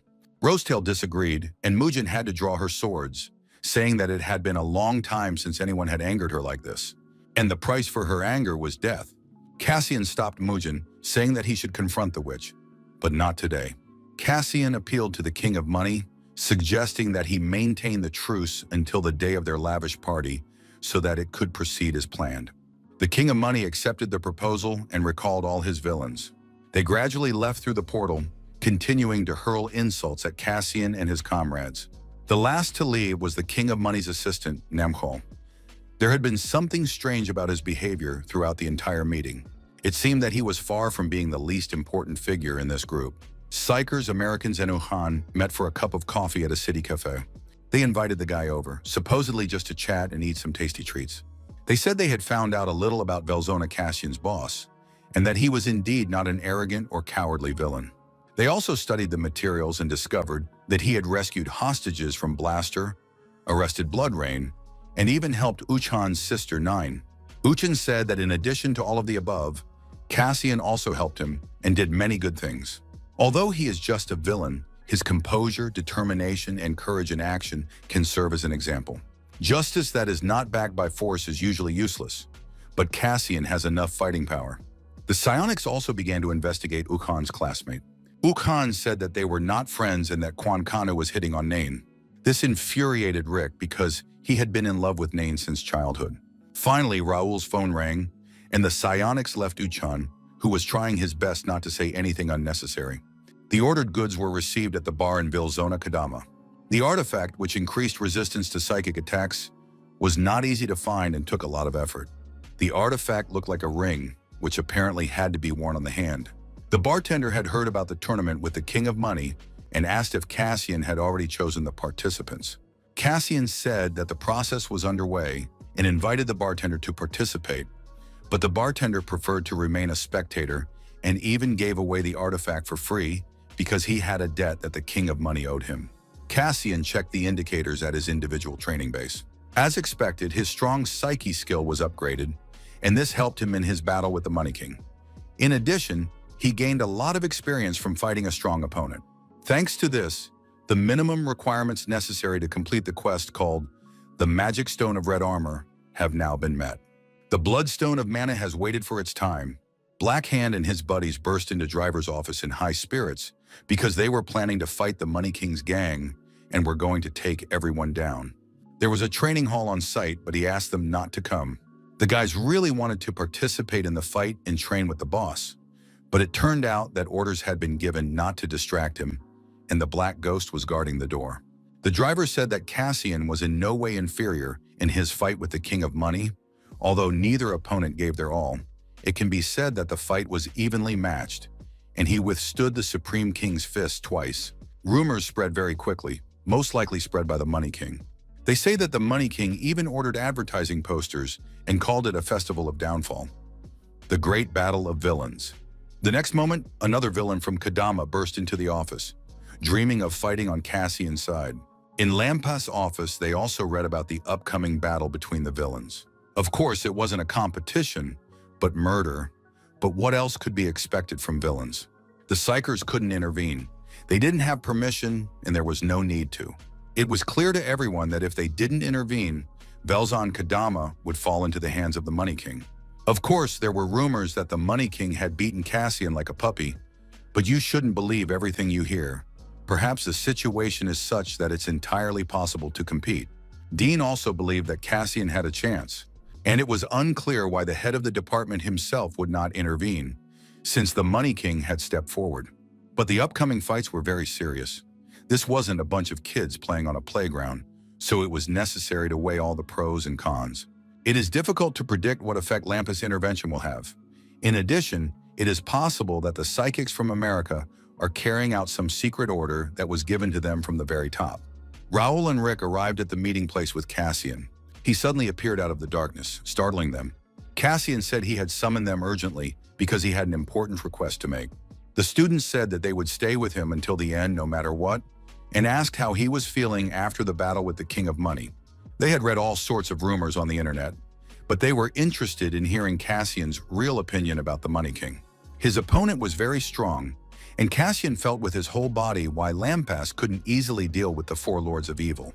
Even Lampas' instructions state that at least 3 top-class psionics are required to defeat the four Lords of Evil. These are grandmasters, who are among the top 3 even among top-class psychers. Cassian said that everything would be true and correct, but not now because he had just had a special experience, when everything around him was covered in a bloody mist, and his whole body was filled with bloody energy and power. And breaking through the pain and unbearable suffering, Cassian emerged a new man. And he did the right thing by not using the Bloodstone of Mana immediately after receiving it, because then he wasn't ready for this encounter, but now the result's perfect. His efforts were not in vain. He is filled with a power he has never felt before, and he cannot even imagine how many mana points he now has. By swallowing the Bloodstone of Mana, he was able to gain immense power. The disciples understood what a dangerous practice their mentor had committed. He explained to them about the mana stones that villains use to increase their combat capabilities. If left as is, Cassian could turn into a madman and explode. Therefore, he asked his students to help him, because they are the only ones he can trust. Cassian warned the psionics that hellish training would begin immediately, because he needed to use up the energy that was tearing his body apart from within. The training would take place in the Velzona district of Kadam. Cassian enjoyed a burger while waiting for his students to arrive. The guys were late because they needed to adjust to cooperating with the villains they had previously hated and destroyed. He really wanted this not to curb the bloody energy that was boiling inside him. He began to hear a voice in his head. This voice urged him to do bad things. Perhaps all villains have such a voice in their heads. Cassian was prepared for something like this from the very beginning, so now that he has gained enormous magical power, he has no complaints. After checking his stats, the guy saw that his mana points had increased significantly. The result exceeded all expectations, despite his resistance to ordinary mana stones. The Bloodstone of Mana he ate was incomparable to ordinary stones, and even if you searched the entire world, it would be difficult to find anything similar. Surprisingly, the result after taking the Bloodstone was not perfect. Perhaps it was because Cassian was unable to fully control the blood energy. And yet, with that many points, he could already take on almost any opponent, such as Rosetail, even though she still concealed enormous mental power. But mental skills were still closed to Cassian because he couldn't meet the conditions needed to get them. However, the spirit did not advise using these skills, even if they were unlocked. They are extremely dangerous and their power can destroy an entire city. They are on par with nuclear weapons. They were once used in mythical times when the situation was critical, against the strongest monster in history, named Typhon, the Lord of Destruction. This villain, the strongest in history, possessed the attributes of fire, wind, and even darkness. However, this information greatly interested Cassian. The young man sat waiting for his students, thinking about how he was still too weak to carry out his revenge, and also about how selfish he had been to involve his students in such a mission. At the Money King's Neo Center, the villains discussed the latest events. Darkstar was very angry that he had not been able to meet Cassian. He blamed himself for not going to Buxan, because there he could have brought forward his fateful meeting with his idol. Of course, he blamed his sister for not making him go to Buxan. But the girl understood that her brother's dream of meeting Cassian would most likely never come true, because she had her eye on Cassian and would tear him to pieces. Darkstar asked if his sister was going to participate in the fall festival. The girl confirmed that she would definitely be there, and as commander. Since the King of Money himself would not be participating, Rosetail had a chance to catch Cassian and prevent him from meeting her sister. After all, he was full of sincere fan feelings. But Rosetail possessed magical abilities and understood what her dumb brother was thinking. Finally, two individuals arrived at the training site in Velzen Kadam, wearing new costumes. They announced that they had come for hellish training, but before that, they had to think twice, because it was difficult to accept that a psionic would pretend to be a villain and train in Velzon. But if you look at it from another angle, such conditions are very useful for hellish training.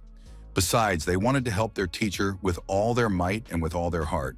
Cassian sincerely thanked the guys and said he would train them harshly and mercilessly. One fine morning, a stranger entered the territory of Velzona Kadam. He looked around with interest, not knowing where to go. Soon he noticed a cleaner. The stranger demanded that they show him the way. Klein's eyes lit up with hellish fire. Red Eye rushed over at the alarm, trying to find the unexpected guest. Soon a guest was found. He, like all the trash, was packed up and loaded into garbage cans. In the center of King Money, preparations were underway for the upcoming tournament.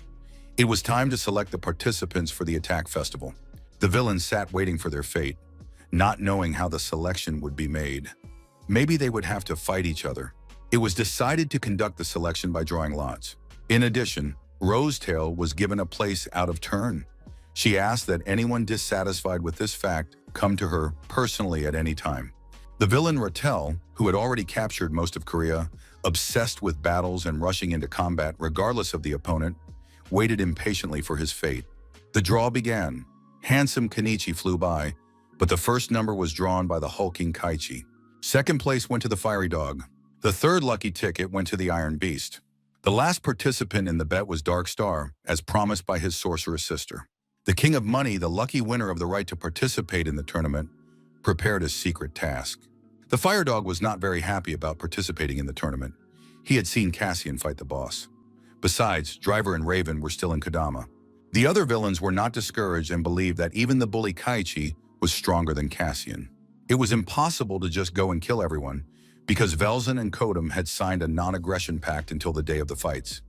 Everyone had to remember this and keep themselves under control. Interesting events were also taking place in the Kadam zone. Python, who had been pulled out of a trash can, said he had come to surrender. He explained that he had trusted the King of Money, but now he was disappointed, realized that his place was not there, and came to Kadam. Python admitted that he wanted to participate in the attack festival, but on Kadam's side, it all sounded very implausible, and Cassian wanted to know the real reason.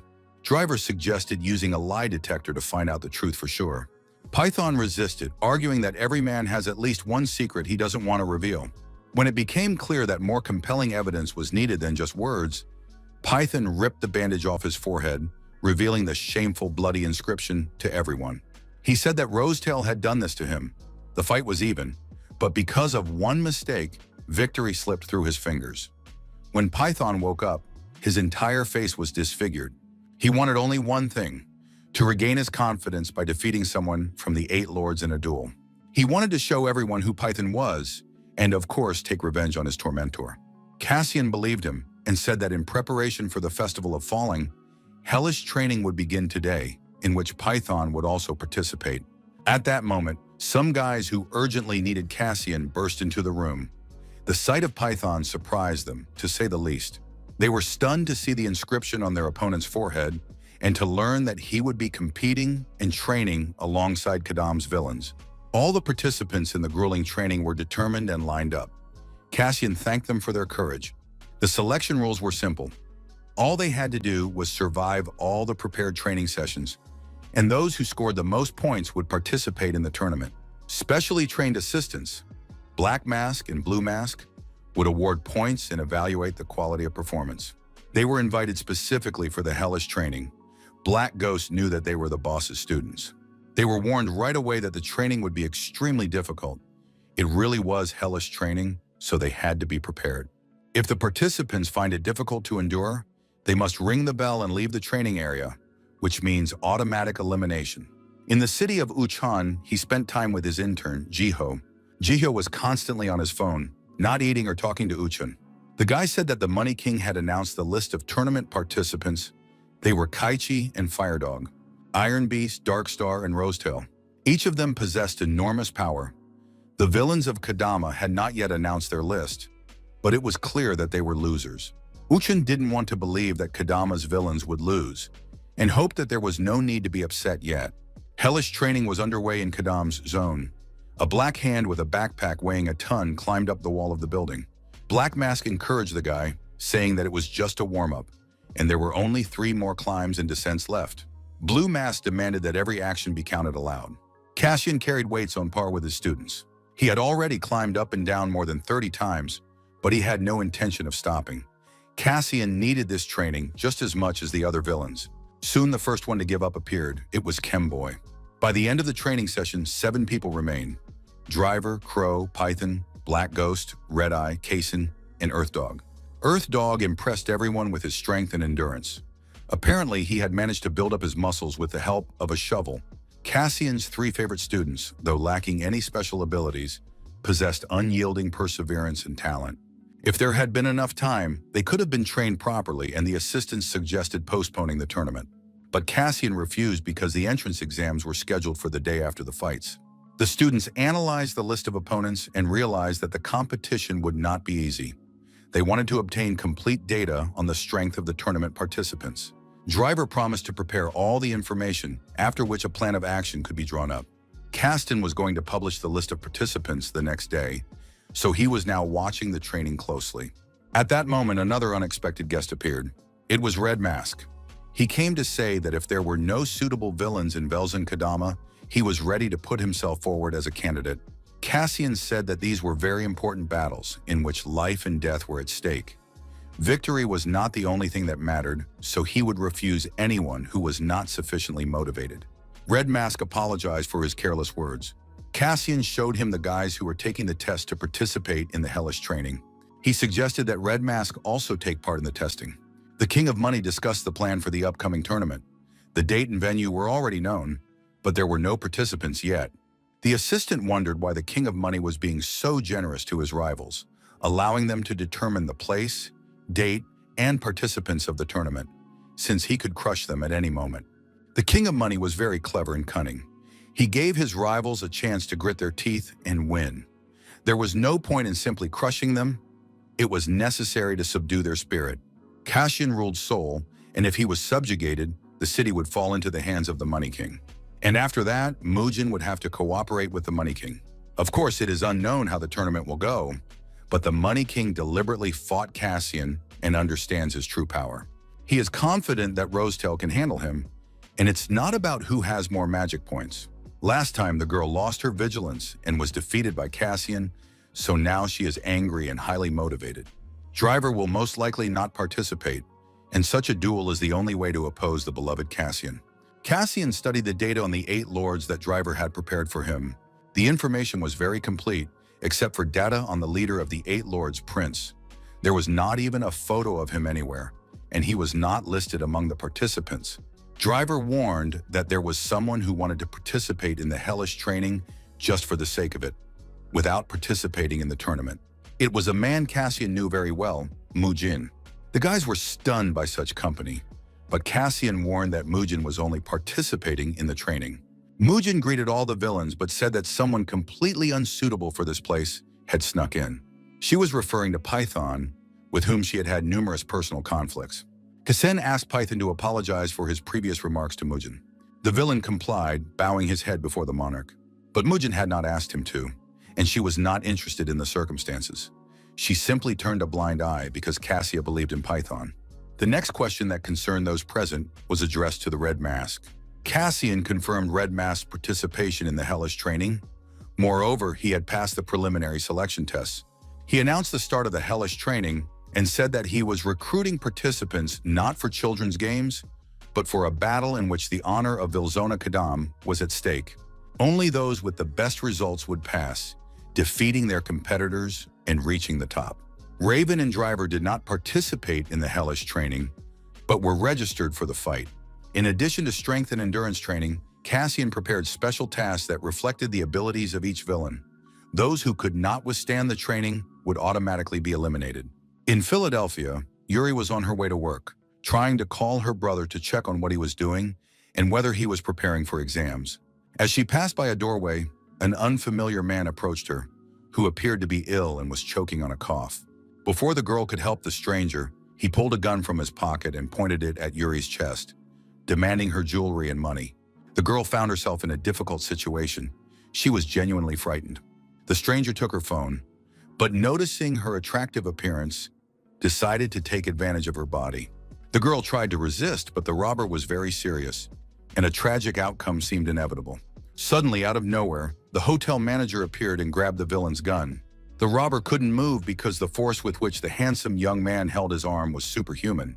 The young man let go of the villain, saying that he believed the streets were clean and there were no criminals on them. The frightened robber, in a panic, managed to pull the trigger. Yuri instantly threw herself in front of the shot, trying to shield the manager with her body. The robber ran away, leaving the young people in the doorway. It soon became clear that neither of them had been hurt, and the director asked Yuri not to do anything so reckless again. The girl confessed to her boss that she was afraid of repeating her mistake, because once she had hesitated and failed to take decisive action, and as a result, she had lost people who were very dear to her.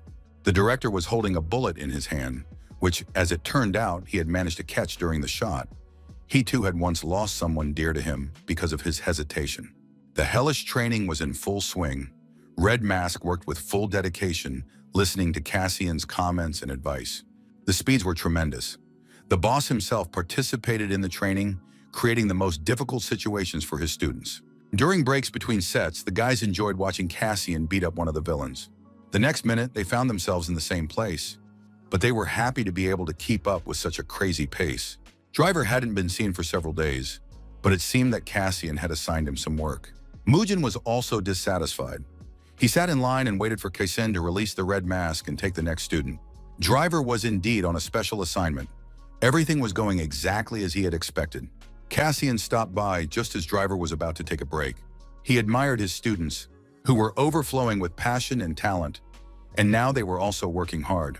Even Raven was showing excellent results, and Cassian sometimes thought that there was nothing left to teach her.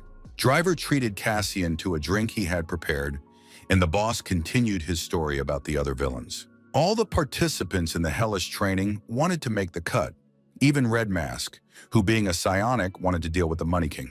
Cassian had a week to select the tournament participants. He was training himself, and his progress was steady. Driver scanned Cassian's mana power and saw that it had increased significantly. However, another group of uninvited guests interrupted their rest. This time, the uninvited guests were the vassals of the Monarch of Winterbell. They were unhappy that they had only learned about the hellish training a week after it had begun. Cassian did not keep them waiting and unexpectedly appeared before the vassals. He did not come, but appeared out of the shadows and inquired about the purpose of the unexpected guest visit. The vassals demanded the return of their monarch, but Cassian said that only fists could heal emotional wounds. After a while, Cassian addressed the participants of the hellish training, saying that he had prepared new instructors who could help them improve their efforts. These instructors would share their experience and wisdom to increase effectiveness in real combat. Darkglow cried out that this was not what he had come here for. But if they were interested in Mugen, she had come here because her vassals were weak. She had decided to become stronger herself. But if they cared about the fate of their monarch, they would take part in the hellish training. Because Mugen needs the best and most worthy for him. And that is why the vassals must agree to become instructors, so that they, in turn, can improve their skills and become worthy defenders of their monarch. Quan, Kanu, and the American psychics met in the school cafeteria. They wanted to discuss the current situation in Kadam without witnesses. Quan said he was preparing for exams out of a sense of duty to his sister. After that, the guys started discussing business. Cassian thanked Raul and Rick for helping to train the fighters.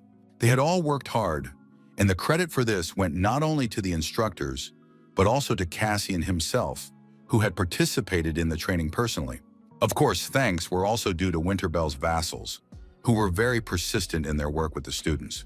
And of course, Mugen himself, the Sword of Pure Evil, possessed tremendous power and was able to teach the boys a great deal. There was a week left before the start of the tournament, and it was time to decide on the candidates. Cassian wanted to hear the guys' opinions on the candidates. They named Cassian, Driver, Raven, Python, and Black Ghost. Cassian excluded Black Ghost because he wanted to entrust him with another important task.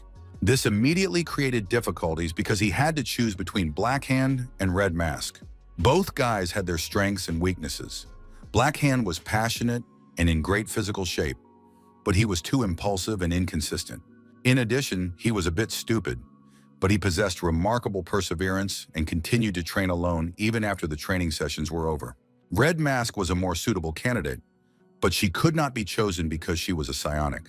Raul and Rick declassified the young man, as 2 weeks of training together allowed them to understand the situation intelligently and professionally. The next day, Cassian gathered the participants of the grueling training session to make an announcement. He sincerely thanked all the applicants for their efforts, noting how well they had worked, even if they did not make it to the final list.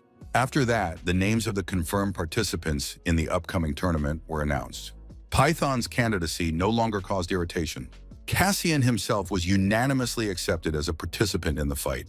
But there was one last spot left, which had to go to one of two participants, Black Hand or Red Mask. The guys had to fight it out and determine the winner right then and there. Black Hand was glad that he didn't have to wait long. Cassian explained the rules of the fight, saying that it would end when one of the participants surrendered or was unable to fight. That was enough. The battle began. Black Hand rushed into the attack. Red Mask activated her fire and put up her defenses. The ignition worked well, and Red Mask expected to win. But Black Hand had no intention of giving up the victory and used his shield glove. The spectators watched the battle with interest, cheering for both participants. At that moment, no one would have dared to bet on the winner. The guys were fighting honorably and on equal terms. Blows rained down on both of them, some hitting their targets, but neither was willing to give up. In addition, they still had time to taunt and provoke each other. Their strengths were practically equal. Red Mask acted as a spear, while Black Hand was a shield. The initiative in the fight shifted from one to the other. Both analyzed their opponent and adjusted their tactics on the fly. Soon, a head-on attack ensued. The damage to the Red Mask should have been significant, but Driver developed a mask with damage absorption capabilities. Black Hand was knocked out for a short time.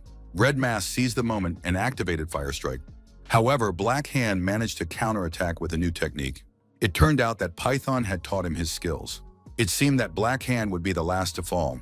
His death glove pinned Red Mask to the asphalt. Cassian announced the end of the match. The victory went to Black Hand. The defeated Red Mask sat alone on the roof of the house. He wasn't angry that Black Hand had defeated him and agreed that the guy deserved to win.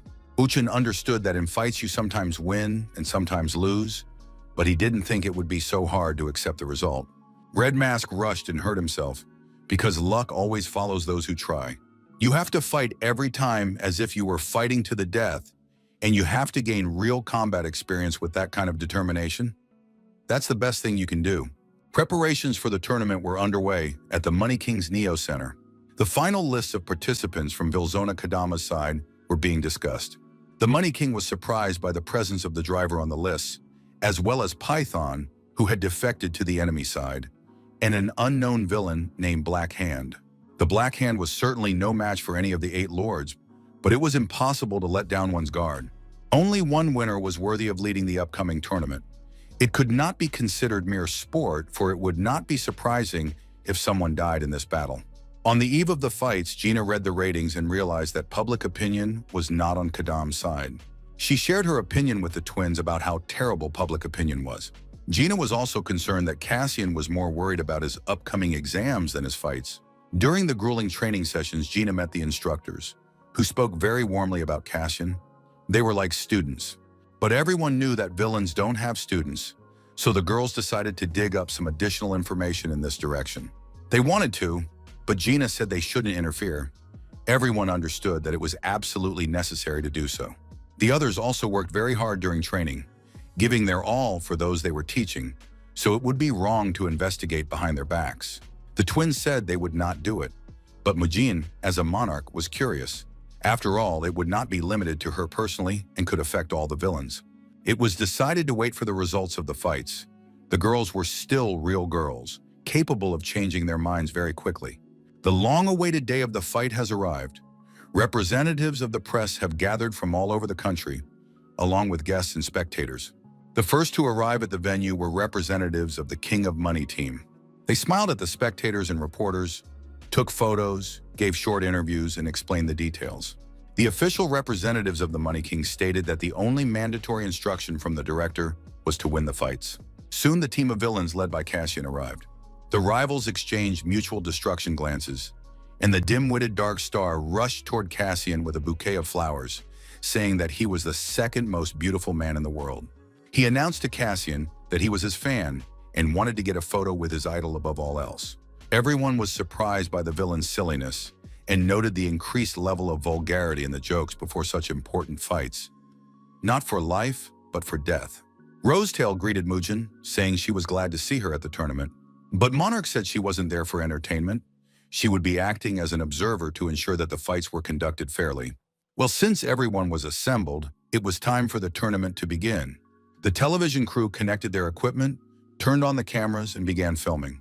The host of the competition greeted everyone and introduced herself. It was the Smoker. She announced the opening of the tournament and the start of the first match. On the side of Vilsona Kadama, the first participant in the fight was Black Hand, a real man who knew no fear and was full of brave enthusiasm. His opponent was announced as the man considered to have the strongest fists in the world, Kaichi. The villain immediately declared that one opponent was not enough for him, and he demanded that Kadama's number 2 also come out against him. The night before, there was a discussion about the tactics for the fights. Everyone knew that Cassian would be 3rd, Verona 4th, and Driver last. Manager O believed that there was some kind of plan behind this order. King Money agreed and decided to devise a plan to crush the enemy's fighting spirit with a single blow. Manager O suggested demonstrating superior combat power from the very beginning. According to his plan, the strongman Kaichi could easily deal with Black Hand and Python. The guys in Wilson weren't dumb either. They talked over their plan based on what they thought the Money King's plan would be. Driver was sure that from the very beginning, his opponents would propose fighting 2 against 1. This was, of course, a provocation, but whoever lost would find themselves in a ridiculous situation. In case of victory, it would be great, but in case of defeat, the punishment would fall on the next participant, who was Cassian. Of course, he could have refused to be provoked, because Kaichi could crush Black Hand and Python. But that is exactly the outcome that the Money King expects with great confidence. However, he is unaware of the combat power of Black Hand and Python after their special training. It is difficult for them to defeat Kaichi one-on-one, but 2 against 1 is quite possible. The only problem was what choice Black Hand and Python would make. The audience watched the provocation with bated breath. Black Hand yelled that he would deal with this fish head himself. But Python accepted the invitation. He had enough common sense and reason to understand that this was a contest they had to win, and they couldn't pass up such an opportunity. And before Black Hand could object, Python ordered his men to strike with all their might while he blocked Kaichi's attack. And since all the opponents were ready, the Smoker announced the start of the first match. At that moment, Kaichi rushed into the attack. He was too fast for his size. Rage and hatred were written all over his face. His attacks were predictable, and the blows slipped off Kaichi. So he turned on his pain blocker because he couldn't dodge the fists.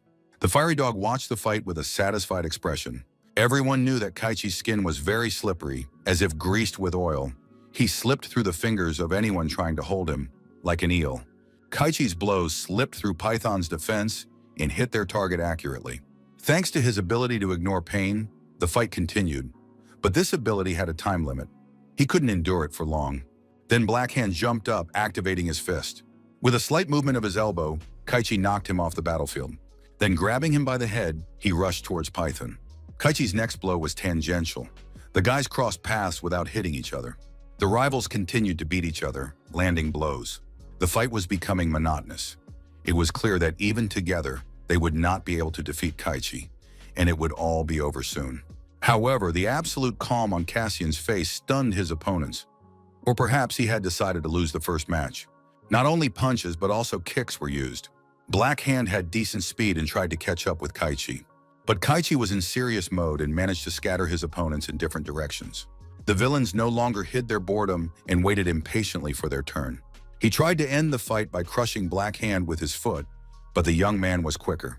Python was also able to grab his opponent's slippery, vile body. He did not expect such a turn of events because he was sure that such actions were impossible. But the villains of the Kadam zone were well prepared, and Driver had developed special sticky pads. After that, Black Hand activated the Death Glove. He rushed into another attack on his opponent. Python used a German suplex, throwing the Hulk over his shoulder. This was followed by the Death Glove, the Brand, and several more signature moves. The big guy still had enough speed to wriggle, and avoid direct hits, but a few blows still reached their target. Rosetail sincerely did not understand why they were wasting so much time on these weaklings. Another attack from Blackhand in the glove hit the big guy. The guy managed to land a combination of blows, and his opponent finally missed the attack. At that moment, Python used his muscle extension and pinned Kaichi to the asphalt with a precise blow. The spectators came alive and began to stir. They saw that Katama's villains were beginning to win. The fiery dog warned them not to rejoice too soon because they had angered the beast, and now they would have to pay the price. And so it turned out, because the hulking Kaichi promised to crush every bone in his opponent's bodies with his teeth and went berserk. The whole country froze in front of their TVs. Lampus' office was also watching the fight. Raoul and Rick were very worried, but they saw that the villains were fighting almost on equal terms. They had grown fond of their villainous students because they impressed them with their tenacity, strength of spirit, and desire to win. And although it was still unclear who would win, everyone was rooting for Kadam. The fight moved to a new level.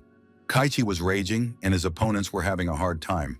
The guys were fighting well, but it seemed like they had reached their limit. Their endurance was at its limit. Kaichi, in turn, was also expending more energy after reaching a level of fury. Of course, Python and Black Hand were in slightly worse shape, but their opponent was also holding on with his last ounce of strength. His vision was already blurring, and his energy level was approaching zero. Looking intently into the eyes of his wildly motivated opponents, Kaichi suggested stopping, admitted defeat, and left. Thus, it was announced that as a result of Kaichi's refusal, the fight was over. Victory in the first match was awarded to Blackhand and Python. Cassian thanked the guys for the fight. Although they were dissatisfied, he suggested that they rest, and in the second match, he was going to go out himself. The host announced the start of the second match and asked the participants to come to the center. Fire Dog and Iron Beast were to continue participating, and also Dark Star and Rosetail. Cassian said that he could not determine a worthy opponent among them, so he suggested that all four come out. The audience's jaws simply dropped. This madness could not leave anyone indifferent. Rosetail couldn't believe that Cassian was really serious about fighting four opponents. Dark Star went because he didn't want to keep his idol waiting. Fire Dog and Iron Beast had no choice, but Rosetail knew her worth and wasn't going to get lost in the crowd. So she categorically declared that she would not go like a herd and that everything was infuriating her anyway. Her tired comrades rested after the battle, but they were sure that Cassian had thought everything through and that the fight would end as it should. The smoker announced the start of the second round, in which three fought against one by mutual agreement of the parties. The night before, they had discussed this very scenario. If they accepted the provocation of 2 against 1, then in the next contest, Cassian would propose that all four of them fight him. This option was perfectly acceptable and feasible for Cassian in his current form. Each of the 8 lords is strong individually, but they work poorly as a team. They have never trained to work as a team, so in a real fight, they will get in each other's way. It will not be difficult to achieve a situation where they destroy themselves. This is what Cassian was aiming for by summoning all four at once. The only problem remained with Rosetail. She was really strong and could cause problems. But everyone knew that the girl was proud and would not agree to a secondary role. Driver's expectations came true, although Cassian was sure he could handle all four. Then the guys started arguing. Who would go first? By height or age? Or who would let the other go first? It was clear that they had not participated in team fights, and Cassian advised them to attack as a group rather than choose an order. He understood that if they behaved like fools, he would quickly deal with his opponents. The first to rush forward was the fiery dog, who could no longer listen to this chatter and ran at Cassian to burn him with his own hands. Cassian easily and simply dodged the attacker. Next came a kick from the fire dragon, and the villain announced that he was the fire dog who had rushed at Cassian. Cassian managed to dodge his opponent and even counterattack. He called the fire dog Hot Dog, which infuriated him and caused him to act rashly. As a result, the fire dog received a direct hit and was knocked out of the fight. Next, the Iron Beast became active, declaring that fire had no effect on him and attacked Cassian. He used a protective barrier that prevented him from falling. Soon, Dark Star, who had been waiting for his turn, joined the fray. He created a fog around Cassian, preventing him from recovering. Identical villains swirled around Cassian on all sides. It was unclear whether he had split or multiplied. There were many enemies and they were all the same. It was not yet possible to choose the main one or escape. Cassian slipped away from the clones, thinking about what to do next. Suddenly, a cry of "Everyone disperse!" rang out, and the awakened fire dog rushed back into the attack. He activated the fire around Cassian, using the roar of the flames. This caused Dark Star's clones to start burning. Cassian had enough time to use the small flame to ignite a large one, and clutching the fire in his hand, Cassian went on the attack. All the villains had already shown off their abilities, so now it was Cassian's turn. The Iron Beast tried to attack again, but struck the air. Cassian managed to jump onto the top of the nearest building. Then Darkstar decided to grab him with the Devil's Hand, which pulled everything toward it. Well, Cassian rushed to attack the hand waiting for him, and when the villain thought he had Cassian in his fist, the young man appeared behind his opponent. In the next moment, his hand knocked the fire dog out of the competition. Cassian then activated the steel carousel and shadow shackles. Soon the Iron Beast was tightly twisted and immobilized. Finally, it was time to find and attack Darkstar. The villain was so preoccupied with his idol's fight that he didn't realize who to root for. He witnessed the most spectacular battle performance and now had to pay for it by investing all his fervent passion. He activated a phantom attack. Cassian was already getting tired and wanted to quickly deal with the villains who were infuriating him. He used the chain from the Shadow Blade. Darkstar was able to dispel this chain. Another wave of Shadow Blade with the guidance attribute was activated by Cassian. All phantom bodies were destroyed. The enemy himself was completely destabilized, nearly losing his dignity. The Fire Dog woke up once again, and remembering the words of the King of Money that it was desirable to avoid killing, decided once again to burn everything to the ground. He activated the heat of hell, and it should have worked. Cassian, in turn, used the hellish fire of darkness and noted that the stupid villain never learns anything, because a small fire will be consumed by a large one. And before the eyes of millions of viewers, it came to an end. Rosetail was stunned by what she saw and realized that the rumors were true. Cassian really did use fire. The Iron Beast, who had regained consciousness and activated his iron cannon, tried to do something. But the attribute of darkness, in addition to fire, was invincible, and the shadow ignition finished the battle. The spectators were stunned and went wild, supporting Cassian in his battle.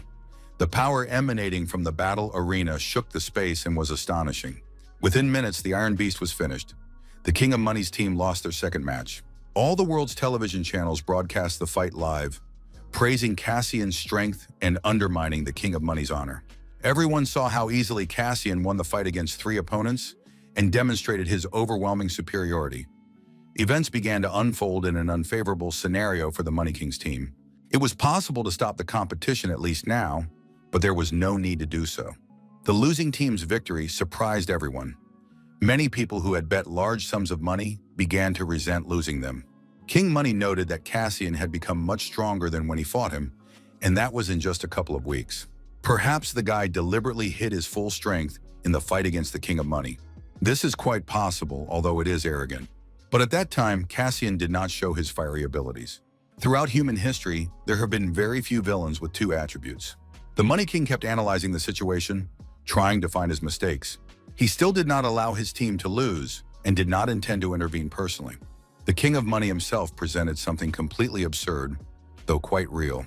However, resurrection is a superstition mentioned in ancient records. And even if it is possible, the soul cannot be completely unharmed because there are no free contracts in this world. It was announced that in a reckless 3-on-1 fight, Cassian proved his superiority with his immense strength. The audience admired Cassian and praised his grandeur, although Mugen called this result obvious. This reaction was due to the fact that they had been training together recently. It was Rosetail's turn to intervene in the fight. She also had a proposal for all the remaining fighters to fight her, and she would take on the 3 of them alone. But Cassian rejected this proposal, saying that he would defeat her alone. The girl promised that Cassian would regret his decision. He had become arrogant and forgotten his place because he had won against weaklings.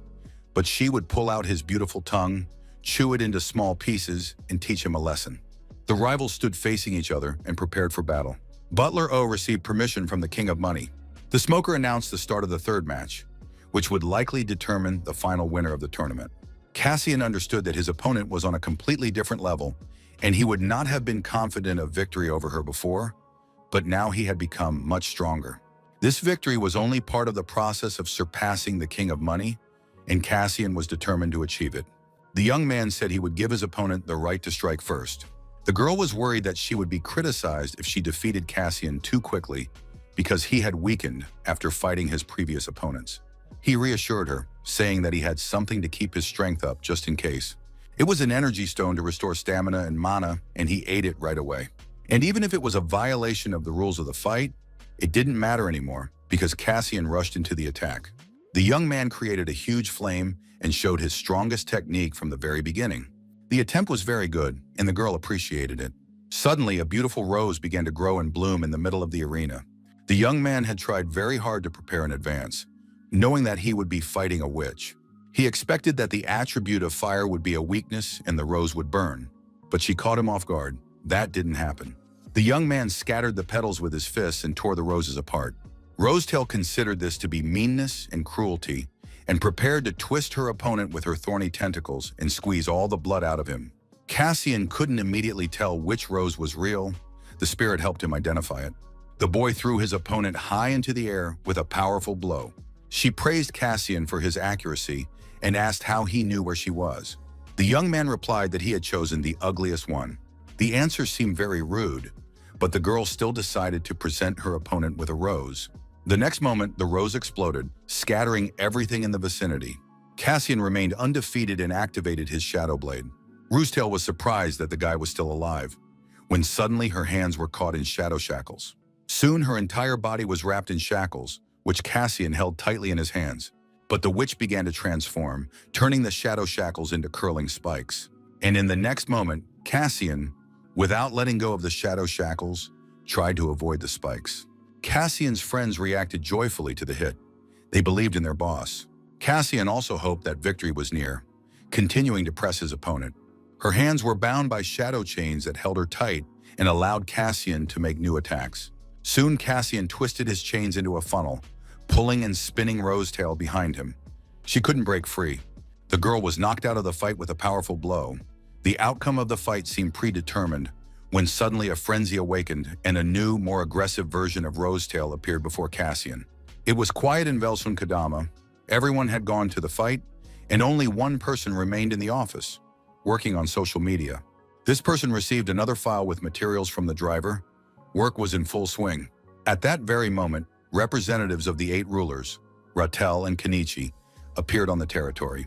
They had been given an important task to surround the empty house. The other gangsters also thought the task was too primitive and undignified. Lensgirl checked the area for traps but found nothing serious. She tried to find something that would interfere with the teleportation portal, but there was nothing. Perhaps it was necessary to go deeper into the Velzone territory, where the driver's personal space was located. The bandits suggested speeding up and finishing everything quickly. The girl tried to give them a map so they could split up and comb through each sector, but they weren't the type to work according to plan. The assault on the territory began. However, the owner soon appeared. He had expected that as soon as the non-aggression pact ended, guests would immediately come to them, and that was exactly when the cleaner went on vacation. The villains tried to figure out if the driver in front of them was real or not, because another driver was currently at a competition. The driver said that he immediately guessed about the treacherous intrusion into his territory. The driver wasn't worried about the outcome of the match because Cassian was there, and he suggested that the villains simply leave his territory quietly. Lensgirl clarified whether this was a request or a warning. Hearing that it was a warning, Rattel and his crowd of minions rushed to attack the driver. The driver stood completely calm in the middle of the square, while enraged opponents rushed at him from all sides. He had to activate the screwdriver and explain to the villains what the word warning meant. And if they still didn't understand, he would have to teach them. But the lesson would be painful and difficult. Rattel once again rushed to attack, wanting to finish off the driver because he wasn't going to listen to any lectures and just wanted to get this crap out of the way. The driver flew into the air, explaining that thickheads always rush forward, forgetting that by doing so, they are tightening the noose around their necks, and that ignoring the warning will cost them their lives. The rivals met, and the driver managed to wound his opponent in the shoulder. However, the latter activated a healing factor. It was the ability to super regenerate, and it turned out that Rattel was immortal. This combat ghost who ruled the Gyeongbuk region used his wild claws and rushed into the attack. The driver knew that any recovery always has a limit. In this case, he would try to use up all of his opponent's recovery reserves as quickly as possible. It was clear that Rattel could not be defeated alone with such power. But the villain said he was not afraid of such toys and did not need the cover of his colleagues. Driver, without changing his expression or moving more than usual, fired an artillery volley. A multitude of beams were directed at Ratelu's body. At that moment, Kenichi rushed at the driver to distract him. The driver activated the rotating gears, which flew into the air and created endless carnage. Kenichi was hit by these gears right down to the bone. The enemies were amazed at how easily the driver controlled the technology.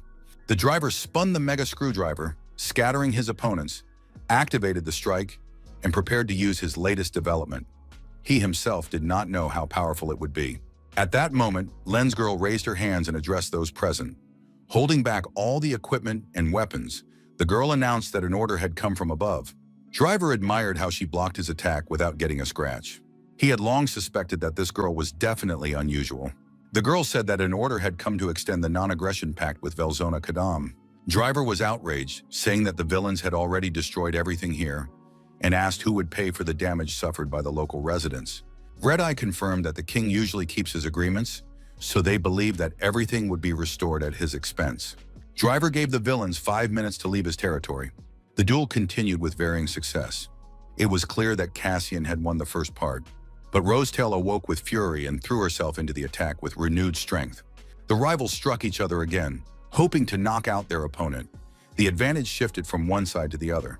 At one point, a flash of memories flashed through Rosetail's mind, in which a villain stood over a little girl with a baseball bat in his hands. While the girl was distracted, Cassian struck her with a series of blows. He used a dark flash and slowed her down. Her brother noticed with irritation that his sister was losing. The vassals noted that Cassian was superior to Rosetail, even in a state of frenzy. This was because his technique, strength, and speed were a level above hers. His opponent was tightly wrapped in her own barbed spikes, completely immobilized and helpless. But it was clear that the end was still far away. The girl easily pushed aside the thorny spikes and prepared for another attack on Cassian. Rosetail did not think that anyone could stir up a storm of emotions in her heart. At some point, her mana level began to rise at an incredible speed, and the second awakening began. This did not bode well for Cassian. Mujin watched the events unfold with concern. The wave of magical power continued to grow stronger. The monarch knew that this second awakening was a demonic stage that only a very small number of villains could cross. Cassian anticipated a new turn in the battle, realizing that his opponent was only getting stronger. Everything around them was illuminated by a fiery flash. The villainess declared that she would torture her opponent until all his skin was stripped away, and only then would she kill him. She had more mana points, but that wasn't enough to fight well. The rivals rushed into attack. Blows rained down with such force that no one could withstand them. Once again, it was impossible to tell who would win this fight. As they struck each other, Cassian received a minor injury and noticed that the girl's speed had doubled. The young man managed to make a sharp lunge and grab Rosetail by the throat. This did not bring him much closer to victory, because in the next moment she spun her thorns again and threw them at Cassian's arm. Fire came into play. It dealt well with the thorns. But it was still too early to talk about the end. The villainess got out and spun a huge number of spikes all around. Entire buildings were wrapped in these thorns. The spectators were horrified by the plant shock. In the next moment, the buildings began to collapse. Shards flew everywhere, falling on those present. The host of the fight, Smoker, noted that a huge building had collapsed and there were many casualties, and the fate of the participant in the fight, Cassian, was still unclear. Only Kakasia was alive, well, and continuing to infuriate Rosetail. He walked unscathed through the mountains of garbage, household and construction waste, but the space around the young man trembled. Something happened to Cassian that no one present had ever seen before. He was transformed, bathed in a huge amount of energy, and said that he would burn his rival so that not even a speck of dust would remain. Another battle began, and the girl rushed forward with the aim of tearing Cassian apart with her claws. He instantly rose high into the air, forcing Rose Girl to follow him. The villain fought with all her might, but even she realized that it was not going to be easy. Cassian attacked her once again, using Hellfire of Darkness. Darkstar noticed that his sister, who had undergone her second awakening, was beginning to lose. Butler O understood that strength and speed surpassed all characteristics, but Cassian deliberately provoked his opponent into fighting in the air. This meant that he was confident of victory. The girl couldn't believe what was happening because Cassian managed to resist her in such a state. Everything was going quite well for Cassian, when suddenly his energy turned bloody, and the bloodstone of mana consumed his consciousness. And then new memories came flooding back. A villain with a baseball bat, and a little crying girl with scissors lying nearby. They're so shiny, maybe I should take them. Those present noticed that Rosetail's eyes had become crazy, and Cassian seemed out of sorts. The young man stood enveloped in bloody energy. It was unclear what would happen next, but there was very little humanity left in Cassian. This insane battle between two monsters looked terrifying and senseless. Neither opponent was giving in. Rosetail activated her rose scissors for another attack. Everyone present watched in horror. They had never witnessed anything like this before. Her brother understood that if the girl had summoned the rose scissors, then she had been consumed by a nightmare from the past. Rosetail rushed to attack Cassian. Another round of the fight began. Blows and counterattacks rained down. It was impossible to predict the winner. The speed reached such heights that it was impossible to follow with the eye. Those present understood that the opponents were evenly matched, and Cassian was defending himself against swords with his bare fists. Cassian's strange state suggested that he had already overcome the 5 passions and 7 emotions and had gone mad. In addition, this strange scarlet bloody energy frightened and alarmed absolutely everyone. The young man once again spun the whirlpool of bloody blades and attacked Rosetail. Suddenly, Cassian heard the voice of the spirit calling him a naive fool. This phrase helped him come to his senses. The young man realized that he had almost lost himself in the other world, and for a brief moment, his consciousness was taken over by the energy of the bloody mana stone. But thanks to the spirit, he woke up. The young man looked at the situation soberly. He understood that his opponent was superior to him in every way, but he knew one way in which he could win. Another round of combat began. The opponents were evenly matched, but Cassian gradually seized the initiative. He used his speed to dodge and evade all attacks. Rosetail had scissor swords in her hands, and she swung them around Cassian, not noticing that she herself had fallen into a trap. Because from the very beginning, Cassian was the hunter. He activated the 3-legged crow's determination and created a devastating blow. Altogether, this led to an explosion of unprecedented power. Houses collapsed in the vicinity, spectators were buried, and a huge crater formed in the middle of the square, reaching deep into the earth. The girl found herself inside this funnel, still alive and full of energy, capable of carrying out the third awakening. She had to be stopped before she woke up. The world would face a new catastrophe and the 5th Lord of Evil. Cassian knew how to solve this problem and stop her. He activated the Devourer of Darkness, a skill he had no intention of using, but he had no choice. And now a new series of memories, a girl and a boy. There was a cut on her hand, blood was flowing down her palm. And again, the unfamiliar silhouette of the villain with a bat in his hands. And next to her is her little brother, bleeding profusely. He needs to be protected. And then she sees a pair of scissors. They beckon to her with their shine. And the villain, who does not want to stop and is ready to deal with the unfortunate children. But then the villain's body is torn to pieces. The children are fine. The scene of the battle is shrouded in some kind of incomprehensible bloody energy. Something grandiose is happening. This energy burns the skin and frightens absolutely everyone. The man had felt something similar before. He didn't want to remember it. Because the bloody peony spread exactly that kind of energy around itself. Had Rosetail opened her eyes in the third awakening? If that had happened, it wouldn't have been so quiet in the vortex. Surely the awakening was still in progress. Inside Cassian, he was making the impossible possible. He had to trust him. The situation turned out to be more interesting than the King of Money had expected. A real crazy drama unfolded here, and the villain honored it with his presence. He told those around him that he could not fail to appear here, being the organizer of the fights. He had no intention of rigging the results and had never broken the rules he himself had established. But it was absolutely clear to everyone that if Rosetail was not stopped, the world would face a catastrophe that would be difficult to cope with. He himself is, of course, the master of evil. He has been here for a long time, and we must accept that. It is quite possible that Rosetail will turn out to be a terrible catastrophe that cannot even be compared to the King of Money. Darkstar realized that his sister was going to be killed. She trusted the King of Money so much and always followed him. Of course, the King of Money believes in all that is good, but faith is always accompanied by anxiety. Apparently, the King of Money did not want any more unexpected situations and preferred to kill even his supporters. At that moment, the driver appeared. He suggested that the King of Money leave before they heard any more nonsense. It turned out that there were 2 drivers. One of them, a black ghost, removed his disguise and gave way to the real driver. The driver suggested that if the King of Money did not leave the battlefield, he would only embarrass himself further. The opponent respected the driver's abilities and quick wits, but asked him not to cross the line with insults. He promised to once again abide by the non-aggression pact with Bilzona Kadam. The crow and the driver continued to tease the King of Money. The host of the fights, the smoker, asked what to do about the broadcast. The King of Money was about to go to Rosetail and stop her before it was too late. However, the driver did not allow him to leave, saying that he could not go there because Cassian was still inside. The King of Money did not believe that Cassian could do anything useful with it. But the driver had no doubts about his friend because his faith was absolute certainty. These words made the old villain laugh, and he was surprised that such a clever driver was still an idiot. But then a silhouette appeared through the flickering space, heading towards those present. It was the silhouette of Cassian carrying the girl in his arms. Those present were once again speechless. They looked at Cassian and were amazed. The King of Money and the butler waited silently for the young man to approach. It really was Cassian, alive and unharmed. He was carrying a very young girl in his arms. At that moment, somewhere far away in some village, wheat fields were ripening. The cleaner Bilzona Kadam was enjoying his well-deserved vacation. Inside the funnel, Cassian found a girl lying unconscious. She was going through the third stage of awakening.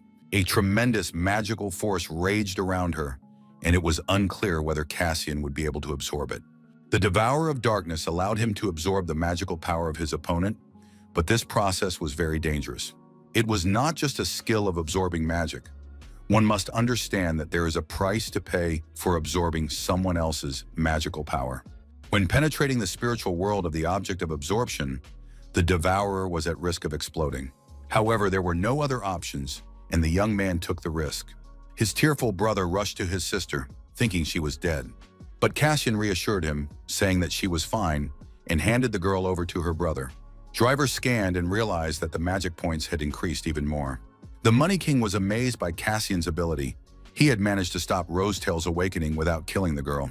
It was incredible. Darkstar realized that the King of Money was going to sacrifice his sister, even though they had trusted him and served him faithfully for many years. Lens Girl and Butler. O also looked at their boss thoughtfully. To experience the awakening of a villain, abilities, luck, and all conditions must coincide. But it is a lottery that turns the body into a bomb that could explode at any moment. The more the awakening occurs, the deeper the villain sinks into the swamp of passions. And the more dangerous he becomes to all of humanity, turning into a monster, and then sacrifices must be made. The King of Money is no exception, although he believes that monsters must be destroyed. But he has found a way to overcome this. A way to get maximum power from a minimum number of awakenings. And he has acquired this method for his own use. The King of Money offers Cassian to join him and inherit all the secrets in the future. If he was able to overcome Rosetail's resistance, then he has every right to accept the Money King's explanation of the truth. Those present once again fell silent, waiting to hear Cassian's answer. The young man refused, saying that if the King of Money could do it, then he could too. Besides, he had a mentor who was several times more powerful than the King of Money. Driver did not explain to those present who Cassian was talking about. The villains of Bilzona Kadam won the tournament, and the King of Money promised to fulfill any condition. Cassian voiced his demands. If he had defeated number 2, then he wanted to defeat number 1 as well. Once again, everyone present was stunned. The King of Money accepted Cassian's challenge, saying that since the young man had defeated Rosetail, he had the right to fight the king. The King of Money was going to choose the date and place. The rest of the conditions were to remain the same as in the tournament that had just ended. Journalists recorded this dialogue and, at the request of the King of Money, went to prepare a report. Another fight with the King of Money? Is Cassian in his right mind? What else has he got in mind? Will everything be all right? But there's no need to worry, because it won't change the situation in any way. We just need to trust him. All that remained was to trust Cassian and not interfere with his plans. Butler O continued to be amazed by Cassian. The guy had incredible skills and was progressing at an incredible speed. It was hard to believe that he was a villain, and even in front of his boss, his fighting spirit did not waver. Cassian's energy seemed to have changed, and he became a completely different person. Could he really have risen several levels in such a short time? It was getting more and more interesting every time. In his personal training area, Kadam Cassian checked his stats with satisfaction. He couldn't contain his admiration as he studied the growth of absolutely all his skills. His mana points were pleasing. In the process of absorbing Rosetail's magical power, most of the energy of the Bloodstone mana melted away and merged with Cassian. But the Flame of Kalpa was still sealed. Perhaps that was not a bad thing. If Cassian defeated the King of Money in battle, and then absorbed his magic with the help of the Devourer of Darkness, everything would work out. But Kosyan rejected this option because there was no choice in the situation with Rosetail, and he carried out the absorption. Along with the energy, Cassian acquired some of her tragic memories. These were memories of how her stepfather had abused her, and without the help of the spirit Moros, Cassian would probably have exploded. Cassian did not understand why he had not experienced the awakening. Perhaps it was necessary to go mad for that to happen. Awakening is a double-edged sword for a villain, but without it, a villain cannot become stronger. Each stage has a clear limit. Perhaps the evolution of transition that the King of Money spoke of would be the right solution for Cassian as well. The main reason Kasia offered the Money King to fight on the same terms, meaning the winner announces their wish at the end, was the hope of getting a platinum disc and taking another step towards his revenge. Quan Kanu was going to take an exam. It was a very important day, and his sister was in touch with him from Philadelphia. She asked a million questions about how he was feeling, his preparation, whether he had remembered his pens, notebooks, forms, and much more. She reminded him not to be late and to arrive on time, advised him to be attentive, and gave him many other very important recommendations from an older sister. While talking to her brother, she was walking through the hotel corridors when she suddenly saw the director talking to a stranger. The girl couldn't get a good look at the stranger, but it was very interesting. As he was finishing his conversation, Cassian unexpectedly bumped into the passerby with his shoulder. He had to stop to apologize. It turned out to be the beautiful Gina. What a coincidence, his face was familiar to her. The young people started talking, and the young man said he was going to take an exam. The beautiful girl was surprised, because someone close to her was also taking exams today, and she treated the young man to some sweets. They were traditional sticky rice sweets for good luck. The young people said goodbye, but Cassian was left with the feeling that the girl knew who he really was. A meeting was held at the Korean branch of Lampas to discuss the recent tournament of villains. Cassian was going to fight the fourth Lord of Evil, the King of Money. He was out of his mind. After defeating Rosetail, he was overcome with greed. Following these events, the authorities' interest in Cassian's personality grew. If he defeated the King of Money, the whole world would be turned upside down. Of course, Cassian is an amazing guy, but defeating the King of Money is impossible, although now it no longer seems completely fantastical. His growth is too rapid, and only now have the authorities begun to pay attention to it.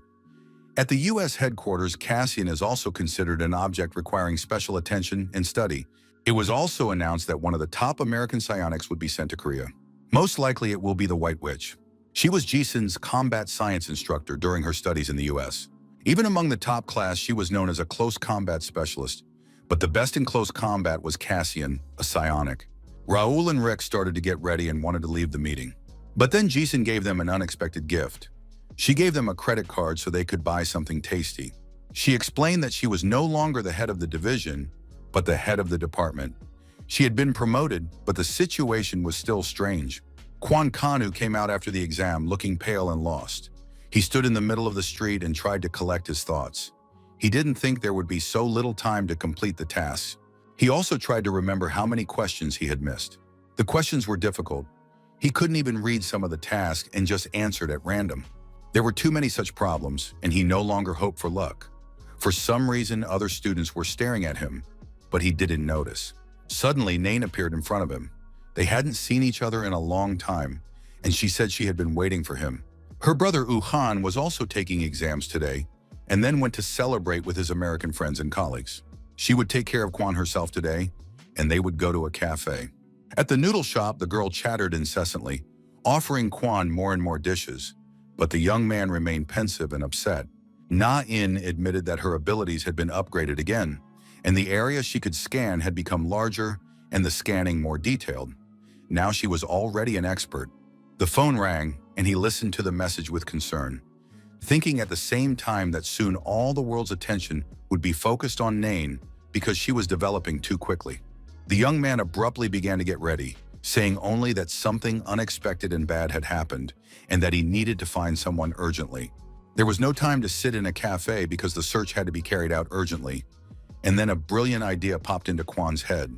Right in front of him was a specialist who was perfect for the job. On the outskirts of the Namgang district, a young man seething with anger was waiting for a meeting. Jay, Rob, and Marsh appeared before him, surprised that Dark Star had forgotten them in the district. The young man wanted to meet with Mujin, or Kassir, and the driver. He was very concerned and asked for shelter. But the shelter wasn't the main problem. The guy's problem was that his sister had disappeared. Not run away, but actually disappeared. He reminded those present that he was talking about Rosetail. It turned out that after waking up, the girl had completely lost her memory. Along with her memory, she had lost her powers, and there was no threat to the safety of those around her. Too many villains were hunting her, and her brother couldn't protect her on his own. It was clear that all this was karma accumulated for their actions, and now they were paying for their sins. But in her current state, the girl would not be able to survive in the city because, according to her memories, she was stuck in childhood. Mentally, she is 12 years old or maybe even younger. Still just a child. There are too many enemies. These include not only the 8 rulers, but also the villains she defeated while she was strong. The Money King has left the city and cannot protect his favorite, and the girl is left without memories or strength. And so Dark Star hoped that with the help of his friendly villains, he would be able to find his sister. At that very moment, a strange black object rushed through the streets of the city at tremendous speed. It stopped, materialized, and turned into Cassian in Pink Mask, the younger sister of Red Mask. Another costume was designed by the driver. There was no point in hiding Nane's abilities anymore, so standing on the roof of a skyscraper, they had to find a lost girl named Rosetail. Cassian said that the villain now looked completely different. She was a young little girl who had lost her memory and her powers. She was trembling with fear, cold and hungry. In one of the gangster districts on the outskirts of the city, groups of local villains had gathered. Kim Cheng-sik led the local gang and specialized in robbery, street attacks, and trafficking in illegal substances. Without further ado, he suggested getting straight down to business. Rattle said they needed to find one person who was hiding somewhere like a rat. They had only one day to do it. The streets of the city were filled with people. Pink Mask didn't know if she would be able to find the girl among so many people. But still, since Kanu had asked, she would definitely try to complete this task. The girl was already able to scan the area within a radius of up to 200 meters. It was an amazing result. She hadn't even trained properly. Moreover, the main advantage of her ability was that she could check traces both in the present and in the past. Cassian gave the girl his phone so they could keep in touch in the future. He himself went out into the streets of the city to look for the girl. If the Pink Mask found her, she had to warn him immediately. The streets of the city at night were dangerous for anyone, let alone a little girl. The child's mind was filled with nightmarish images of villains. She was terrified. She was hungry. She didn't know where she was or who she was. There was not a single familiar soul nearby, nor any passers-by at all. Even the stray cats had scattered to their night shelters. 2 local teenage villains entered a doorway to smoke. They saw a frightened, lonely girl. Worldly thoughts immediately popped into the thugs' heads, and they decided to have some fun with her. The girl didn't understand what was happening, but she felt that she needed to run away from the men. But the villains were stronger and faster, and they caught the girl and brought her back to the doorway.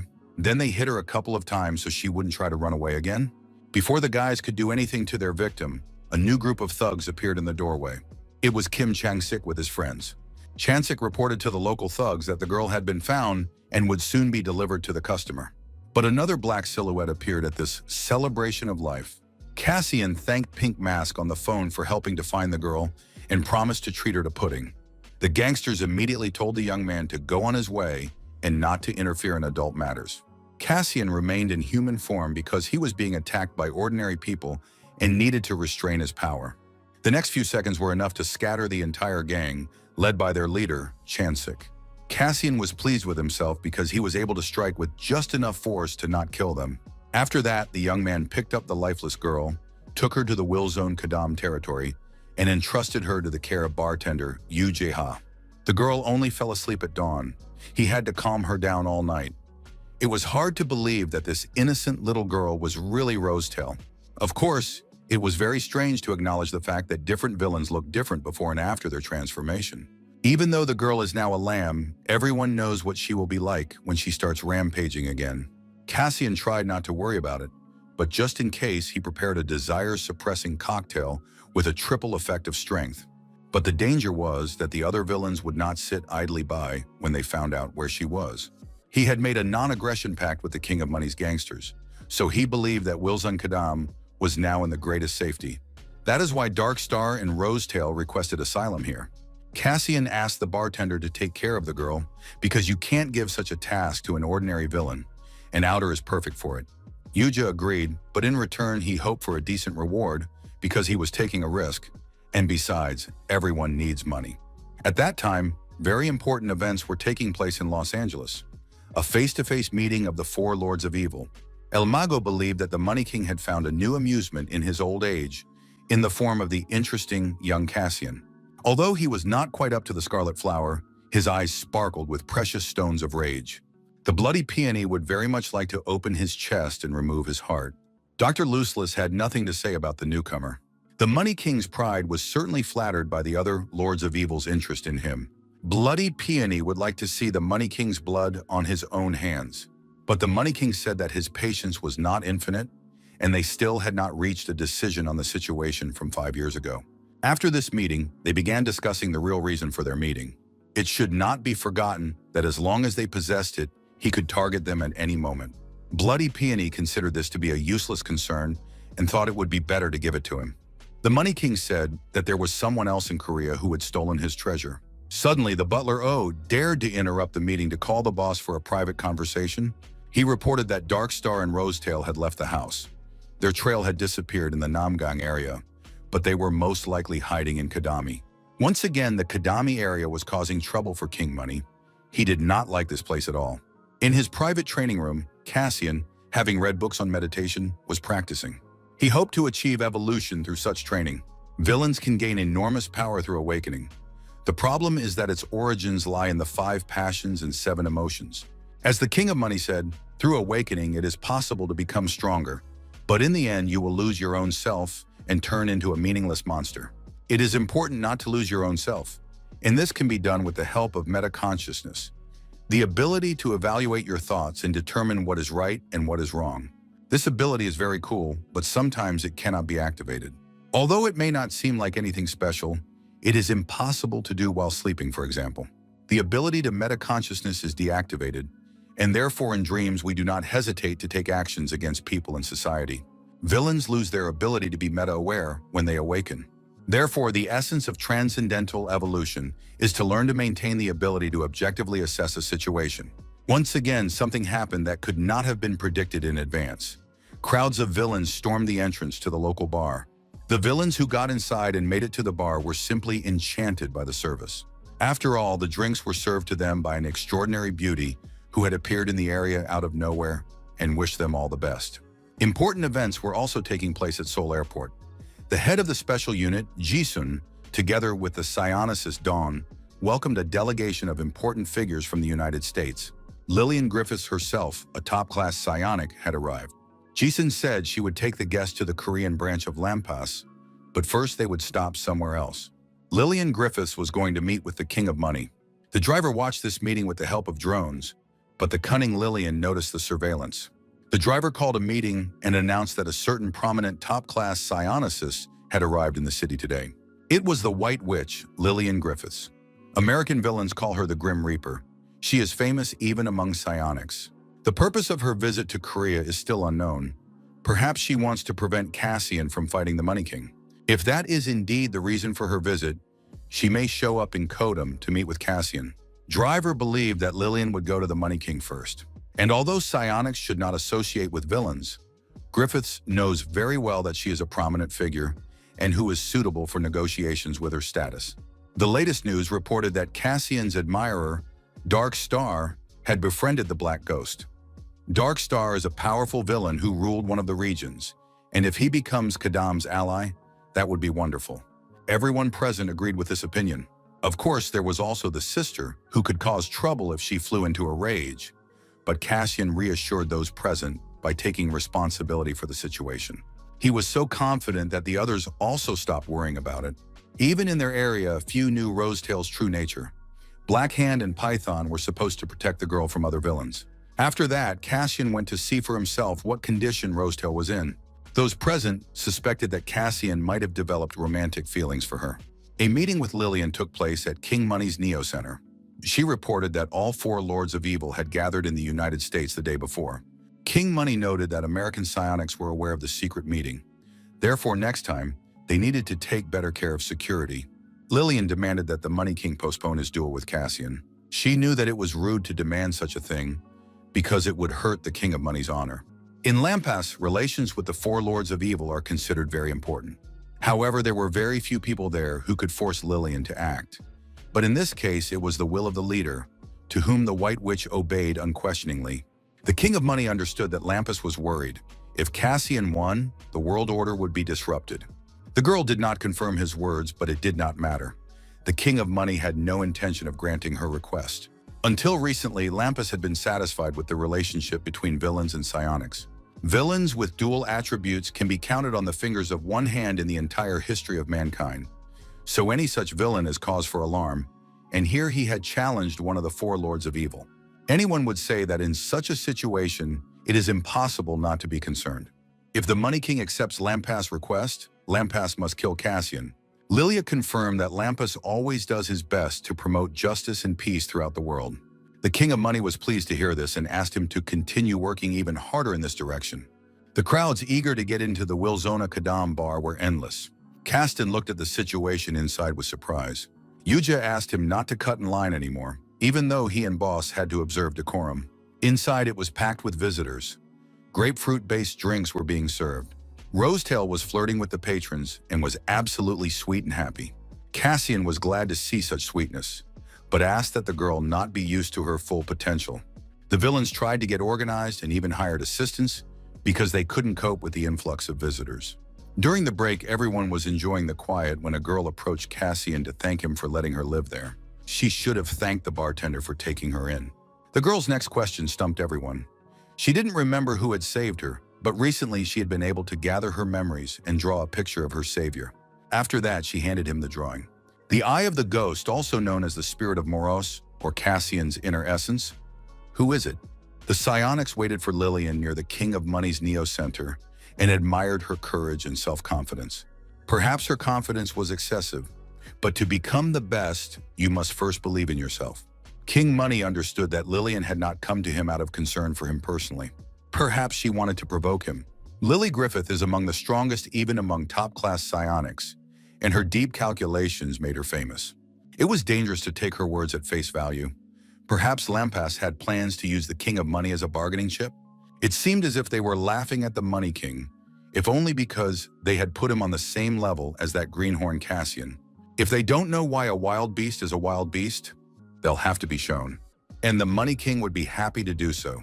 In his laboratory, the driver continued to invent useful innovations. It became known that the King of Money had announced the date of the fight. It would take place in 10 days. This deadline was very unexpected. Perhaps Lillian's visit influenced the speed of decision-making. The driver learned about this meeting through tiny surveillance cameras that he had placed throughout the Neo Center building.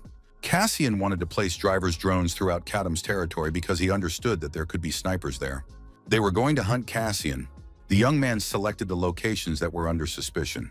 He did this with the help of 2 guys who had been working hard since early morning. Cassian also needed equipment that could locate enemies hiding inside the building. He might need a thermal imager and high-quality video recording equipment. It seemed that Cassian was preparing for war.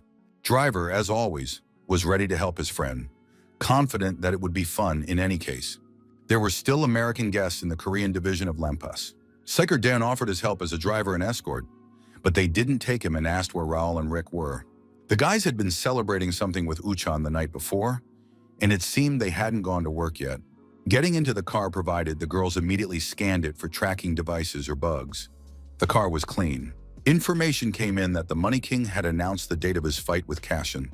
The old man seemed worried, but it was impossible to predict who would win the fight. If the King of Money were in his prime, victory would undoubtedly be his. But now things are not so clear-cut.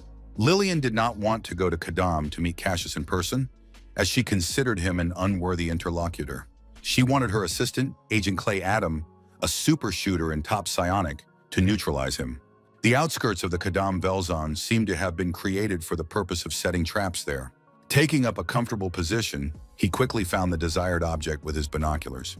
It was funny to watch the guy having fun with the girl, not even knowing that he was about to die. The sniper prepared to take aim at a target about 2 kilometers away. Specially designed bullets fly and hit their target 3 times faster than the speed of sound, and their lethal force is capable of piercing even tank armor. They say that Kwan Ho, who recently died, was the best among the snipers, but it makes no difference. No one can dodge the ability of super penetration. Suddenly, a drone appeared outside the window, and in the next moment, someone who was always here, while the sniper chuckled under his breath, materialized behind him. For a moment, horror paralyzed the sniper. The sniper recognized Cassian, but didn't understand how this was possible, because just a moment ago, he was in his sights on the street with the girl. But the Black Ghost had another special assignment, a very dangerous but important one, which the ghost carried out perfectly. When the initial shock had passed, Cassian asked why the psionicist had ignored the agreement and come to kill the villain. The stranger tried to wriggle out of it, but Cassian knew that this was the heartless gunman Adam. The psionicist realized that the villain knew everything about him, and there was no point in pretending. Cassian said that he was not alone at this meeting, but the sniper could not see his partner. Taking advantage of the conversation, Adam grabbed the gun hidden under his jacket and pointed it at Cassian. The young man broke the barrel in half with the fingers of one hand, terrifying the sniper. Then Adam pulled out a knife, hoping to defend himself. Cassian was superior to his opponent in every way, but Adam knew that he had higher stats. The villain's fist struck his opponent several times. The sniper tried to take the fight to close quarters to get a chance to win and use the knife, but a sharp kick to the torso showed the futility of all Adam's intentions. After crashing through several floors, Adam lay exhausted. Cassian warned that he would not kill the psionic, but wanted to ask him many questions. Adam replied that there would be no such opportunity. Cracks began to spread across the walls. A powerful explosion threw the young man back. A huge diamond fist hovered over Cassian. The guy jumped to his feet and managed to counterattack. Before him stood Lilia Griffiths in all her glory. One of her hands was a diamond glove. The girl was surprised that the unfamiliar villain knew her, but Cassian joked that she was a wicked witch obsessed with white clothing. She addressed Cassian with an official request to cancel the duel with the King of Money. The young man noted that such a request sounded like an order, which he had no intention of obeying. The answer, of course, disappointed Lillian. Cassian suggested that she start by apologizing for the psionics ignoring the agreement on the Vilzones and trying to shoot him. The girl replied that he had no proof that the psionics had tried to kill him. But Cassian was prepared for this turn of events. He presented a video recorded by a drone, as well as a voice recording made by a phone hidden in the room. The girls realized that the villain had outsmarted them. Cassian continued to provoke her, saying that he planned to post the recording on social media. Lillian announced that she immediately disliked the villain, starting with his name. She activated a crystal explosion and directed it at her opponent. Cassian flew high into the air, followed by more diamond strikes that missed their target. Cassian landed safe and sound, ready to attack. His abilities impressed Lillian because her direct attack did not damage him at all. She tried to accuse Cassian of filming another person without permission, but then Driver joined the fight. He announced that he had filmed it himself. He couldn't leave his boss alone.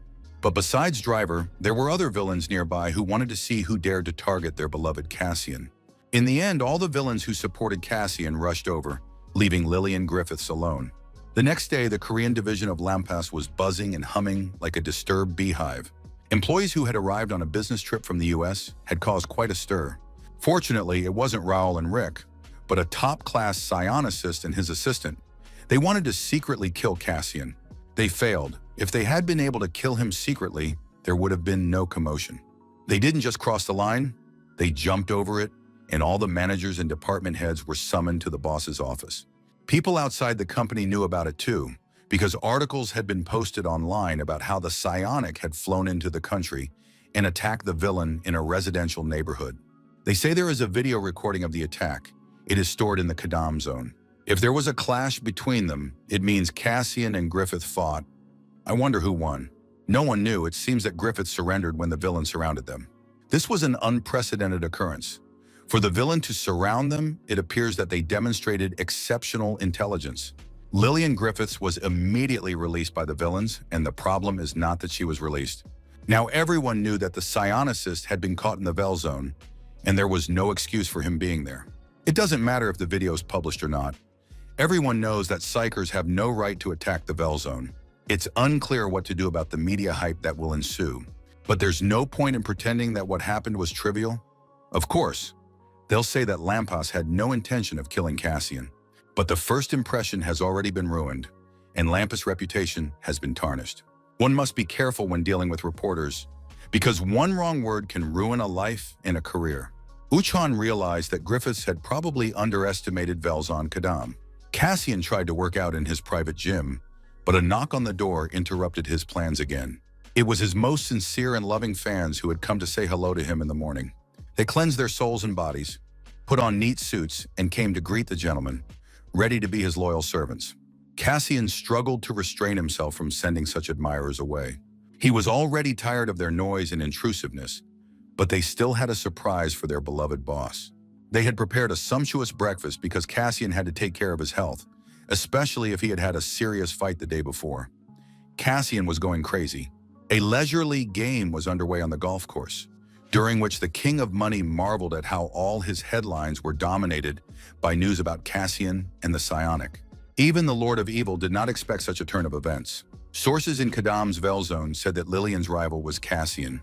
It turns out that not having gotten the desired result from the King of Money, she tried to get what she wanted by eliminating Cassian. The reason was perfectly clear. Lillian was unable to kill him. She simply underestimated her opponent because all top-class psionics consider themselves to be the coolest.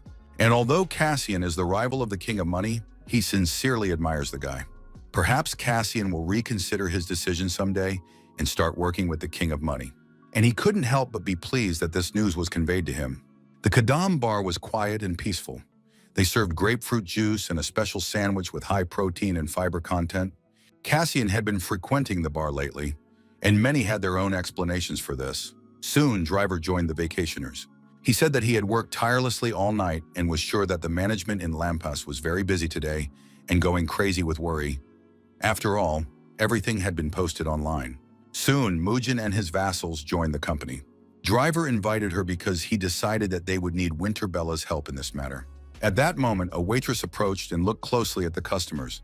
Mujin also immediately recognized the girl, Rosetail. He sincerely apologized to Shyfine because he had messed up the operation and should have been more careful. But Lillian believed that she was to blame because she had underestimated the Kadam biozone. Who knew they would read all the steps ahead and blackmail the psionics? Driver really turned out to be an excellent strategist. Lillian warned that she would write in her report that it had been her decision from start to finish and that she had acted alone. Adam tried to argue with her, but she wasn't the type to shift the blame onto others. She was a high-class psionic, and even though they were in big trouble now, she was going back to Kadam. The sight of an innocent girl who was now happily serving customers made those who knew her uncomfortable. Everyone understood that it was only a matter of time before her memory and power returned.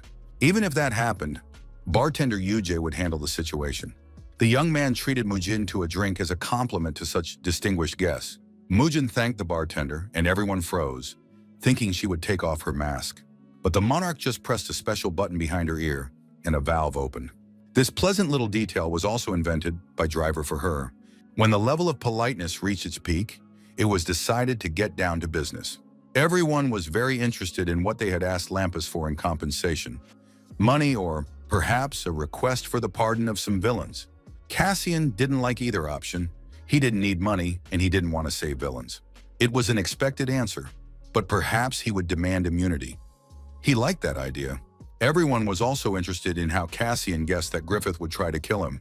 Griffith hated him to death and would do everything possible to finish him off. Those present demanded an explanation. Cassian said that Griffith wanted to wipe his name off the face of the earth. The thing was, that was not only the name of the villain, but also of a traitor who used to be a high-class psionic. 5 years ago, Griffith was an ordinary instructor at the Korean branch of Lampas. She had a young man named Cassian under her command, who became a high-class psionicist at the youngest age in the history of the organization. Lillian trained him and brought him to such a high level. Cassian never won a fight against her. The relationship between instructor and student was very warm and friendly, which of course made others jealous. Cassian allowed himself to leave without permission because he knew he could get away with it. Griffith admitted that the boy was her greatest pride, but she never praised him so that he would not become conceited. She planned to praise him when he surpassed her, but that moment never came. Kleiner met Lillian at the entrance to the Bell Zone. His appearance once again surprised the psionic. She didn't want to fight him because she had come to meet her boss. Cassian asked Kleiner to let the uninvited guest in and show her more respect. 4 days before these events, the following events unfolded in the American office of Lampas. The office already knew that Lillian was going to Korea to meet with the King of Money from the Four Lords of Evil. Adam would accompany her. A villain has appeared in Korea who has taken the name Cassian, a brazen man who attracts attention by opposing the King of Money. Lillian was shocked to hear this. She shared the information with her colleague. And perhaps she will decide to quietly finish off the villain because those who have done wrong must be punished. Cassian was a student. He was, of course, branded a traitor, but that name belonged to a valiant, top-class psionic, and no one would dare to tarnish it, especially some villain. The entire group from the bar moved to the streets of the Velzon to get a closer look at the guest. Drivers scanned the guest and realized that she was completely calm, as befits a top-class psionic. Cassian inquired about the purpose of Lillian's return visit. Perhaps she wanted to apologize. The girl said she had come with a proposal and that she was not obliged to show respect to a villain. And if he invited her to the table, she would refuse because psionics did not eat with villains. The only reason she had come to the Velzone was to challenge Cassian to a one-on-one fight. Whoever lost would have to fulfill the winner's wish.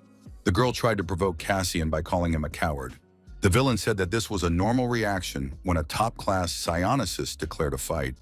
Besides, he didn't like her name, the White Witch. But there is no shame in fearing a strong opponent. It is important to face your fears and overcome them.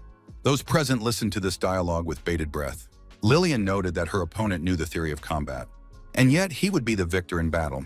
Because he looked fear in the eye and overcame it, an unpleasant feeling came over Griffith. She knew that Cassian should not have been left alive, but now she would crush him, and he would no longer be able to bark. The driver tried to convey information about Lillian's levels to Cassian, but Cassian did not want to listen to explanations. He already knew perfectly well who was standing before him. The battle began with the villain's attack.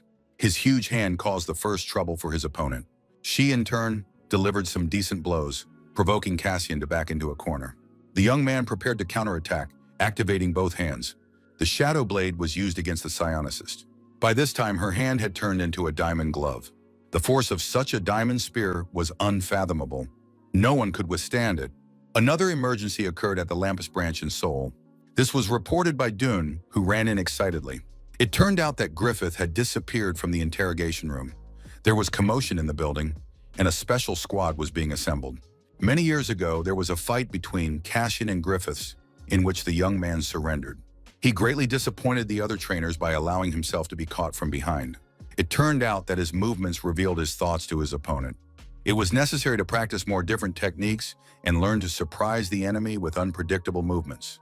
This was another piece of advice from Instructor Griffiths, and, as usual, there was no praise. Cassian planned to use Hellfire next time, but the instructors said she was not afraid of fire. Her entire body could be protected by diamonds, and they did not burn. When the young man attempted to strike the target with Hellfire several times in a row, it proved difficult to use. But Cassian was determined to overcome his instructor, and he also wanted to become the youngest top-class psionic. The villain aimed his shadow blade at Lillian. She repelled the attack by putting up defensive blocks with her diamond gloves. Mugen was amazed at the power of the psionicist, who was able to repel Cassian's attacks.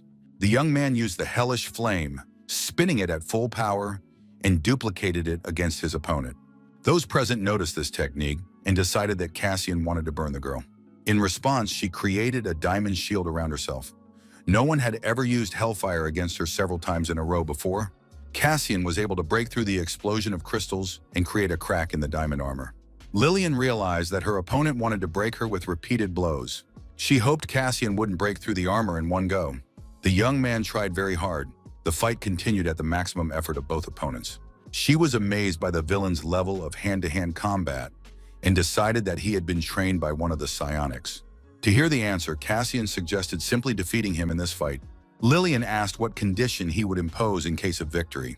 The villain said he would demand her departure and take Cassian's name for himself forever. The young man tried to figure out why the psionics were trying to kill him. The girl said that the name had been tarnished by a traitor, but she would not give it to the villain. and to do that, she had to win. The next moment, Kleiner, who was sweeping the yard, showed unprecedented activity and speed. He covered the psionicist with his body and stopped the flying bullet with a broom. Everyone realized that the psionicist was aiming at Griffith. The duel was interrupted. Driver immediately rushed to search for the killer, calculating the angle and direction of the bullet's flight. He carefully tracked the sniper's location, planning to send drones to patrol the area and check the video camera recordings. But Lillian stopped the search because she already had an idea who the sniper might be. A special bullet designed to kill great villains was found nearby.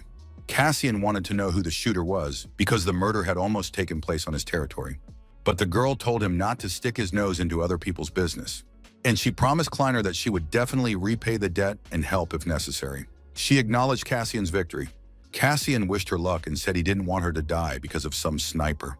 As she left, the girl admitted that it had been a long time since she had had such a wonderful duel that would remain in her memory, and noted Cassian's excellent abilities.